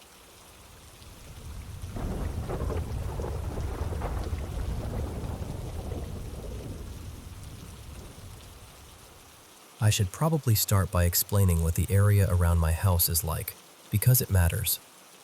I don't live out in the middle of nowhere or anything, but my house sits close to this narrow little river that separates my street from the one behind it. There hasn't been a proper bridge there in years, and parts of the riverbank are crowded with trees, weeds, and thick patches of bamboo. There are plenty of houses around mine, so it's not isolated, but at night the whole place gets very quiet. Usually, the only things you hear are dogs barking, either from our yard or from the neighbors' houses. Around that time, though, the dog we kept outside had died, so the only dog left was one that stayed inside my aunt's house next door. When I was a teenager, I used to stay awake really late. Sometimes I'd be watching shows, sometimes reading, sometimes just scrolling on my phone. I had school in the afternoon, so I could sleep in a bit, and I took full advantage of that. One night, It was probably around 2 or 3 in the morning, and I was in my room with the lights on, just scrolling through my phone. Then I started hearing something outside. It sounded like a woman crying. At first, it was kind of far away, somewhere beyond my house, maybe closer to the river or the next street over. Then I heard her scream, "Help me!" I froze. I didn't immediately do anything, partly because I sometimes hear things at night and later realize it was probably nothing. But this didn't fade away. It got closer. The crying was messy and breathless, like she was running or struggling to catch air. She just kept sobbing and screaming, "Help me!" over and over. Not, "Call the police," not anything specific, just that. My first instinct was to turn off my bedroom light. I messaged a friend and told them what I was hearing because I didn't want to feel completely alone with it. Then I heard the gate outside my house move. That sound made my stomach drop. The crying came closer until it was right beneath my window. My room was on the second floor, and I remember sitting there in the dark, barely moving, with this horrible feeling that something was very wrong. Thankfully, most of the windows in our rooms had blackout glass or heavy curtains, so I didn't think anyone outside could see me clearly. After a while, the voice moved away again. I could still hear her crying and calling for help, but it slowly drifted off into the night. The next morning, I told my grandmother and my aunt what had happened. They both said they hadn't heard anything. No crying, no screaming, no gate, nothing. So I tried to convince myself I had imagined it. Then it happened again the next night. As soon as I heard that same crying voice coming closer, I panicked and turned off my light. This time, it sounded like she was walking around my house. I could hear her outside, moving slowly around the yard, crying in that same exhausted, desperate way. And the strangest part was the silence. Not one dog barked. Not ours, not the neighbors' dogs, none of them. Every other night, a leaf could fall wrong and at least one dog would start barking. But whenever that woman's voice came into my yard, everything went completely still. This went on for maybe 2 or 3 months. Not every single night, but enough that I started dreading being awake late. Some nights I'd force myself to sleep earlier just so I wouldn't hear her. I didn't want to sit in the dark again, listening to someone cry under my window. There were 2 times when the voice sounded farther from the house, and I worked up the courage to open my window. I wanted to make sure I was really hearing it. I even recorded it once on my phone, but I don't have that recording anymore. That phone broke years ago, and I replaced it. Eventually, it stopped. I still live in the same house, and nothing like that has happened again. But I also don't stay up that late anymore. For a long time, I didn't think about it much. Then today, the memory came back out of nowhere, and I can still remember how that voice sounded. I don't know what it was.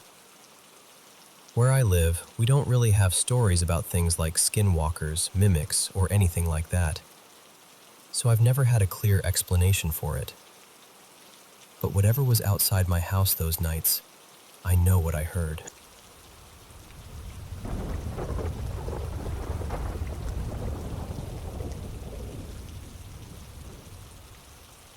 I want to share something that has stayed with me for years, and I hope you'll hear me with an open heart.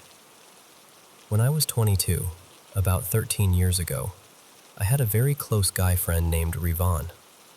He had a girlfriend, but we would still spend time together around our neighborhood, talking, hanging out, and sometimes noticing other girls nearby.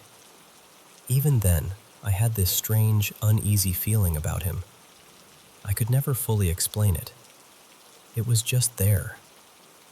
One day, we had a fight. I think I had become too available in his life, too present, and his family started making jokes about me. That hurt me more than I admitted at the time. I said some things in anger, and after that, I stopped speaking to him. He tried to apologize through a mutual friend, but I wasn't ready to accept it. 13 months later, he passed away. Years after that, in 2018, I was giving tuition to 3 children and also to a younger cousin. Their father gave me the same kind of heavy, uncomfortable feeling. I noticed it, but I ignored it because I needed the money, and I didn't want to sound strange by bringing up anything that felt too spiritual or paranormal. Within a year, he also died. There was another time when I told someone that their brain tumor would improve on a certain date. I don't even know why I said that date. It just came to me. And I swear, on that exact day, they started getting better. They were no longer bedridden. When I was a child, there was a girl who bullied me. I never fought back, but deep inside, I always carried this knowing, this feeling I couldn't name. Later, I heard from a mutual friend that she had died too. A family member of mine once passed away with no husband, no children, and almost nothing left behind. Before she died, I met her, and she said something I have never forgotten. She told me, "Everything you say about anyone will become true." That sentence has followed me like a shadow. A couple of years after COVID, I fell from my scooter and injured my chest. Later, a cousin, whom I'll call Armin, came to my house to attack me after a verbal argument turned ugly. Since then, it has been 2 or 3 years, and I have been avoiding surgery because of swelling in my chest. This year, I prayed to God for a tuition job so I could pay my bills. And strangely, after 8 years, I finally got one. But the truth is, I have also been cursing Armin quietly in my heart every day. And now I feel scared. If something happens to him, what am I supposed to think? Are all these things just coincidences? Or is there some kind of energy around me that I don't understand? I'm not saying I know the answer. I'm just trying to make sense of it all, respectfully and honestly.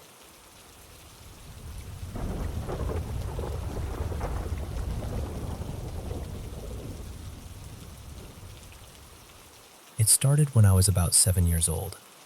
I had a counselor back then named Elena, and at the time, she was pregnant. I remember she was pretty far along, maybe 6 or 7 months. One night, I had this dream that has never really left me. In the dream, I saw her baby lying in a crib, or maybe it was a bassinet. I was standing there looking at this baby, and the baby wasn't moving. Then Elena came running into the room, screaming that her baby wasn't breathing. I woke up shaken. A couple days later, I had a session with her, and I really didn't want to talk. I couldn't stop thinking about that dream.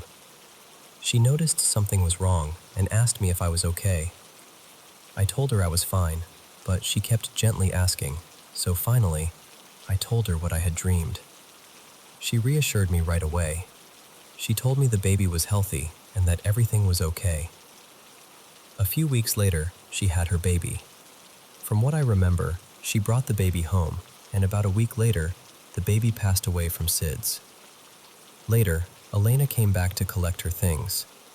I saw her, and she looked completely broken. I remember her telling me to stay away from her. After that, I never saw her again. That experience scared me deeply because I was just a child.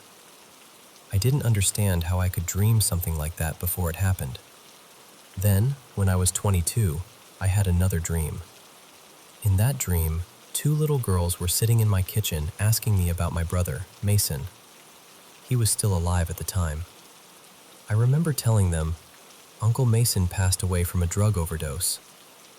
I wish I could remember more of that dream, but that's all that stayed with me. When I was 25, my brother passed away from a drug overdose after taking a fake Xanax. I'm 33 now, and I have 2 little girls.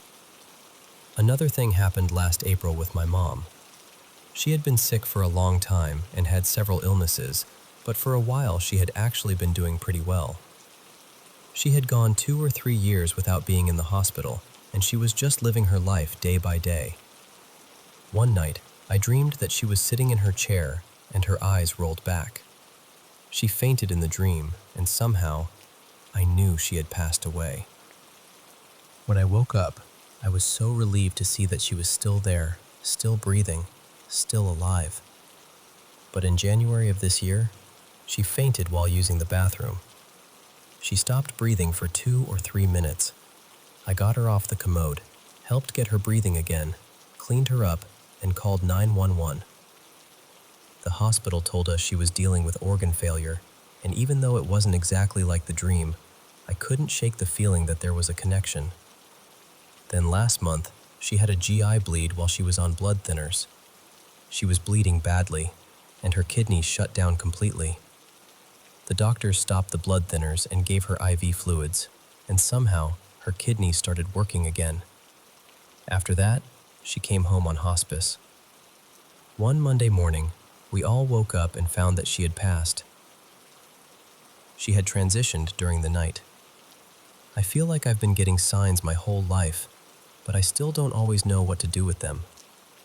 After my mom passed, we had to tell my grandmother. She's in a nursing home, and honestly, no one there would have told her yet. But when we told her, she said she already knew. I asked her, "How did you know?" And she told us that my mom had come to her in a dream the night before and told her she had passed away. I still don't know what to make of that. There have been other things too. When I was younger, I used to see a man in a tall hat. Later, my nephew, who is 12 now, told us he saw the same figure when he was around 4 years old. He saw him in the hallway at my grandmother's house. I showed him pictures of different hats, just to see what he would pick. He pointed to the same kind of hat I remembered seeing, the tall top hat. I had seen that same man at my grandmother's old house too. When my sister was pregnant with my nephew, she saw him standing at the end of her bed. She believes there's something spiritual around our family. She says she feels ghosts around her all the time, and she thinks maybe they're attached to her because she used to live next to a funeral home. Even my father has told me he sees things sometimes, shadows moving around our house at night. So I don't really know what all of it means. I only know that these dreams and experiences have followed me for most of my life. Some of them came before terrible things happened. Some of them felt like messages, and some of them still sit in the back of my mind, quiet but heavy, like they're waiting for me to understand them.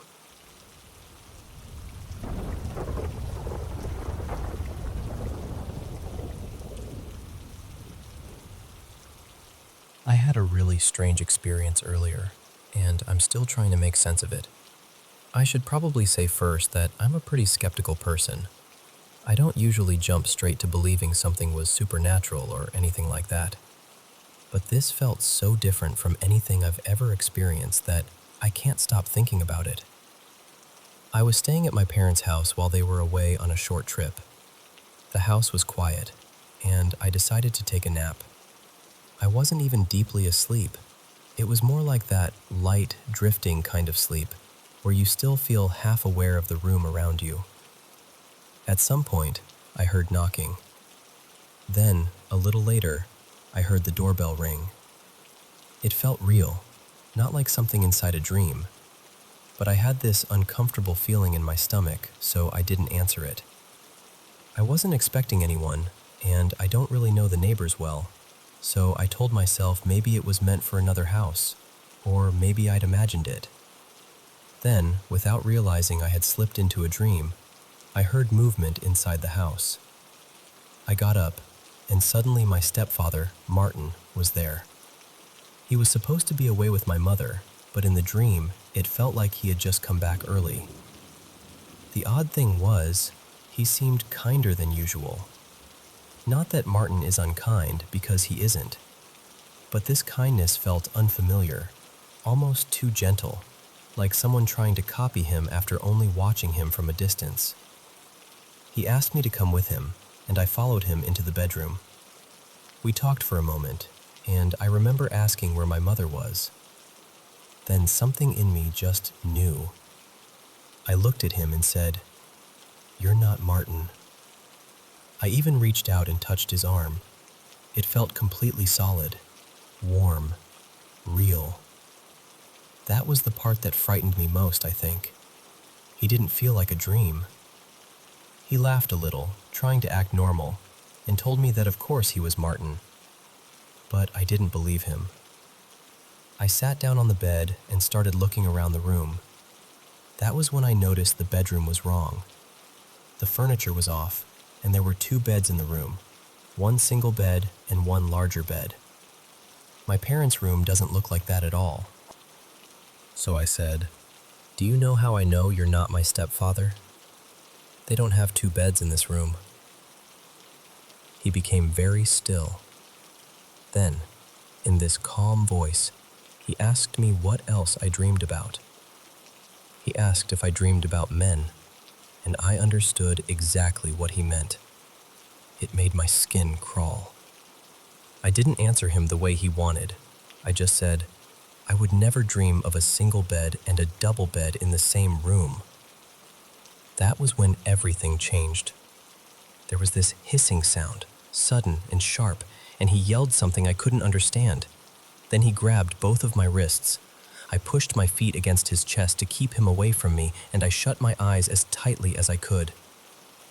I grew up Catholic, even though I haven't been to church in years, and all I could think was, Jesus Christ protects me. I repeated it over and over in my head. I started praying because I didn't know what else to do. It felt like I was trapped there for so long, just stuck in that room, with his hands around my wrists, my eyes closed, trying to hold him back. He didn't do anything else. He just stayed there, staring at me. I could feel it even with my eyes shut.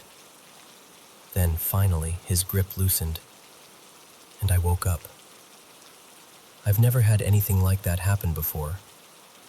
I don't really know what I think it was, but it felt so real that even now, I can still remember the pressure of his hands on my wrists.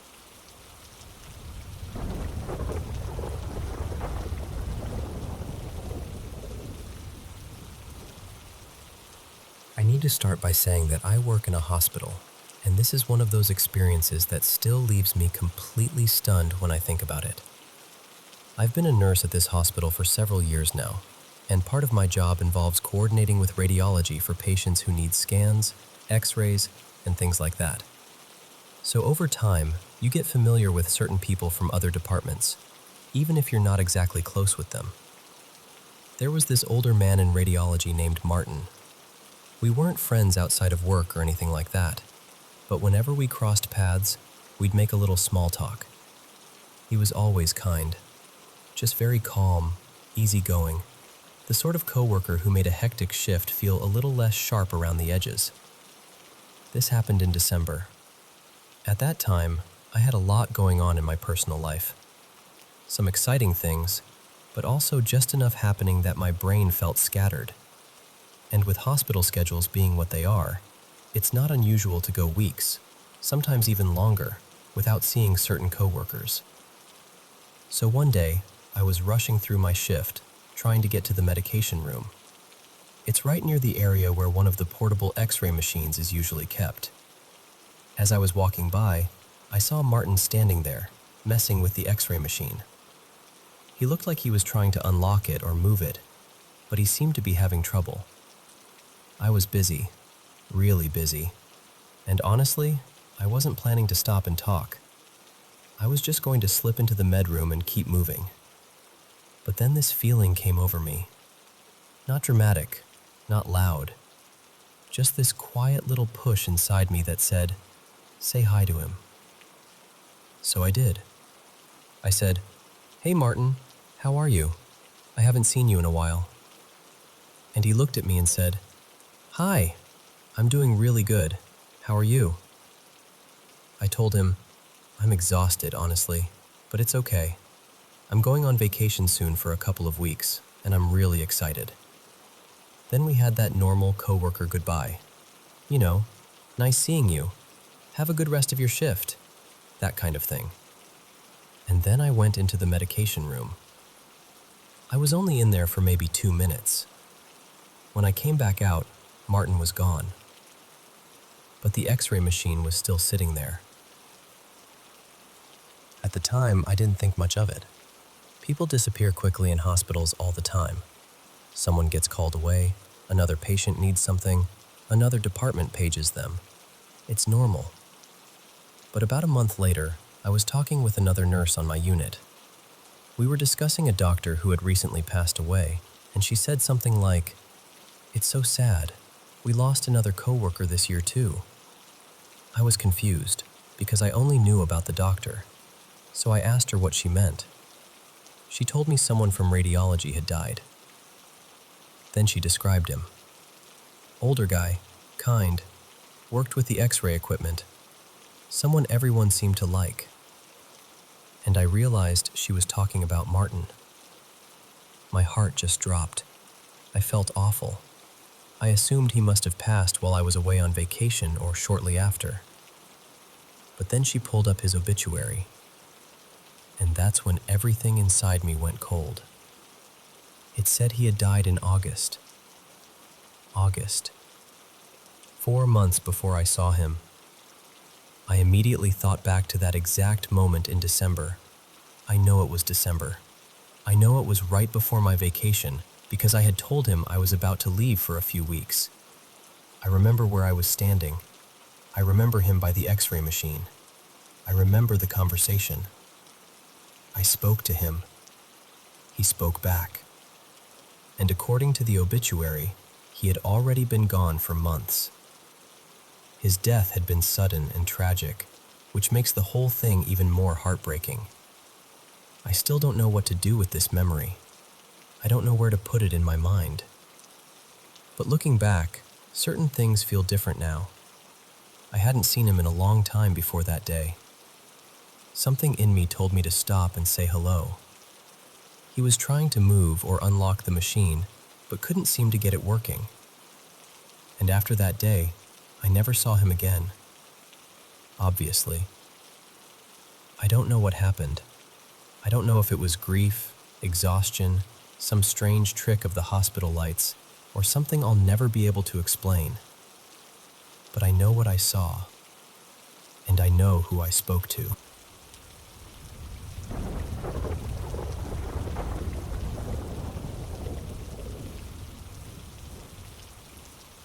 I was staying at my mom's house with my little girl for a while.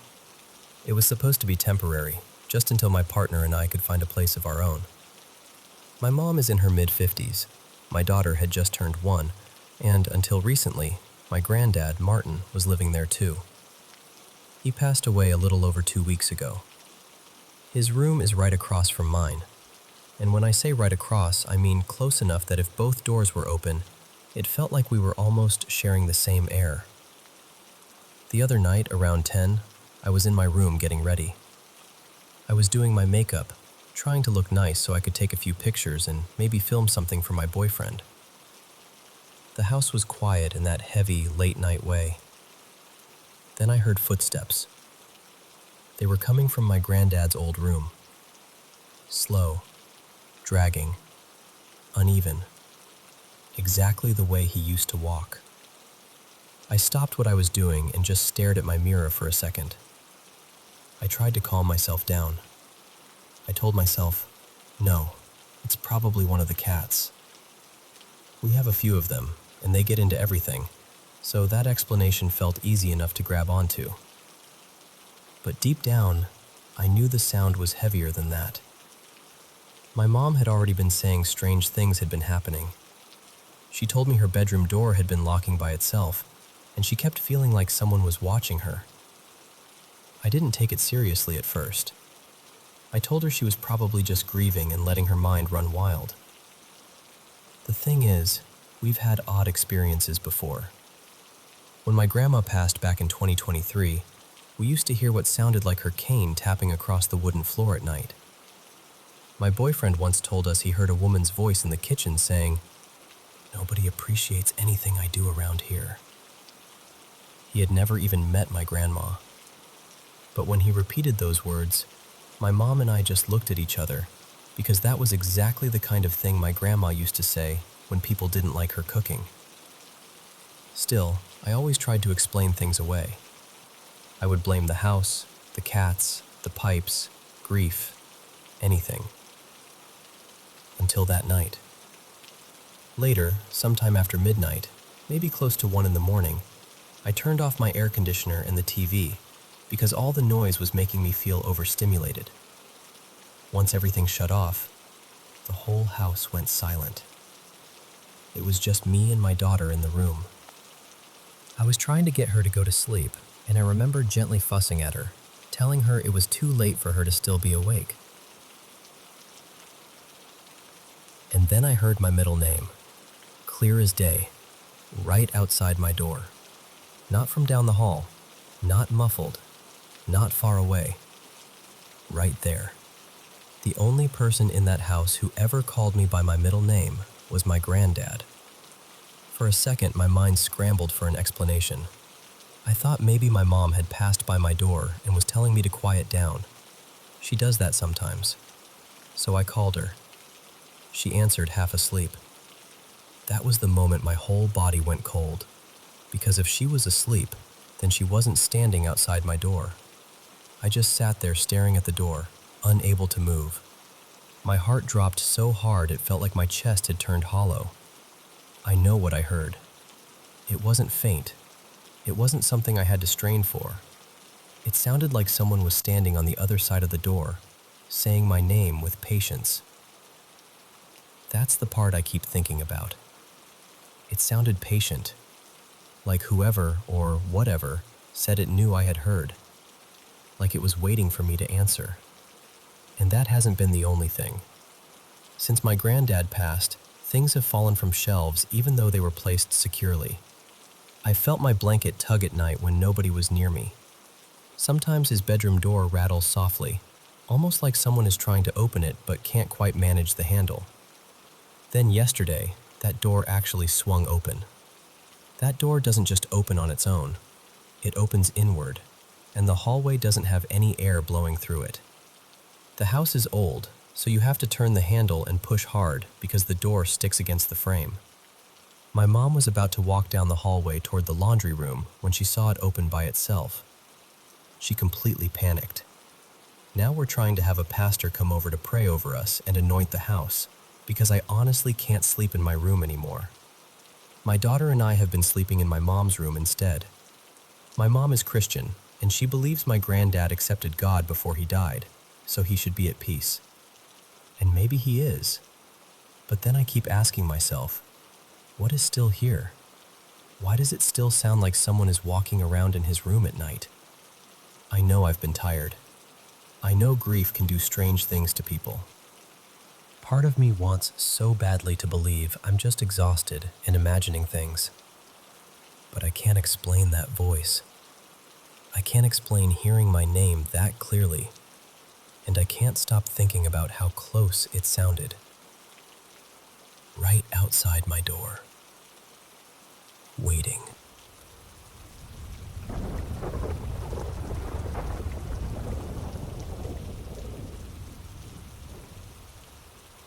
I grew up in a small, rural community tucked into the foothills of western North Carolina, and I still live there today. So this story starts when I was about 13 years old, just a kid on the bicycle, pedaling around those back roads like I owned them. There was this old Victorian mansion down the street, 3 stories tall, run down, covered in vines, with windows that always seemed darker than they should have been. Every time I rode past that place, my stomach would tighten up. I didn't know why. I just knew I didn't like it.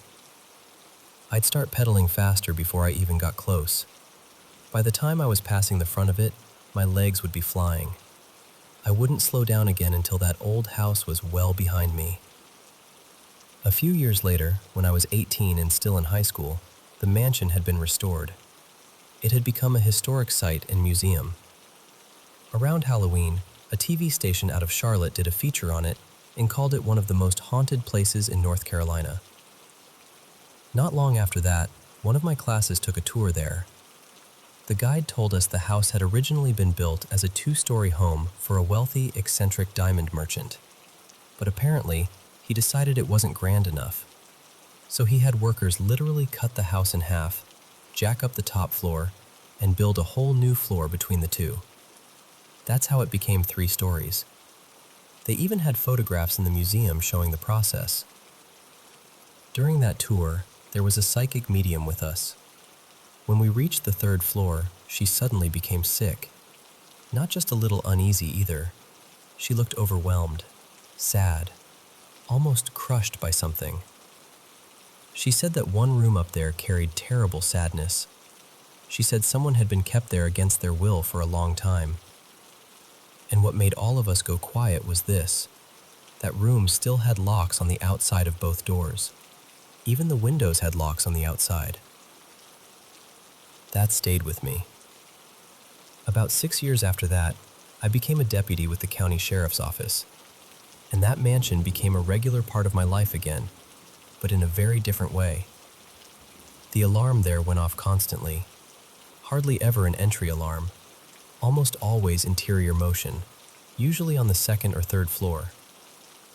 Now, the mansion had a large collection of vintage and antique dolls, and I can't tell you how many times I responded to that place. Some nights, I'd go there 5 or 6 times. Never once did I find a real break-in. Not once. I'd check the building at 10 at night, and everything would be exactly where it belonged. Then I'd come back at 3 in the morning, and dolls would be on the floor, even though they had been inside locked glass cases. The cases would still be locked. There were cold spots in that house where you could see your breath, even on hot summer nights. The hair on your arms and the back of your neck would stand straight up. After a while, every officer in the department knew there was something strange about that place. Then one cold winter night, one of our part-time reserve deputies responded to an alarm there. He was an interesting guy. His full-time job was flying large cargo jets. He'd been a professional pilot most of his adult life, but becoming a deputy had been a lifelong dream for him, so he helped us part-time whenever he could. That night, I started heading toward the mansion too, mostly because it was a long, quiet 12-hour shift and there wasn't much else happening. Before I got there, he cleared the call and asked me to meet him at a small country grocery store parking lot. When I pulled in, I could tell right away something was wrong. He looked shaken. I asked him what happened. He hesitated, then said, "Have you ever seen anything down at that mansion? I mean, anything odd?" I said, "Other than the dolls moving, the cold spots, and the alarms going off for no reason? Not really." "Why?" He tried to brush it off, but I told him he couldn't leave it there. Finally, he asked if I'd ever seen anything unusual on the 3rd floor. I told him no, but I definitely felt uneasy up there. That's when he told me what he saw. He said he pulled up, got out of his patrol car, and started shining his flashlight around the outside of the mansion. Then he looked up at a 3rd floor window. There was a young girl standing there. He said she looked about 12 or 13 years old. She was just staring down at him, holding the curtain open with one hand. He said she didn't move, didn't wave, didn't smile. After what felt like forever, she simply stepped backward into the darkness, and the curtain fell closed. He was rattled by it. After that, he avoided alarm calls at the mansion whenever he could. About 2 years later, it was my turn. It was around 2 in the morning on a cold, silent night. The call came in the same way it always did. Motion alarm, 3rd floor. I'd answered that call so many times by then that I had a routine. I'd pull in, turn on the alley light on my patrol car, circle the whole building once, and use my flashlight to check every door and window. Then I'd park, get out, and physically inspect the entry points. But that night, I didn't make it through the routine. As I pulled along the south side of the mansion, I had my alley light on and my flashlight in my hand. I started scanning the building from the 1st floor upward, moving from door to window, window to door. Then I reached the 3rd floor, and I froze. At the 2nd window, there she was, a young girl. She had long, wavy hair and was wearing an old-fashioned dress, the kind you might have seen in the early 1900s. It had buttons down the front, with lace and ruffles along both sides. Part of her hair hung forward over one shoulder, and the rest fell behind her. Her right arm was raised, holding the curtain back just enough for her to look out. And she was staring right at me. I know it probably only lasted a few seconds, but it felt much longer. I sat there, unable to move, just looking at her. Then she stepped backward into the dark. The curtain swayed where she had let it go. I felt a chill run straight up my spine, and I don't use that phrase lightly. I was scared. I still searched the house because that was my job, but I'll be honest with you, I searched it quickly. I found nothing. No open doors, no broken windows, no one inside. I cleared the call and didn't tell anybody what I'd seen for a long time. Maybe a year or two later, I was working with that same reserve deputy again. We pulled over one night to talk, and I finally told him. I said, "You know, I never told you this, but I saw her too." He looked at me, and I described her. The girl in the third-floor window. The dress with the lace and ruffles. The way she just stood there, staring, not blinking, not smiling, not moving, then stepping back into the darkness. He just shook his head and said, "That place gives me the creeps. There's something not right about it." And I told him I agreed. Over the years, other officers saw her too, always in that same third-floor window, never waving, never smiling, just watching. And then she'd be gone.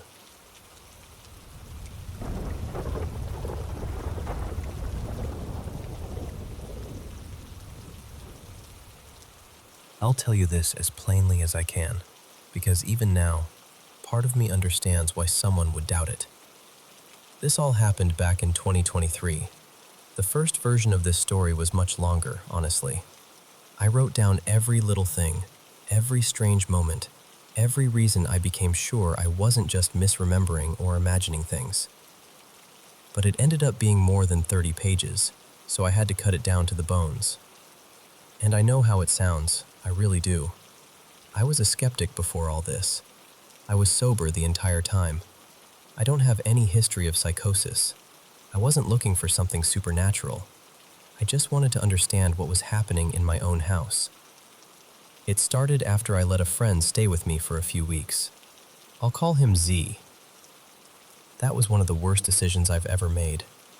He trashed my home, screamed at me constantly, and then refused to leave for months. In the end, I had to get a restraining order.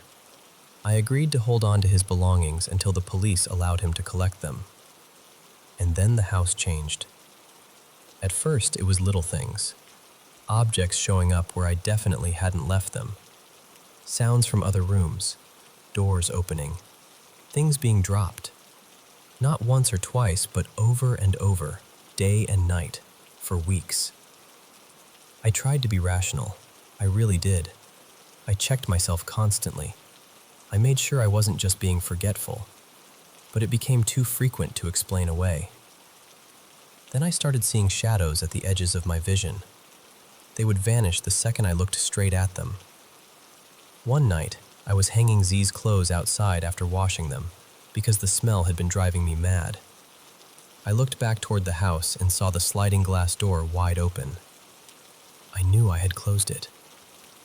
Then I noticed one of his wet shirts was back inside, sitting on the coffee table.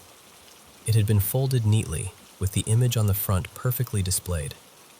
It was Hannibal Lecter, except the way it was folded made the antlers on the design look like they were growing straight out of his head. I tried to act brave. I actually said out loud, "Very funny. You're real scary, aren't you?" I didn't feel brave, not even close. Then I turned around. The sliding door was wide open again. Later, I found strange things arranged on the chest where I kept my paperwork. The broken head of an ornament. A few items that had belonged to my father. Things that had no reason to be in my house at all.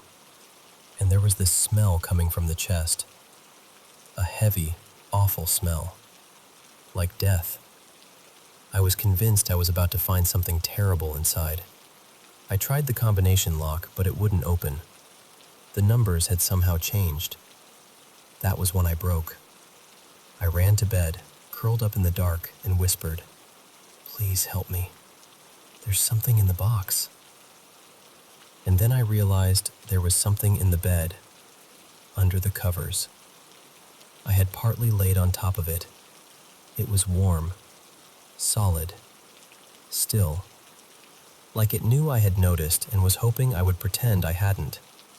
It felt too small to be a person, too big to be an animal, maybe 3 or 4 feet tall.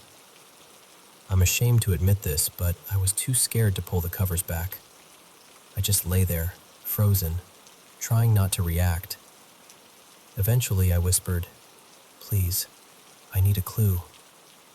When I went back out, Z's tarot deck was sitting on the kitchen counter. Apparently that was the clue. At dawn, the smell from the chest was gone. I managed to break the lock, and thankfully, there was nothing inside but paperwork. Another day, I found a page from Z's sketchbook placed at the foot of my bed. It had a threatening poem on it. It wasn't newly written. The date on the page was from before he ever moved in, so it clearly hadn't been written about me. But I know, with absolute certainty, that it had not been on my bed earlier. I lost my temper. I shouted, "Show yourself." The glass door was suddenly yanked open. Then I heard someone scrambling over the fence. A car door slammed.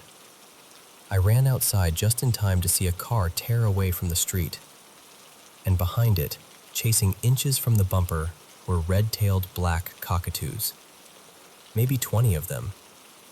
It couldn't have been Z. He didn't know how to drive. When I went back inside, the entry room was full of wasps. I still don't understand how. The door had only been open for a moment. I shut myself in my bedroom and tried to ignore the thudding and scraping against the window behind me. When I finally got the courage to look, there were dozens of plant pots piled up against the glass. I called the police after that, but they didn't really know what to do with me. They were polite enough, but skeptical. I could hear it in their voices. A few days later, I was in town when a little boy ran up to me with this huge smile on his face. He said, "Congratulations, you're going to meet him." Then he ran off.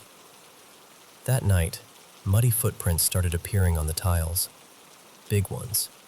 Not once, but repeatedly. I called someone I knew, an Aboriginal elder who understood things connected to wetland spirits. I lived near wetlands, so by then I was willing to consider anything. She told me her uncle had been a medicine man and that she would ask his spirit to help. She said he had been a smoker, so if I smelled smoke, that meant he was nearby. Later, I did smell smoke, but not cigarette smoke. It was wood smoke, coming from 3 large trees outside. I walked around the garden, searching for fire, but there was nothing. No flames, no smoke I could see. Later, I found 3 empty nests, 1 in each tree. The underside of each nest was scorched. The trees themselves were untouched. The strange part is that her uncle's moiety, something like a totem animal, was the red-tailed black cockatoo. The same birds I had seen chasing that car. Except the birds had appeared before I had even asked her for help. One night, I suddenly felt dread settle over the house. Not ordinary fear, something deeper. The kind your body understands before your mind catches up. Within minutes, the temperature dropped from a hot summer night to a cold so sharp it felt dangerous. I tried to sleep and woke up gasping for breath. I moved to the couch, and the cold disappeared instantly, like I had stepped out of a walk-in freezer. Then it became hot. Not warm, not stuffy, scorching. The heat burned so badly I had to fight not to scream. I moved again, and the air cooled, like I had stepped out of an oven. This went on for hours. I kept moving, and whatever it was kept finding me, freezing or burning, back and forth, again and again. Eventually, something in me changed. I stopped reacting the same way. I don't mean I became fearless. I didn't. But I learned not to feed it. I learned that whatever this was, fear seemed to make it stronger. When I stopped giving it that, it started losing its grip. Slowly, things returned to normal. Mostly. Because one day, one of Z's old game cards appeared on my desk. It had a message on it. Something about coming back in a few years, once the fungus had died off, and then seeing what was inside the chest. And I'll be honest with you, I really, really don't like that.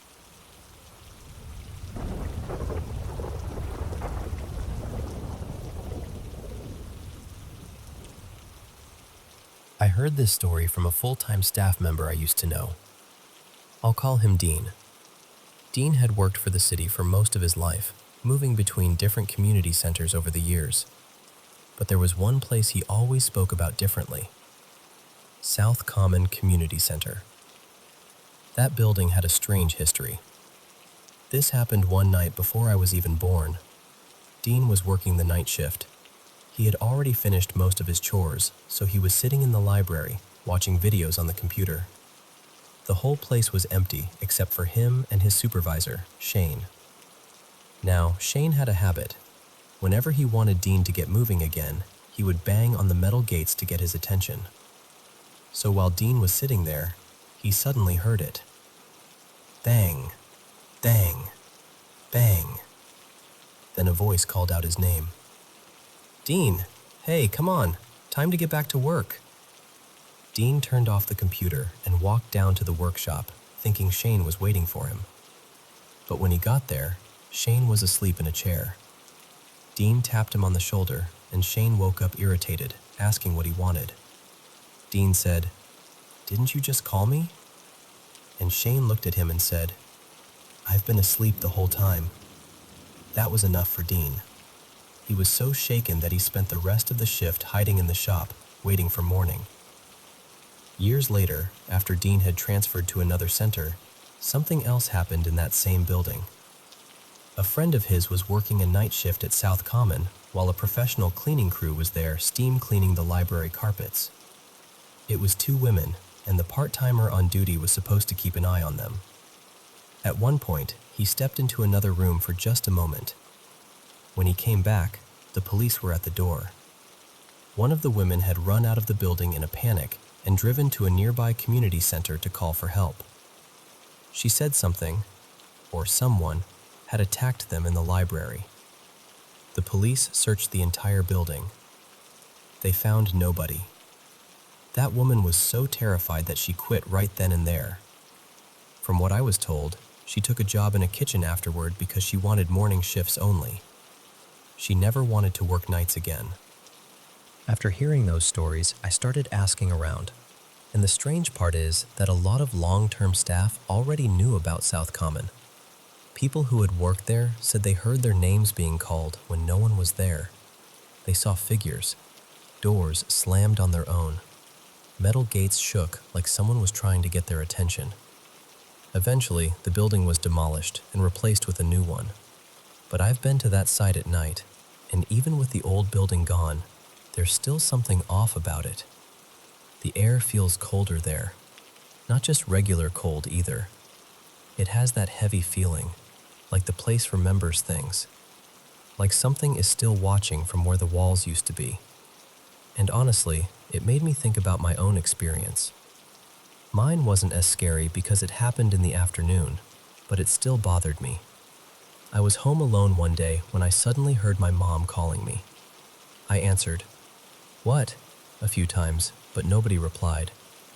My parents used to do that sometimes, call me and then not answer when I called back, so I got annoyed and left my room to see what she wanted. But no one was there. I checked everywhere. The garage, the backyard, the living room, the basement, my siblings' rooms, my parents' room, even the driveway. Nothing. I was confused, but mostly irritated, so I went back to my room. Then it happened again. My name was called, and right after that, there was knocking on the door. This time, I ignored it. I stayed in my room and refused to go looking again. I didn't come out until I heard the front door open, because that meant someone had actually come home. That happened a little over 10 years ago, and I don't live in that house anymore. But I still remember the feeling of standing there, searching every room, knowing I had heard someone call me, and slowly realizing there was no one there.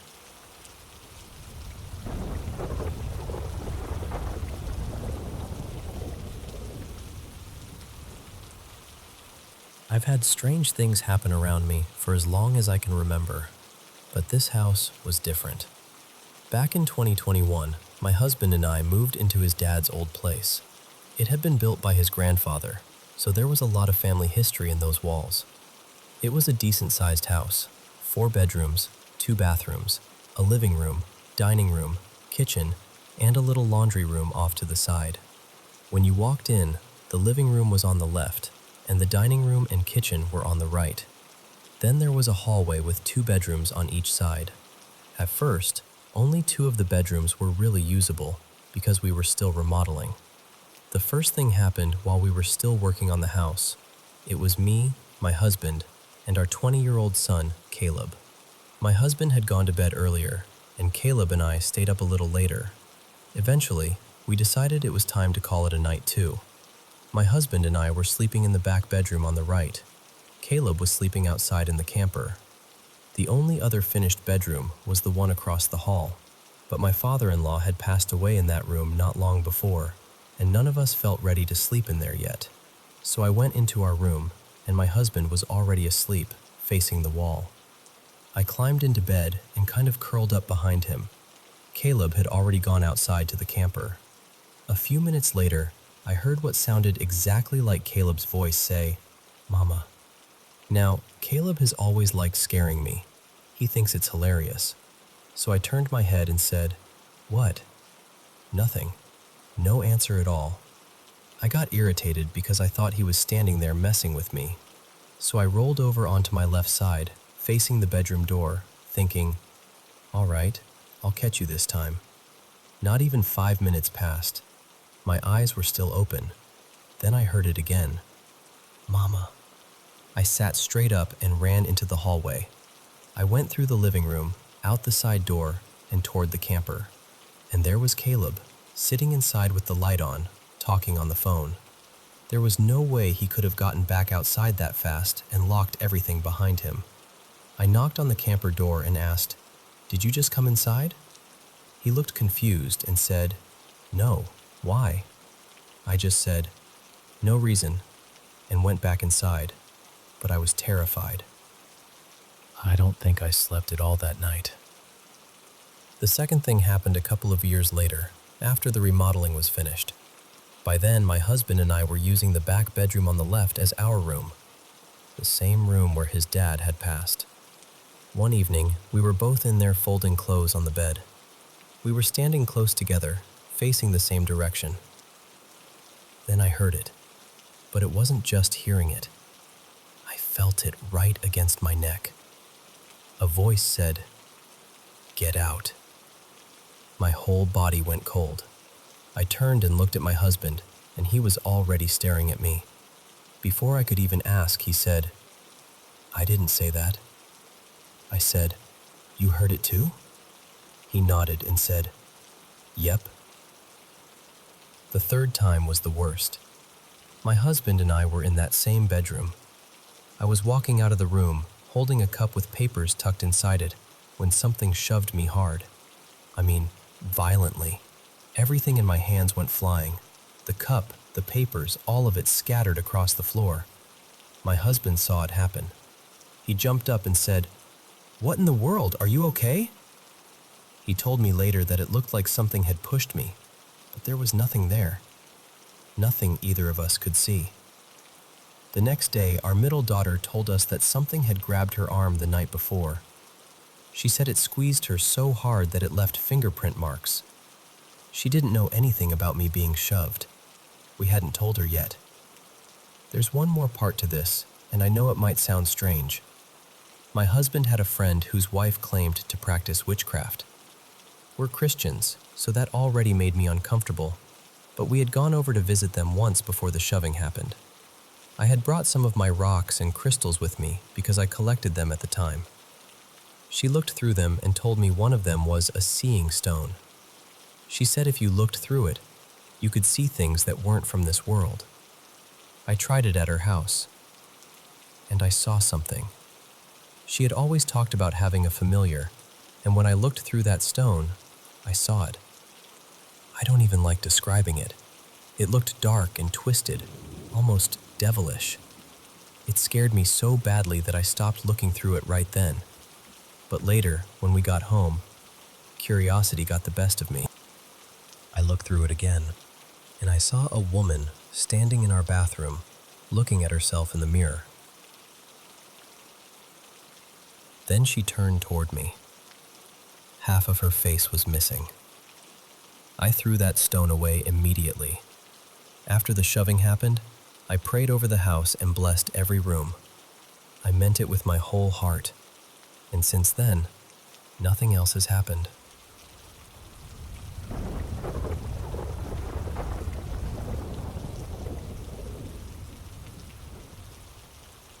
When I was little, maybe 9 or 10, I woke up very early one morning to the sound of my mom crying in the kitchen. Not just a quiet cry either.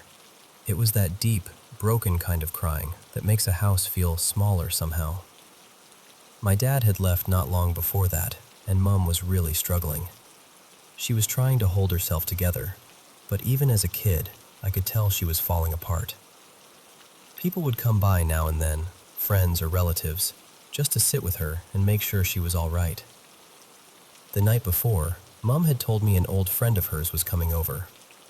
I'd never met the woman, but Mom mentioned she had a son around my age. I remember feeling this little spark of excitement because I was an only child, and it was school holidays, so the idea of having another kid around felt enormous. That night, Mom barely slept. I could hear her moving through the house, crying in the kitchen, then in the lounge room, then outside near the laundry. At one point, I looked out my bedroom window and saw her wandering around the garden in the moonlight, just looking at the plants and crying. That image has stayed with me all these years. So when I heard voices in the kitchen the next morning, I thought, she's here, her friend's here, and maybe her son is too. I got out of bed and walked down the hall, feeling hopeful in that simple way kids do. To get to the kitchen, I had to pass the laundry and the back door. And that's where I saw him. A boy, about my age, sitting on the back steps. He had light brown hair and was wearing a faded blue t-shirt. He was facing away from me, looking out into the yard. I went straight over and tapped him gently on the shoulder. He turned around and smiled. He didn't say anything, not a single word. But he opened his hand, and there was this little beetle crawling across his palm. It was striped orange and black, the kind we used to see all over the garden at that time of year. He looked at me, still smiling, and held out his hand like he wanted me to take the beetle. So I did. The beetle crawled from his hand onto mine, up over my fingers and across my wrist. And somehow, that was enough. I started talking. I talked his ear off, honestly. I told him about my toys, my favorite shows, the games I liked, probably every strange little thing that mattered to me back then. And he just listened. He didn't nod much. He didn't answer. He just smiled and followed me around the garden. It didn't bother me that he was quiet. I figured maybe he was shy, or maybe he had some reason he couldn't speak. Kids don't always need explanations for things. Sometimes someone sits beside you, and that's enough. For a while, it felt like I'd made a friend. After some time, I decided we should get snacks. I told him to come inside with me and said we could get cordial from the kitchen where our mums were talking. He followed me across the yard and back to the steps, but he wouldn't come inside.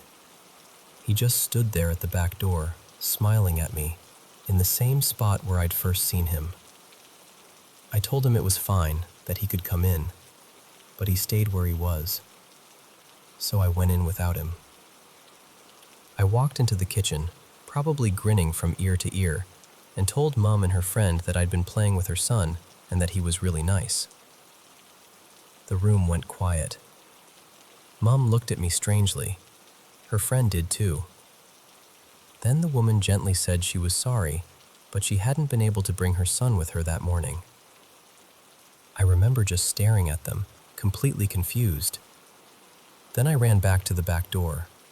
The boy was gone. There was no one on the steps, no one in the yard, no movement anywhere. Just a few of those orange and black beetles crawling over the concrete where he'd been standing. I never saw that boy again. And even now, after all these years, I still don't know who I spent that morning with.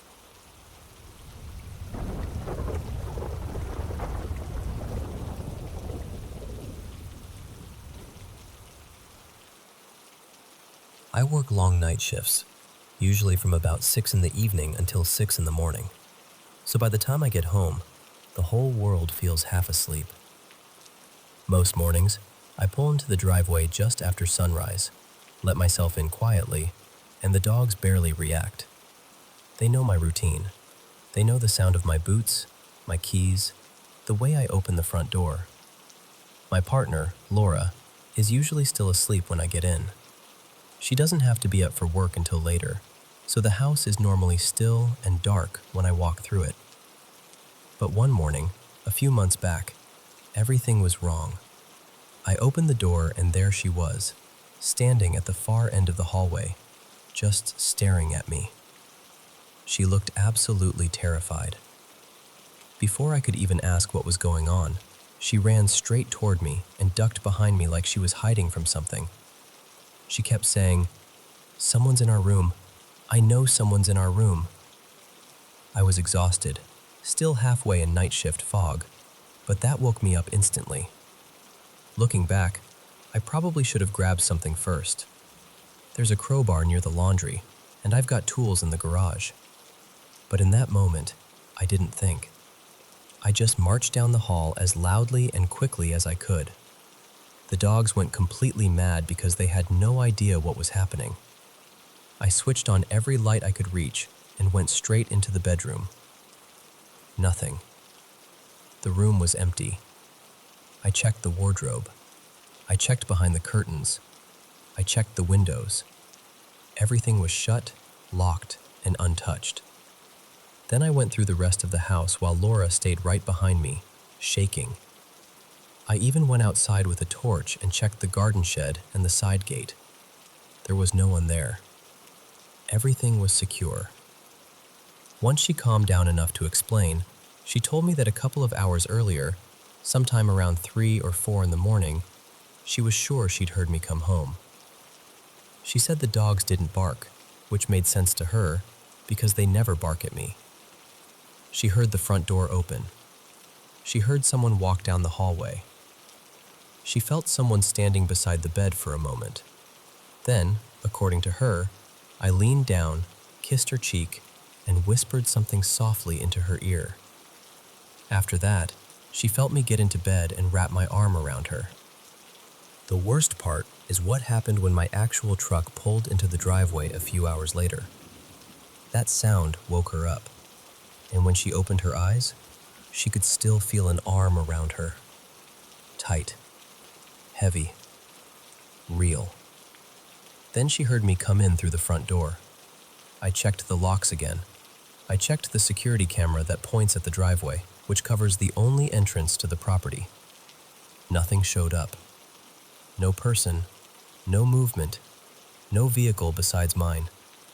And the 3 dogs, who would usually lose their minds if a stranger came anywhere near the house, hadn't reacted at all. By some strange bit of timing, I had the next few days off work. That helped. We stayed together, kept the lights on more than usual, and eventually the fear faded into the background. After a while, I convinced myself Laura must have had some kind of vivid dream, or maybe sleep paralysis, Or maybe she'd half woken and imagined the whole thing. That explanation worked for me. For a little while. Then, about 2 weeks ago, something happened to me. I was sleeping during the day after another night shift. The house was quiet. Laura was at work. The dogs were settled. Then I woke up because someone was whispering directly into my ear. Not across the room. Not from the hallway. Right into my ear. I came awake in a panic, and the whispering stopped almost immediately. But there were a couple of seconds, just as I opened my eyes, where I could still hear it. I know I could. It was a voice. I couldn't understand what it was saying. It wasn't clear words, more like rushed, broken nonsense.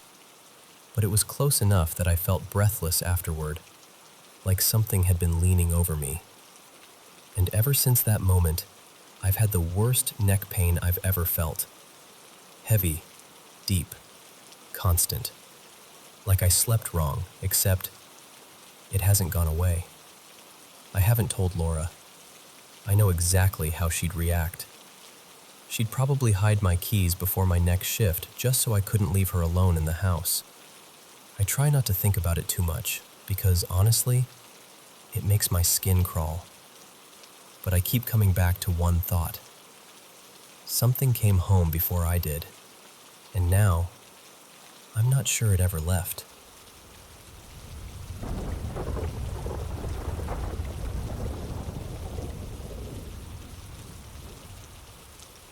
I want to start by explaining the layout of my childhood home, because it matters to the story. When you walk through the front door, the stairs went straight up to this tiny landing. There was a bathroom right there, with one bedroom on the left and another on the right.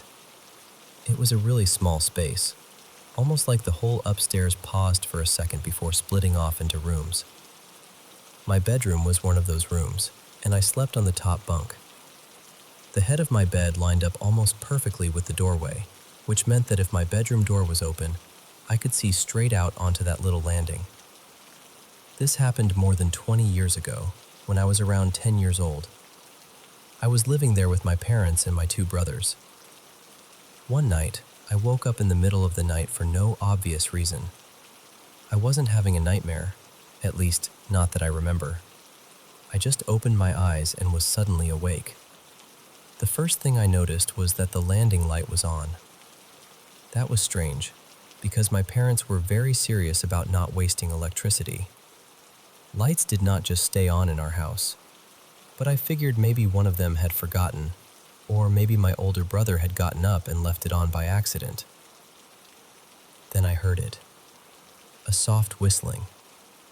Not loud, not sharp, just this gentle little tune, like someone nearby was casually whistling to themselves. I looked toward the doorway, and that's when I saw him. There was a small gray figure sitting on top of my bedroom door. The door opened outward onto the landing, which was unusual, but because of that, I could see the figure clearly in the light. He was perched right there on the top edge of the door, fully visible. And when I say gray, I mean completely gray. No face, no features, no clothes, no real details at all. He looked almost like a simple drawing of a little person that someone had colored in with a pencil. A rounded head, rounded limbs, not quite human, but close enough that I knew what I was looking at. The best way I can describe it is that he looked like he had stepped out of an old black and white television show and somehow become real. At first, I was more confused than scared. I sat up in bed and stared harder, thinking maybe my eyes were playing tricks on me. But he was still there. The light was on. There weren't any shadows moving around. Nothing was flickering. I could see the landing, the door, and that little gray figure sitting on top of it. I don't remember him moving. I just remember the whistling and the way he sat there like he belonged in the quiet of the house. The next morning, I told my parents and my brothers what I had seen. They laughed. Not in a cruel way, really, more like they thought I had dreamed it or imagined it. And honestly, the story became a family joke after that. Even now, years later, someone will bring up the little gray man on the door and laugh about it. But I still think about it, because I know I was awake, I know the light was on, and I know what I saw sitting there. So I have to ask, has anyone else ever experienced something like this? Because more than 20 years later, I still wonder what in the world that little gray figure could have been.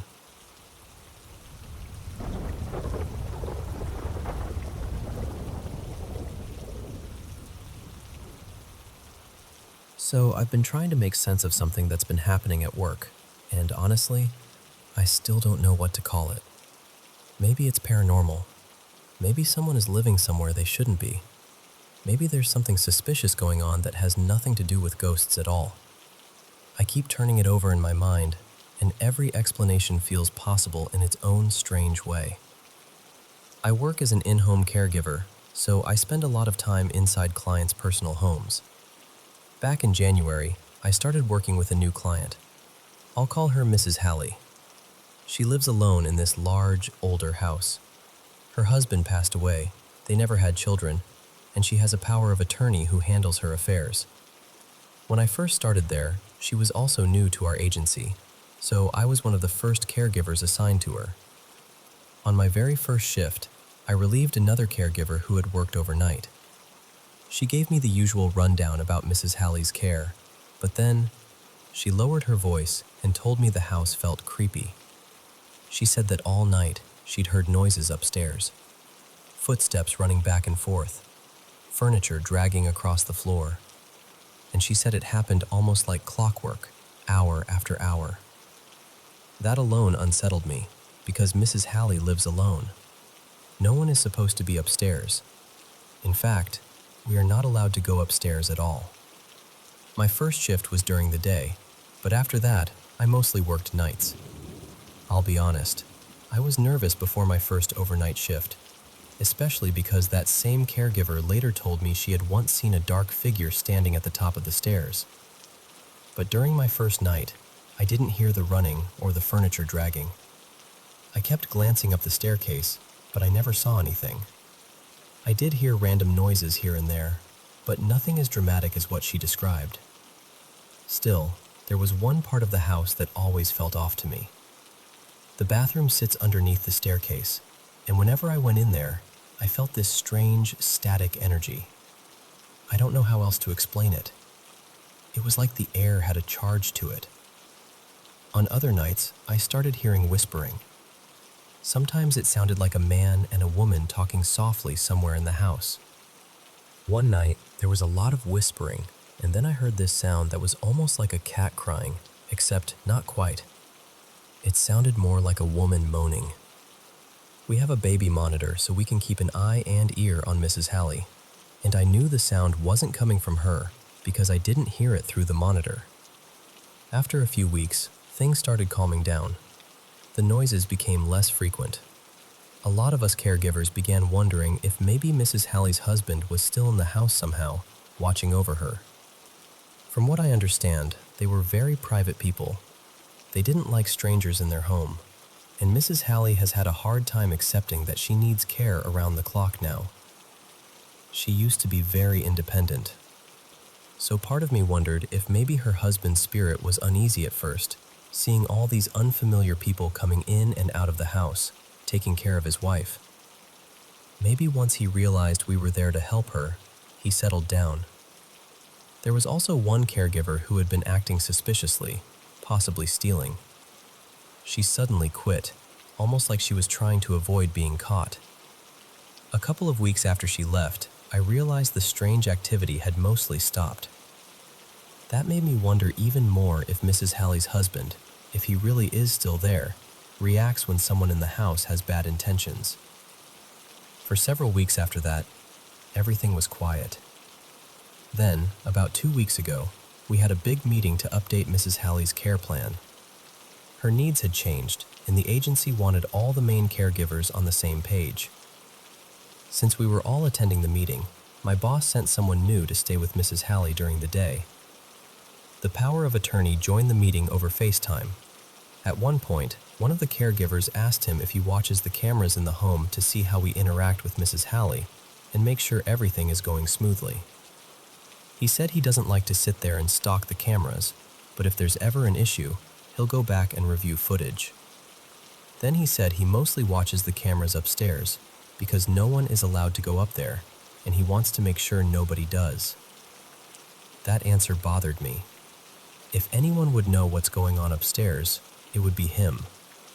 But whenever my boss has mentioned that caregivers hear noises up there, he apparently acts like it's nothing. That same day, after the meeting, I relieved the new caregiver for my night shift. She filled me in on what had happened while she was there, and what she told me genuinely rattled me. At one point during her shift, Mrs. Hallie went to her bedroom to take a nap. The caregiver went toward the bathroom, and from that hallway, you can see the front door. When she turned the corner, the front door was standing wide open. We are never supposed to use that door. We enter and leave through the garage. The front door has a strong deadbolt, and when the caregiver went to close it, she said the lock was so tight she could barely get it locked again. She called my boss. The power of attorney checked the camera footage, and supposedly there was no sign of anyone opening the door. Mrs. Hallie was asked if she wanted the police called, and she said no. But honestly, I would have called anyway. She isn't really in a position to make those kinds of decisions for herself, and after finding a locked front door wide open, I would need peace of mind. After that caregiver left, I closed the garage behind her. Mrs. Hallie was so frightened by what had happened that she locked herself in her bedroom for the night. That created another problem, because the monitor had gone missing that same day. Mrs. Hallie has never liked being watched constantly, and we later figured out she had probably hidden it or thrown it away. But at that moment, I had no monitor, and she was locked in her room, and she wasn't answering when I knocked. I called my boss and explained what was happening. My boss sent another caregiver, I'll call her Elena, to help me get the bedroom door open before we had to call the power of attorney or 911. While I was on the phone with my boss, I suddenly heard noises outside, near the driveway. I thought Elena had arrived, so I opened the laundry room door and was about to open the garage door. Then I stopped. The sounds were coming from right outside the rolling garage door. It sounded like heavy things being dragged back and forth, followed by banging. My boss told me Elena was still on her way, so it couldn't have been her. It wasn't windy. The neighboring houses are too far away for the sound to have been someone moving trash cans nearby. This sounded like it was right there in Mrs. Hallie's driveway. Eventually, Elena arrived and I let her in. After I knocked harder and called to Mrs. Hallie more loudly, she finally opened her bedroom door. We checked on her and made sure she was okay. She agreed to leave the door cracked open slightly so I could check on her throughout the night. We never found the missing monitor. My boss replaced it with a new one. Later, my boss told me Mrs. Hallie had experienced break-ins in the past, and that's part of why she's so paranoid about the front door. Since then, I've started keeping a taser with me when I work there. And now, I don't know what to think. Part of me really does believe Mrs. Haley's husband may still be in that house, and I don't feel like he's harmful. If anything, I feel like he might be protective. But the front door opening, the past break-ins, the noises outside the garage, and everything about the upstairs area make me wonder if something else is happening too. Maybe there's a squatter. Maybe a frogger. Maybe the power of attorney is hiding something upstairs. No one is allowed upstairs. There are cameras up there, so I can't sneak up and look, even though I absolutely would if I thought I could get away with it. Every caregiver has reported hearing sounds from that area, and my boss has admitted that everyone is curious about it. There was also a recent situation where Mrs. Haley got injured, and my boss wanted the power of attorney to check the camera footage to confirm what happened. I said I was worried there wouldn't be footage, because there isn't a visible camera in her bedroom. That's when my boss said, "The power of attorney has more cameras than we can see." So now I'm wondering, Are there hidden cameras in the house? And if so, where? Why is he the only person with access to them? Why is he the only one allowed upstairs? Mrs. Haley has close friends who help her, not just him. And from what I understand, they aren't allowed upstairs either. The thing that keeps bothering me is this. He doesn't seem especially concerned with watching how we care for Mrs. Haley. He seems most concerned with making sure nobody goes upstairs. Every other client I've had with cameras had them because family members, or a power of attorney, wanted to make sure care was being handled properly. They checked interactions, safety, routines, all of that. But here, the focus is upstairs. So I'm stuck between a few possibilities. Maybe Mrs. Haley's husband's spirit really is there. Maybe he's protective. Maybe he reacts when something is wrong. But maybe there's also something very human going on inside that house, and I don't know how to find out. I can't place my own cameras because it isn't my home. I can't sneak upstairs without probably being caught. I don't know where any hidden cameras might be, because everything looks normal. All I know is that something about that house feels unfinished. Like there's a closed door inside the story, and everyone keeps pretending not to hear what's behind it.